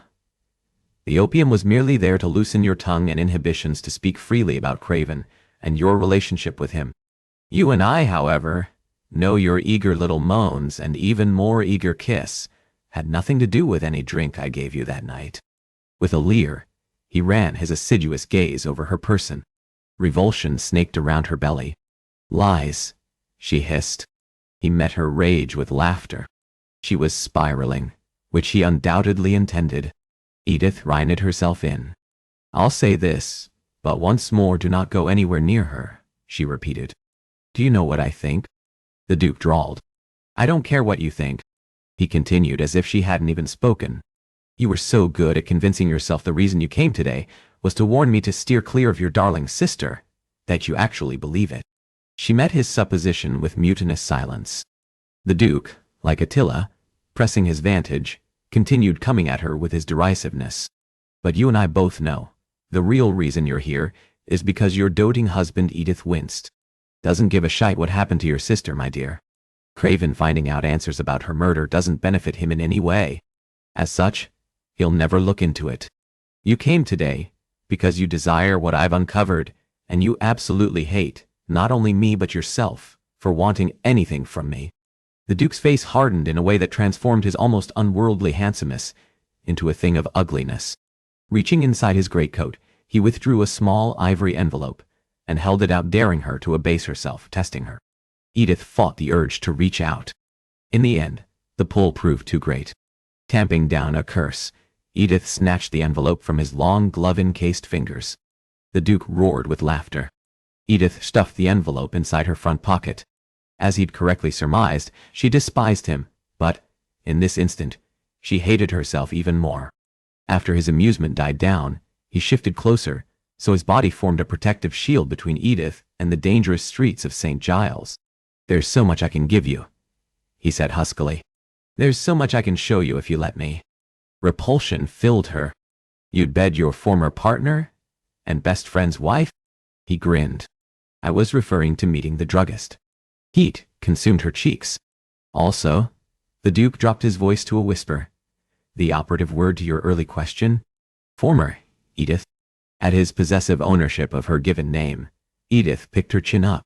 "Thank you for the information you've provided," she said, loathing the idea she was in debt to this man. "However, I will not be going anywhere with you, Your Grace," she said coolly. "Furthermore, you are now to refer to me as Your Grace." Her husband's nemesis inclined his head. "The title of Duchess suits. Machi. Dimsportens. I'd been amni, and a safe torster." He gave her a lascivious once-over. "However, I'd rather my title be the one affixed to you." Edith narrowed her eyes. "If my husband heard you speak so, he'd kill you. He'd absolutely try to, anyway." "But then, he's not here, is he?" he murmured. Guilt sat like a stone in her stomach. Edward would see her being here as a betrayal. As any true huntsman would, the Duke of Argyll spotted his mark. "Knowing Craven as I do far longer than you ever have. By the way, he'd also be displeased were he to know his bride ran off to meet his former friend and partner. At that, alone." At her side, Edith made fists with her hands but refused to take his bait. The Duke's taunts reminded her she needed to end this cat-and-mouse game he wished to engage her in. "You've been warned. Do not go near my sister, ever again." She set her jaw. "Yeah. For that matter, do not approach any of my kin, or you will regret it." "You're threatening me?" He sounded positively delighted at the prospect. She shook her head. "It's no threat, Your Grace. It is a promise." Another lazy smile formed on his lips. "Do you truly believe you can hurt me?" he drawled.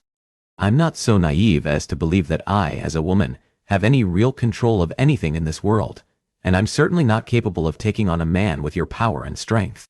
He preened under that praise. "My husband, on the other hand," she continued, "would, could, and will be all too happy to utterly destroy you." "Craven?" The Duke of Argyll laughed, and she ached to drag her fingernails down his face for insulting her husband with his mirth. "My dear, he couldn't hurt me if he tried, and I'm able to say this with confidence as I've known him since he was a pathetic, sniveling boy. In fact, there couldn't be a more apt title for your huss." Edith let her palm fly with such force, She sent the Duke's head flying back. She welcomed the sting of her hand, striking his smug face, and delighted in the way he flexed his jaw from the pain she'd inflicted with her blow. "You knew my husband in the past," Edith said calmly. "But I know the man he is now. I know the lethality and ruthlessness Edward is capable of. It's also why I'd stake my life on the fact that you would never stand a chance against my husband." "We may agree to disagree," he murmured. "The fact remains, for Craven to even try, you'd have to confess to him that you and I have met." How she hated him for being right. By the fiercely triumphant glint in his eyes, he'd read her thoughts. He inclined his head. "Craven deserves neither you nor your loyalty." With that, he shot an arm up. As if he'd conjured them of the fog, a pair of barrel-chested, swarthy men materialized from the shadows. Edith gasped. Gathering her hems, she turned to run. "Calm, my dear," the Duke called after her, in droll tones. "These are two of the finest guards at my club. I anticipated you'd not welcome my company. More's the pity," he said, sounding genuinely regretful. "I brought them to ensure when I left you'd be safe in St. Giles." "Thank you," she said reluctantly. How was it possible to be grateful to a man she detested? He inclined his head in acknowledgement. "You see, Edith, unlike your husband, I look after the women in my life." God, he was infuriating. "I am not in your life," she said between clenched teeth. "Furthermore, I'll not let you disparage my husband because of my actions. I'm a grown woman, capable of making her own decisions, and, wrong or right, that's what I did today." "Fair enough," he allowed. "But I trust you'd far prefer to have a husband who gave an actual damn about you, and who made himself your partner in this dangerous undertaking. That is precisely what I want, and will never have." As the Duke took himself off, strolling the streets of St. Giles like he took a walk through Hyde Park, Edith fought the urge to cry. Chapter 22. When Craven would normally be on the casino floors at this hour, he now remained closeted away in his private offices, going over the papers on his usually tidy desk. For the first time since he'd opened Lucifer's lair, he didn't find himself poring over the club's records and ledgers. Instead, he waded through the lengthy report Cadogan had brought round when Craven had been in the middle of his marriage ceremony with Edith. The folder marked urgent had been left amongst the pile of the daily ledgers. Craven scoured page after page of the investigator's notes that had gone unread, until now in-depth information pertaining to Edith's cousin, Mr. Eustace Stilson. Cadogan had managed to find a link between Stilson's brother-in-law, Lieutenant Joseph Havish in Bath, and a druggist in London. That connection between the latter two, which began several months after the lieutenant returned from the Peninsular War, with a nearly life-ending injury. Havish survived but developed an addiction for the medicine previously used to treat his suffering, and also a financial collapse. Craven moved his head back and forth, reading so quickly, his spectacles slipped. Not taking his gaze from the findings, he pushed his glasses back into place. The lieutenant's debt and reliance upon opium led to a split between Havish and his sister's family. His financial state also put an end to all visits with the druggist first, in May of 1821. Then, somehow, Havish found the means to start visiting the druggist for a short while in 1822. All connections between the men didn't resume again until 1831. Craven set aside the page in his hand and reached for the first one Cadogan delivered weeks ago. There it was. 1831. Edith was right. Stilson was coming for her brother, heir to the viscountcy. Craven remained locked on a detail in the middle of one page. E.V. Caldecott, date of death, 26th April 1822. He stared blankly at the name and date, etched in black ink. He saw them, as if for a first time, and in a new light. Before, the date of E.V. Caldecott's death had been just an extraneous detail he breezed over. Now, in his mind, that moment in time was everything Edith. Craven recalled the first night he'd seen Edith, for despite his initial lie, he did remember her. He'd pointed her out to Argyll, and that night, learned her name. She'd looked as miserable as he'd felt, and he'd been so damned curious about her. Cynically, he'd assumed it had been her lack of suitors or dance partners. He'd silently wagered himself betting on it, all the while knowing he'd never have the answer to his question.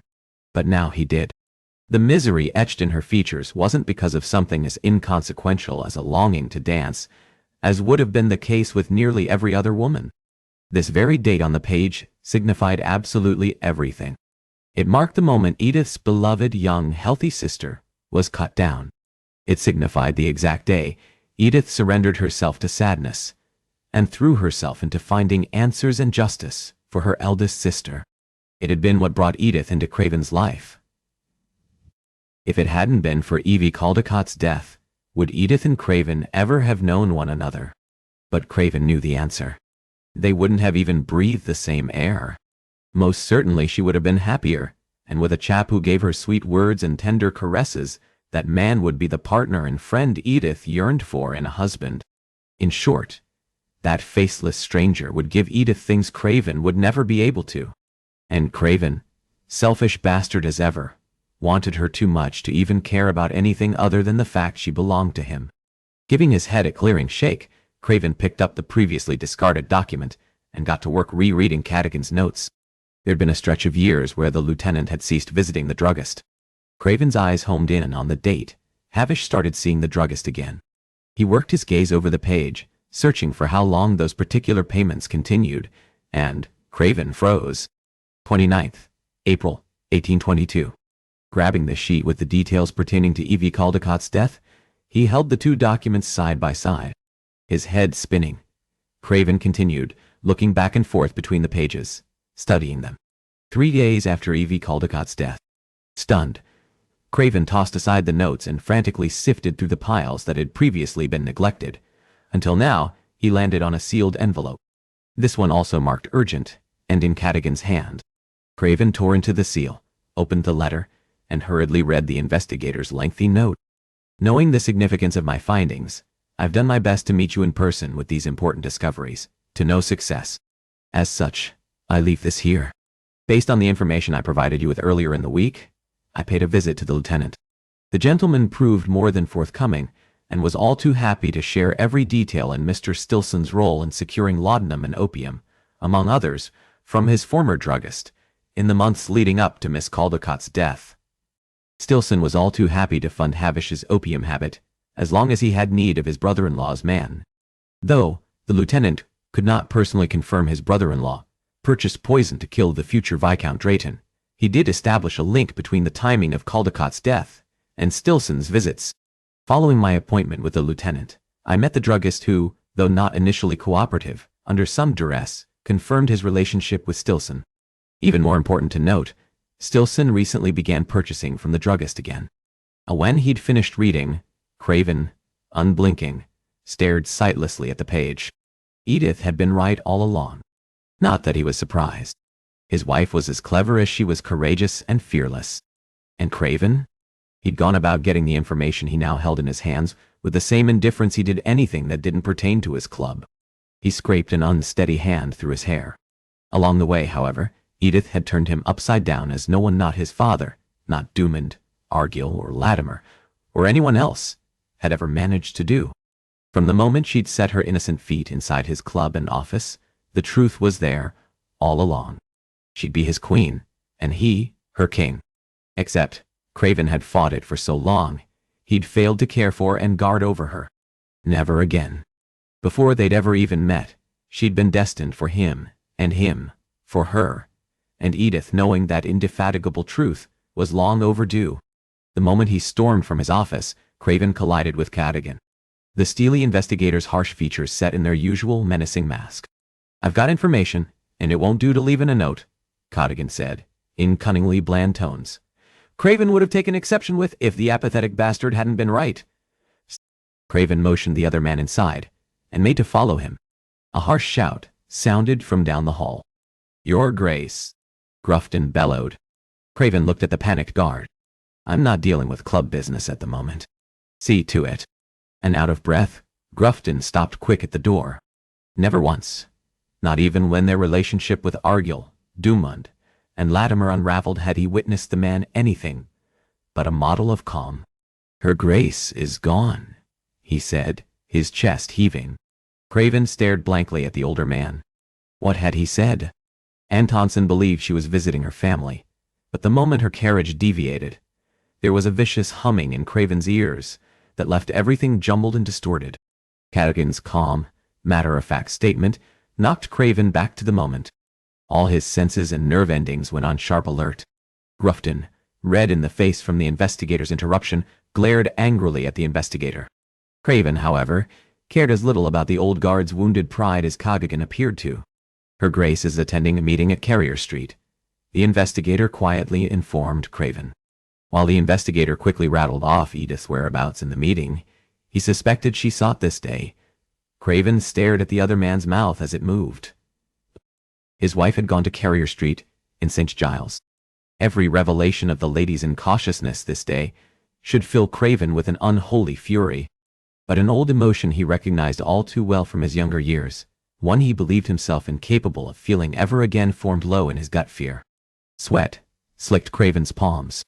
Nay, it wasn't the dread of a boy about to face a beating or bullying. Rather, an all-consuming, unreasoning, senseless terror held Craven in a relentless grip. With a primordial growl, he broke into a sprint. "My goddamned horse," he thundered. "Already seen to it, Your Grace," Grufton called, struggling to keep up.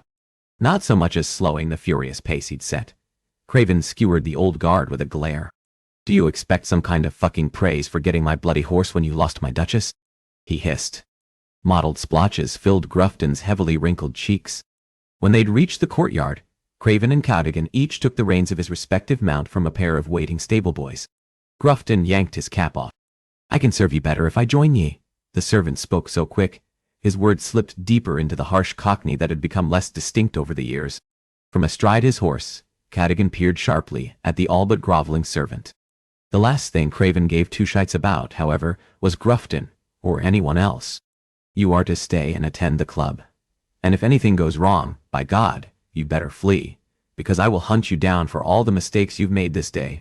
Just as if any harm befell Craven's wife. If anyone touched a hair on her head, if anyone so much as brushed against her on the sidewalk, Grufton would not only be without work, he'd find his life swiftly cut short. Craven kicked his horse forward. The moment he turned onto a still quiet Curzon Street, he gave the ornery stallion the freedom to enter a full sprint. All the while, to keep his thoughts from running wild, he kept his gaze ahead. Back when forbidden pleasures had existed as only an idea between he and his former friends, to the time it had become a thriving, lucrative casino, Craven had made the journey from Grosvenor Square to the Rookeries any number of times. Never had a single one of those rides felt as bloody ceaseless as the one he made now. Because Craven knew those streets. He'd witnessed every possible evil that existed in the world, alive and flourishing there in the Rookeries. Murders, thefts, and worse. Vomit burned the back of his throat, and he swallowed to keep it back. They eventually reached the uneven, grimy cobblestones no lady should ever travel upon but had now been walked along by his wife. Craven combed Carrier Street for any hint of her or his damned carriage. Cadogan drew his chestnut horse alongside Craven. The lady hired a hackney. Craven's entire body tensed, and Apollo jumped nervously under him. "She hired a hackney," he gritted out. The other man nodded. "Follow me." Without waiting to see if Craven followed those orders, he set out ahead. All the while Craven seethed. Edith hadn't even gone by his bloody carriage, which also meant she was out here, somewhere without the benefit of any of his men. All-important details. Grufton had declined to share. Dead. Died. Grufton is dead, man. A handful of minutes later, Cadogan brought them to a stop outside a surprisingly neat red brick front building. Two stocky, well-built fellows stood outside. As Craven dismounted, Cadogan performed quick introductions between Craven and two of his underlings, who took their horses. Listening while the men provided the assassin an update on Edith's whereabouts, Craven skimmed the area. Searching for her kept him from going mad and thinking of what might have happened to her. One of Cadogan's men pointed down the street, and Craven swung his focus that way. A lone hackney sat in wait. An indescribable whisper of awareness stirred the air around him. Without even hearing the rest of the directions, Craven headed for that carriage. Every step that brought him nearer, the more he felt Edith's presence. She'd imprinted upon him, and that intertwining of his dark soul with her lighter one guided Craven closer to her. Then, she was there as he knew she'd be, She darted out of an alleyway some 15 yards from him. A relief so profound, the likes of which he'd never known, left him nearly dizzy and elated, eager to get to his wife so he could thoroughly kiss her and then rail at her for having put herself in mortal danger. He broke into a jog.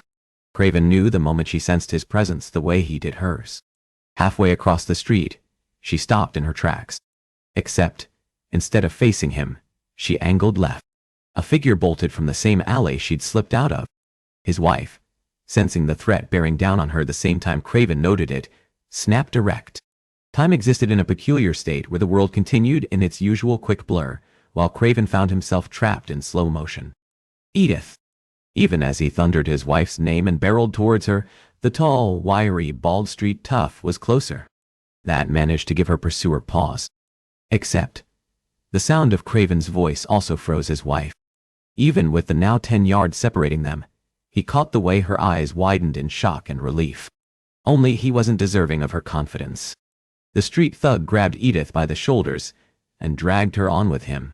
Crazed with savage bloodlust, Craven's raw, animalistic roar swallowed all the other sounds from St. Giles. Undeterred, the man who dared put his hands on Craven's wife kept her trapped in a solid grip. She twisted and writhed, and the sight of her like a trapped animal, frantic to escape. Amidst her struggle, Edith's eyes found Craven's. There was a pleading in those glittering depths that would haunt him as long as he stalked this earth. Abruptly, her assailant stopped. Craven's gaze followed the other man's to the carriage barreling down on him and Edith. For an instant, Craven believed fear held the bastard frozen. Except, Edith's attacker carefully followed that quick-moving carriage and then dove out of the way, leaving her frozen like a small deer to be trapped. Craven reached his wife a hair before the runaway, unmarked barouche. His breath ragged, he launched himself at Edith and knocked her to the ground. A second later, that carriage went barreling past. With those threats fleeing, Craven leveraged himself off Edith's slender frame. Her hair hung in a sad, messy tangle upon the stone earth. Sections of her lush brown curls lay within a grimy puddle. Her already porcelain white skin faded further to the color of death. Edith's lashes fluttered open, and her tearful eyes landed on him. "Edward," she whispered, nothing but the two syllables that made up his name. There'd never been a sweeter sound than that of her voice. But the pain-filled little moan she released tore up a corner of his heart that apparently still existed. Frantic, Craven yanked his jacket apart, sending buttons flying all over the cobblestones. He shrugged out of his jacket and laid the black garment on the ground. With painstaking care, Craven scooped Edith up and brought her, so she lay upon the makeshift blanket his jacket made. He gently explored her limbs and searched for signs of breaks or blood. "Are you hurt?" he demanded. His question emerged harsh and angry. Edith gave her head a small shake. "No," she whispered. "I am just sore from where I fell." It would be more accurate for her to say from when he'd taken her down. The fact it had been Craven who'd caused her pain ravaged him. He wanted to howl, snarl, and hiss like an injured beast. The danger of the moment now passed, and his heart settled back into its normal, steady rhythm. Craven narrowed his eyes upon Edith. Finding anger in feeding that unholy, but very welcome sentiment, he stood so that he towered over his wife's prone frame. The flash of fear he'd not seen her direct his way in so long appeared as a glimmer. "Good. Me," he seethed. With the threat now past, the chit should be afraid. She should be very afraid. Still, when he bent and helped his vexing wife on her feet, he did so carefully. Edith dampened her mouth. Ah, that telltale gesture that came only and always from his wife when it involved her lies. The reminder of her first deception stirred his anger. Rage swirled like the flickering flames of a slow-building fire. "Edward," she began, where her uttering his name in her sweet, dulcet tones had before soothed. Now hearing it fanned Craven's fury.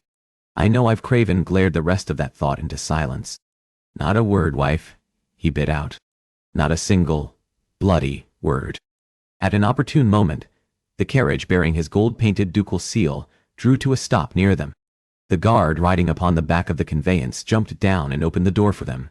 Reticently, Craven lifted his wife inside and set her down on a crimson-upholstered bench. Without so much as a single glance, he slammed the door shut behind her and marched over to where Cadogan stood waiting. Chapter 23. Edith sat on the queenly bench of Edward's carriage and stared at her husband and the 3 forbidding men he conversed with. What did you expect? She bitterly reminded herself. Had she truly believed he wouldn't find out she'd left his well-guarded gaming hell and snuck off to St. Giles to meet the Duke of Argyll? Her stomach muscles twisted painfully. She hated herself for deceiving him again. He'd never forgive one betrayal, let alone 2. Edith knew just how deep the antipathy her husband had for the Duke of Argyll, and she'd gone and let her single-minded focus on catching Evie's killer come first. You would hate that, Evie, Edith whispered, her gaze locked upon her stoic husband, who remained in a tense, somber exchange with that trio. You told me to let it go, to live and be happy. Except Edith hadn't believed she could be happy after Evie's death. So what had she gone and done? Instead of attempting to build a life with Edward and devoting herself to breaking down those protective fortresses he'd erected to keep himself from hurt, she'd remained fixed on revenge against Mr. Stilson. Sitting there, when it was too late, Edith finally accepted she'd never not love Edward. She'd fallen head over heels for a man who wouldn't let himself love or be loved. He'd certainly never give his heart to a woman who'd gone behind his back and met with his sworn enemy. Just then, Edward finished up his conversation. Edith looked away before her husband could find her staring forlornly out at him. He joined Edith inside, and without waiting for the servant, he slammed the door shut. The spacious carriage suddenly felt very small. Without a word, he sat on the bench opposite her. A moment later, the conveyance sprung into motion. Her clear, crystal pane reflected his visage, one that had become so beloved to her. Edith hurt. From the tips of her toes to the deepest part of her soul, she ached. They shared the same carriage, but, and with their bodies angled away from one another, and his gaze directed out his window, they may as well have been worlds apart. Never once had she struggled to speak with him. Now, her tongue had gone heavy and her mouth dry, and if she weren't so emotionally replete, she would have wept. The quiet between them became an unbearable, suffocating weight. You could have just left me, she said softly. He looked at her in bafflement. When the carriage was coming, Edith clarified. Then you wouldn't have to bother with me any, are you bloody serious? He hissed, with a chill so deep, gooseflesh rose on her arms. She chewed at her lower lip. It's just you believe I'd let you die. Grimly, he predicted the rest of Edith's thought. The telltale glint in his eyes indicated she should proceed with caution. Let us be clear, wife, he said, in high dudgeon. I protect what is mine, and make no mistake, you are mine, no matter how much you may hate it. I should hate it, but I don't. How pathetic he'd think her. Is that clear? Impune. He enunciated each savage syllable. There was a soreness in her lungs and throat that made speech impossible. Edith could only bring herself to nod. Her stomach still roiled the same way it had done since she'd set out this morning. Every inch of her ached from the force with which she'd hit the ground when Edward saved her. All that pain was nothing, compared to the inflicted by the incandescent rage in Edward's eyes when he looked at her. She needn't have worried much. As briskly as Edward directed his attention to Edith, was as quickly as he glanced away.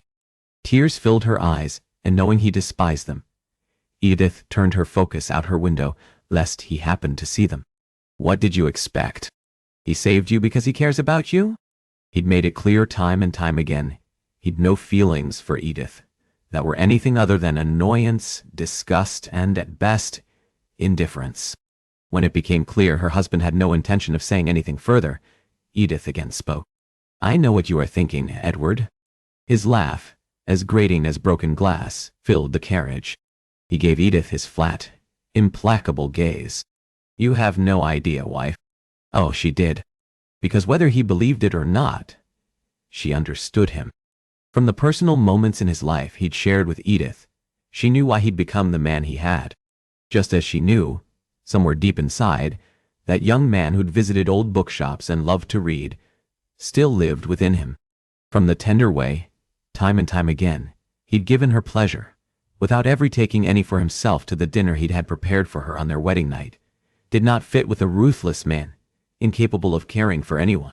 She also knew, however, a man as proud as Edward, with a hate so deep for the men who'd been the last to hurt him, would never not be anything less than enraged at learning his wife went to St. Giles to meet the Duke of Argyll.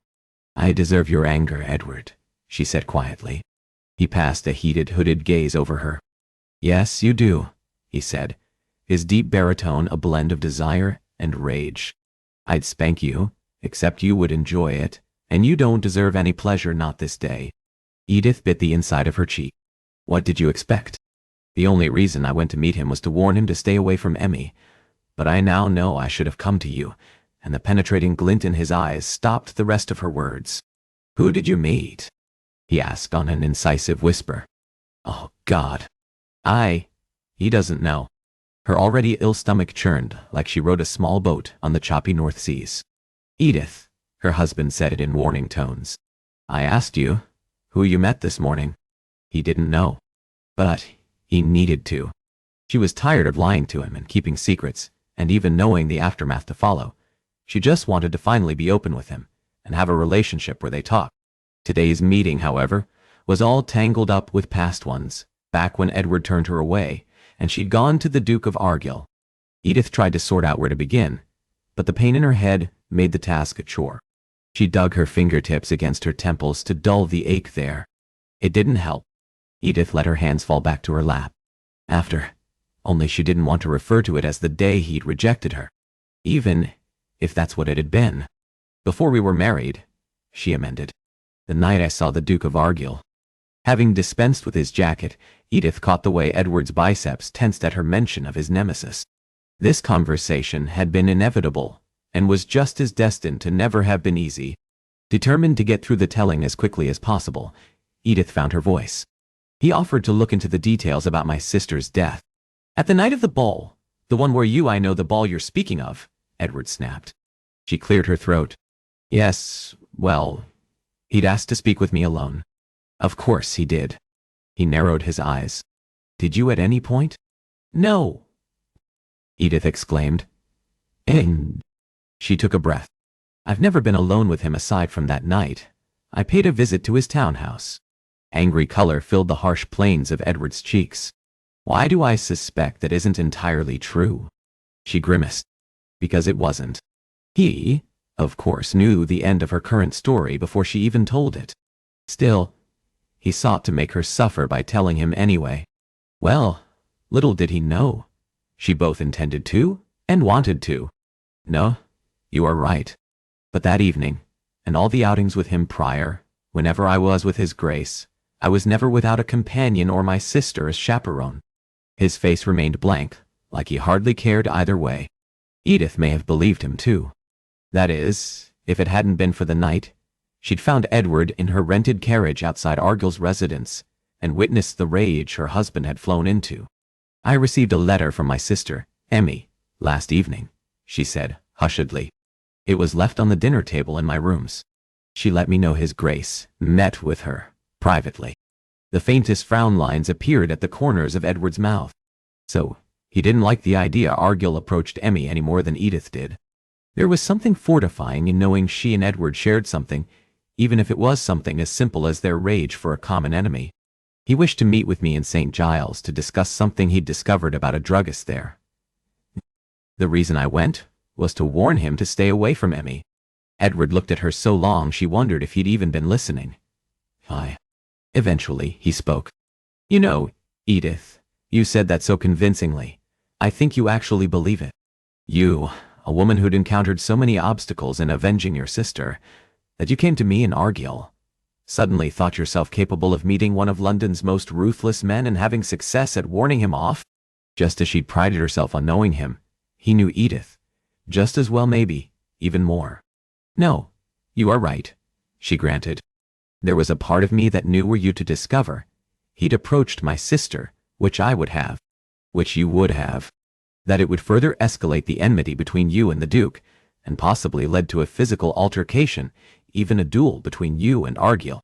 And you were more worried about me squaring off against Argyll than you were about your sister? He asked cuttingly. I was. Edith's face buckled. When had her love for this man grown so deep that protecting him had become just as essential as caring for her sister? Surprise flashed in Edward's eyes. He clearly saw the truth there. By the next words from his mouth, however, that truth meant nothing to him. And at no time did you risk your bloody life meeting Argyll in St. Giles because you sought out information he'd dangled over you since his ball. Edith hesitated, and then shook her head. He peered down the length of his nose at Edith. That is what I thought, wife. You haven't exactly made me feel as though I could come to you, Edward, she said entreatingly. You've been abundantly clear that finding out answers about Evie's death, or avenging her, doesn't matter to you. That any attention you put into it was squarely contingent upon what you received, or, as it so happened, didn't receive from me. A shadow fell over his eyes. Edith searched his face. Surely, she'd not hurt him with the truth? She immediately had her answer. Edward laughed, a vicious, mocking expression that caused her to flinch. You'd put this on me, wife, he snarled. I'd put this on both of us, Edward. Me. For not coming to you, and you. For not being someone whom I feel I can turn to. He jerked as if she'd stabbed him. You feel you can turn to Argyll, and not me? He whispered with a pain she'd never before heard from him. No. Edith dragged her hands through her messy curls. That isn't what I'm saying. That is what you just said, Edith. The throbbing in her head grew more incessant. But it's not how I feel. She thumped a fist against her rapidly beating heart. She abhorred the Duke of Argyll for what he'd done to Edward, and for using Edith as a pawn in their fight. But she hated herself more for ever having gone to Argyll in the first place. Edward flashed a snide smile. How is it you feel, dear wife? How do I feel? She whispered. How do I feel? Suddenly, it was too much. I can't tell if you actually want to know how I feel, or whether you're just mocking me with that question, Edith cried. I'm sure it's the latter, but I don't know what you were thinking most of the time, Edward. Her chest burned from the explosive force of her emotion. I can't tell if you merely dislike me or completely loathe me, and I hate it. Tears filled her eyes, and this time she was too tired to wipe them away. I hate it because I want to know everything there is to know about you. All of the parts of your past that you hold on to so tight.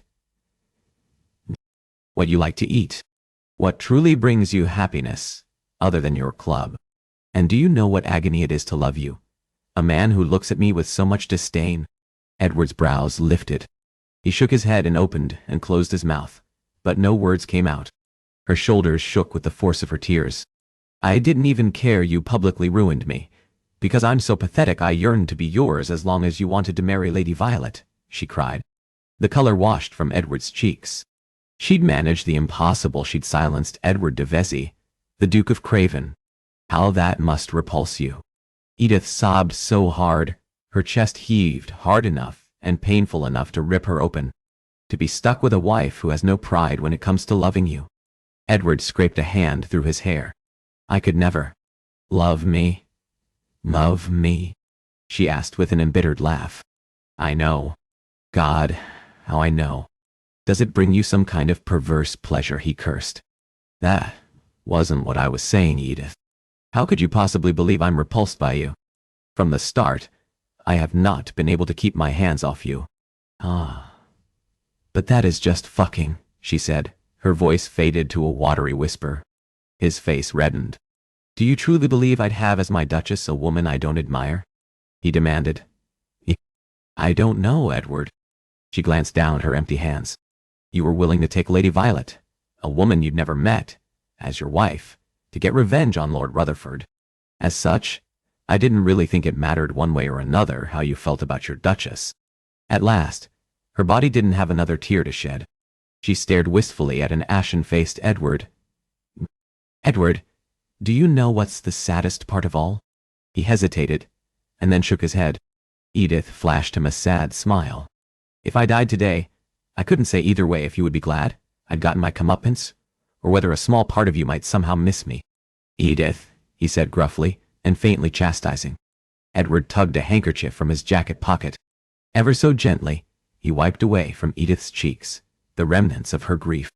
When he'd finished, he handed the embroidered fabric to her. I don't dislike you, Edith. Somehow, she managed a wan smile. I am positively warmed, Edward. Her husband dragged an unsteady hand through his hair. Edith, I was never going to be the man who could warm your heart or be all the things you want a husband to be. He sounded a cross between angry and desperate. She stared forlornly at his tear-soaked kerchief. Maybe not. All the tears she'd cried made her voice emerge. Deeper. What makes it unbearable, Edward, is that you won't even try. Their carriage rolled to a stop outside Lucifer's lair. A guard hurried over to greet them. Edward stepped down so steady and assured and fully in control of himself. She envied him. He took his handkerchief back and stuffed it back inside his coat. Without a word, he caught Edith by the waist and set her on the ground. When they arrived inside the club, Grufton was there to greet them at the entrance of the private suites. Your Grace, there's been no problems here. If leave us, Edward cut the other man short. Edward's most loyal guard looked back and forth between husband and wife and dropped a bow. A bath and meal have been prepared for her Grace. With that, he let himself out. Then, to Edith's befuddlement, Edward escorted her, not to her bedchambers but to his office. After they'd entered, Edward pointed to one of the chairs at the front of his desk. We're going to talk, Edith. She wanted to snap and snarl and defy that high-handed order, but between her emotional outpouring in the carriage and the peril she'd encountered in the rookeries, Edith didn't have the energy to fight. The moment she sat, Edward, as was his way, perched on the edge so she was forced to look up at him. Edith's neck muscles, still sore from her collision with the street, ached to the point she could not meet his gaze even as she wanted to. She felt his eyes on her. You are hurt, he said softly, his voice faintly accusing, as if he were bothered by her pain. I am just sore, she said tiredly. Her husband shouted for the guard stationed outside. I want a bloody doctor summoned immediately, Edward demanded. I don't need a doctor, Edward. Both men ignored her. Yes, Your Grace. After Aveyard took his leave, Edward came around the back of Edith's chair. Then, she felt the warmth of his powerful hands as he rested them upon her shoulders. Gently, he began to gently massage Edith, applying a firmer pressure that was as exquisite as it was torturous. Edward kneaded knots she hadn't even known were there. Despite hurting all over, his touch brought soothing magic to the muscles he rubbed. A little moan bubbled past her lips. Too hard? He murmured with a concern that threatened to break her in the best possible way. No. But she closed her eyes. It is perfect. She'd believed there couldn't be anything more glorious than the passion he stirred in her. But this touch, one fueled by no other desire than to ease Edith's pain, sent a soft, beautiful heat to her heart. Edward reached up and pressed his fingertips into the point at the base of her skull. She groaned. Her husband immediately lightened his pressure. Please, don't stop, Edward. He knew right where to touch, and the just amount of pressure she needed. In silent acknowledgement, Edward returned to his previous level of intensity. He continued to glide his strong hands over all the parts that still hurt, her skull, her neck, her shoulders, and lower, to her back. It was only after he'd stopped did she realize. She dozed. Better? He asked quietly. Her lashes heavy, Edith forced her eyes open and lifted her head to meet Edward's tender gaze. Much. Even though the soreness from her fall remained, whenever he touched her, his hands were as much an elixir as the impassioned way he gazed upon her. The moment was broken. Collecting the chair next to Edith's, he turned it so he was angled in a way where she needn't strain her neck, and seated himself. I am your husband, and you are my wife, he began. As such, you were correct in the carriage. There will be no secrets between us. They end here, and they end now. Shock brought her brow flying up. He'd credited Edith with being right, and had not just demanded she be truthful, but that they both be honest with one another. Perhaps she'd hit her head harder than initially thought. Edward got to his feet and collected a number of folders and papers on his desk. He took a moment to neatly arrange them, and then retook his seat next to Edith. You don't know what these are, he said, lifting the now tidy pile up. Obviously, you do not, because I've not shared them with you. Edward set the stack on her lap. Edith glanced at him. He motioned for her to look. Feeling his intense gaze upon her, Edith opened the top file and read, and continued reading. With every page turned, more and more she saw how extensive her husband's efforts had been to solve the mystery of Evie's death. Even after that horrible day in Hyde Park, he'd continued with his research. She read through a page worth of lengthy details about Mr. Stilson, and stopped. When she first met Edward and asked him to destroy Mr. Stilson, Edward spoke so sadistically, and was so blasé about murdering her distant cousin. She believed him. Yet, By the dates on the papers and the information assembled, Edward sought confirmation of Mr. Stilson's treachery before ending his life. And instead of being disheartened, he'd not already seen to Mr. Stilson. She found herself contented in knowing Edward wasn't a man to exact punishment without proof. When she got to a note marked urgent, she froze. Here it was, inked in black and confirming that which Edith and Emmy had always known, the proof Mr. Stilson killed Evie. There did not come the rapid thrill of knowing she'd outwitted him, and he'd now pay the price, as he'd already begun to when Edward bankrupted him. Rather, it felt like an anticlimactic end to a tragic chapter. Evie had been right. Proof of Mr. Stilson's evil wouldn't make Edith feel better, because it could not bring Evie back. What her late sister hadn't anticipated, or for that matter, Edith herself, was the peace closure brought. And it had been Edward who'd gifted her this priceless treasure. A fresh wave of tears brimmed her eyes. In the end, when her parents and brother failed to believe her, when the whole world had never bothered even looking for answers, Edward had been the one. When she finished, Edith reassembled the notes and lifted her blurry gaze to his. "Thank you." The force of her emotions left her throat tight. He fell to a knee beside her. Edward, a man so powerful as to never prostrate himself, knelt before Edith, and for reasons which had nothing to do with desire. "Here now. You never have to thank me for caring after you and vanquishing your enemies," he murmured, wiping a tear from her cheek. His tenderness only made the drops fall faster and harder. "I didn't know," she said. Her voice broke. "All along I believed you'd only help me because of our arrangement, and that you'd stopped when you learned I'd lied to you. And all along you were still intent on destroying Mr. Stilson." Guilt swarmed her. "You didn't know because I didn't tell you." Edward's quiet murmuring brought Edith's head up. Edith studied him carefully. What was he saying? His eyes blazed with emotion that was not rage. "I loathe to my very core you met Argyll." Her husband punched a fist against his chest. "I hate you felt you could go to him and not me." She couldn't bear this. Edith exploded to her feet. "It was never about feeling like I could turn to him," she said beseechingly, willing him to understand. "You were right, Edward. My family was right. Avenging Evie has become such an obsession. It's consumed me." "Edith," he began gruffly. Needing to explain, she shook her head. "I have to say this, Edward." Emotion choked her voice. "I didn't even realize what I've become. I've thought more about my departed sister than I have my living family members." Edith took a deep, pained breath. Edward tried again. "Edith, mead. Pot. I am still talking." As he'd done moments ago, Edith thumped her chest. "You are my family now, Edward, but in ways, I've been no different than your father." His face darkened. "You are nothing like him. But I have been. I came to you, asking you to kill a man." Horrified by her own ruthlessness, she dropped her voice. A muscle rippled along Edward's squared jaw. "A man that deserves to be killed." "Yes, he does. But even more important, you are a man who deserves to be loved and not used as a weapon of war." Yet, that is precisely what she'd done. Her throat spasmed. She'd been the worst sort of hypocrite. Edith raised her eyes to his. "I pass judgment on you, Edward, for being singularly possessed by a need for revenge, when all along I'm the one who's been all consumed with destroying Mr. Stilson for years. You taught me that." Edith took one of his hands in both of hers. She pressed their linked fingers against her chest. "You matter more to me than revenge, Edward. I don't want you to murder for me, or anyone. I just want to show you the light and love you've been missing all your life." Edward slipped his hand from hers. At that rejection, Edith bit the side of her mouth. Then, Edward brought that same palm up and tenderly cradled her cheek. "Hey. I hate that you went to Argyll instead of me. But what I hate even more, Edith, is myself.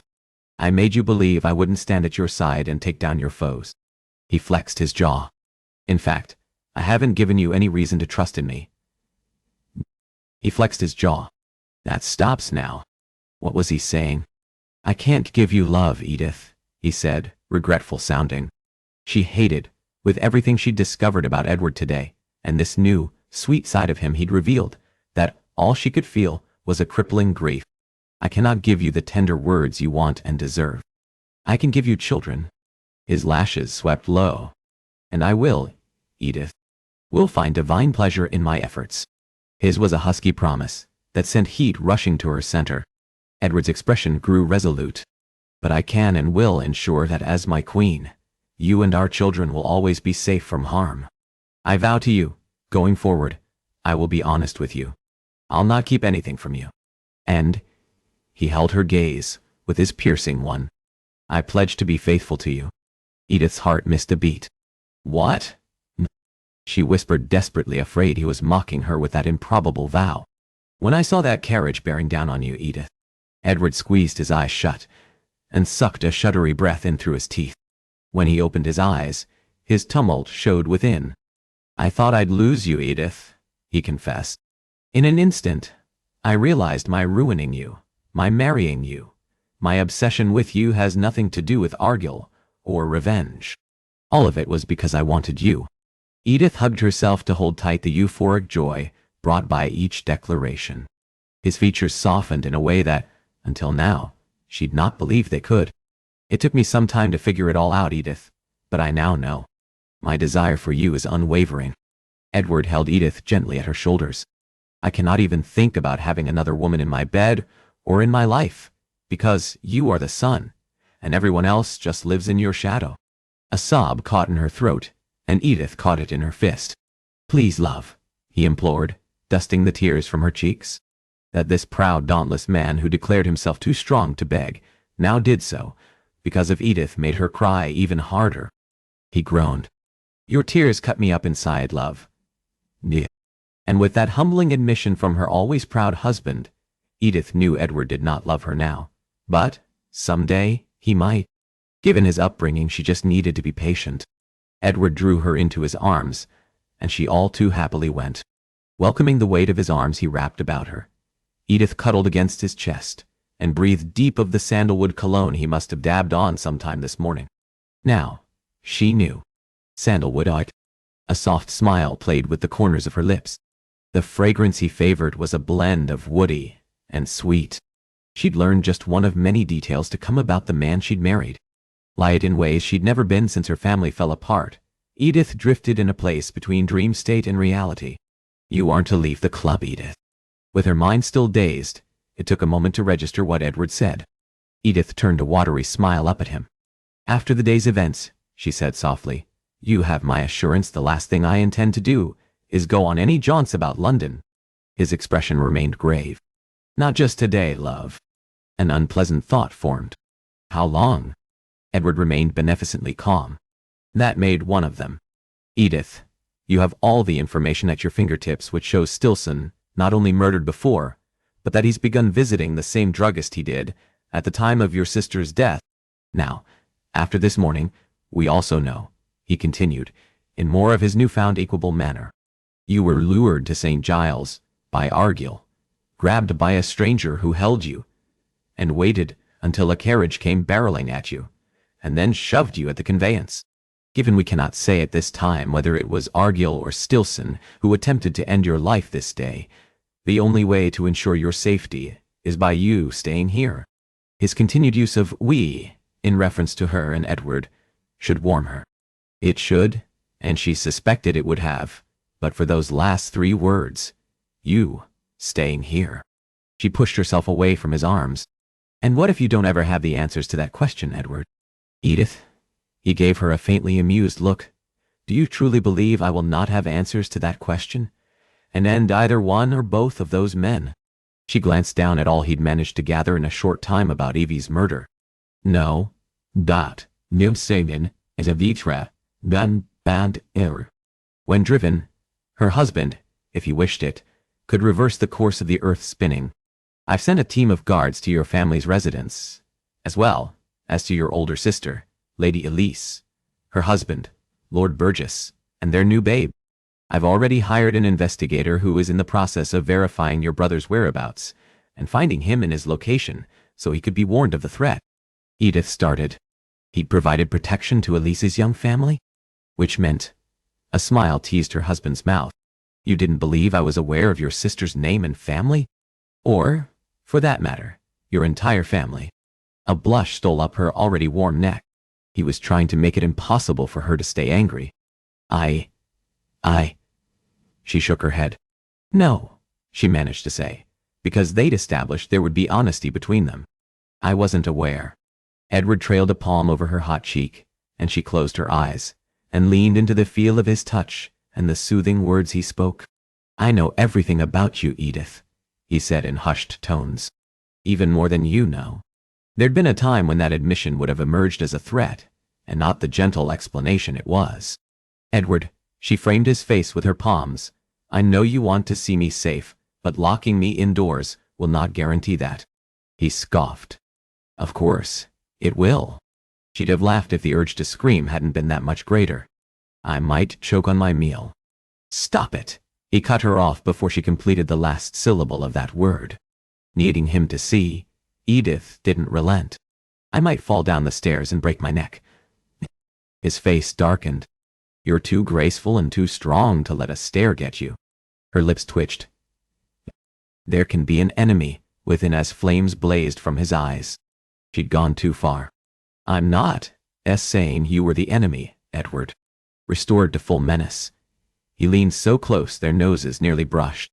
Oh, but I was, Edith. You do well to remember that. She knew he said that because he'd unsettled himself with how much of his feelings he'd let her see. Their breath melded and twined, and she yearned for his kiss which did not come. You are mine, Edith, and you'll do as I say. He'd managed to knock her from the cloud she'd floated upon since they'd entered his office. I am your wife, not your prisoner.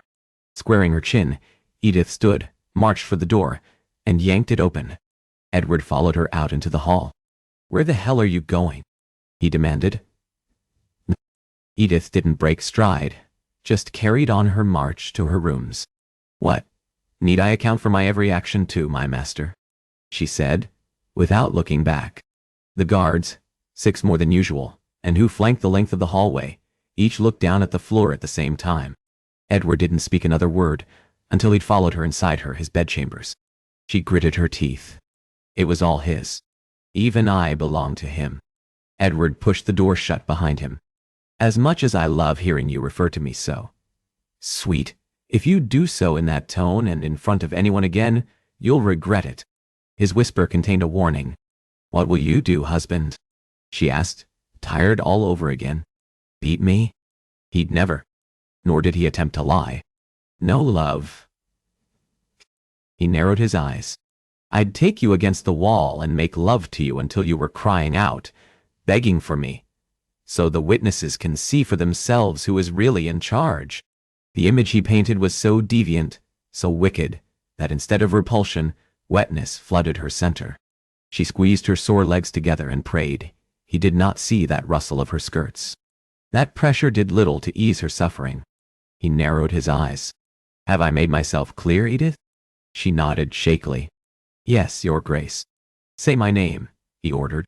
Damn this dominating side of him, which she alternately loathed and loved. Yes, Edward. After she gave him what he wanted, Edward turned to leave. Pride wouldn't let that be the last word she spoke to him. Tell me, husband, she called out. Will you lock me in? He spun so quickly, and with such fury blazing from him, Edith stumbled back a step. Is this a goddamn joke to you, Edith? He bellowed. His temper broke when she'd believed it never could. She kept her composure. Of course, it isn't.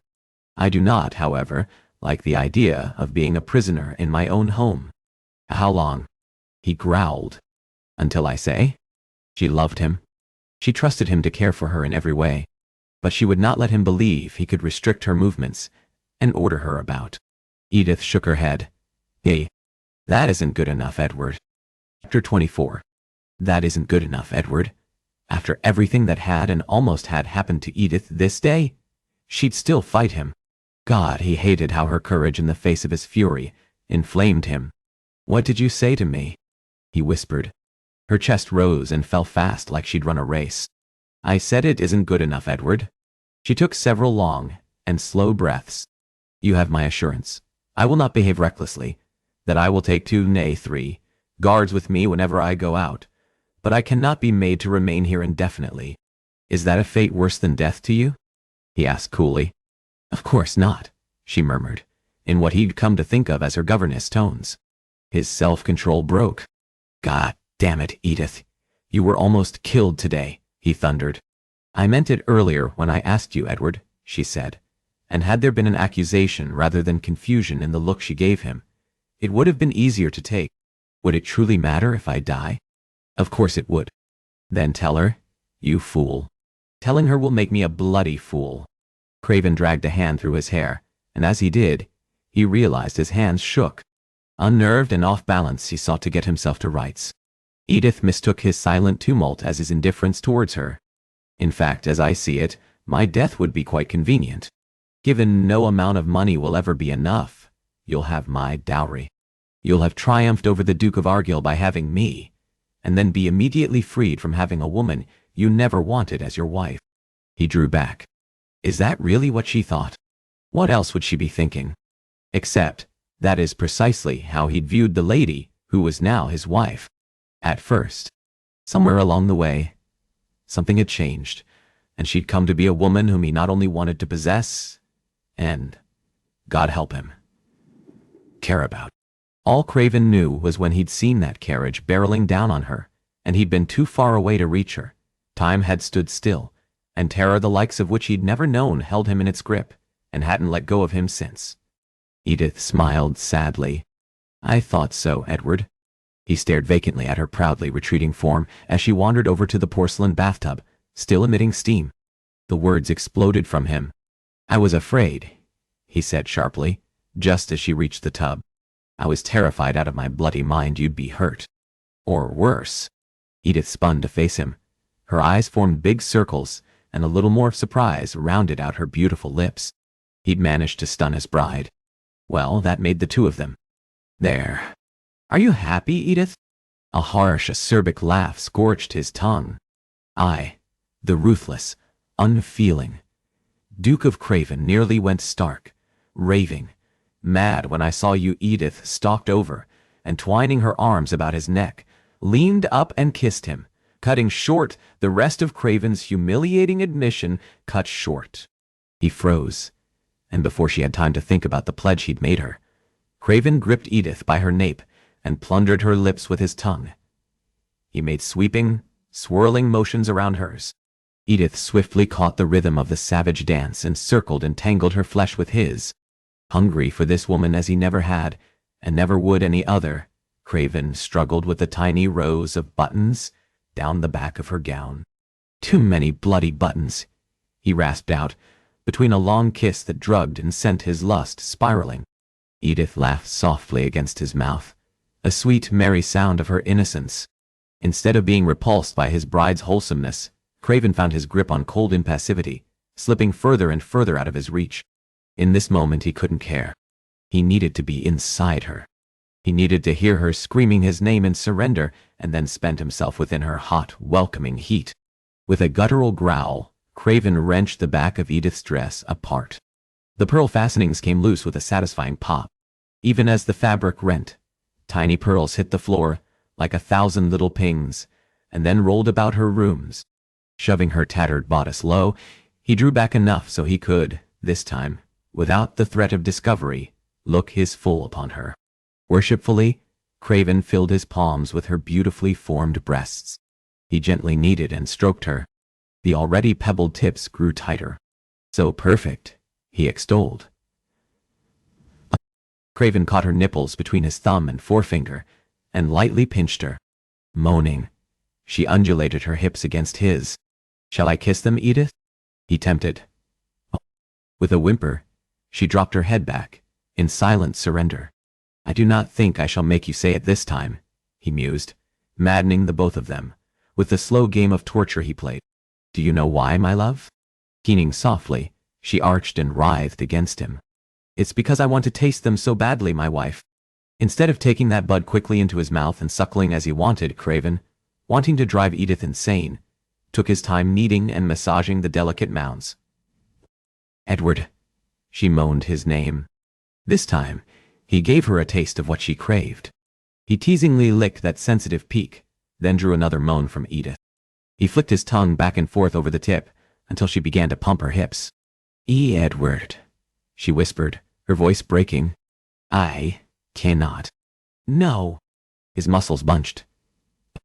Please, do not make me stop, he panted, wanting this woman bad enough to beg. He'd go mad if she did. Let me make love to you. Edith grabbed one of his hands, and he wanted to rail at the gods for denying him what he craved. But then, Edith brought one of his palms to her right breast, and he reflexively curled his fingers around that satiny soft flesh. His breath grew harsher. Looking at him through a glorious fringe of long, sooty eyelashes, she held Craven's gaze. I cannot bear it if you will not kiss me here too, she said huskily, but shyly. Guiding his finger with her own, Edith moved the digit over that tip in the way she sought. I am all too happy to oblige, dear wife. With that, he closed his mouth around the swollen bud. The rasp of his own harsh inhalations mingled with Edith's, encouraged him on. Craven suckled deep and hard. Edith cried out. He wrapped an arm about her waist to keep her upright, and shifted his attentions to the tip of her previously neglected breast. Craven sucked and nipped, until Edith was reduced to incoherent murmurings. His body throbbed with a need to claim her. It was too much. Despite Edith's agonized protestations, he wrenched away. Devouring her mouth, Craven lifted Edith in his arms. She immediately wrapped her legs around his waist, so that her center lay flat against his belly. Craven cupped the round globes of her buttocks and sculpted that plump flesh with his hands. Edith moaned and rocked her wet core against him. Good girl. He gave that harsh praise for her knowing precisely what he'd wanted her to do. Then, to further reward her, Edward reached under her and slipped a finger inside her sodden channel. Edith released a long, agonized moan and rocked against him in a more frenzied way. The moment he set her down on her knees on the bed, he pulled her gown up and off and tossed it aside. Before that satin article had even hit the floor, he ripped apart her chemise, so it fell in a puddle under her, and she lay naked before him. All the times before this one, he'd only partially seen Edith's bared body, and never naked. Now, tugging his cravat free, he drank in the sight of her. She lay like Botticelli's rendering of the birth of Venus come to life. Her chocolate waves fanned around her waist and shoulders. From the curtain made of those glorious silken locks, her pert breasts peeked through. Craven shrugged out of his jacket and tossed it to the floor. Her wholesome, wide-eyed gaze followed his every movement. God, you're beautiful, he breathed, as he hopped up and down on one foot, tugging off one boot and then the next. Modest, where every other woman he'd been with before her had been conceited and preening. A delicate pink blush rushed from the tips of her hair to her delectable toes. Craven straightened, and holding her eyes with his, he reached for the waistband of his trousers. Spirited as she'd been from the night they'd met, Edith didn't look away. Instead, she leveraged herself up onto her elbows and stared back with a boldness that blended with her timidity. Craven shoved his pants down and kicked them aside, so that he stood naked before her. Edith's gaze went to his rampant erection. The blush covering her body turned a shade of crimson bright enough to burn the lady up. Don't turn shy on me now, love, he said, in a husky dare as he came down over her. Parting her legs with his knee, Craven lay himself between the only place he needed to be. With his gaze fixed on her flushed face, he eased himself slowly inside her, fighting for restraint. You are so goddamn tight, he gritted out, sweat falling from his forehead. Her lashes fluttered open. I'm sorry, she whispered, her husky tones filled not with pain but desire. A painful laugh escaped him. You should only be sorry about how bloody good it feels, Edith. His breathing came in harsh, angry spurts he'd given up on attempting to control long before this moment. At his words, another one of those innocent smiles brought her lips, swollen, wet, and red from his kiss, up at the corners. And God help him. It was too much. Forgive me, he rasped, and filled her with a driving thrust. Edward! Edith gasped, but did not buckle or break. Nay, instead, she arched with abandoned longing. God, you are magnificent. Edward kissed her hard. They began to move, as one. Tell me how much you love this, he demanded. In answer, she moaned and lifted her hips, taking him deeper. He scoured his eyes over her flushed and gleaming face. Her body glistened with the magnificent shine of their passionate efforts. Craven took her by the hips and punishingly pinned her in place. Clenching his teeth, he began to move, even as she could not. He thrust into her over and over again, until his beautifully defiant bride thrashed her head back and forth. "I love it so much, Edward," she screamed. Rewarding Edith for her submission, Craven released his hold. Edith moved like a crazed tigress freed of its cage. Never missing a beat, she rocked beneath him, tipping her hips up to meet each of Craven's downward thrusts. Their rhythm grew frenzied, fast and frantic. They strained against one another. With each rhythmic push, he delved deeper and deeper inside her, and the more and more control he lost. All the while, he studied her features, soft and intent, all at the same time. Edith writhed against him. "Please, Edward," she begged, for the surcease Craven deliberately withheld. He answered. Low, throaty, incoherent sounds spilled from Edith's throat. His balls tightened, and Craven gritted his teeth, fighting the urge to spill himself inside her. When she released a shuddery gasp and sank into the mattress, Craven still fought his climax, wanting to prolong this moment. He tightened his hold upon her hips once more, leaving his marks upon her. "So, Nye. Good," he said between gritted teeth, pounding into her. He placed his mouth over that fading bruise at her nape and suckled of her teardrop birthmark, leaving his mark in place of the existing one there. "Mine," he gutturalized. Then, he felt it. Edith stroked her palms tenderly along his back, and leaning up, she whispered against his ear. "Yours. Wonders, and Ibwasi. Nivjamor, Andimiati, and Tehal. Yours." Her soft, heartfelt avowal broke his self-control. With a guttural shout, Craven lost himself in a white-hot eruption. Anchoring her in place, he emptied himself inside Edith, coming in long, undulating waves, as he'd hungered for since their first meeting. When she'd wrung every bit of cum from him, Edward gasped. Replete in ways he'd never been after sex, he collapsed, caught himself on his elbows, rolled onto his side, and brought her with him. Their breaths came in the same, ragged, sporadic spurts. As if she sought to get even closer to Edward, Edith burrowed against him, so her buttocks rested against his soft shaft. He instantly began to harden. Edward took her right earlobe between his teeth and sucked that delicate satin-soft flesh. "Be warned, wife," he whispered. "I'm exercising restraint right now, because it was your first time, and I took you harder than I should have. But I'm going to see you are well loved and regularly." Ah. A sleepy smile played on her lips. "Well loved," she murmured, almost dreamily. "You said love has nothing to..." Edward kissed her. Ah. Yes. He'd never referred to what he'd just done with this woman as anything other than fucking. But Edith was different. Everything about her was. "Knock, knock, knock." He ripped his mouth from hers and cursed. "Get the hell out," he thundered. A small laugh shook Edith's body.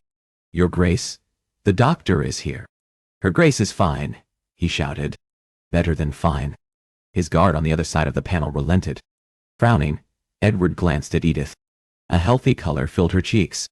"Are you fine?" Nothing more than tired from Edward gently cupped her mound, and her assurance faded to a pleased little sigh. Edith moved against his hand. He took her mouth in another hard kiss. "Knock, knock, knock, for bloody sake." Edward wrenched away. "It is just... Should I ask the surgeon to wait?" Leaning over the side of the bed, Edward grabbed his boot and hurled it across the room. It hit the door with a solid thwack. This time, the guard took the correct cue and quit hounding them, flipping over onto her other side, so they faced one another. Edith ran her long fingers through the light matting of hair on his chest. "You needn't be so surly, Your Grace. He was just doing your bidding." "No one's bidding matters more than that of my glorious queen," he murmured, cupping one of her breasts. Edith laughed. Edward nibbled at her neck. "My queen is amused?" he asked between bites. My status has improved," she said teasingly. "I've gone from marm to queen." He glared. What a bloody fool he'd been. "You are no marm," he gritted out. "But you said..." "I know what I said." "I was wrong," he mumbled. Edward made to bury his face in her neck, but Edith evaded his amorous advances. He growled. "What was that?" she asked, on a breathless laugh. "A grunt." It sounded more like a growl than a grunt, but what I referred to were the words before the growl. "Grunt," he muttered. Edith pinched the flat disc of his nipple, and he winced. His minx of a wife waggled her eyebrows. Ah, someone doesn't like it rough. Roaring with laughter, Edward rolled Edith under him. He made to tickle her at her sides, but the serious look in her eyes erased his smile. She stared at Edward like he was a complicated puzzle she could not solve. He frowned. "What is it?" "I've never heard you laugh like that," she whispered. Until now, he'd never had reason to. Until her. And it scared the everlasting hell out of him. Sweating for altogether different reasons, ones far less enjoyable than bedding his glorious wife, Edward scrambled out of bed. Padding naked across the room, he fetched his garments, one by one. "Edward?" Concern laced the question she'd turned his name into. "Where are you going?" Hopping on one leg, he stuffed his other one into his trousers. "I'm going to ensure you're not a prisoner here, Edith." After he'd pulled his pants and drew his shirt on, he noted Edith's silence. He looked at the bed. With a sheet drawn protectively about her lithe body, at the center of the mattress, a stricken Edith sat back on her heels. "No." Her denial, so whispery, soft, barely reached him. Of course, she understood what he spoke of. "I'm handling it, Edith." Clutching that sheet around her, she scampered over. "I don't want you to handle it." Edward took his wife tenderly by the shoulders and stooped so he could meet her eyes with his. "That's all you've wanted," he gently reminded, without recrimination. Edith's enormous black pupils gave her an eerie look. "Not anymore," she panted. "You, Edward. I want you more." "I love you," she cried, her respirations uneven. He shrank from that confession. "Edith," he said hollowly, "I have to go." As he let himself from their rooms, Edith's weak cries followed him into the hall. And running from his new bride, Edward discovered he'd been wrong. He was the same weak coward he'd always been. Chapter 25. Edith hurt all over and inside in different ways. The brief surcease from her misery had come only when Edward soothed her with his words, and then made love to her. Naked, Edith hugged her arms around her middle and stared at the door. Edward had drawn quietly closed behind him and hurt 1,000-fold more than any of her suffering this day. She didn't know how long she stood there staring, trembling from a cold that spread fast within her. Tears wound silently down her cheeks, offering the lone hint of warmth to her being, which only reminded her of when Edward sweetly brushed them away. This agony, cleaving away at Edith's heart, had only a little to do with Edward running from her profession of love, and everything to do with terror of his impending meeting. Even as she believed Edward to be mightier and more formidable than any man, and did not doubt he'd emerge triumphant against anyone, it was altogether different, knowing even now he went to square off in a battle where only one man would emerge the winner. "And I involved him in this." Time and time again, Edith had been reminded by the words of her late sister, her brother, and her parents that she was buried in the past. She'd ignored them. She'd been single-minded in her intent. The idea of avenging Evie sustained her. Only to discover too late revenge? It was hollow. It brought Edith no great sense of triumph or victory. Yes, Mr. Stilson would pay, but his comeuppance was never going to be enough. When his soul returned to the devil, everything here on this earth would remain the same. Evie would still be dead, and Edith would still miss her every single day. What Edith hadn't anticipated was there'd come a time after Evie when Edith would experience life in all its sloppy beauty. That Edith would know a time when she spent most of her days and nights wondering how he'd become the man he had, and wanting to help pull apart his armor so she could see the man underneath. And now she did. He was a man who'd hardened himself to keep himself safe from additional pain. He spoke about caring about nothing and no one, but then secretly looked after Edith's entire family. Since Edward had been born, his family, his friends, the world on the whole hadn't truly cared about him. They'd all been more interested in what Edward brought them, or what he could do for them. And what did I go and do? Edith's eyes slid shut. With her mad obsession, she'd sent Edward, a man she loved more than anyone on this earth, off to war on her family's behalf. Woodenly, and on uneven legs, Evie stumbled toward the bed. She'd believed there could be no loss greater than that of her sister. Edith now knew different. Were any harm to befall Edward this day, or any, Edith wouldn't recover. She wouldn't want to. There was no world unless he was in it. Edith's teeth chattered, and her legs went weak. With arms that ached, she pulled herself onto the bed still warm from the place she and Edward had lain together.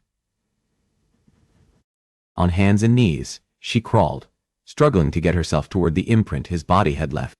A movement so easy the smallest babes mastered proved a Herculean task for Edith. Each slight movement of her muscles filled her with excruciating agony. Her thoughts also began to move with an infinite slowness. It was too much.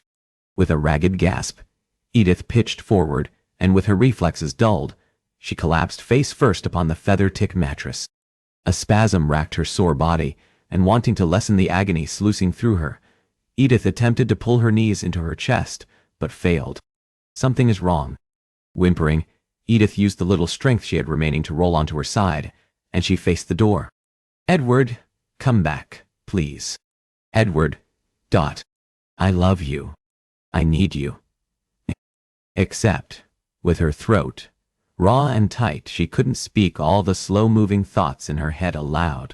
"I am dying. Just like Evie. I want to live. Edward. I want Edward." It was Edith's last thought, before she surrendered to a welcome blackness. Chapter 26. 8 hours and 56 minutes later, it was done. As Craven and the team of guards he brought with him dismounted, the blood-red setting sun painted the London sky, and Lucifer's lair in a courtyard, in a baleful crimson hue, befitting a day of savagery.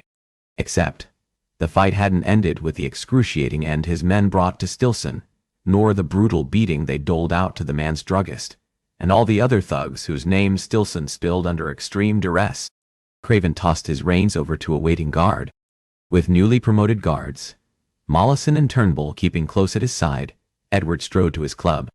Bloodlust raged in his veins, more powerful than during any fight he'd fought this day. Dead. But he'd kill him dead. Craven beat his guards to the inside. Catching both doorknobs, he threw the panels wide. The pair of square-built men had guns pointed, and immediately lowered them. "The Duchess?" he barked as strode down the hall.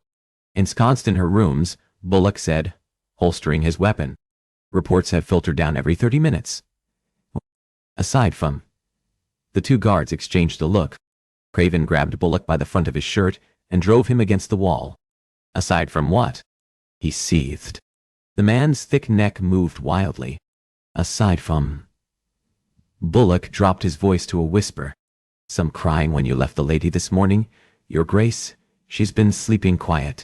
His chest hitching, Craven abruptly released the other man. The blinding rage which had consumed him after he'd learned of the ultimate betrayal was suddenly dwarfed by a debilitating image of Edith alone in their rooms. Her musical laughter transformed into tears of grief. "Get your bloody head about you." There'd be all of forever for Craven to spend making her smile and making love to her. For now, there was one more threat to eliminate. Grufton. He seethed before they could speak. Having no doubt been notified of Craven's return, Aveyard, his second-in-command, as ruthless as he was eager, marched forward. "Hawley and Cannon are on him," the young, bearded guard called. "They've had him in their sights, and can confirm he's not left his place on the casino floors, even once. I should have bloody suspected as much. Once a betrayer, always a betrayer." Craven bared his teeth. "Bring him to me." His loyal crew had already anticipated their employer's request. Like he was Craven's loyal number one, and not the ultimate betrayer, Grufton came rushing forward. "Haven't left the floors, Your Grace." Grufton's words trailed off. The old guard took in the sight of Craven with his feet planted wide apart and hands folded at his chest. Then he moved his attention to each forbidding man with weapons pointed. Grufton nodded real slow. "All right. Oh, I see what's happening here," he said. The same staid way he might deliver a daily report of the casino floors. "How long have you been working with Stilson?" The minute the lady entered the club, knew she was going to be trouble, just like the other one. Grufton jabbed a finger at him. "Don't act like ye didn't know it too." Pounding filled Craven's ears. He'd sworn to protect Edith. He'd proclaimed her to be safer in his club than anywhere else. All along, whenever she'd been in Craven's club in life, she'd been in danger. Grufton smirked a knowing, mocking twist of his fat, fleshy lips. "Figured Stilson and I could work together and eliminate the threat." "The threat," he whispered. "My wife." "Ah, they, all, meh, take bad, I." Grufton waved a hand. "She wasn't your wife at the time. he said, like that detail explained away his treachery. "Stilson wanted to poison the lady, but you and I both know poisoning is a sloppy way to off someone. Too much goes wrong when they linger." His extremities trembling, Craven delivered a swift uppercut that sent his former number one's head flying back. "I wasn't going to poison her," Grufton said defensively, as he rubbed his jaw. "I knew you enjoyed fucking her, and I was going to make it real quick, because if I, Craven, rammed the top of his skull into the center of Grufton's face." A dazed Grufton stumbled backward and fell onto his arse. His former mentor on dirty fighting gave his head a clearing shake. "Regret teaching you that one. Oi do." "Real quick?" Craven barked over Grufton. Getting to his feet on unsteady legs, the guard, in belated recognition of the madness he'd just spoken, lifted both hands. "Oi no. Oi no. Banda, do you want to see a rat on Bato Panther?" Oi should have slit her throat. Made it quick and painful with the roar of a rabid beast, Craven reared back and brought a right cross flying. He landed a direct blow with Grufton's hard jaw. No sooner Craven heard and felt a satisfying crack. He delivered a swift jab that sent the bastard sailing 5 feet away. Craven was already on him. Snarling, he leaned down and caught Grufton by the front of his wool jacket. Again and again, Craven buried his right fist into the grotesque face of the last man he'd allowed himself to trust. His breath came in harsh, ragged spurts as he beat the guard to a pulp. Drops of blood sprayed his face, and still he continued the merciless beating. Only when Craven's lungs threatened to explode from the force of his exertions did he let up. He flexed his fingers and let the mangled bastard go. Between his shattered bulbous nose, eyes swollen shut, and face saturated in blood, the beating Craven doled out left the guard unrecognizable.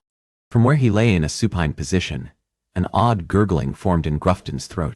Collecting the towel handed him by Aveyard, Craven wiped the remnants of his attack from his face. He couldn't return to Edith with bruised and bloodied hands, wearing his enemy's blood like a sanguine mask. Craven scraped a hate-filled gaze over the last and only person he'd brought from forbidden pleasures.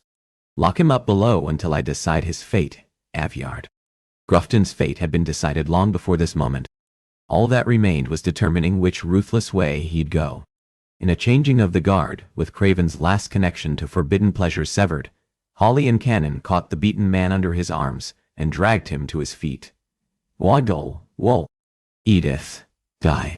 With 2 wars won, Craven now had to see the only person he'd wanted and needed to see this day, and every day. Grufton, in his last display of a fight, struggled against his younger captors. "Fuck you, Craven," he bellowed. The old guard dead to him, Craven stepped away from his past and made for his future. He acting all high and mighty, Grufton shouted after him, "Coming for me like he didn't do the same thing with Dumont's woman." All Craven's muscles coiled under that charge. He turned. "What you and I did are not at all the same." In a bid to save former club, Craven paid a bribe to keep rumors from getting out that Lady Rutherford, Dumont's then new bride, who lived inside Forbidden Pleasures, leaked information about their client's peccadillos. Bah, in the end, you and I both did something that was bound to get a lady hurt. "You know I'm right," Grufton taunted. Craven flashed a feral smile. "There's one significant difference. You put my wife in danger." And now the bastard would pay the ultimate price. As he reached for the door leading to the private suites, Grufton howled with laughter so maniacal it froze Craven in his tracks. "I said, I wasn't going to poison her, Craven." A queer tingling filled his chest. "Edith." "Listen." "No." "No." "Nick." With a hoarse shout, Craven barreled through the door. Grufton's victorious laughter trailed after him, followed by a wail of misery as Craven's loyal guards finished the beating he hadn't. All of them forgotten. Everything forgotten. Craven took the steps 2 and 3 at a time. His breath came in sharp spurts. "Edith," he thundered. "Doctor," he rasped, as he passed one of his men. The guard set off running in the opposite direction. When his feet hit the main landing, Craven caught the corner of the wall, propelling himself forward, and took off sprinting. "Edith. Ah. Edith. No. Edith," he roared. When he reached their room, Craven threw the door open with a force that sent it crashing into the wall. Before it could fly back and hit him, he kicked the panel and stormed inside. He located his wife in an instant. "Oh my God," he whispered. Naked and lying face down on the mattress. It could have been hours earlier, just moments after they'd made love. But it wasn't. And Craven, man of ice and absent of heart, feeler of nothing, and uncaring of anyone but himself, found fate, let out a piercing, tortured cry. "Edith!" he rasped. Finding his feet, he flew across the bedchambers. Scrambling to get to her, Craven crawled quickly across the bed to get to his still wife. "No, Gunha. No. No. Die. No. Dal. Tune." All the while that desperate litany fell over and over from his lips. His hands shaking, he gently took Edith in his arms and guided her inert form over, so she lay upon her back. "Help me," he cried. "Help me. Someone bloody help me." Avyard's answering voice sounded over Craven's shoulder. "I had 5 doctors summoned. The first is arriving now." With his entire body shaking, Craven struggled to get his fingers around the coverlet. When he did, he drew the article up to shield Edith from those waiting outside. He distantly registered the guard, pulling the door shut. The moment the panel closed, a small whimper, like that of a wounded animal, filled Craven's ears and whispered around his tortured mind. "Me. D. It is me. I am that wounded animal." And he didn't care. Nothing mattered but her. There was no life without her. There was no purpose without her. There was nothing but the monotony of existing, as he'd done for the whole of his lonely life until Edith stepped into it. With cheeks a shade of white to match the white satin sheets, her chest unmoving, Edith lay as still as death. Fighting the wave of madness threatening to suck him under, Craven lay his chest upon her breast and strained to hear anything. Bile climbed his throat, and he frantically swallowed it back. "No, stay. No, Powin. No. She cannot die. I cannot lose her. I only just found her." At last, he knew it had never been about wanting her or claiming her. Craven needed her more than he did his beating heart or air to breathe. And then, he heard it, the slow, weak thump of hers. Craven's eyes slid shut. That beautiful, tender-hearted organ still beat. Even as it sustained Edith, it fed him life, too. He opened his eyes and glared at his unnaturally still wife. "You will not leave me, Edith de Vesey, this day, or any other," he ordered, harshly. "I bloody forbid it." "Doctor is here," Avyard shouted from outside the room. Not waiting for Craven's call, the exemplary guard, who'd proven his efficaciousness this day, let the surgeon in. Renewed by a sense of determination and resolve, Craven stood and narrowed his eyes on the old graying doctor who rushed over. "Save her," Craven seethed. "And I can promise you, that is not a request, it is a bloody command." As the hours came and went, so too did doctor after doctor. Keeping vigil at his wife's bedside in the wee morning hours, Craven discovered an unwelcome truth. A man couldn't just order death away. Death decided who it came for, when it arrived, and not a goddamn thing Craven did could hold that unconquerable foe at bay. With his wife now fighting for her life, his money, title, power, or connections were all as useless as a knife without a blade. Though, in actuality, it wasn't so much as a fight. It wasn't even a fight at all. Edith may as well have waved a white flag before even stepping onto the battlefield. Seated on the same chair he dragged to Edith's bedside when the first doctor arrived, and his elbows atop his knees, Craven cupped his hands around his mouth and nose. "I'll have you know, I'm disappointed in you, Edith," he said tersely. "I believed you stronger than this." He peered at her long, beguiling eyelashes for even the slightest hint of a flutter, but found none. Panic and anger built in his chest. Standing, Craven folded his arms at his chest. "You who dared to enter my club, lied to me all to get what you wanted and needed, and went to bloody St. Giles alone, would just bow down to death?" He sneered. Only the blistering rage that had served him these recent years proved utterly useless. Through his chastisement, Edith remained eerily still. With her arms arranged outside the coverlet, and her hands clasped upon her stomach, she had the look of a person who'd passed, and whose body now lay for family to view. Tendrils of ice wrapped around his heart. In the throes of misery, Craven's angry facade slipped. The spirit drained out of him, and he sank down hard onto his knees. Gently, he took her hands in his clammy and cool, like the poison was nearly finished snuffing all the life from her. "Edith," he pleaded. "Wife, you are a fighter. And you were so long before you became a Defies. I'm going to need you to fight because I cannot." His voice broke. "I cannot fight for you." He buried a kiss on the tops of her joined hands. "It is bloody killing me, love. It is tearing me up inside that you're facing a battle I cannot fight for you." The irony wasn't lost on him.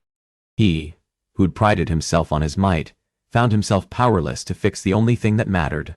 Knock, knock, knock. The earlier relief and eagerness to welcome a new doctor to evaluate Edith had long since dimmed. As usual, the dutiful Aveyard let himself inside. "The doctor is here." Another doctor. What the other man meant was that another bloody Sawbones had come to tell Craven the same bloody thing all the 6 others to come before. Behind the closing of the door came a soft, delicate tread that stopped beside Craven. "If you bleed her, I'll kill you," he said, by way of steely greeting. For killing a person with such a process, I would deserve it too. Surprise brought his head snapping up. Caught somewhere between a sprite and child, the petite girl with eerily pale blonde hair fastened at her nape and serene features couldn't be more than 15 or 16. This is who they'd sent him? A growl rumbled in his chest. "Is this a bloody joke?" "I would never jest about something as serious as bloodletting, Your Grace." He narrowed his eyes. "You're a doctor." The girl inclined her narrow chin. "My name is Miss Bledo. I am an herbalist." "An herbalist," he repeated dumbly. Then, without a curtsy, without awaiting or asking permission, the latest Sawbones brought him by Aveyard moved closer to Edith. Positioning himself between the 2 women, Craven hissed, "Do not." Miss Bledo remained proudly stoic through Craven's rejection. "Tell me, Your Grace," she murmured, without recrimination. "You've had how many male doctors evaluate Her Grace today? How many treatments, aside from bloodletting and just wait and pray, have you been left with?"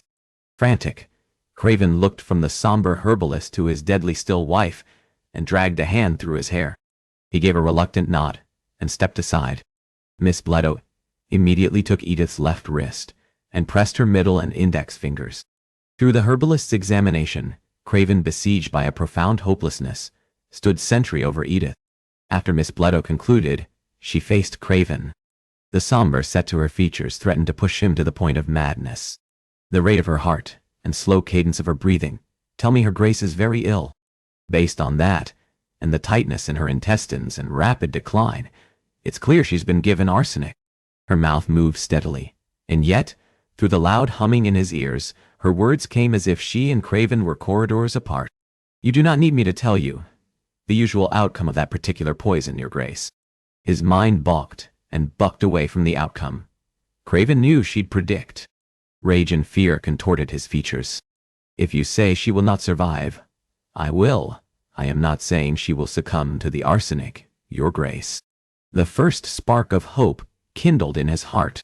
"However, I cannot promise you Her Grace will live," she said with a blunt honesty. "She lives," he hissed. "But you have my assurance," she continued in that calming way. "I have skills and remedies I can employ and will do everything within my power to help Her Grace recover. However, you must allow me to do my work." She looked past Craven's shoulder. "I'll require a number of provisions." At some point, Aveyard re-entered and stood back by the door like he'd anticipated his services. While she fired off a catalog of the items she'd need, and the guard took inventory, Craven remained rooted to the floor and stared sightlessly at his wife. She cannot die. She cannot die. The memory of Edith's sorrowful voice punished him for his transgressions against this woman. "If I had died today, I couldn't say either way if you were glad I'd gotten my comeuppance, or whether a small part of you might somehow miss me. And what assurances of his affection had he given his new wife?" Craven squeezed his eyes shut. "I don't dislike you, Edith." A plaintive moan escaped him. That piteous, drawn-out, sorrowful sound continued when Craven stopped. "Edith, I..." She gave her head a fitful shake. All around him, Craven's bedchambers came alive in a flurry of movement with servants streaming in and out. A sweat broke out all over his body. She cannot die. She cannot die. As the last servant took their leave of Edith's rooms, Miss Blooddow rolled her sleeves up and looked to him. Generally, husbands do not remain in the room, while he leveled her with a silencing glare. I stay. The herbalist contemplated him. Craven knew the moment she accepted, he wasn't just any husband, and even were Satan and God to team efforts, they still could not pull him from Edith's side. Miss Blooddow inclined her head. Very well. Let's begin. Chapter 27. For more than a day, Craven didn't leave Edith's side. His club, his fortunes, the very world itself could have burned to the ground, and he would neither notice nor care. In the time since Miss Blooddow arrived and took charge, Edith suffered through new agonizing symptom after symptom. When Miss Blooddow spilled lemon juice down her throat, Craven cradled Edith in his arms like she was no more than a babe. And when she'd retched and heaved up the contents of her stomach afterward, because she'd been unable to keep all that tonic down, he'd held her damp curls back and guided her head over a chamber pot. Then, he'd resumed hydrating her with the lemon juice. Craven had been the one to clean his wife, change her garments, and plait her hair. When Miss Blooddow stepped away, Craven remained at Edith's side and fed her the smallest droplets of Rosship. Now, perched on the edge of the same chair, he'd kept vigil in, an eerie still hung over the darkened room. Craven pressed his hands together and stared at her through tired, bloodshot eyes. I'm afraid if I look away from you, Edith, he said, raggedly, you will leave me. She, the slight, but spirited, resolute woman who'd knocked him upside his heels, remained unmoving. He scraped a hand over his unshaven cheeks. And his voice broke. I won't survive if you do. His humbling admission was met only with more of his wife's silence. Something between a laugh and cry gurgled in his throat. Does that make you happy, love? Knowing you have become the sole reason for my existence. The fact remained he wouldn't survive unless she did. This kingdom he'd built was nothing if there wasn't Edith. He knew that now, when it was too late. No. Craven shook his head hard as a welcome fury filled him. By God, he growled, I will not lose you, Edith de Vesey. Then, as if she'd heard that vow, in the flickering light cast by the hearth, Edith's lashes fluttered. He scrambled to the edge of his seat. I saw that, love. Catching the underside of his chair, Craven dragged it nearer so his legs kissed the bed. Edith, he said firmly. Love, look at me. I need you to wake up. Please, wake up. Please. Stay with me. He peered at his wife and willed her to open her eyes, but that slight movement of her eyelashes may as well have been a trick of the light. I'm asking if you ever watched a person die? Heart hammering, Craven jumped up. He scoured the dark bedchambers for the one who'd uttered those words as clearly as Edith had that distant day. Realizing only quiet lived in this room with he and Edith, Craven retook his chair and sat with the kind of silence and still only a winter's day brought. Craven dragged a weary hand through his unkempt hair. The day Edith put that grave question to him, he'd been resentful that she was privy to that which he hadn't, only to discover the Lord was real and vengeful, and took delight in throwing that twisted resentment in his Craven's face. There's pain. Sorrow so deep it's as great as the affliction that left your loved one confined to a bed. He took in a juddering breath, and a smell he'd never before known turned his belly. It has a specific scent one a person has never before smelled, but so distinct that there's an inherent knowledge of what that stench is death. Clamping his hands over his ears, Craven jumped up. A cramp hit his right calf muscle and made his gait unsteady as he limped to the window. Unfastening the latches, Craven threw the crystal panels wide and let that fresh night breeze flood the room and drown out the stench left by the reaper. Craven curled his fingers into the gilded windowsill and ducking his head outside, he closed his eyes and sucked great big gasps of cleansing air into his lungs. The forlorn wail of a stray dog brought his eyes flying open. Craven bolted back to Edith's side. I'm sorry. I'm so bloody sorry, he rasped, falling to his knees beside her. He lifted her hands and brought them to his lips. Ever so tenderly he kissed one, and then the other. I won't leave you, Edith. Please, don't leave me. She'd robbed him of all pride, and Craven didn't care. She could have that and anything, and everything else she wanted if she just returned to him. But death comes anyway, and when it happens, it comes not with a scream or a cry or tears, but a whisper of breath and then nothing. A peculiar moisture filled his eyes, and he frantically blinked to rid himself of the blur those drops caused. Then the truth hit him, that liquid? They were his tears. I am crying.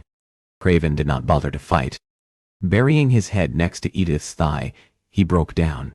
I want to start over, Edith, he pleaded, between heaving, gasping breaths. He wanted to do it all over, begin again. In that new beginning, he'd not be the rotted bastard he'd been to her. Instead, he'd show her the reverence, respect, and adoration reserved for queens. All those things you want, Edith, he got out between tears. I seek and do them. I didn't lie. I promised you there'd be no lies. But at the time, I didn't realize it was a lie. He bowed over Edith's hands and let his tears flow in penance upon them. I can see the W world through your eyes, but I can only do it, Edith, if you are here with me, he entreated. I cannot do it alone. Until her, he'd not realized just how lonely he'd been. His former friends had looked after him, but they'd been as guarded as Craven himself. Craven had never shared his life and opened his heart to anyone. Until you, Edith. Until you. Emotionally replete, Craven's tears ceased. He fought the bone-weary exhaustion that pulled him toward sleep. I love you, Edith. I love you. Edith had died. It was a peculiar thing, given every part of her from her hair down to her toes ached, and Evie once promised there wouldn't be pain after death. But Edith, like Evie, passed on to the hereafter. For only in her private, perfect heaven did Edward lay beside her and profess his love. I love you so bloody much it hurts, Edward whispered, sounding positively angry, bewildered, and exhausted all at the same time. And it was how she knew.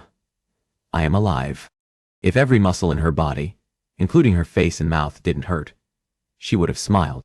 With great effort, she struggled to open her eyes. An inky blackness greeted her, and she made herself blink through the pain to try and accustom her vision. Her husband emitted a bleating snore, the sound of which caused her head to throb all the more. Desperate to see him, Edith turned her head, and her heart cinched. Worn as she'd never seen him, Edward, on his knees, and with his head buried near Edith's leg, slept. He is here with me. With? He could have had any number of servants or doctors or anyone tend to her. Even with that, he'd set a vigil up beside her. Her throat tightened, with a pain that had nothing to do with her recent illness. Weakly, Edith drew her fingers through Edward's unkempt blonde hair. As she lovingly stroked those strands, her husband snored. A whisper of light flickered in the window, calling Edith's focus away from his beloved face. Reflected either in her mind or memory, Evie stood smiling, staring back. You were right, Evie. With Edith's tongue heavy and her throat thick, her acknowledgement emerged as little more than a guttural rasp. She needed to live, and now she would, with this man who owned her heart. Edward snored himself awake. Her palm resting upon his head, Edith knew the moment he registered that she'd awakened. Slowly, Edward lifted his head and froze. Edith? He croaked. You are awake. Or dead. She attempted a smile. Her husband struggled to get himself onto his feet. I have to fetch the doctor. The herbalist. Miss Bledo, he rambled on, all those names and words rolling together. Edith caught his hand before he could go. I don't want you to go. Not lifting her palm from the mattress, Edith patted the spot beside her. Edward swung a flustered gaze between Edith and the door. Shit. I'm a selfish bastard, he said hoarsely, as he joined her on the bed. Because I should gather, Miss Bledo, but I cannot bring myself to leave you. Or, she murmured, it may be that you're a devoted husband. He grunted. Eh? You still, in then, I said much more, Shora. I fancy what and jai. A devoted, loving husband. Her heart quickened. They lay, face to face, staring at one another. Tilson intended to kill you, he confessed. You found out too much about him. Edward collected one of her hands and raised it to his heart. You needn't worry about him any further, Edith. He is gone. Gone, she repeated. The man who'd murdered Evie and attempted to kill Edith was no longer a shadow looming over the Caldecotts. Her husband had erased that threat from the earth. "I'm sorry," she said, her voice choked with tears. "I didn't want you to. You are apologizing to me, love." His features tightened. "I promised you, and our future children, will always be safe in my care." Edward's throat worked wildly. "I failed you. Grufton perceived you as a threat to the club and sought to kill you. You almost died because of me." His breathing grew harsh. "I shouldn't have left you." Edith touched her lips in a light kiss to his, and stayed the rest. "I am alive," she murmured. "I love you so much it bloody hurts, Edith," he said hoarsely. "I suspect I always did, as far back as when you were at one of those damned balls, looking so sad and in need of a dance. I should have whirled you around the room that night and held on to you and never let go." Her brain, cloudy from however long it was she'd been ill, sought to make out what he'd just said. "You didn't remember me," she whispered. "You said," Edward pressed a fingertip against her lips, silencing her, and then used that digit to caress the seam of her mouth. "I said a whole number of caddish things I shouldn't have, Edith. You're left with but one recourse." "And what recourse would that be, Your Grace?" He touched his forehead to hers. "Grant me forever, so I can love you and attempt to make myself worthy of you. I don't know everything there is to know about you, Edith. But God, how I want to. And I don't want to learn because you tell me," he whispered raggedly. "I want to discover for myself all your peccadillos and the meaning behind each of your smiles. I want babes who look like you and have your spirit." A breathy sigh escaped her. "I fear I've died after all," Edward growled. "You're not allowed to die. I forbade it, and I will continue to do so." "Of course you did." "No." This time, the tired muscles of her mouth managed to tip up in a smile. Edith inched her mouth closer to his. "In which case," she whispered, "the only thing left to be done is for me to live happily ever after with you, husband." Emotion blazed from his eyes. "Forever," he vowed. As Edward claimed her mouth in a tender kiss, Edith closed her eyes. "Forever." "Ah!"